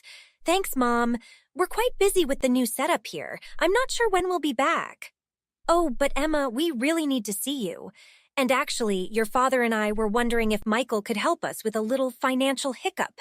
Nothing major, just a little bridge until things stabilize." The request started small, but then Dad called. "Emma, your mother mentioned you're doing well. I was thinking, why don't you invest in my new venture? It's a golden opportunity." Each call, each message was laced with greed under the guise of familial concern. Even Lily reached out, her voice sugary sweet. "Hey, Emma, it's been too long. We should catch up. Oh, and congrats to Michael. Maybe he has some advice for me. I'm thinking of starting my own thing, too." The pretense was clear. They didn't care about our lives. They only cared about what Michael's success could mean for them. I tried setting boundaries, reminding them that we needed space to grow our new life, but the calls and emails didn't stop. One evening, as Michael and I discussed the latest call, the strain was palpable. "They just don't quit, do they?" Michael said, trying to keep his tone light, but the frustration was evident. "I'm so sorry you're being dragged into this. I thought moving away would give us a fresh start, free from this kind of drama." Michael took my hand, his touch reassuring. "It's not your fault, Emma. We knew it might not be easy cutting ties, but maybe it's time we make it clear. Your family needs to understand that we are no longer their fallback plan." The decision weighed heavily on me. It wasn't just about distancing ourselves from their greed. It was about protecting the peaceful life we'd built. It was about choosing our sanity and our future over the toxic ties of the past. So I drafted an email as Michael sat beside me, each word carefully chosen to sever the financial expectations they harbored. "Dear family, Michael and I are focusing on building our lives and careers, which requires all of our resources. While we appreciate your well wishes, we must clarify that we cannot be involved financially in your endeavors. We hope you understand and respect our decision as we work towards our future." Sending it brought a mix of relief and sadness. I knew it might fray what little connection we had left, but as Michael squeezed my hand, I was reminded of why it was worth it. The next day, their responses varied from disappointed to downright angry, but the message was clear. We were on our own now. Michael and I, and the life we chose to build together, away from the grasping hands of my past, with the painful decision behind us, Michael and I embraced our new life by the sea with open arms. Our days were filled with the tranquility of the ocean waves and the excitement of shaping our future together, far from the shadows of greed and manipulation. One morning, as we walked along the beach, Michael stopped and pointed towards the horizon where the sun kissed the sea. "Look at that, Emma. It's like the universe is reminding us there's so much beauty in new beginnings." I smiled, taking in the serene view. It's perfect. I can't imagine being anywhere else or with anyone else.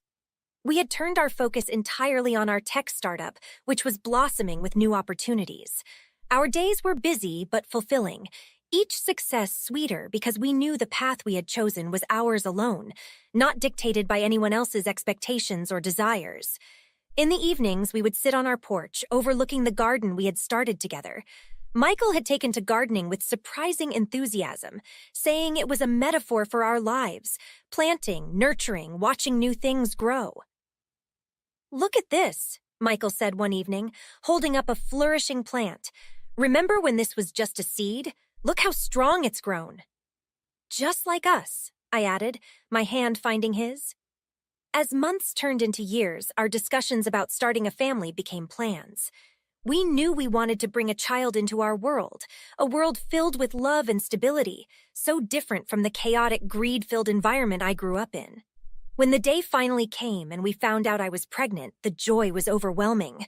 We celebrated quietly, just the two of us, with dinner by the sea, the same place where we had decided to build our life together. "Here's to our little one," Michael toasted, his eyes bright with tears of happiness. "To our family," I echoed, my heart full. Our child would grow up knowing a very different kind of family, one built on genuine love and respect, not transactions and expectations.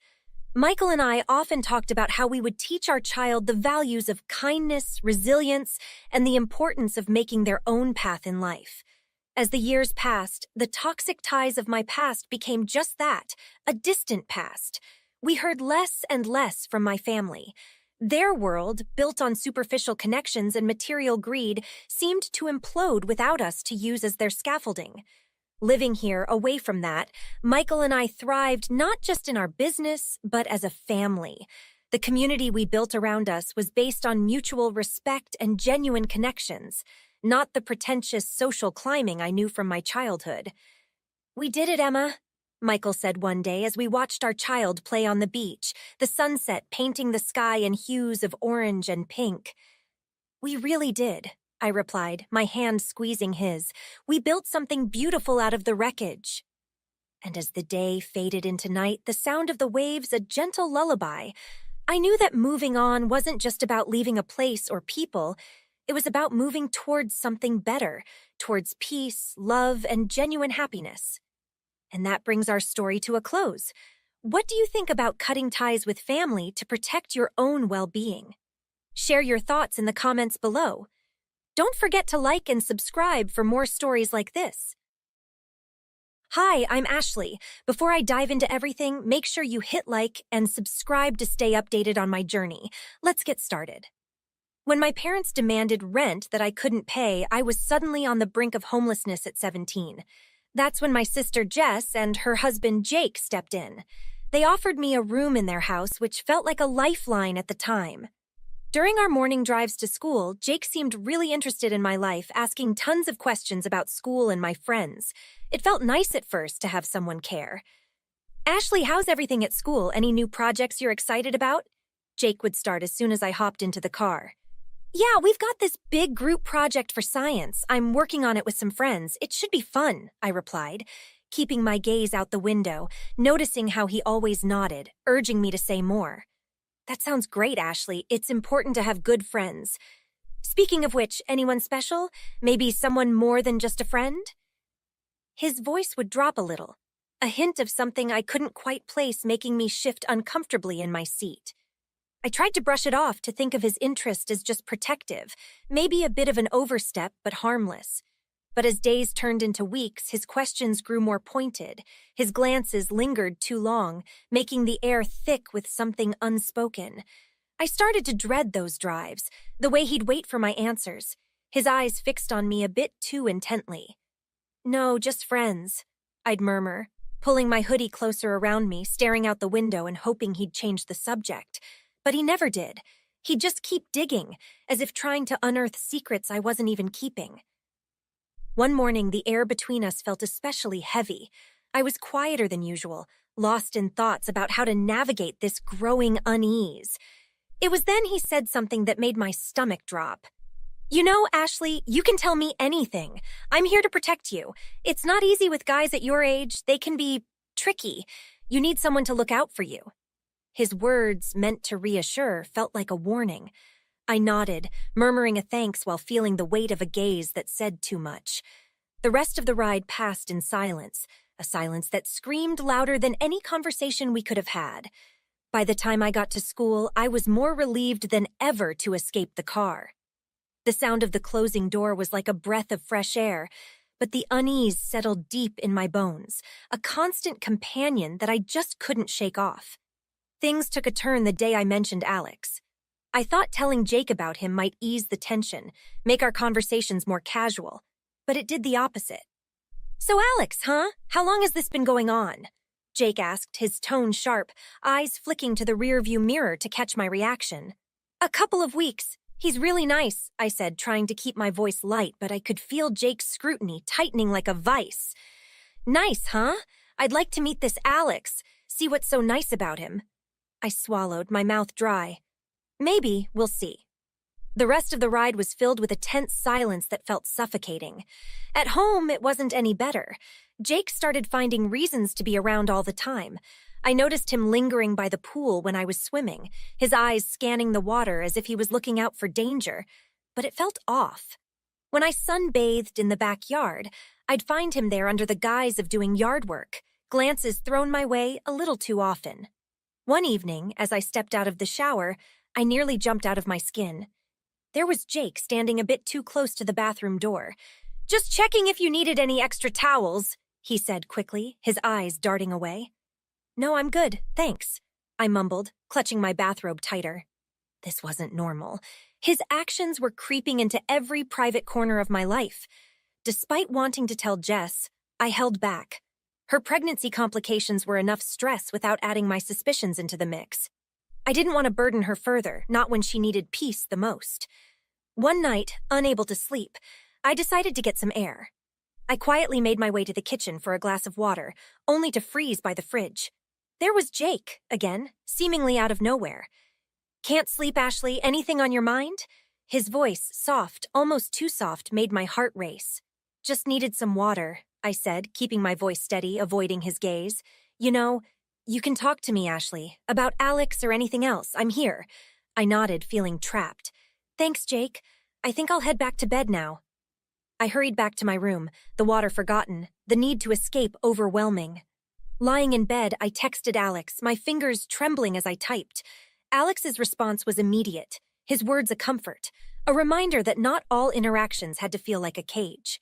The next day, I kept to myself, avoiding areas of the house where I might run into Jake. His presence, once a sign of safety, had become something ominous, a shadow I couldn't shake. The house felt smaller, each room a reminder of how closely our lives were intertwined and how quickly comfort could turn into something else, something distinctly uncomfortable.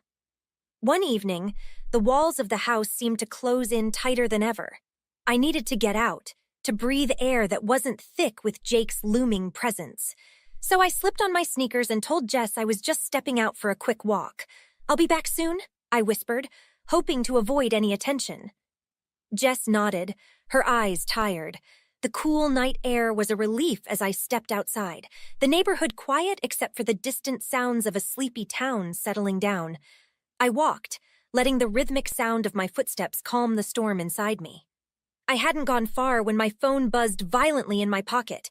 Pulling it out, I saw a stream of messages lighting up the screen, all from Jake.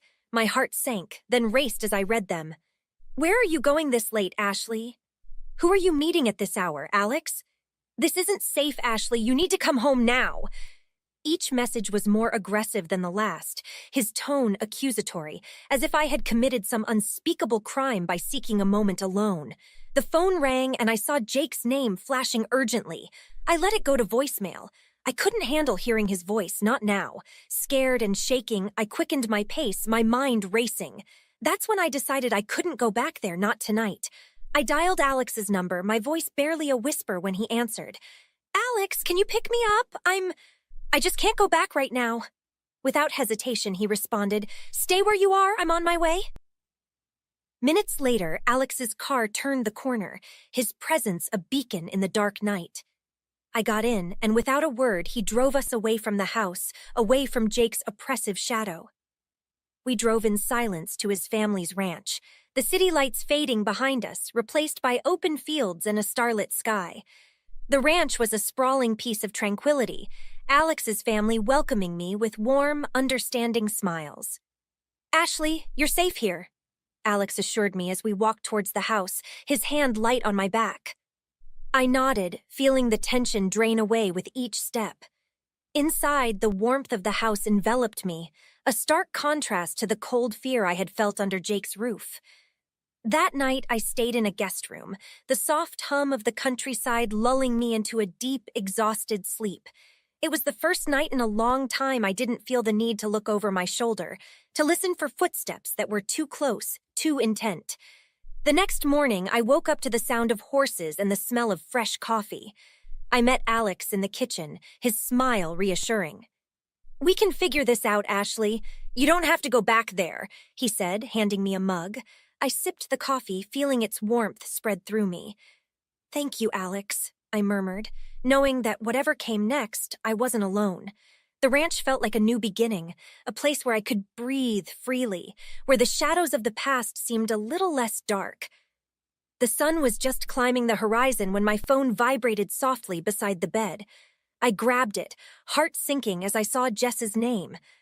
Bracing myself, I answered, "Ashley, I heard everything last night." Jess's voice broke through, thick with emotion. "I overheard Jake yelling after you left. I can't believe it." My breath caught in my throat. "Jess, I'm so sorry. I didn't want you to worry." "No, Ashley," she interrupted, her tone firm despite the tremble. "I should have seen it. The way he's been around you. I'm leaving him. I'm at Mom and Dad's now." Relief and concern mingled within me. "Are you okay? How can I help?" "We need to get our things, Ashley. I can't stay there anymore, not with him. I'll come with you," I assured her.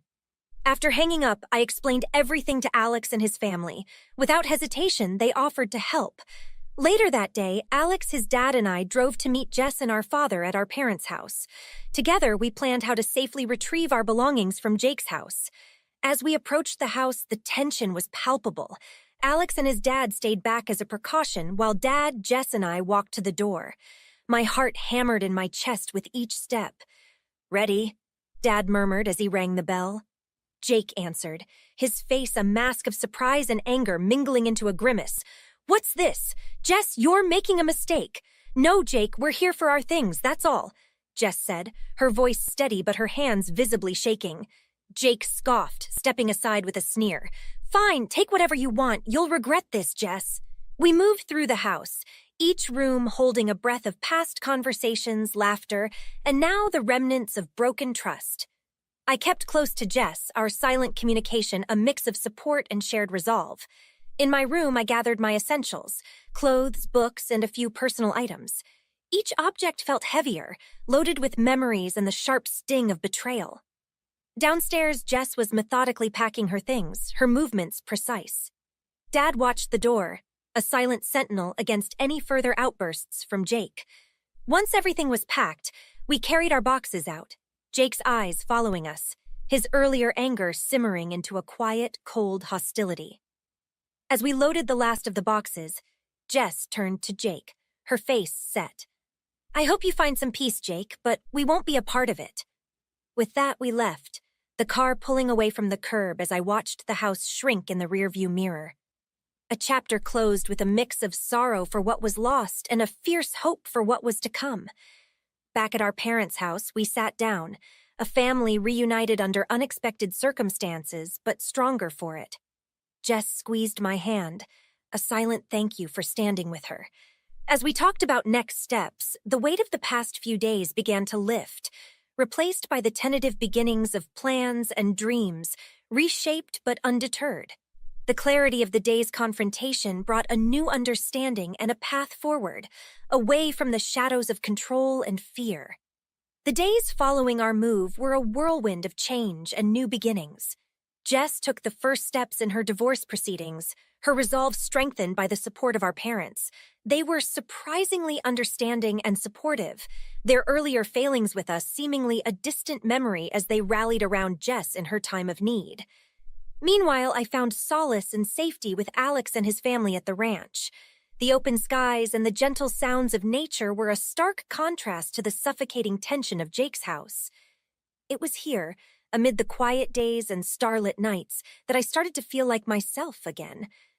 One afternoon, as Alex and I walked along the edge of the property, the golden light of the setting sun spilling over us, he took my hand, his touch gentle. "I'm glad you're here, Ashley. I mean it," Alex said, squeezing my hand. "Me too," I replied, my heart light. "I can't thank you and your family enough for everything." "You don't have to thank us. This is what families do. They support each other." His words warmed me, and I felt a profound sense of gratitude, not just for the escape, but for the chance to rebuild my life without fear. As we planned our first official date, I felt a flutter of excitement, a normalcy I hadn't experienced in what felt like forever. We decided on a simple day out in the nearby town, exploring little shops and enjoying a meal together, away from the complicated strings of the past weeks. "Let's just enjoy the day. No plans, no worries, just us," Alex proposed, and I eagerly agreed. Meanwhile, Jess was preparing for motherhood in a much safer environment.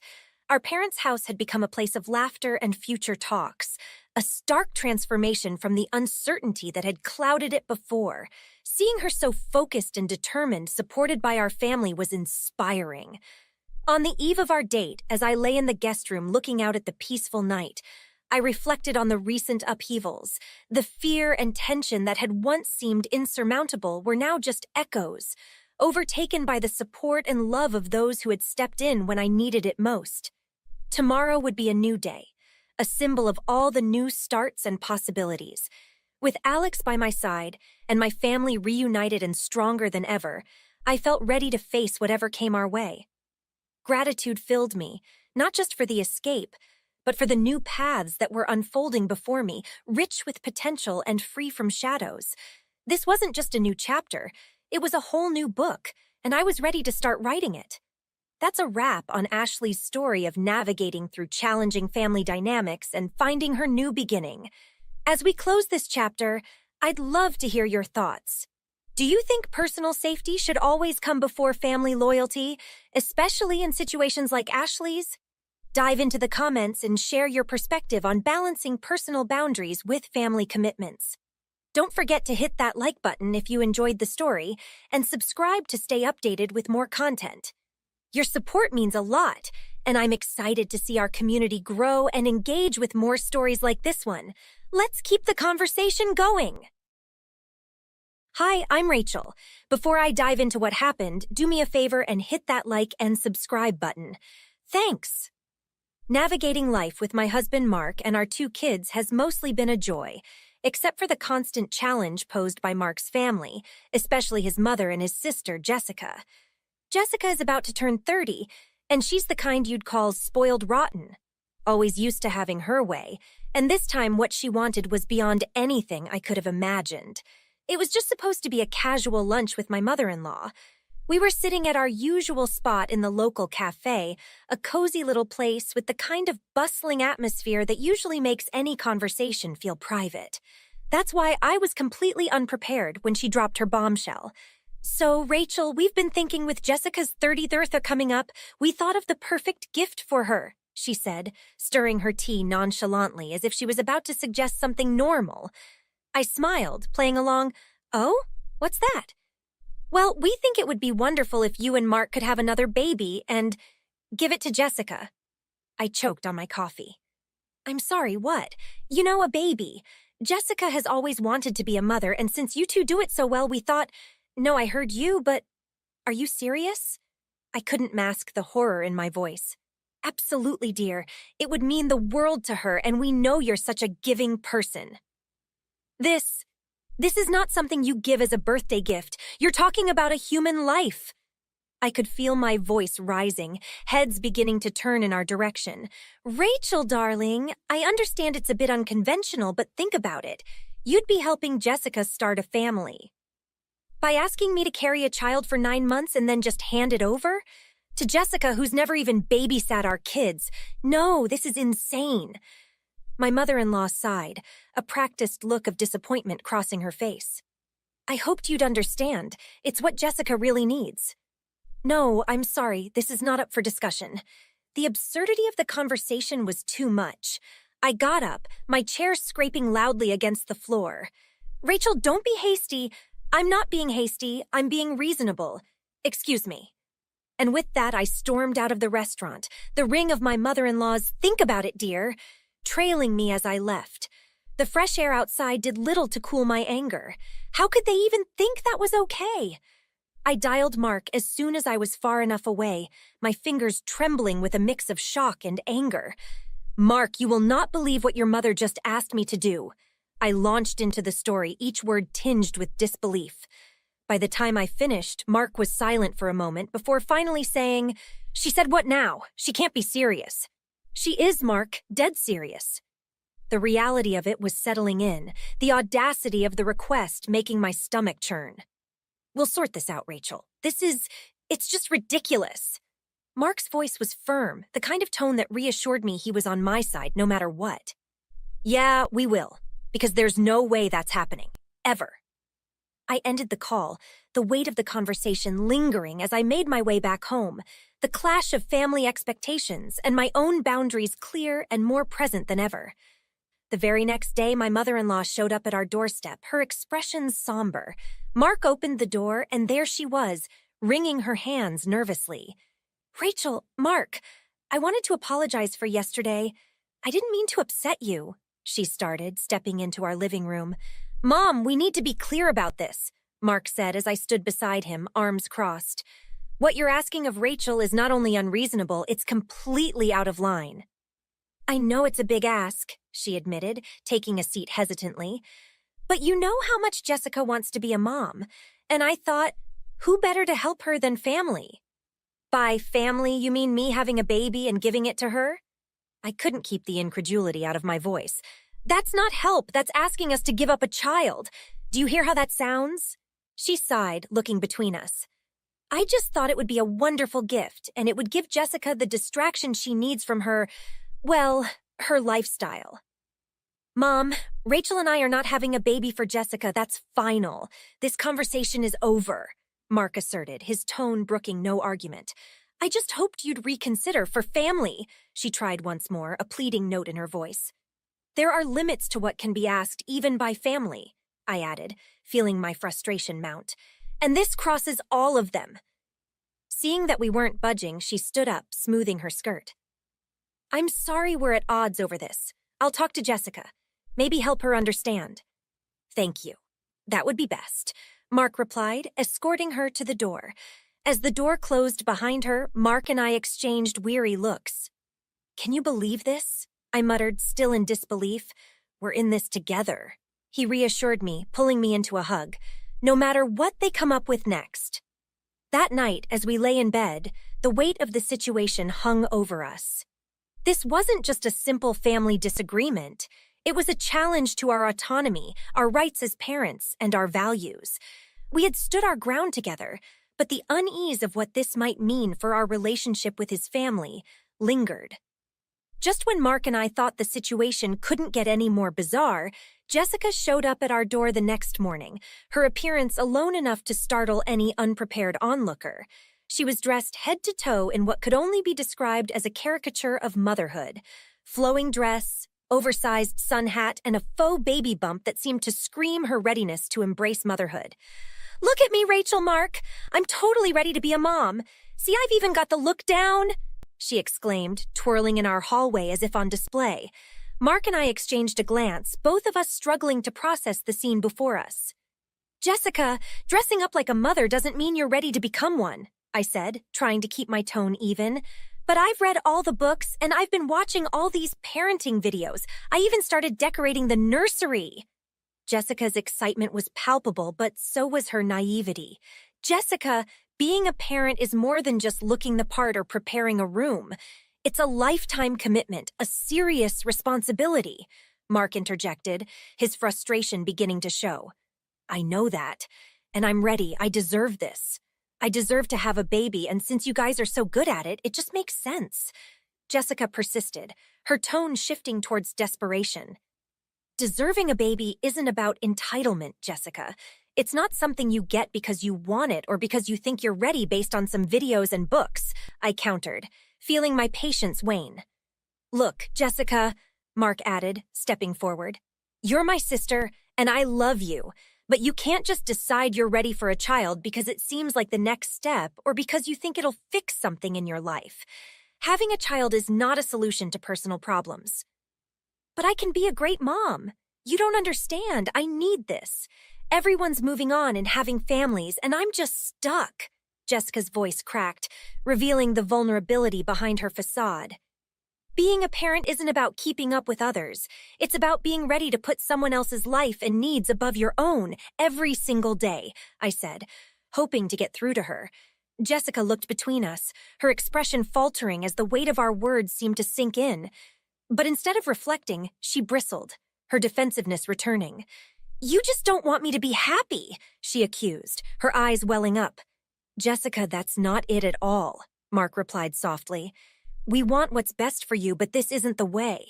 She didn't seem convinced, her gaze hardening.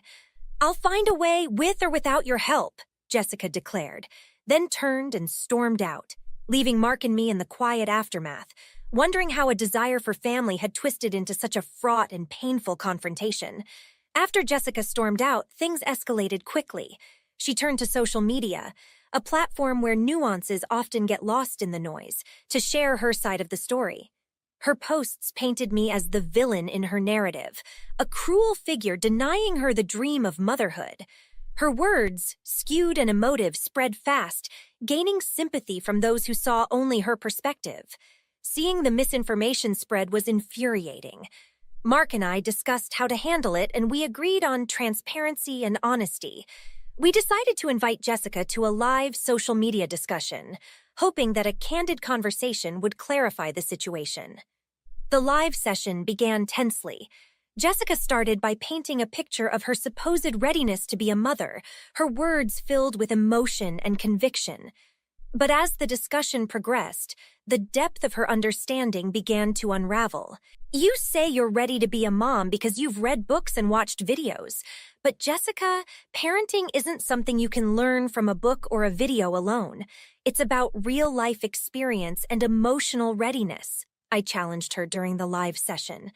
But I have everything prepared. I have the room, the clothes, even the school picked out. Jessica protested, her voice tinged with frustration. Having things isn't the same as being ready to handle the challenges of parenting, the sleepless nights, the sacrifices, the emotional support a child needs. I pressed on, hoping to make her and our viewers see the depth of responsibility parenting entailed. The viewers started to weigh in, their comments initially divided. But as the conversation unfolded, and Jessica struggled to articulate a deeper understanding of parenting beyond the material preparations, public sentiment began to shift. The realization that Jessica's readiness was superficial became apparent to the audience. Following the live session, I took a further step to ensure our side of the story was heard. I posted a detailed account of everything, from the absurd birthday request to Jessica's lack of genuine preparedness for motherhood and her subsequent vilification of us on social media. I tagged Jessica in the post, not to attack her, but to stand firm in our truth. The backlash against Jessica was immediate and significant. People who had initially sympathized with her started to see the complexity of the situation, recognizing the irrationality of her demands. Her narrative, once filled with support, now faced criticism and disbelief.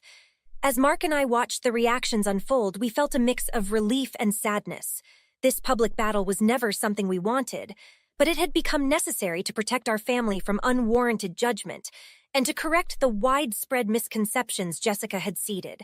The ordeal had laid bare the emotional toll of navigating familial expectations in the digital age, where private disputes can quickly spiral into public spectacles. It was a sobering reminder of the power of words and the importance of understanding before judgment. In the aftermath of our public confrontation, the tide of opinion and pressure began to shift. The storm on social media, fueled by honest dialogue and raw exposure of truths, had a sobering effect on Jessica and her mother. The backlash they faced made them reconsider their actions, and slowly the relentless messages and calls started to dwindle. One morning, not long after the social media fiasco had cooled, Mark's mother reached out asking to meet and talk things over. This time I was cautious, still reeling from the emotional toll of the recent events. Mark and I agreed that moving forward we would record all significant conversations with his family to avoid any misunderstandings or misrepresentations of our words. When we met, it was clear that the tone had changed. There was a sense of humility in Mark's mother that hadn't been there before. "I just want to apologize for everything," she began, her voice low. "We never intended to cause such distress. I see now how out of line we were." "I appreciate your apology," I responded, my voice firm yet fair. "But I hope you understand why we have to take these precautions now. It's important for Mark and me to protect our family and ensure our boundaries are respected." She nodded, seeming to accept the new terms under which we would interact. It wasn't just about forgiveness. It was about setting a precedent for how we expected to be treated moving forward. With Jessica and her mother pulling back from their demands, life began to return to a semblance of normalcy. Mark and I took this time to refocus on our family, cherishing the peace that had replaced the chaos. The ordeal had tested us in ways we hadn't anticipated, but it also reaffirmed our unity and commitment to our family's autonomy. We spent more time with our children, taking them on small trips and engaging in activities that brought us closer together. These moments were healing, a reminder of what truly mattered. Looking back, the whole experience, though fraught with tension and conflict, reinforced the values Mark and I shared about family, respect, and personal boundaries. We emerged from the turmoil stronger, our bond fortified by the challenges we had faced and overcome together. As life continued, the lessons we learned from the ordeal remained with us, guiding our decisions and interactions. The peace that settled over our home was not just the absence of conflict, but a deep, affirming tranquility that came from knowing we had navigated through the storm and emerged stronger, with our family's happiness and well-being intact. That's the end of our story, folks. Now I have a question for you. How would you handle a situation where family expectations clash dramatically with your personal boundaries? Would you have responded differently to Jessica and her mother's request? Jump into the comments and share your thoughts and experiences. It's always enlightening to hear how others might navigate such challenging family dynamics. And if you enjoyed this story and want to catch more like it, don't forget to hit that like button and subscribe to the channel. Your support helps us continue to bring these stories to life. Thanks for watching, and I can't wait to see your responses. Hi, I'm Emily. Before we dive into my story, please take a moment to like and subscribe to the channel for more gripping tales. Now let me take you back to a time in my life filled with trials that shaped who I am today. Growing up, I always felt like the odd one out in my own home. After my mom passed away when I was 16, I had no choice but to move in with my dad and his new wife, Karen. Karen had her own daughter, Lisa, who was about my age. It was clear from the start that Karen had no room in her heart for me. "You need to understand, Emily, this is also new to me," Karen said one evening as she arranged the family photos, conspicuously leaving out the ones with my mom. "I know, Karen, I'm trying to fit in, I really am," I replied, hoping to find some common ground. Karen glanced at me, her eyes cold and dismissive. "Just keep trying then. Lisa's needs come first, you'll have to adapt." The years passed, but the warmth never came. Dinner conversations were stilted, with Karen and Dad praising Lisa's every minor accomplishment while barely acknowledging mine. "Dad, I got the lead role in the school play," I announced one evening, hoping for at least a smile. "That's nice, Emily," Dad said, barely looking up from his plate. "Lisa, how was your day?" As Lisa chattered on about her routine school day, I felt invisible. Living with them felt like walking on eggshells. Karen's subtle digs and the clear favoritism wore me down. My room, once a sanctuary, became my cage. I plastered the walls with posters and quotes, anything to drown out the sense of not belonging. "Why do you even stay here? You're nothing like us," Lisa sneered one afternoon as she barged into my room. "I have nowhere else to go, Lisa, and he's still my dad," I snapped back, guarding the little dignity I had left. Navigating college was a breeze compared to living under the same roof with Karen and Lisa. That's when I met Tom, the kind-hearted guy who would change everything. We clicked instantly, bonding over late-night study sessions and coffee shop dates. He brought laughter and light into my world, which had been pretty dim for a long while. "Emily, you make everything better," Tom said one evening as we walked through the campus, his hand warm in mine. "I feel the same about you," I replied, my heart full.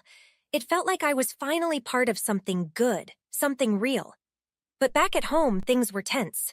Lisa's crush on Tom wasn't a secret to me, but I never thought much of it until it became everyone's problem.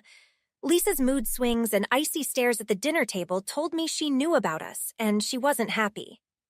One afternoon, I came home to find Karen in the living room, her expression stormy. "Emily, we need to talk about Tom." I froze, knowing this wasn't going to be a casual conversation. "What about him?" I asked cautiously. "It's inappropriate for you to continue seeing him when you know Lisa has feelings for him," Karen declared, as if it was the most obvious thing in the world. "But Karen, my relationship with Tom is none of Lisa's or your business," I countered, trying to keep my voice steady. "That's where you're wrong," Karen snapped.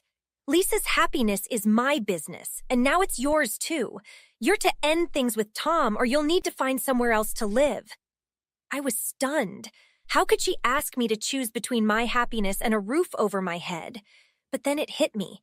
This was never about Lisa's happiness. It was about Karen controlling everything and everyone around her. "I need to think about this," I said quietly, heading to my room. My mind raced as I weighed my options. I thought of Tom, his gentle eyes, and the way he made me feel safe and loved. No way was I giving that up. Not for Karen, not for anyone. The next few days were a blur of whispered phone calls with Tom and restless nights. I knew what I had to do, but the thought of confronting Karen and my dad about my decision churned my stomach. Finally, I gathered my courage. "Dad, can we talk?" I found him in his study, looking tired. He looked up, nodding slowly. "Emily, what is it?" "Dad, I'm not breaking up with Tom. I can't. I love him, and it's not fair to ask me to sacrifice that for Lisa," I said, my voice stronger than I felt. Dad sighed, his face drawn. "I wish you'd reconsider. Karen is, well, you know how she is. It would just be easier." "Easier for whom, Dad? For Karen, for Lisa." "What about what's easier for me?" I interrupted, frustration spilling over. He didn't have an answer, and in that moment I knew I couldn't stay any longer. Packing my things was painful. Every photo, every memento felt heavy with memories. But with each item I placed in my bags, I felt lighter. I was making a choice for myself, finally. As I zipped up the last suitcase, Karen appeared in my doorway, a smug look on her face. "So you're leaving then?" "Yes, Karen, I am. And I'm taking my happiness with me," I said, meeting her gaze. She scoffed, turning away. "Lisa will be pleased," she muttered.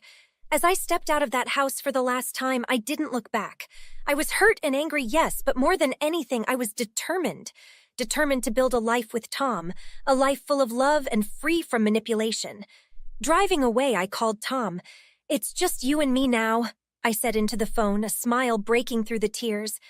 "And that's all we need," he replied, his voice steady and sure. And he was right. As the old house faded in the rearview mirror, the future stretched out before us, bright and unwritten. Years melted away into a life filled with love and laughter as Tom and I built our own world, far from the shadows of my past. Our joy doubled when we found out we were expecting our first child. It was during one sunny afternoon, as I arranged little clothes and toys in what would be the nursery, that a knock came at the door. Opening it, I was stunned to find Lisa standing there, a nervous shadow of the confident girl she used to be. Can we talk, Emily?" she stuttered, avoiding my gaze. Bewildered, I nodded, stepping aside to let her in. "Of course, Lisa. What's going on?" As we sat in the living room, Lisa took a deep breath, her hands trembling. "I owe you an apology, Emily, for everything." I listened, my heart tight as she poured out her story. After I left, Karen's manipulative nature didn't spare Lisa, pushing her into decisions that ruined her personal and professional life. "She always had to control everything and everyone," Lisa explained, her voice breaking, "and I was too weak to see it at the time." The bitterness I had harbored began to melt away, replaced by a pang of sympathy.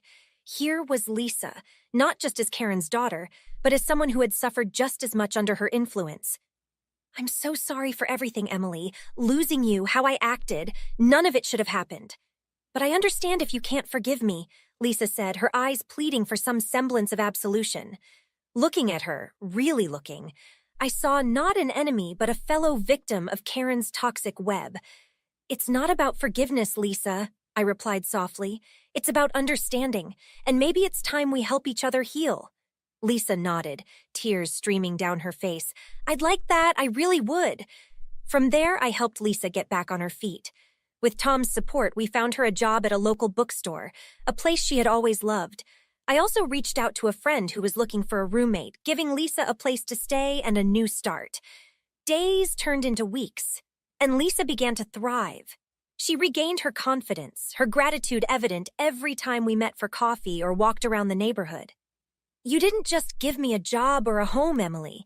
You gave me back my life, she would say, her smile bright and real. Our bond grew, a friendship blossoming from the ashes of our past. It wasn't always easy, and there were moments when the old wounds ached, but we faced them together, stronger and wiser. One afternoon, as Lisa and I painted the nursery, a playful splash of color on the walls and laughter filling the room, I realized how far we had come. I never thought we'd be here doing this together, I said, a genuine smile playing on my lips. Lisa paused, brush in hand, and looked around the room, her expression thoughtful. Neither did I, Emily, but I'm so glad we are.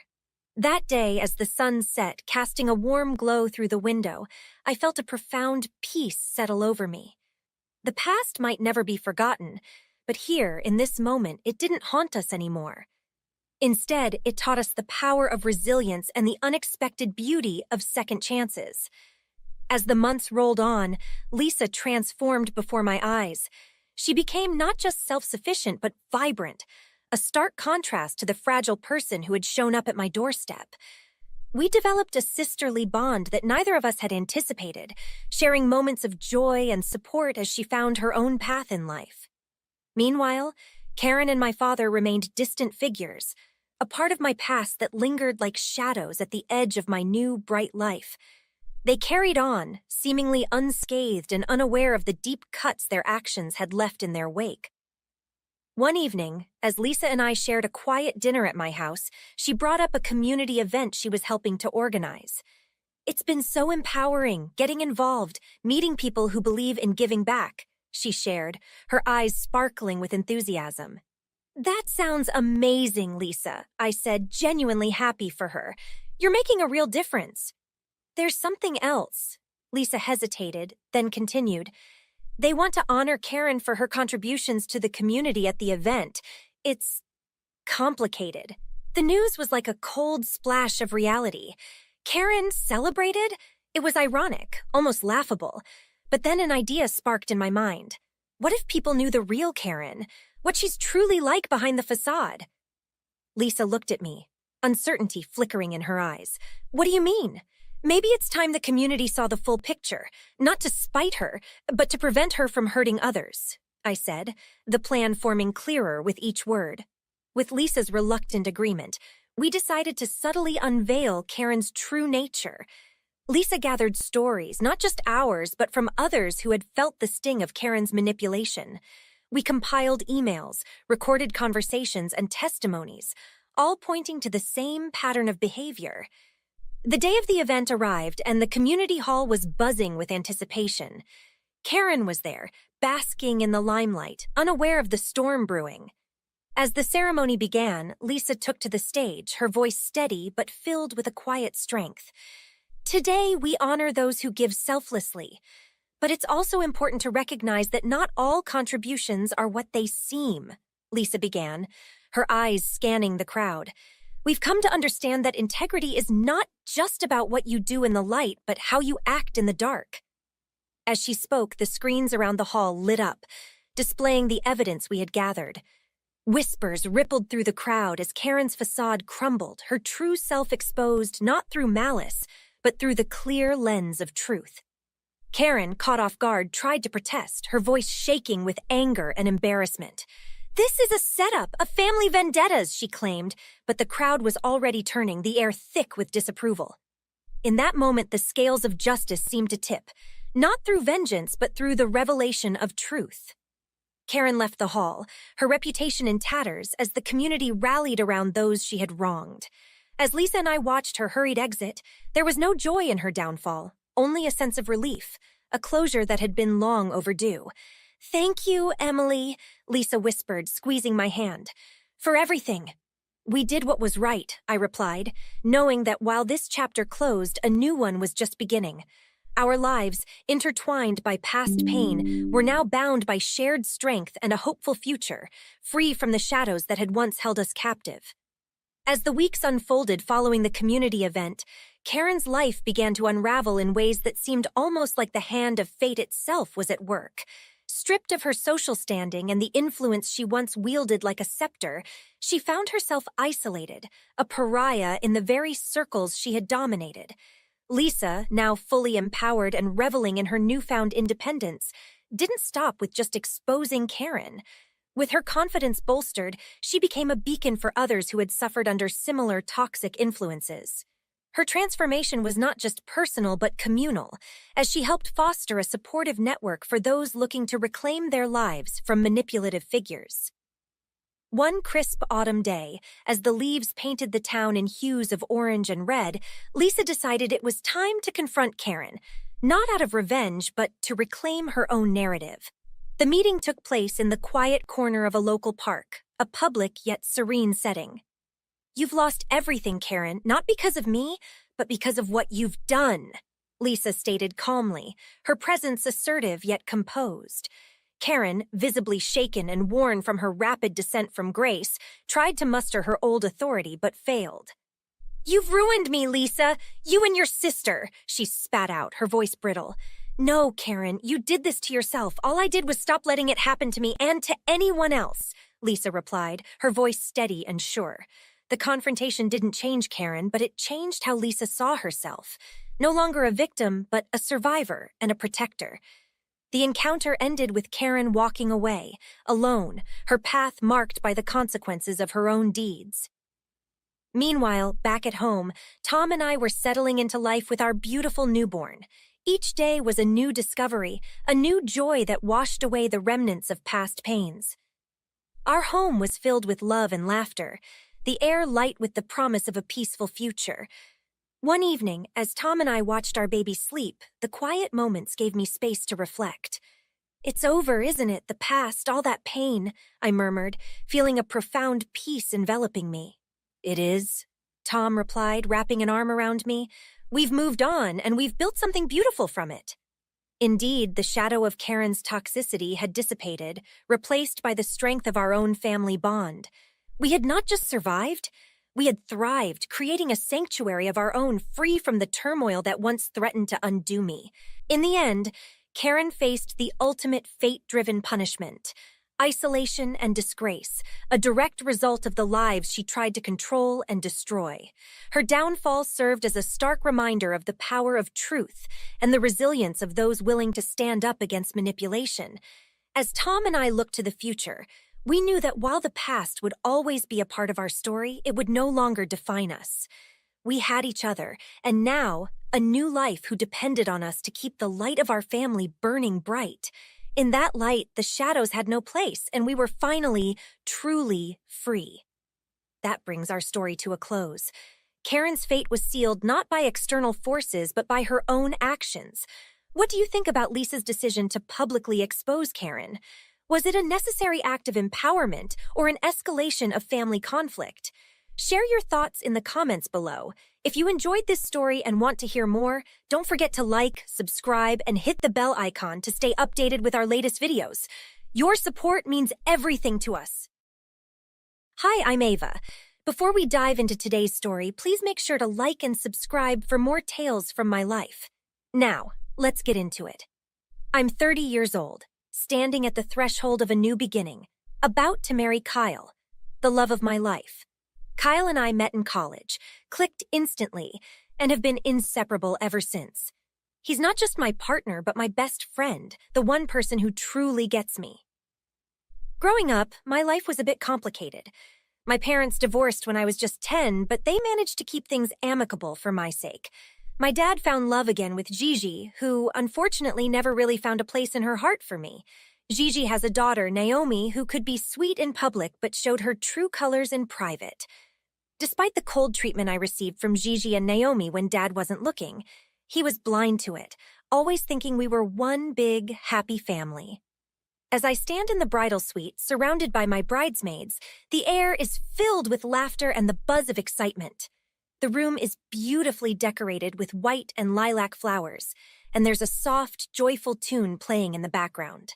I'm in my wedding dress, a simple yet elegant gown that flows gently to the floor, feeling like a dream come true.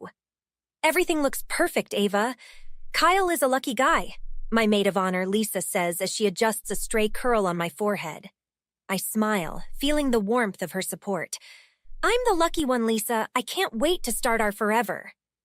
As we share a moment of joy, there's a sudden knock at the door. My heart skips a beat, hoping it's my dad, coming to share a father-daughter moment before the ceremony. But instead, in walks Gigi, her face strained, trying to smile. My stomach tightens as I brace myself for whatever she has planned. Ava, sweetie, can I have a moment with you? It's urgent, Gigi insists, her tone a bit too sweet. Lisa gives me a concerned look, but I nod, stepping aside with Gigi into a corner of the room. What's wrong, Gigi? Gigi pulls out her phone, her fingers trembling slightly. I hate to be the one to tell you this, but I think you should know before you marry Kyle. I have proof he's been seeing another woman. She shows me a photo of Kyle with a brunette, their closeness in the picture suggesting intimacy. My heart plummets. What? How? Are you sure? Absolutely, Ava. I thought you should know, Gigi says, almost too eagerly. Panicked, I rush out to find Kyle, my mind racing, my heart breaking. But as I confront him, his reaction is one of confusion and hurt. Ava, she's my cousin. We were out shopping for your wedding gift. I can't believe this. Who told you otherwise? As the truth sinks in, relief washes over me, mingled with anger towards Gigi. Kyle's eyes are full of concern as he holds my hands, his touch reassuring. I love you, Ava. Nothing and no one can change that.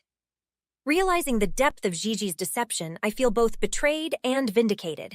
Today was supposed to be about love and joy, not deceit and manipulation.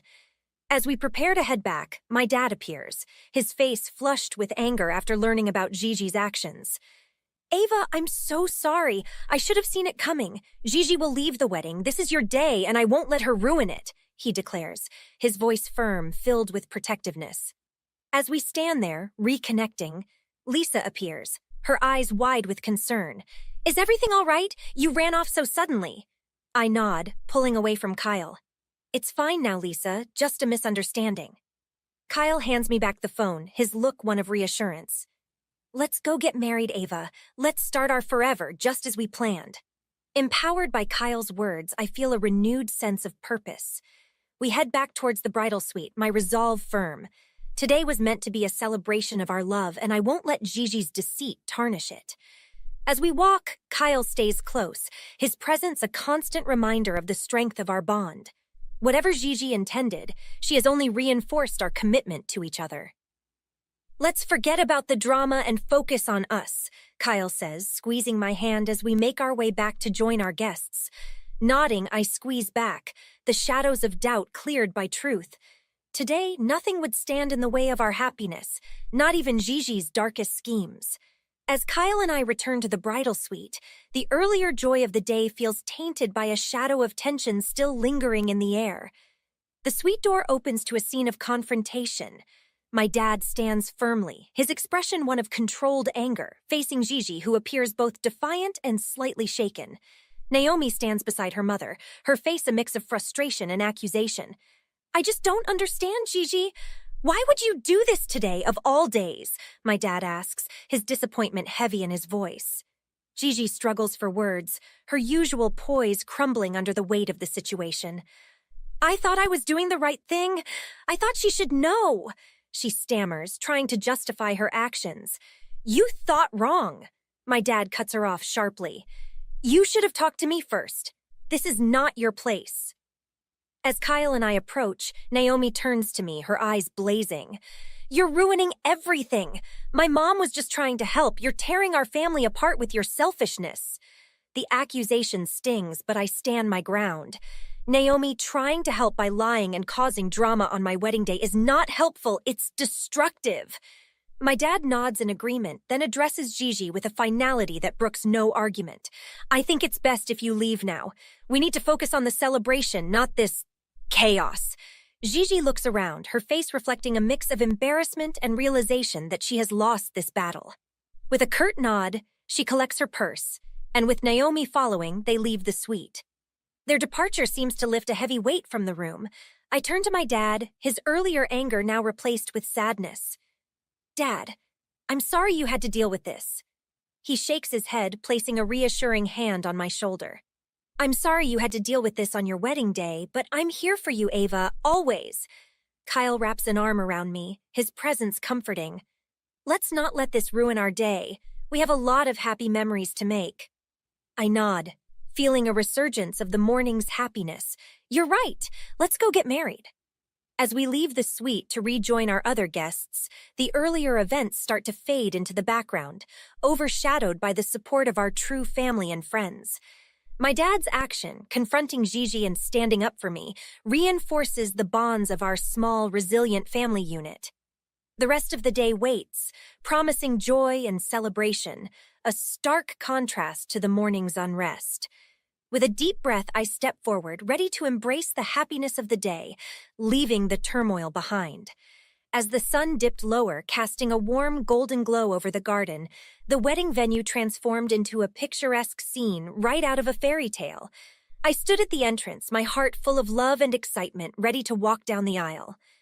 My dad, ever the rock in my life, offered his arm with a proud smile. "Ready, Ava?" he whispered, squeezing my hand gently. "Ready!" I replied, my voice steady despite the butterflies dancing in my stomach. The music started, a soft, melodious tune that filled the air as we began our walk. The guests stood, turning to watch us with smiles and teary eyes. At the end of the aisle, Kyle stood waiting, his gaze fixed on me. The look of love and admiration in his eyes made my heart skip a beat, washing away any lingering tension from the morning's events. Reaching the altar, my dad placed my hand in Kyle's with a meaningful look. "Take care of her," he said, his voice thick with emotion. "I will," Kyle promised, his eyes never leaving mine. The ceremony was everything we had dreamed of and more. Our officiant spoke words that resonated with our journey, about love being not only a feeling but an action, a decision to stand by each other through thick and thin.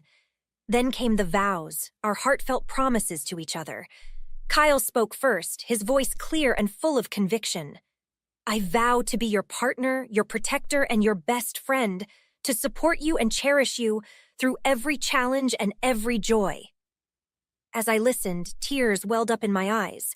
When it was my turn, I took a deep breath, my own vows echoing the depth of my feelings. "I vow to stand by you, to laugh with you in joy and comfort you in sorrow, to build a life together that's stronger than the sum of its parts." We sealed our vows with a kiss, met by applause and cheers from our guests, a beautiful affirmation of our love and commitment. As the ceremony gave way to the reception, the atmosphere was electric with joy and celebration. Our first dance was under strings of twinkling lights, our movements synchronized in perfect harmony, as if the world had shrunk to just the two of us. Laughter and music filled the evening with speeches that brought both laughter and tears. My dad took the microphone, his toast poignant and sincere. "Today we celebrate not just a marriage, but the strength and resilience of love. Ava and Kyle, you've shown that together you can overcome anything. Here's to a lifetime filled with as much happiness as you've found in each other." The reception was a blur of dancing, chatting, and making memories with the people who meant the most to us. Friends and family from different stages of our lives mingled, their faces alight with happiness for us. As the night drew to a close, Kyle and I stepped outside for a moment alone, looking up at the stars. The challenges of the day seemed insignificant now, overshadowed by the overwhelming love and support we'd received. "This was perfect, wasn't it?" Kyle said, pulling me close. "It was. It really was," I replied, resting my head against his chest, feeling the steady beat of his heart. Filled with love and gratitude, we returned to the celebration, ready to continue the night surrounded by the warmth of our friends and family. The day, marked by moments of challenge, had turned into a celebration of our love, proving that together we could face anything and emerge stronger. The weeks following the wedding bring a whirlwind of change, but they are filled with a sense of renewal and strength. Kyle and I returned from our honeymoon, a blissful escape that allowed us to bask in our love, undisturbed by the shadows of the past. But we returned to reality, ready to face whatever it holds, together. One significant change awaits us: my dad's decision to separate from Gigi. His realization of her true nature during the wedding has been a painful but necessary awakening. Over coffee one morning, he shares his thoughts with Kyle and me, his voice tinged with both sadness and relief. "I've spent too long ignoring the signs. It took seeing her true intentions toward Ava to understand," he confesses, looking between us with a remorseful smile. "I need to focus on building a healthier environment, not just for myself, but for all of us. We're here for you, no matter what you need." My mom has also stepped in, her support unwavering. Despite their long-ago divorce, she and my dad have maintained a respectful, friendly relationship, which now proves invaluable. She often joins us, helping him navigate this new chapter, offering advice and a listening ear, proving that family isn't always defined by marriage bonds but by actions and care. As for Gigi and Naomi, the decision to cut ties comes naturally. The peace that follows is profound, like a long-held breath finally released. Kyle and I discuss it one evening, the city lights twinkling distantly as we sit on our balcony. "We need to focus on building our future without the negativity they bring," Kyle states firmly. I nod, feeling the rightness of the decision settle in my heart. It's about our mental well-being and the stability of our marriage. And I couldn't imagine anyone better to navigate this with than you. With these resolutions, we step forward into our new life, one filled with promise and hope. Our love, tested and strengthened by adversity, now serves as the foundation for our future, a future we choose to fill with love, respect, and unwavering support for each other and those who truly matter. Now that our story has reached its conclusion, I have a question that I hope will spark some thought and discussion.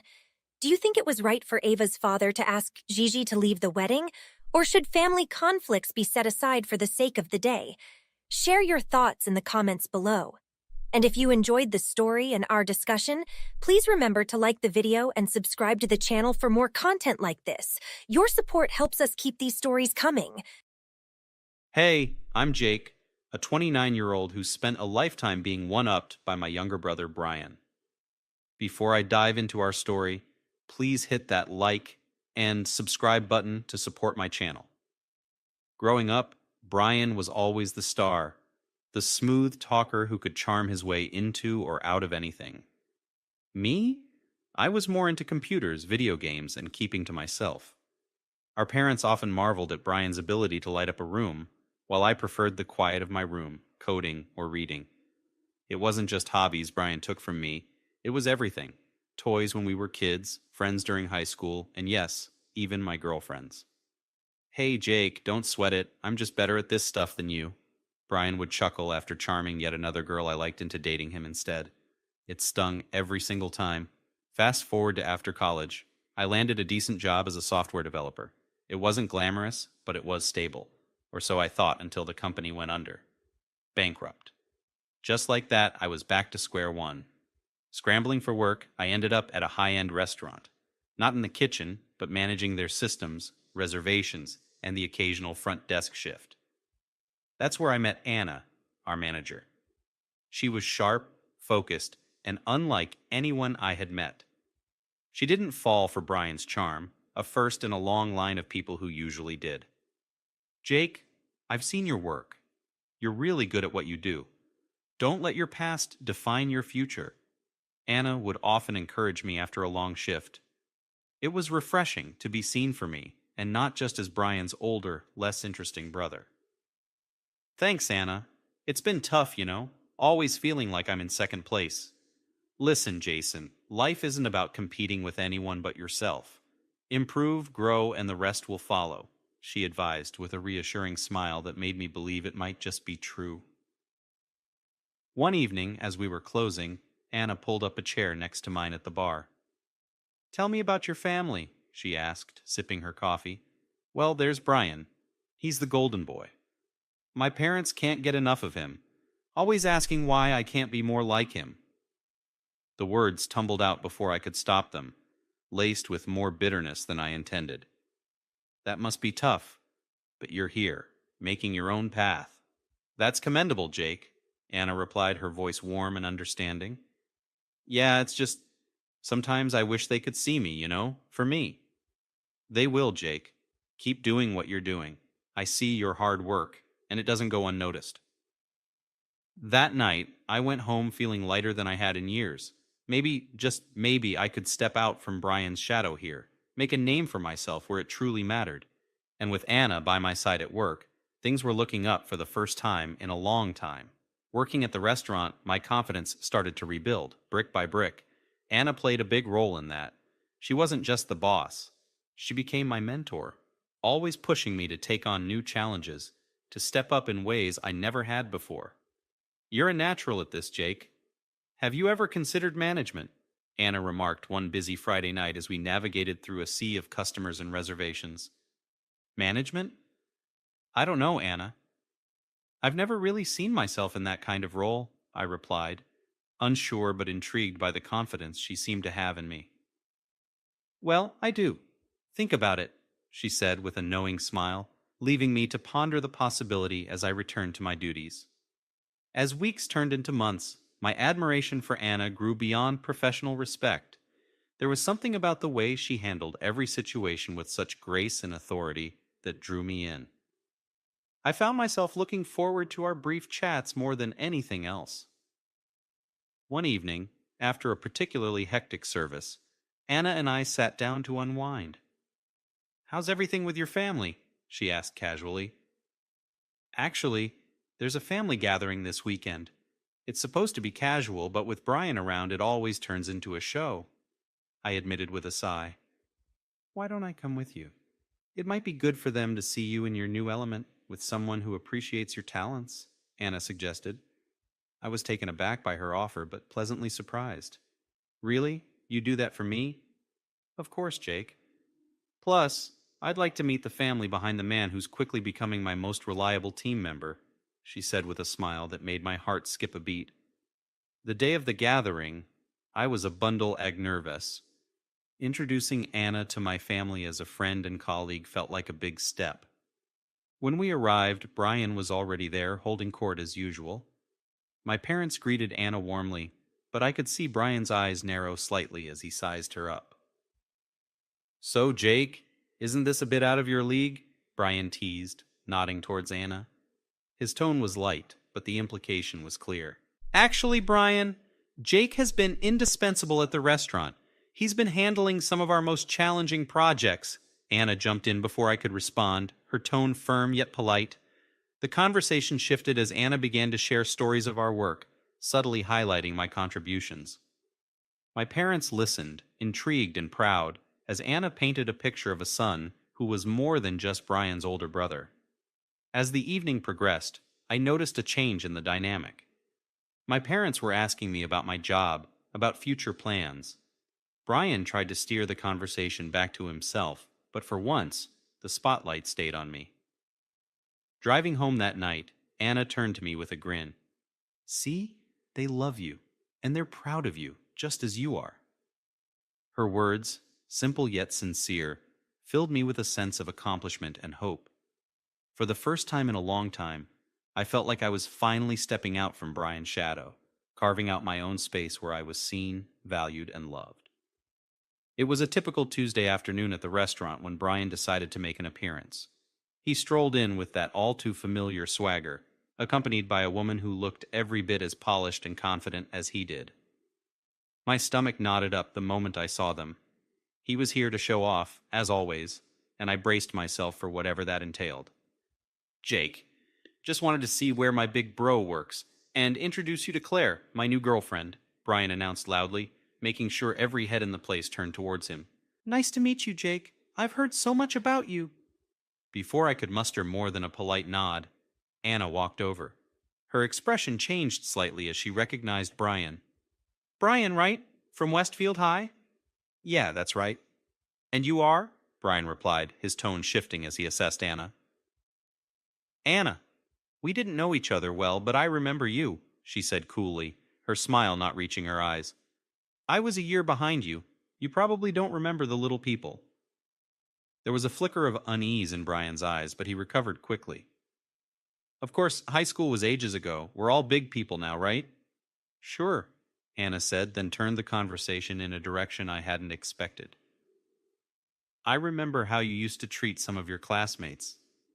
Funny how some things don't change, huh? Brian's smile faltered as Claire looked between us, confused. What do you mean? Let's just say Brian was very good at making sure he was the center of attention, often at others' expense, Anna explained, her voice firm. It seems like old habits die hard. I could see Brian struggling to maintain his composure. He wasn't used to being called out, especially not in front of an audience, and definitely not in front of Claire. Anna, I think you're remembering wrong, Brian retorted, his voice tight. I don't think so, Brian, and I think it's great that Jake is doing so well here. Away from any shadows, Anna continued, giving me a supportive look. The air was thick with tension until Claire tugged at Brian's arm. Maybe we should go somewhere else. As they left, Anna turned to me. Sorry if that made things uncomfortable for you, Jake, but I don't like seeing people being put down. Thank you, Anna. Honestly, I've always felt overshadowed by him. Seeing you stand up to Brian, it meant a lot. She nodded, understanding. Everyone deserves to be seen for who they are, not who someone else wants them to be. That moment shifted something within me. Not only did I see Anna in a new light, but I also felt a surge of respect and admiration for her that went beyond professional boundaries. For the first time, I recognized my own feelings for her as more than just admiration. I was falling for her, and it was because she saw me, the real Jake. Someone worth standing up for. The weeks following Brian's visit felt like a turning point for me. Empowered by Anna's fearless stance against Brian, I poured myself into my work and the upcoming certification exam that could elevate my career to the next level. When I passed with flying colors, the sense of achievement was unlike anything I had felt before. It wasn't just a professional win. It felt like a personal victory over all the doubts Brian had instilled in me over the years. One evening, as Anna and I were closing up, I decided it was time to address the feelings that had been growing inside me. We were alone, the soft hum of the restaurant's lights, the only sound besides our voices. Anna, I need to tell you something, I started, my heart racing. These past months working with you, seeing how you handle things, it's made me realize a lot about myself and about how I feel about you. She looked surprised, but not uncomfortable, her eyes meeting mine steadily. Jake, I've developed feelings for you, I interrupted, needing to get the words out. More than just as a coworker. I understand if you don't feel the same, but I needed you to know. There was a brief moment of silence that felt like an eternity. Then Anna smiled softly, her hand reaching out to gently squeeze mine. Jake, I'm glad you told me. I feel the same way. I wasn't sure if it was appropriate, given our work. But yes, I feel the same. It was as if a weight lifted off my shoulders. We agreed to take things slow, aware of the workplace dynamics and the need for discretion. But knowing we shared the same feelings changed everything. As our relationship deepened, we navigated our roles at work and our growing connection with careful optimism. However, just as my life was aligning, Brian's began to unravel spectacularly. It started with murmurs of financial issues, which quickly spiraled into a full-blown crisis. Brian had been living beyond his means, and his debts were catching up with him. Creditors, angry calls at family gatherings, and a foreclosure notice on his flashy condo made the rounds in hushed conversations among relatives. At a family dinner where tensions were already high, Brian's troubles became the focal point of a dramatic confrontation. Brian, you need to sort yourself out. We can't bail you out every time you buy something you can't afford, my father finally exploded after one too many whispers. Yeah, Brian, it's always something with you, isn't it? Always needing more, I added, the years of pent-up frustration finding their voice. Brian stood there, the golden boy facade crumbling, as the real extent of his financial recklessness came to light. The family, once so charmed by his flashy lifestyle, saw the consequences of his actions. His girlfriend Claire left him shortly after, unwilling to deal with the fallout. Isolated by his own choices, Brian had to face the reality of his situation. Meanwhile, I was building a real, sustainable life with Anna, free from the shadows and deceptions that had clouded my past. The contrast between our paths couldn't have been starker, and for once I wasn't the one living in someone else's story. As Anna and I navigated our relationship with care, it wasn't long before we realized that what we had was something truly special. Working together brought us closer, and our evenings spent sharing dreams and plans only deepened our connection. It was during one of those quiet nights, under a canopy of stars at a small beachside retreat, that I asked Anna to marry me. She said yes without a moment's hesitation, her eyes brimming with tears of joy. That moment, with the gentle sound of the waves and the soft glow of the moonlight, felt like a promise of a future filled with love and understanding. Planning our wedding became the next exciting chapter in our lives, a celebration that was more about our journey and less about grandeur. We chose a simple ceremony with close friends and family. Each detail was a reflection of us, from the cozy venue to the personal vows we wrote. It was everything I had hoped for and more. Standing at the altar, watching Anna walk toward me, was a moment of profound clarity. I was no longer in anyone's shadow. I was exactly where I wanted to be. Meanwhile, Brian's situation had not improved. Estranged from most of our family due to his continuing financial irresponsibility and unwillingness to change, he became a distant figure, a stark contrast to the closeness of the gathering at our wedding. His absence was noted, but it did not dim the happiness that filled the day. As Anna and I settled into married life, the trials we had faced together seemed to strengthen our bond rather than weaken it. We supported each and every dream, from career advancements to personal endeavors, each achievement celebrated with genuine joy. Reflecting on my journey, I often found myself thinking about how different life could have been if I had remained stuck in Brian's shadow. It was through facing those challenges and moving beyond them that I truly grew. Anna saw the person I was, not the comparisons drawn by others, and it was her belief in me that helped me step into my own light.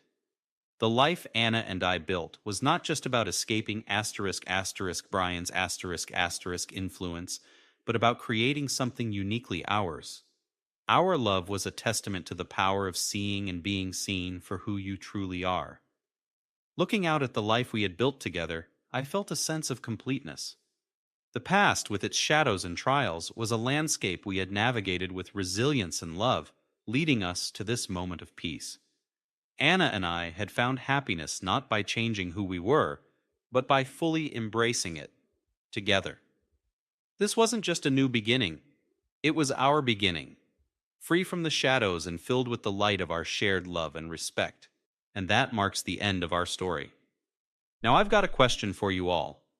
Do you believe that people can truly change, or are we always bound by the shadows of our past actions, just like Brian? Share your thoughts and experiences in the comments below. Don't forget to hit that like button if you enjoyed the story, and subscribe to the channel for more content like this. Your interaction not only supports the channel, but also brings more such stories to you. So let's get the discussion going. I'm eager to hear what you have to say. Hi, I'm Helen, and before I dive into my story, please like and subscribe for more real-life experiences and insights. Today, I'm going to share a journey that has reshaped my life, focusing on resilience and advocacy. Being a nurse was not just a job for me, it was a calling. But when my son, Kevin, was diagnosed with a chronic illness that required constant care, I made the tough decision to leave my career and focus on him full-time. It's been a challenging transition, filled with daily hurdles that only a mother nursing a sick child would understand. Kevin's condition is one that can escalate quickly, and every day I wake up to a silent prayer that today will be a good day. My husband, Alan, works at the local hospital, the same one where I used to work. That connection should have made things easier for us, but life has its ironies, as you'll soon find out. Mom, how are you this morning? Kevin asks me with a faint smile as I check his temperature. It's these little moments that remind me why I made my decision. I'm good, honey, as long as you're feeling okay today, I reply, tucking the blanket around him more snugly. We've got to keep you warm and comfy, right? Managing Kevin's health has become my world. From preparing his medications to scheduling doctor appointments, every day is planned around his needs. It's like being a nurse. But the stakes are so much higher when it's your child. I remember working with Sarah, a colleague from my nursing days. We never got along, her competitive nature always clashing with my focus on patient care. Little did I know that our paths would cross again under circumstances far beyond regular hospital politics. Do you miss working at the hospital? Alan asks one evening as we sit down after a long day. His concern is genuine, his eyes searching mine for a truth I hardly admit to myself. Sometimes, but I know being here with Kevin is where I need to be. Plus, dealing with people like Sarah made me question the environment there. You know she's all about climbing the ladder, not really about the care. Alan nods, understanding more than anyone the dynamics I faced. I know, Helen, but remember, not everyone is like Sarah. There are good people over there, too. As I prepare for another night's vigil by Kevin's bedside, I reflect on those days at the hospital. The skills I honed there are what enable me to care for Kevin so effectively now. But as events would unfold, I would come to see that my past as a nurse was far from behind me, especially when Sarah's true colors would show in a way that endangered the most important person in my life, my son. Thank you for listening, and don't forget to subscribe for more updates on our journey. Stay tuned for what happens next. It's a story of confrontation, courage, and the fierce protection only a mother can provide. Kevin's really hot, and he says his head is killing him. The school nurse's voice is frantic over the phone, urging immediate action. I grab my keys, my heart pounding as I imagine my son suffering. Arriving at the school, I see Kevin pale and shivering, his condition visibly worse than in the morning. Without a second's delay, we head straight to the hospital where Alan works, trusting that familiarity and speed will work in our favor. As we rush into the ER, I'm expecting quick action, but the reception area is oddly calm, too calm for my racing thoughts. We need a doctor immediately. My son is very sick, I plead to the receptionist, my voice edged with panic. She nods but casually continues her conversation with a colleague about lunch plans, my urgency apparently lost on her. After what feels like an eternity, she directs us to a waiting area. Minutes drag like hours. Finally, Sarah walks in, her expression unreadable. Recognition flashes in her eyes, but there's no warmth. What seems to be the problem here, Helen? Sarah's tone is more condescending than concerned. Kevin is very ill. He needs to see a doctor right away. I am a doctor, Helen. Let's not overreact. Children get fevers, it's normal. Sarah interrupts, glancing over Kevin dismissively. This is more than just a fever. He needs immediate attention. My voice cracks, the fear for Kevin making me tremble. I'll be the judge of that. Let's not jump to conclusions based on a mother's anxiety. Sarah looks at Kevin, then at her clipboard, barely hiding her irritation. As she finally begins to examine Kevin, her method is perfunctory, her questions short and her responses shorter. Every minute she delays, every dismissive comment adds a weight to my chest. Can you please hurry? He's getting worse. Relax, Helen. I'm the doctor here. Her coldness slices through my hope. It's clear she's letting personal biases influence her professionalism. The longer she takes, the more Kevin's condition deteriorates. His breathing becomes labored, his skin clammy. This isn't just a small issue. He could have sepsis. He needs tests and treatment now. I'm the doctor, Helen. I'll decide what he needs. Sarah's voice is flat, her detachment professional but cruel. Unable to bear it, I make a decision. We're going to another hospital. You're clearly not going to help. Do what you feel you must, but you're overreacting. I scoop Kevin up, rushing out of the hospital, his body limp in my arms. The drive to another hospital is a blur, my mind replaying every dismissive gesture Sarah made, every second she wasted. At the new hospital, the contrast couldn't be starker. Within minutes of arriving, Kevin is whisked away by a team of urgent care professionals, their quick, efficient movements a balm to my frayed nerves. "We're going to take good care of him, ma'am," one of the nurses assures me as they hook up Kevin to monitors and start running tests. As I sit in the waiting room, drained yet furious, I know this is far from over. Sarah's negligence could have cost Kevin his life, and no personal grudge should stand in the way of a child's health. I feel a resolve hardening within me, a promise that this will not go unchallenged. As Kevin's condition stabilizes slightly, the stark white lights of the hospital room seem to blur into days. The doctors at this new hospital are attentive, updating us regularly.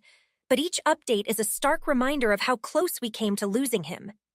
Alan stands by, his face a mask of restrained fury and concern. How could she just ignore his symptoms? Alan's voice breaks the tense silence, his usual composure shattered by the gravity of our son's situation. "I don't know, but I promise this isn't going to end here." My voice is firm, more resolved than ever. As we sit in the dimly lit hospital corridor, I overhear snippets of conversation from a group of nurses nearby. Can't believe Dr. Sarah would do something like that, ignoring a sick child because of a personal issue with his mother? That's just cruel. "Yeah, I heard she's always been competitive, but this is a new low. Poor kid might have suffered less if she'd acted sooner." Their words, meant to be private, ignite a fury in me, a burning need to act. It wasn't just negligence, it was intentional, vindictive. Kevin suffered because of a grudge. This wasn't just unprofessional, it was inhuman. Later that evening, Alan and I sit down with Kevin's doctor, a kindly woman with a gentle demeanor that belies her sharp expertise. His condition was critical when he arrived, which suggests there was a significant delay in treatment. This kind of bacterial infection spreads rapidly. Immediate treatment is critical, she explains carefully, her eyes sympathetic but worried. "What can we do to prevent this from happening to someone else?" I ask, my voice steady despite the turmoil inside. "Well, raising awareness about the signs of severe infections is a start. Also, advocating for better protocols in hospitals for handling personal conflicts professionally." Her words spark an idea, a campaign or a movement that could save others from the pain and danger Kevin faced. It's not just about Sarah anymore. It's about fixing a system that allows personal biases to influence medical care. "We need to start something, Alan, a campaign, something to ensure this doesn't happen to anyone else." "I'm with you, Helen. Let's make sure no other family has to go through what we did." As Kevin slowly recovers, our mission becomes clearer. We'll start a campaign, use our story to push for changes. It will be about more than just our grievances. It will be a fight for every patient who needs care, a voice against medical negligence. As we walk back to Kevin's room, the resolve in our steps matches the determination in our hearts. We're not just Kevin's parents. We're his advocates, his protectors, and we'll fight to ensure no other parent has to watch their child suffer needlessly. The campaign starts small, a ripple in the vast ocean of healthcare, but soon it begins to swell into a wave. Alan and I spend nights drafting letters, making calls, and setting up meetings with healthcare advocates and sympathetic media outlets. The word spreads, fueled by our determination and the shocking nature of our story. "We've got another family who had a similar experience with Dr. Sarah," Alan informs me one morning, his eyes tired but resolute. "That's 3 this week. Let's make sure their stories are heard too." "We need to show this isn't an isolated incident," I respond, my mind racing with plans and strategies. Our living room transforms into campaign headquarters. Posters, flyers, and blueprints for community meetings cover every surface. Kevin watches us, his young mind trying to grasp the gravity of our actions, inspired by our commitment. "Mom, are you going to make the doctors listen?" he asks one evening, his voice curious and hopeful. "We're going to try our best, sweetheart. We want to make sure what happened to you doesn't happen to anyone else," I assure him, stroking his hair gently. As the campaign gains momentum, the local news picks up the story. The headline reads, "Local family fights back against medical negligence." It's a powerful moment, watching our story on the screen, knowing it's reaching thousands. With the community behind us, we arrange a meeting with the hospital administration. Walking into the hospital where it all began feels surreal. The hallways that once felt comforting now seem daunting, but the support of other families strengthens my resolve. The meeting is tense from the start. Hospital executives, legal advisors, and Sarah herself sit across from us. Sarah's face is unreadable, but her posture betrays a hint of defensiveness. "We're here to discuss a serious lapse in the duty of care provided at your facility. My son's case is just one of several where personal conflicts interfered with medical judgment." I begin, my voice steady but charged with emotion. Sarah shifts uncomfortably but remains silent, her eyes avoiding mine. "We've brought statements from other families, all pointing to a pattern of negligence that can't be ignored. We demand accountability and immediate changes to how personal conflicts are handled here," Alan adds, laying out documents and testimonials on the table. The discussion escalates, with hospital executives whispering among themselves. The air is thick with tension, the stakes clear on everyone's faces. This isn't just about my son anymore. It's about every patient who walks through your doors. How many more will suffer because personal vendettas are prioritized over patient care? My question hangs heavy in the room. Finally, the hospital's CEO speaks, his voice measured. "We take these allegations seriously. We will conduct a thorough internal review and take necessary actions." As we leave the meeting, Sarah's gaze meets mine for a brief moment. There's a flicker of something, regret perhaps, or realization of the impact of her actions. The battle is far from over, but it's a start, a crack in the facade of indifference that had shielded negligent behavior for too long. As we step out into the fresh air, the burden we've been carrying feels a little lighter and our path forward a little clearer. We're making a difference, one step at a time, fueled by a mother's love and a father's unwavering support. The weeks following the meeting feel like a whirlwind. The community's support grows stronger each day, and our story spreads far beyond our small town. Social media amplifies our message, bringing in support, stories, and momentum from across the nation. The issue of medical negligence, once whispered in hospital corridors, is now a topic of public debate and demand for reform. Meanwhile, the hospital's internal review becomes a watershed moment. The board, faced with mounting public pressure and undeniable evidence of misconduct, takes decisive action. The news breaks one crisp morning, the headline flashing across every local channel: "Doctor suspended amidst negligence scandal." "Look, Mom, they're talking about it on TV." Kevin points to the screen, his eyes wide with a mix of childlike wonder and understanding. "Yes, they are, honey. It's important that everyone knows what happened so it doesn't happen again," I reply, hugging him close, feeling a mix of relief and vindication. Sarah's professional downfall is a stark reminder of the consequences of placing personal vendettas above patient care. Though I feel no joy in her misfortune, I recognize it as a necessary outcome for the greater good of patient safety. As our campaign continues to gain traction, it starts to influence policy. Healthcare facilities across the state begin to implement new protocols designed to handle personal conflicts among medical staff, ensuring that patient care remains the top priority. Workshops and seminars on ethical medical practices become more frequent, and I am often invited to speak, to share our story and the lessons learned. Amidst the chaos and the change, a deeper calling reawakens in me. Inspired by the impact we've made, I decide to return to the medical field not as a nurse this time, but as an advocate for patient rights. My new role allows me to work closely with healthcare providers and policymakers to develop and enforce standards that protect patients and ensure fair treatment. This is just the beginning, Alan. We've started something important here, and I want to keep pushing forward, I say one evening as we sit in our backyard, watching Kevin play with the dog, healthier and happier than he's been in months. "I'm proud of you, Helen. Kevin is proud too. We all are.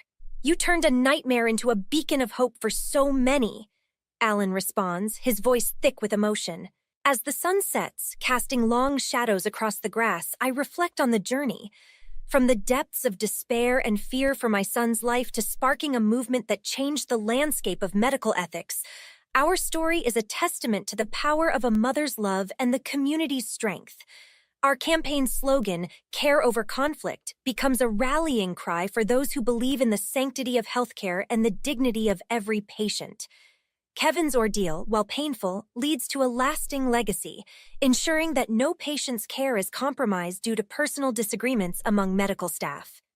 As I prepare for a conference on patient rights, I look back not with bitterness, but with a fierce hope for the future. A future where medical professionals remember their oath, not just in words but in actions. My return to the medical field is not just a career choice, it's a mission, a promise to my son and to every patient who deserves care, compassion, and respect. And that brings us to the end of this powerful story. Now, I have a question for all of you. Do you believe personal conflicts should have any place in professional settings, especially in critical fields like healthcare? How would you suggest such conflicts be managed to prevent any impact on service quality? I really want to hear your thoughts and stories. So please drop your comments below. Let's get a discussion going and see what experiences and opinions we all bring to the table. And if you found this story impactful, please like the video and subscribe to the channel for more content like this. Your support helps us keep bringing these important stories to light. Hi, I'm Mary. Before I dive into my story, please don't forget to like and subscribe for more real-life tales like mine. Today, I'm sharing how my life with my husband, Aaron, took a sudden twist we never saw coming. Our life was pretty simple. Aaron and I both worked from home, enjoying the quiet and routine we had built together, just the two of us.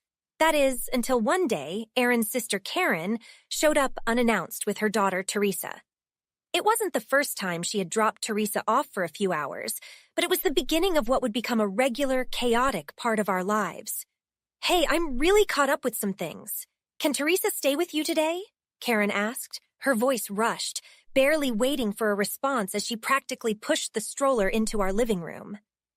At first, it was just a few hours here and there, which we didn't mind. Teresa was a delight. Her laughter filled our home with a warmth we hadn't realized was missing. But Karen's visits started becoming more frequent and her stays longer, often without any prior notice. One evening, Aaron and I were in the middle of a project deadline when Karen called. Hey, I need to leave Teresa with you for a couple of days. I'm heading out of town for an emergency, she said, sounding desperate. But Karen, we have a huge presentation tomorrow. We really can't. I started to protest, but she had already hung up. An hour later, Teresa was on our doorstep, sleeping peacefully in her carrier, unaware of the inconvenience her mother had just orchestrated. As days turned into weeks, Aaron's patience began to wear thin. We can't keep adjusting our lives like this. It's not fair to us, or Teresa, he vented one night as we tried to rework our schedules yet again to accommodate another one of Karen's last-minute drop-offs. I know. Let's sit down with Karen this weekend and set some hard rules. She needs to understand that we have our own lives, I suggested, hopeful that we could bring some order to the chaos. That weekend, we sat down with Karen over coffee, trying to express our concerns. We love Teresa, you know that, but we need more predictability. We can't keep functioning this way, Aaron explained, trying to keep his tone neutral. Yeah, sure, I get it. I'll try to give you more heads up next time, Karen replied nonchalantly, brushing off the seriousness of our request. Despite our conversation, nothing changed. Karen's promises to plan better were empty, and Teresa's surprise stays continued, straining not just our schedules, but our marriage, too. Every time Karen called, my heart sank, knowing the disruption each call brought with it. Our story was turning into a cycle of frustration and makeshift solutions, as Aaron and I struggled to balance our unexpected role as part-time parents with our professional responsibilities. But through it all, our bond with Teresa only grew stronger, her presence a silver lining in the storm that had become our daily lives. As the weeks turned into months, I realized that despite the challenges, Teresa had become a part of our family in a way we never expected. But little did we know the real storm was yet to come, one that would test us in ways we couldn't imagine. We were wrapping up at the conference when my phone exploded with notifications. Frantic texts from our neighbor and several missed calls from an unknown number piled up. I stepped outside to call back, my stomach sinking. You need to come home now. There's a serious situation with Teresa. The neighbor's voice trembled through the phone. Aaron and I rushed home, our minds racing with worst-case scenarios. As we pulled up, our usually quiet street looked like a scene from a drama show with police cars and a social services vehicle parked outside our house. My heart dropped. "What's going on?" "We're Teresa's aunt and uncle," Aaron said as we approached the officer in charge. "We received a call about a child left unattended. Can you explain why the child was alone?" the officer questioned sternly. Before we could answer, Karen burst through the crowd, her face a mix of panic and anger. "This is all a misunderstanding. I just left her for a little bit. They're always home." "Karen, what were you thinking? We were at a conference. We told you," I said, trying to keep my voice steady despite the anger bubbling inside. The social worker stepped forward, her expression serious. "We need to sort this out properly. It's clear there's been neglect." "No, you don't understand. Teresa is not our child. We didn't even know Karen was going to drop her off today," Aaron interjected, his voice firm. The social worker took notes while the police talked amongst themselves. Karen stood there, shifting from foot to foot, her usual defiance replaced with a nervous twitch. "Look, we take care of Teresa a lot, but there was no arrangement for today. Karen knows we had professional commitments," I explained, hoping to shed some light on the chaos. The officer nodded. "We'll need to verify all these details. For now, we need to ensure Teresa is safe." As they spoke, I couldn't help but glance at Teresa, who was being held by another officer, her small face confused and scared. My heart ached to see her like that, caught in the middle of an adult mess. After hours of discussions and calls, the immediate crisis was diffused. The officers and social worker left, but not before making it clear that a follow-up visit was on the cards. Karen apologized half-heartedly before leaving, but the damage was done. "I can't believe she just left Teresa like that. What if something had happened?" Aaron said once everyone had left, his face etched with worry. "We need to do something, Aaron. We can't let this happen again. Teresa could have been seriously hurt," I replied, my mind racing with the implications of today's events. "Yeah, we need legal advice. We have to protect Teresa and frankly ourselves too. This can't go on," Aaron agreed, his usual calm demeanor replaced by a resolve I hadn't seen before. As we settled back into the quiet of our home, the events of the day replayed in my mind. It was clear that our informal arrangement with Karen had to end. For Teresa's sake and for our peace of mind, we needed a solid plan, one that would ensure her safety and our legal protection. But as I watched Teresa sleeping peacefully in her temporary crib, unaware of the turmoil around her, I knew this was just the beginning of a long and complicated journey. "We need to talk about Teresa's future," Aaron said as we met with a family lawyer the following week. "We're considering foster care or even adoption if that's what's best for her." The lawyer nodded, sorting through papers. "Given the circumstances, fostering is a viable option, but you'd need to start the process formally. There's a lot involved: home visits, background checks, and several court dates." "Whatever it takes," I replied, determination settling in. The thought of Teresa being anywhere but safe was unbearable. Meanwhile, Karen's visits dwindled as her own issues mounted. When she did show up, the tension was palpable. "Why are you doing this? You're trying to take my daughter," Karen accused during one of her increasingly rare and heated visits. "It's not about taking anyone. It's about what's best for Teresa. You're her mother, Karen, but you can't even tell us when you'll pick her up or drop her off," Aaron countered, frustration bleeding through his measured tone. "I'm her mother! You think you can do this better than me?" Karen's voice cracked, a mix of anger and despair. "We are doing this because we have to, Karen. Someone has to be stable for Teresa," I added, hoping to soften the blow. The legal process was slow and grueling. Teresa became more and more attached to us, her routine with us providing a stark contrast to the sporadic appearances of her mother.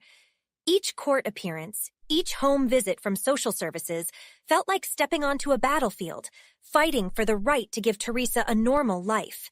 "Mrs. and Mr. Smith, we've observed Teresa's interaction with both of you. It's clear she views you as primary caregivers," the social worker noted during one visit, scribbling notes as Teresa played quietly at my feet. "We just want what's best for her," Aaron explained, and I squeezed his hand, thankful for his unyielding support.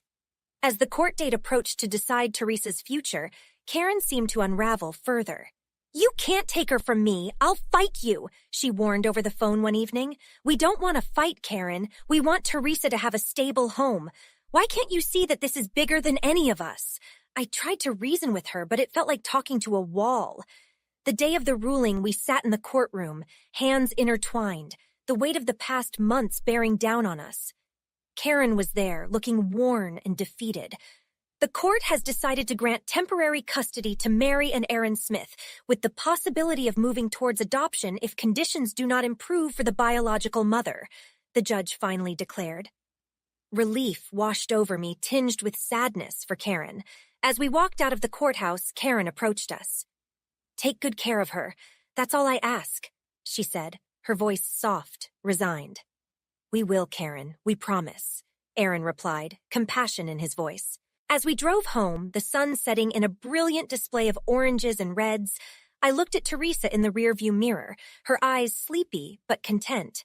The road ahead would be long and perhaps never quite easy, but as long as Teresa was with us, it felt right. Her laughter filled the car, a sound now as essential as air, and in that moment I knew we had made the right decision, no matter how hard it had been to get there. Let's get this room fixed up for Teresa. She deserves a space of her own, Aaron said as we surveyed the guest room, now to become Teresa's nursery. Paint samples and fabric swatches were spread out on the floor, a kaleidoscope of potential. I think she'd love this sunshine yellow. It's bright and happy, just like her, I suggested, holding up a swatch. Aaron nodded and we set to work transforming the room into a haven for Teresa, assembling furniture and decorating the walls with cheerful decals. As we worked, our conversations often drifted to Karen and how we could facilitate a healthy relationship between her and Teresa. It's important for Teresa to know her mother, no matter what's happened, I mused, smoothing down a decal. Absolutely. I'll reach out to the social worker and set up a schedule for supervised visits. We need to ensure it's structured and safe, Aaron agreed, his voice firm but thoughtful. The first supervised visit was set for the following week at a local park. Karen arrived looking nervous but hopeful. Teresa ran towards her, a small giggle escaping as she flew into her mother's arms. It's good to see you, Teresa, Karen whispered, hugging her tightly. I've missed you so much. We've set up some ground rules, Karen. It's important that these visits are positive for Teresa, I said, watching them closely. I understand. I don't want to cause any more trouble. I just want to be part of her life, even if it's like this, Karen replied, her eyes not meeting mine. As they played, I discussed with Aaron our approach moving forward. We should keep these visits regular but always supervised. Maybe over time we can revisit the terms, but for now we need to keep control. Agreed. Let's just see how these go. We can adjust as needed, Aaron responded, his gaze lingering on Teresa and Karen, who were now laughing together. Over the next few months, the visits became a routine part of our lives. Karen seemed to stabilize somewhat, her interactions with Teresa growing more natural. Yet the shadow of past events lingered, a reminder of the boundaries we had set. During one visit, Karen looked more upbeat than usual. I've been taking some classes and I'm trying to get a better job. I want to be someone Teresa can be proud of, she shared during a quiet moment. That's great to hear, Karen. It's good for Teresa to see you working to improve things, I acknowledged, feeling a cautious optimism. As the year turned, Aaron and I reviewed the arrangement. Do you think we should start allowing Karen a little more leeway with the visits? I asked one evening, considering Karen's progress. Maybe. Let's discuss it with the social worker and see what she thinks. Karen has been doing well, and it might be time to test slightly relaxed conditions, Aaron proposed, always considering what was best for Teresa. With each step, whether painting a nursery or navigating the complexities of supervised visits, Aaron and I found our rhythm in this new life. Despite the challenges, or perhaps because of them, our family felt stronger, more resilient. Teresa's laughter was now the heart of our home, and every decision, every effort was made to nurture that sound. As we moved forward, cautious yet hopeful, I knew that no matter the complexities of the past, our future was something we could shape into something beautiful, for Teresa and for us. Can you believe how fast Teresa is growing up? She's reading already, Aaron marveled, watching Teresa curled up in a corner of her room, absorbed in a picture book. It's amazing. She's like a little sponge soaking up everything, I replied, my heart swelling with pride at her eagerness to learn. At one of our family barbecues, Karen arrived a bit early to help set up, a sign of how much she had changed over the years. You know, Aaron, Mary, I can't thank you enough for what you've done for Teresa. Seeing her so happy and healthy, it means the world to me. We're glad you're here too, Karen. It's been good for Teresa to have you in her life, in a way that's healthy for everyone, Aaron said, handing her a stack of plates to set on the table. Hey, Mom, look what I drew at school today. Teresa ran over, waving a colorful drawing of our family, including Karen. That's beautiful, sweetie. You included everyone, I praised her, and she beamed with joy. Yeah, I wanted it to have all the people I love, Teresa explained, pointing at each figure she had drawn. As the afternoon waned, Karen sat down next to me, watching Teresa play with her cousins. She's really thriving with you. I've been going to therapy, really working on myself. It's not easy, but seeing Teresa like this, it helps a lot.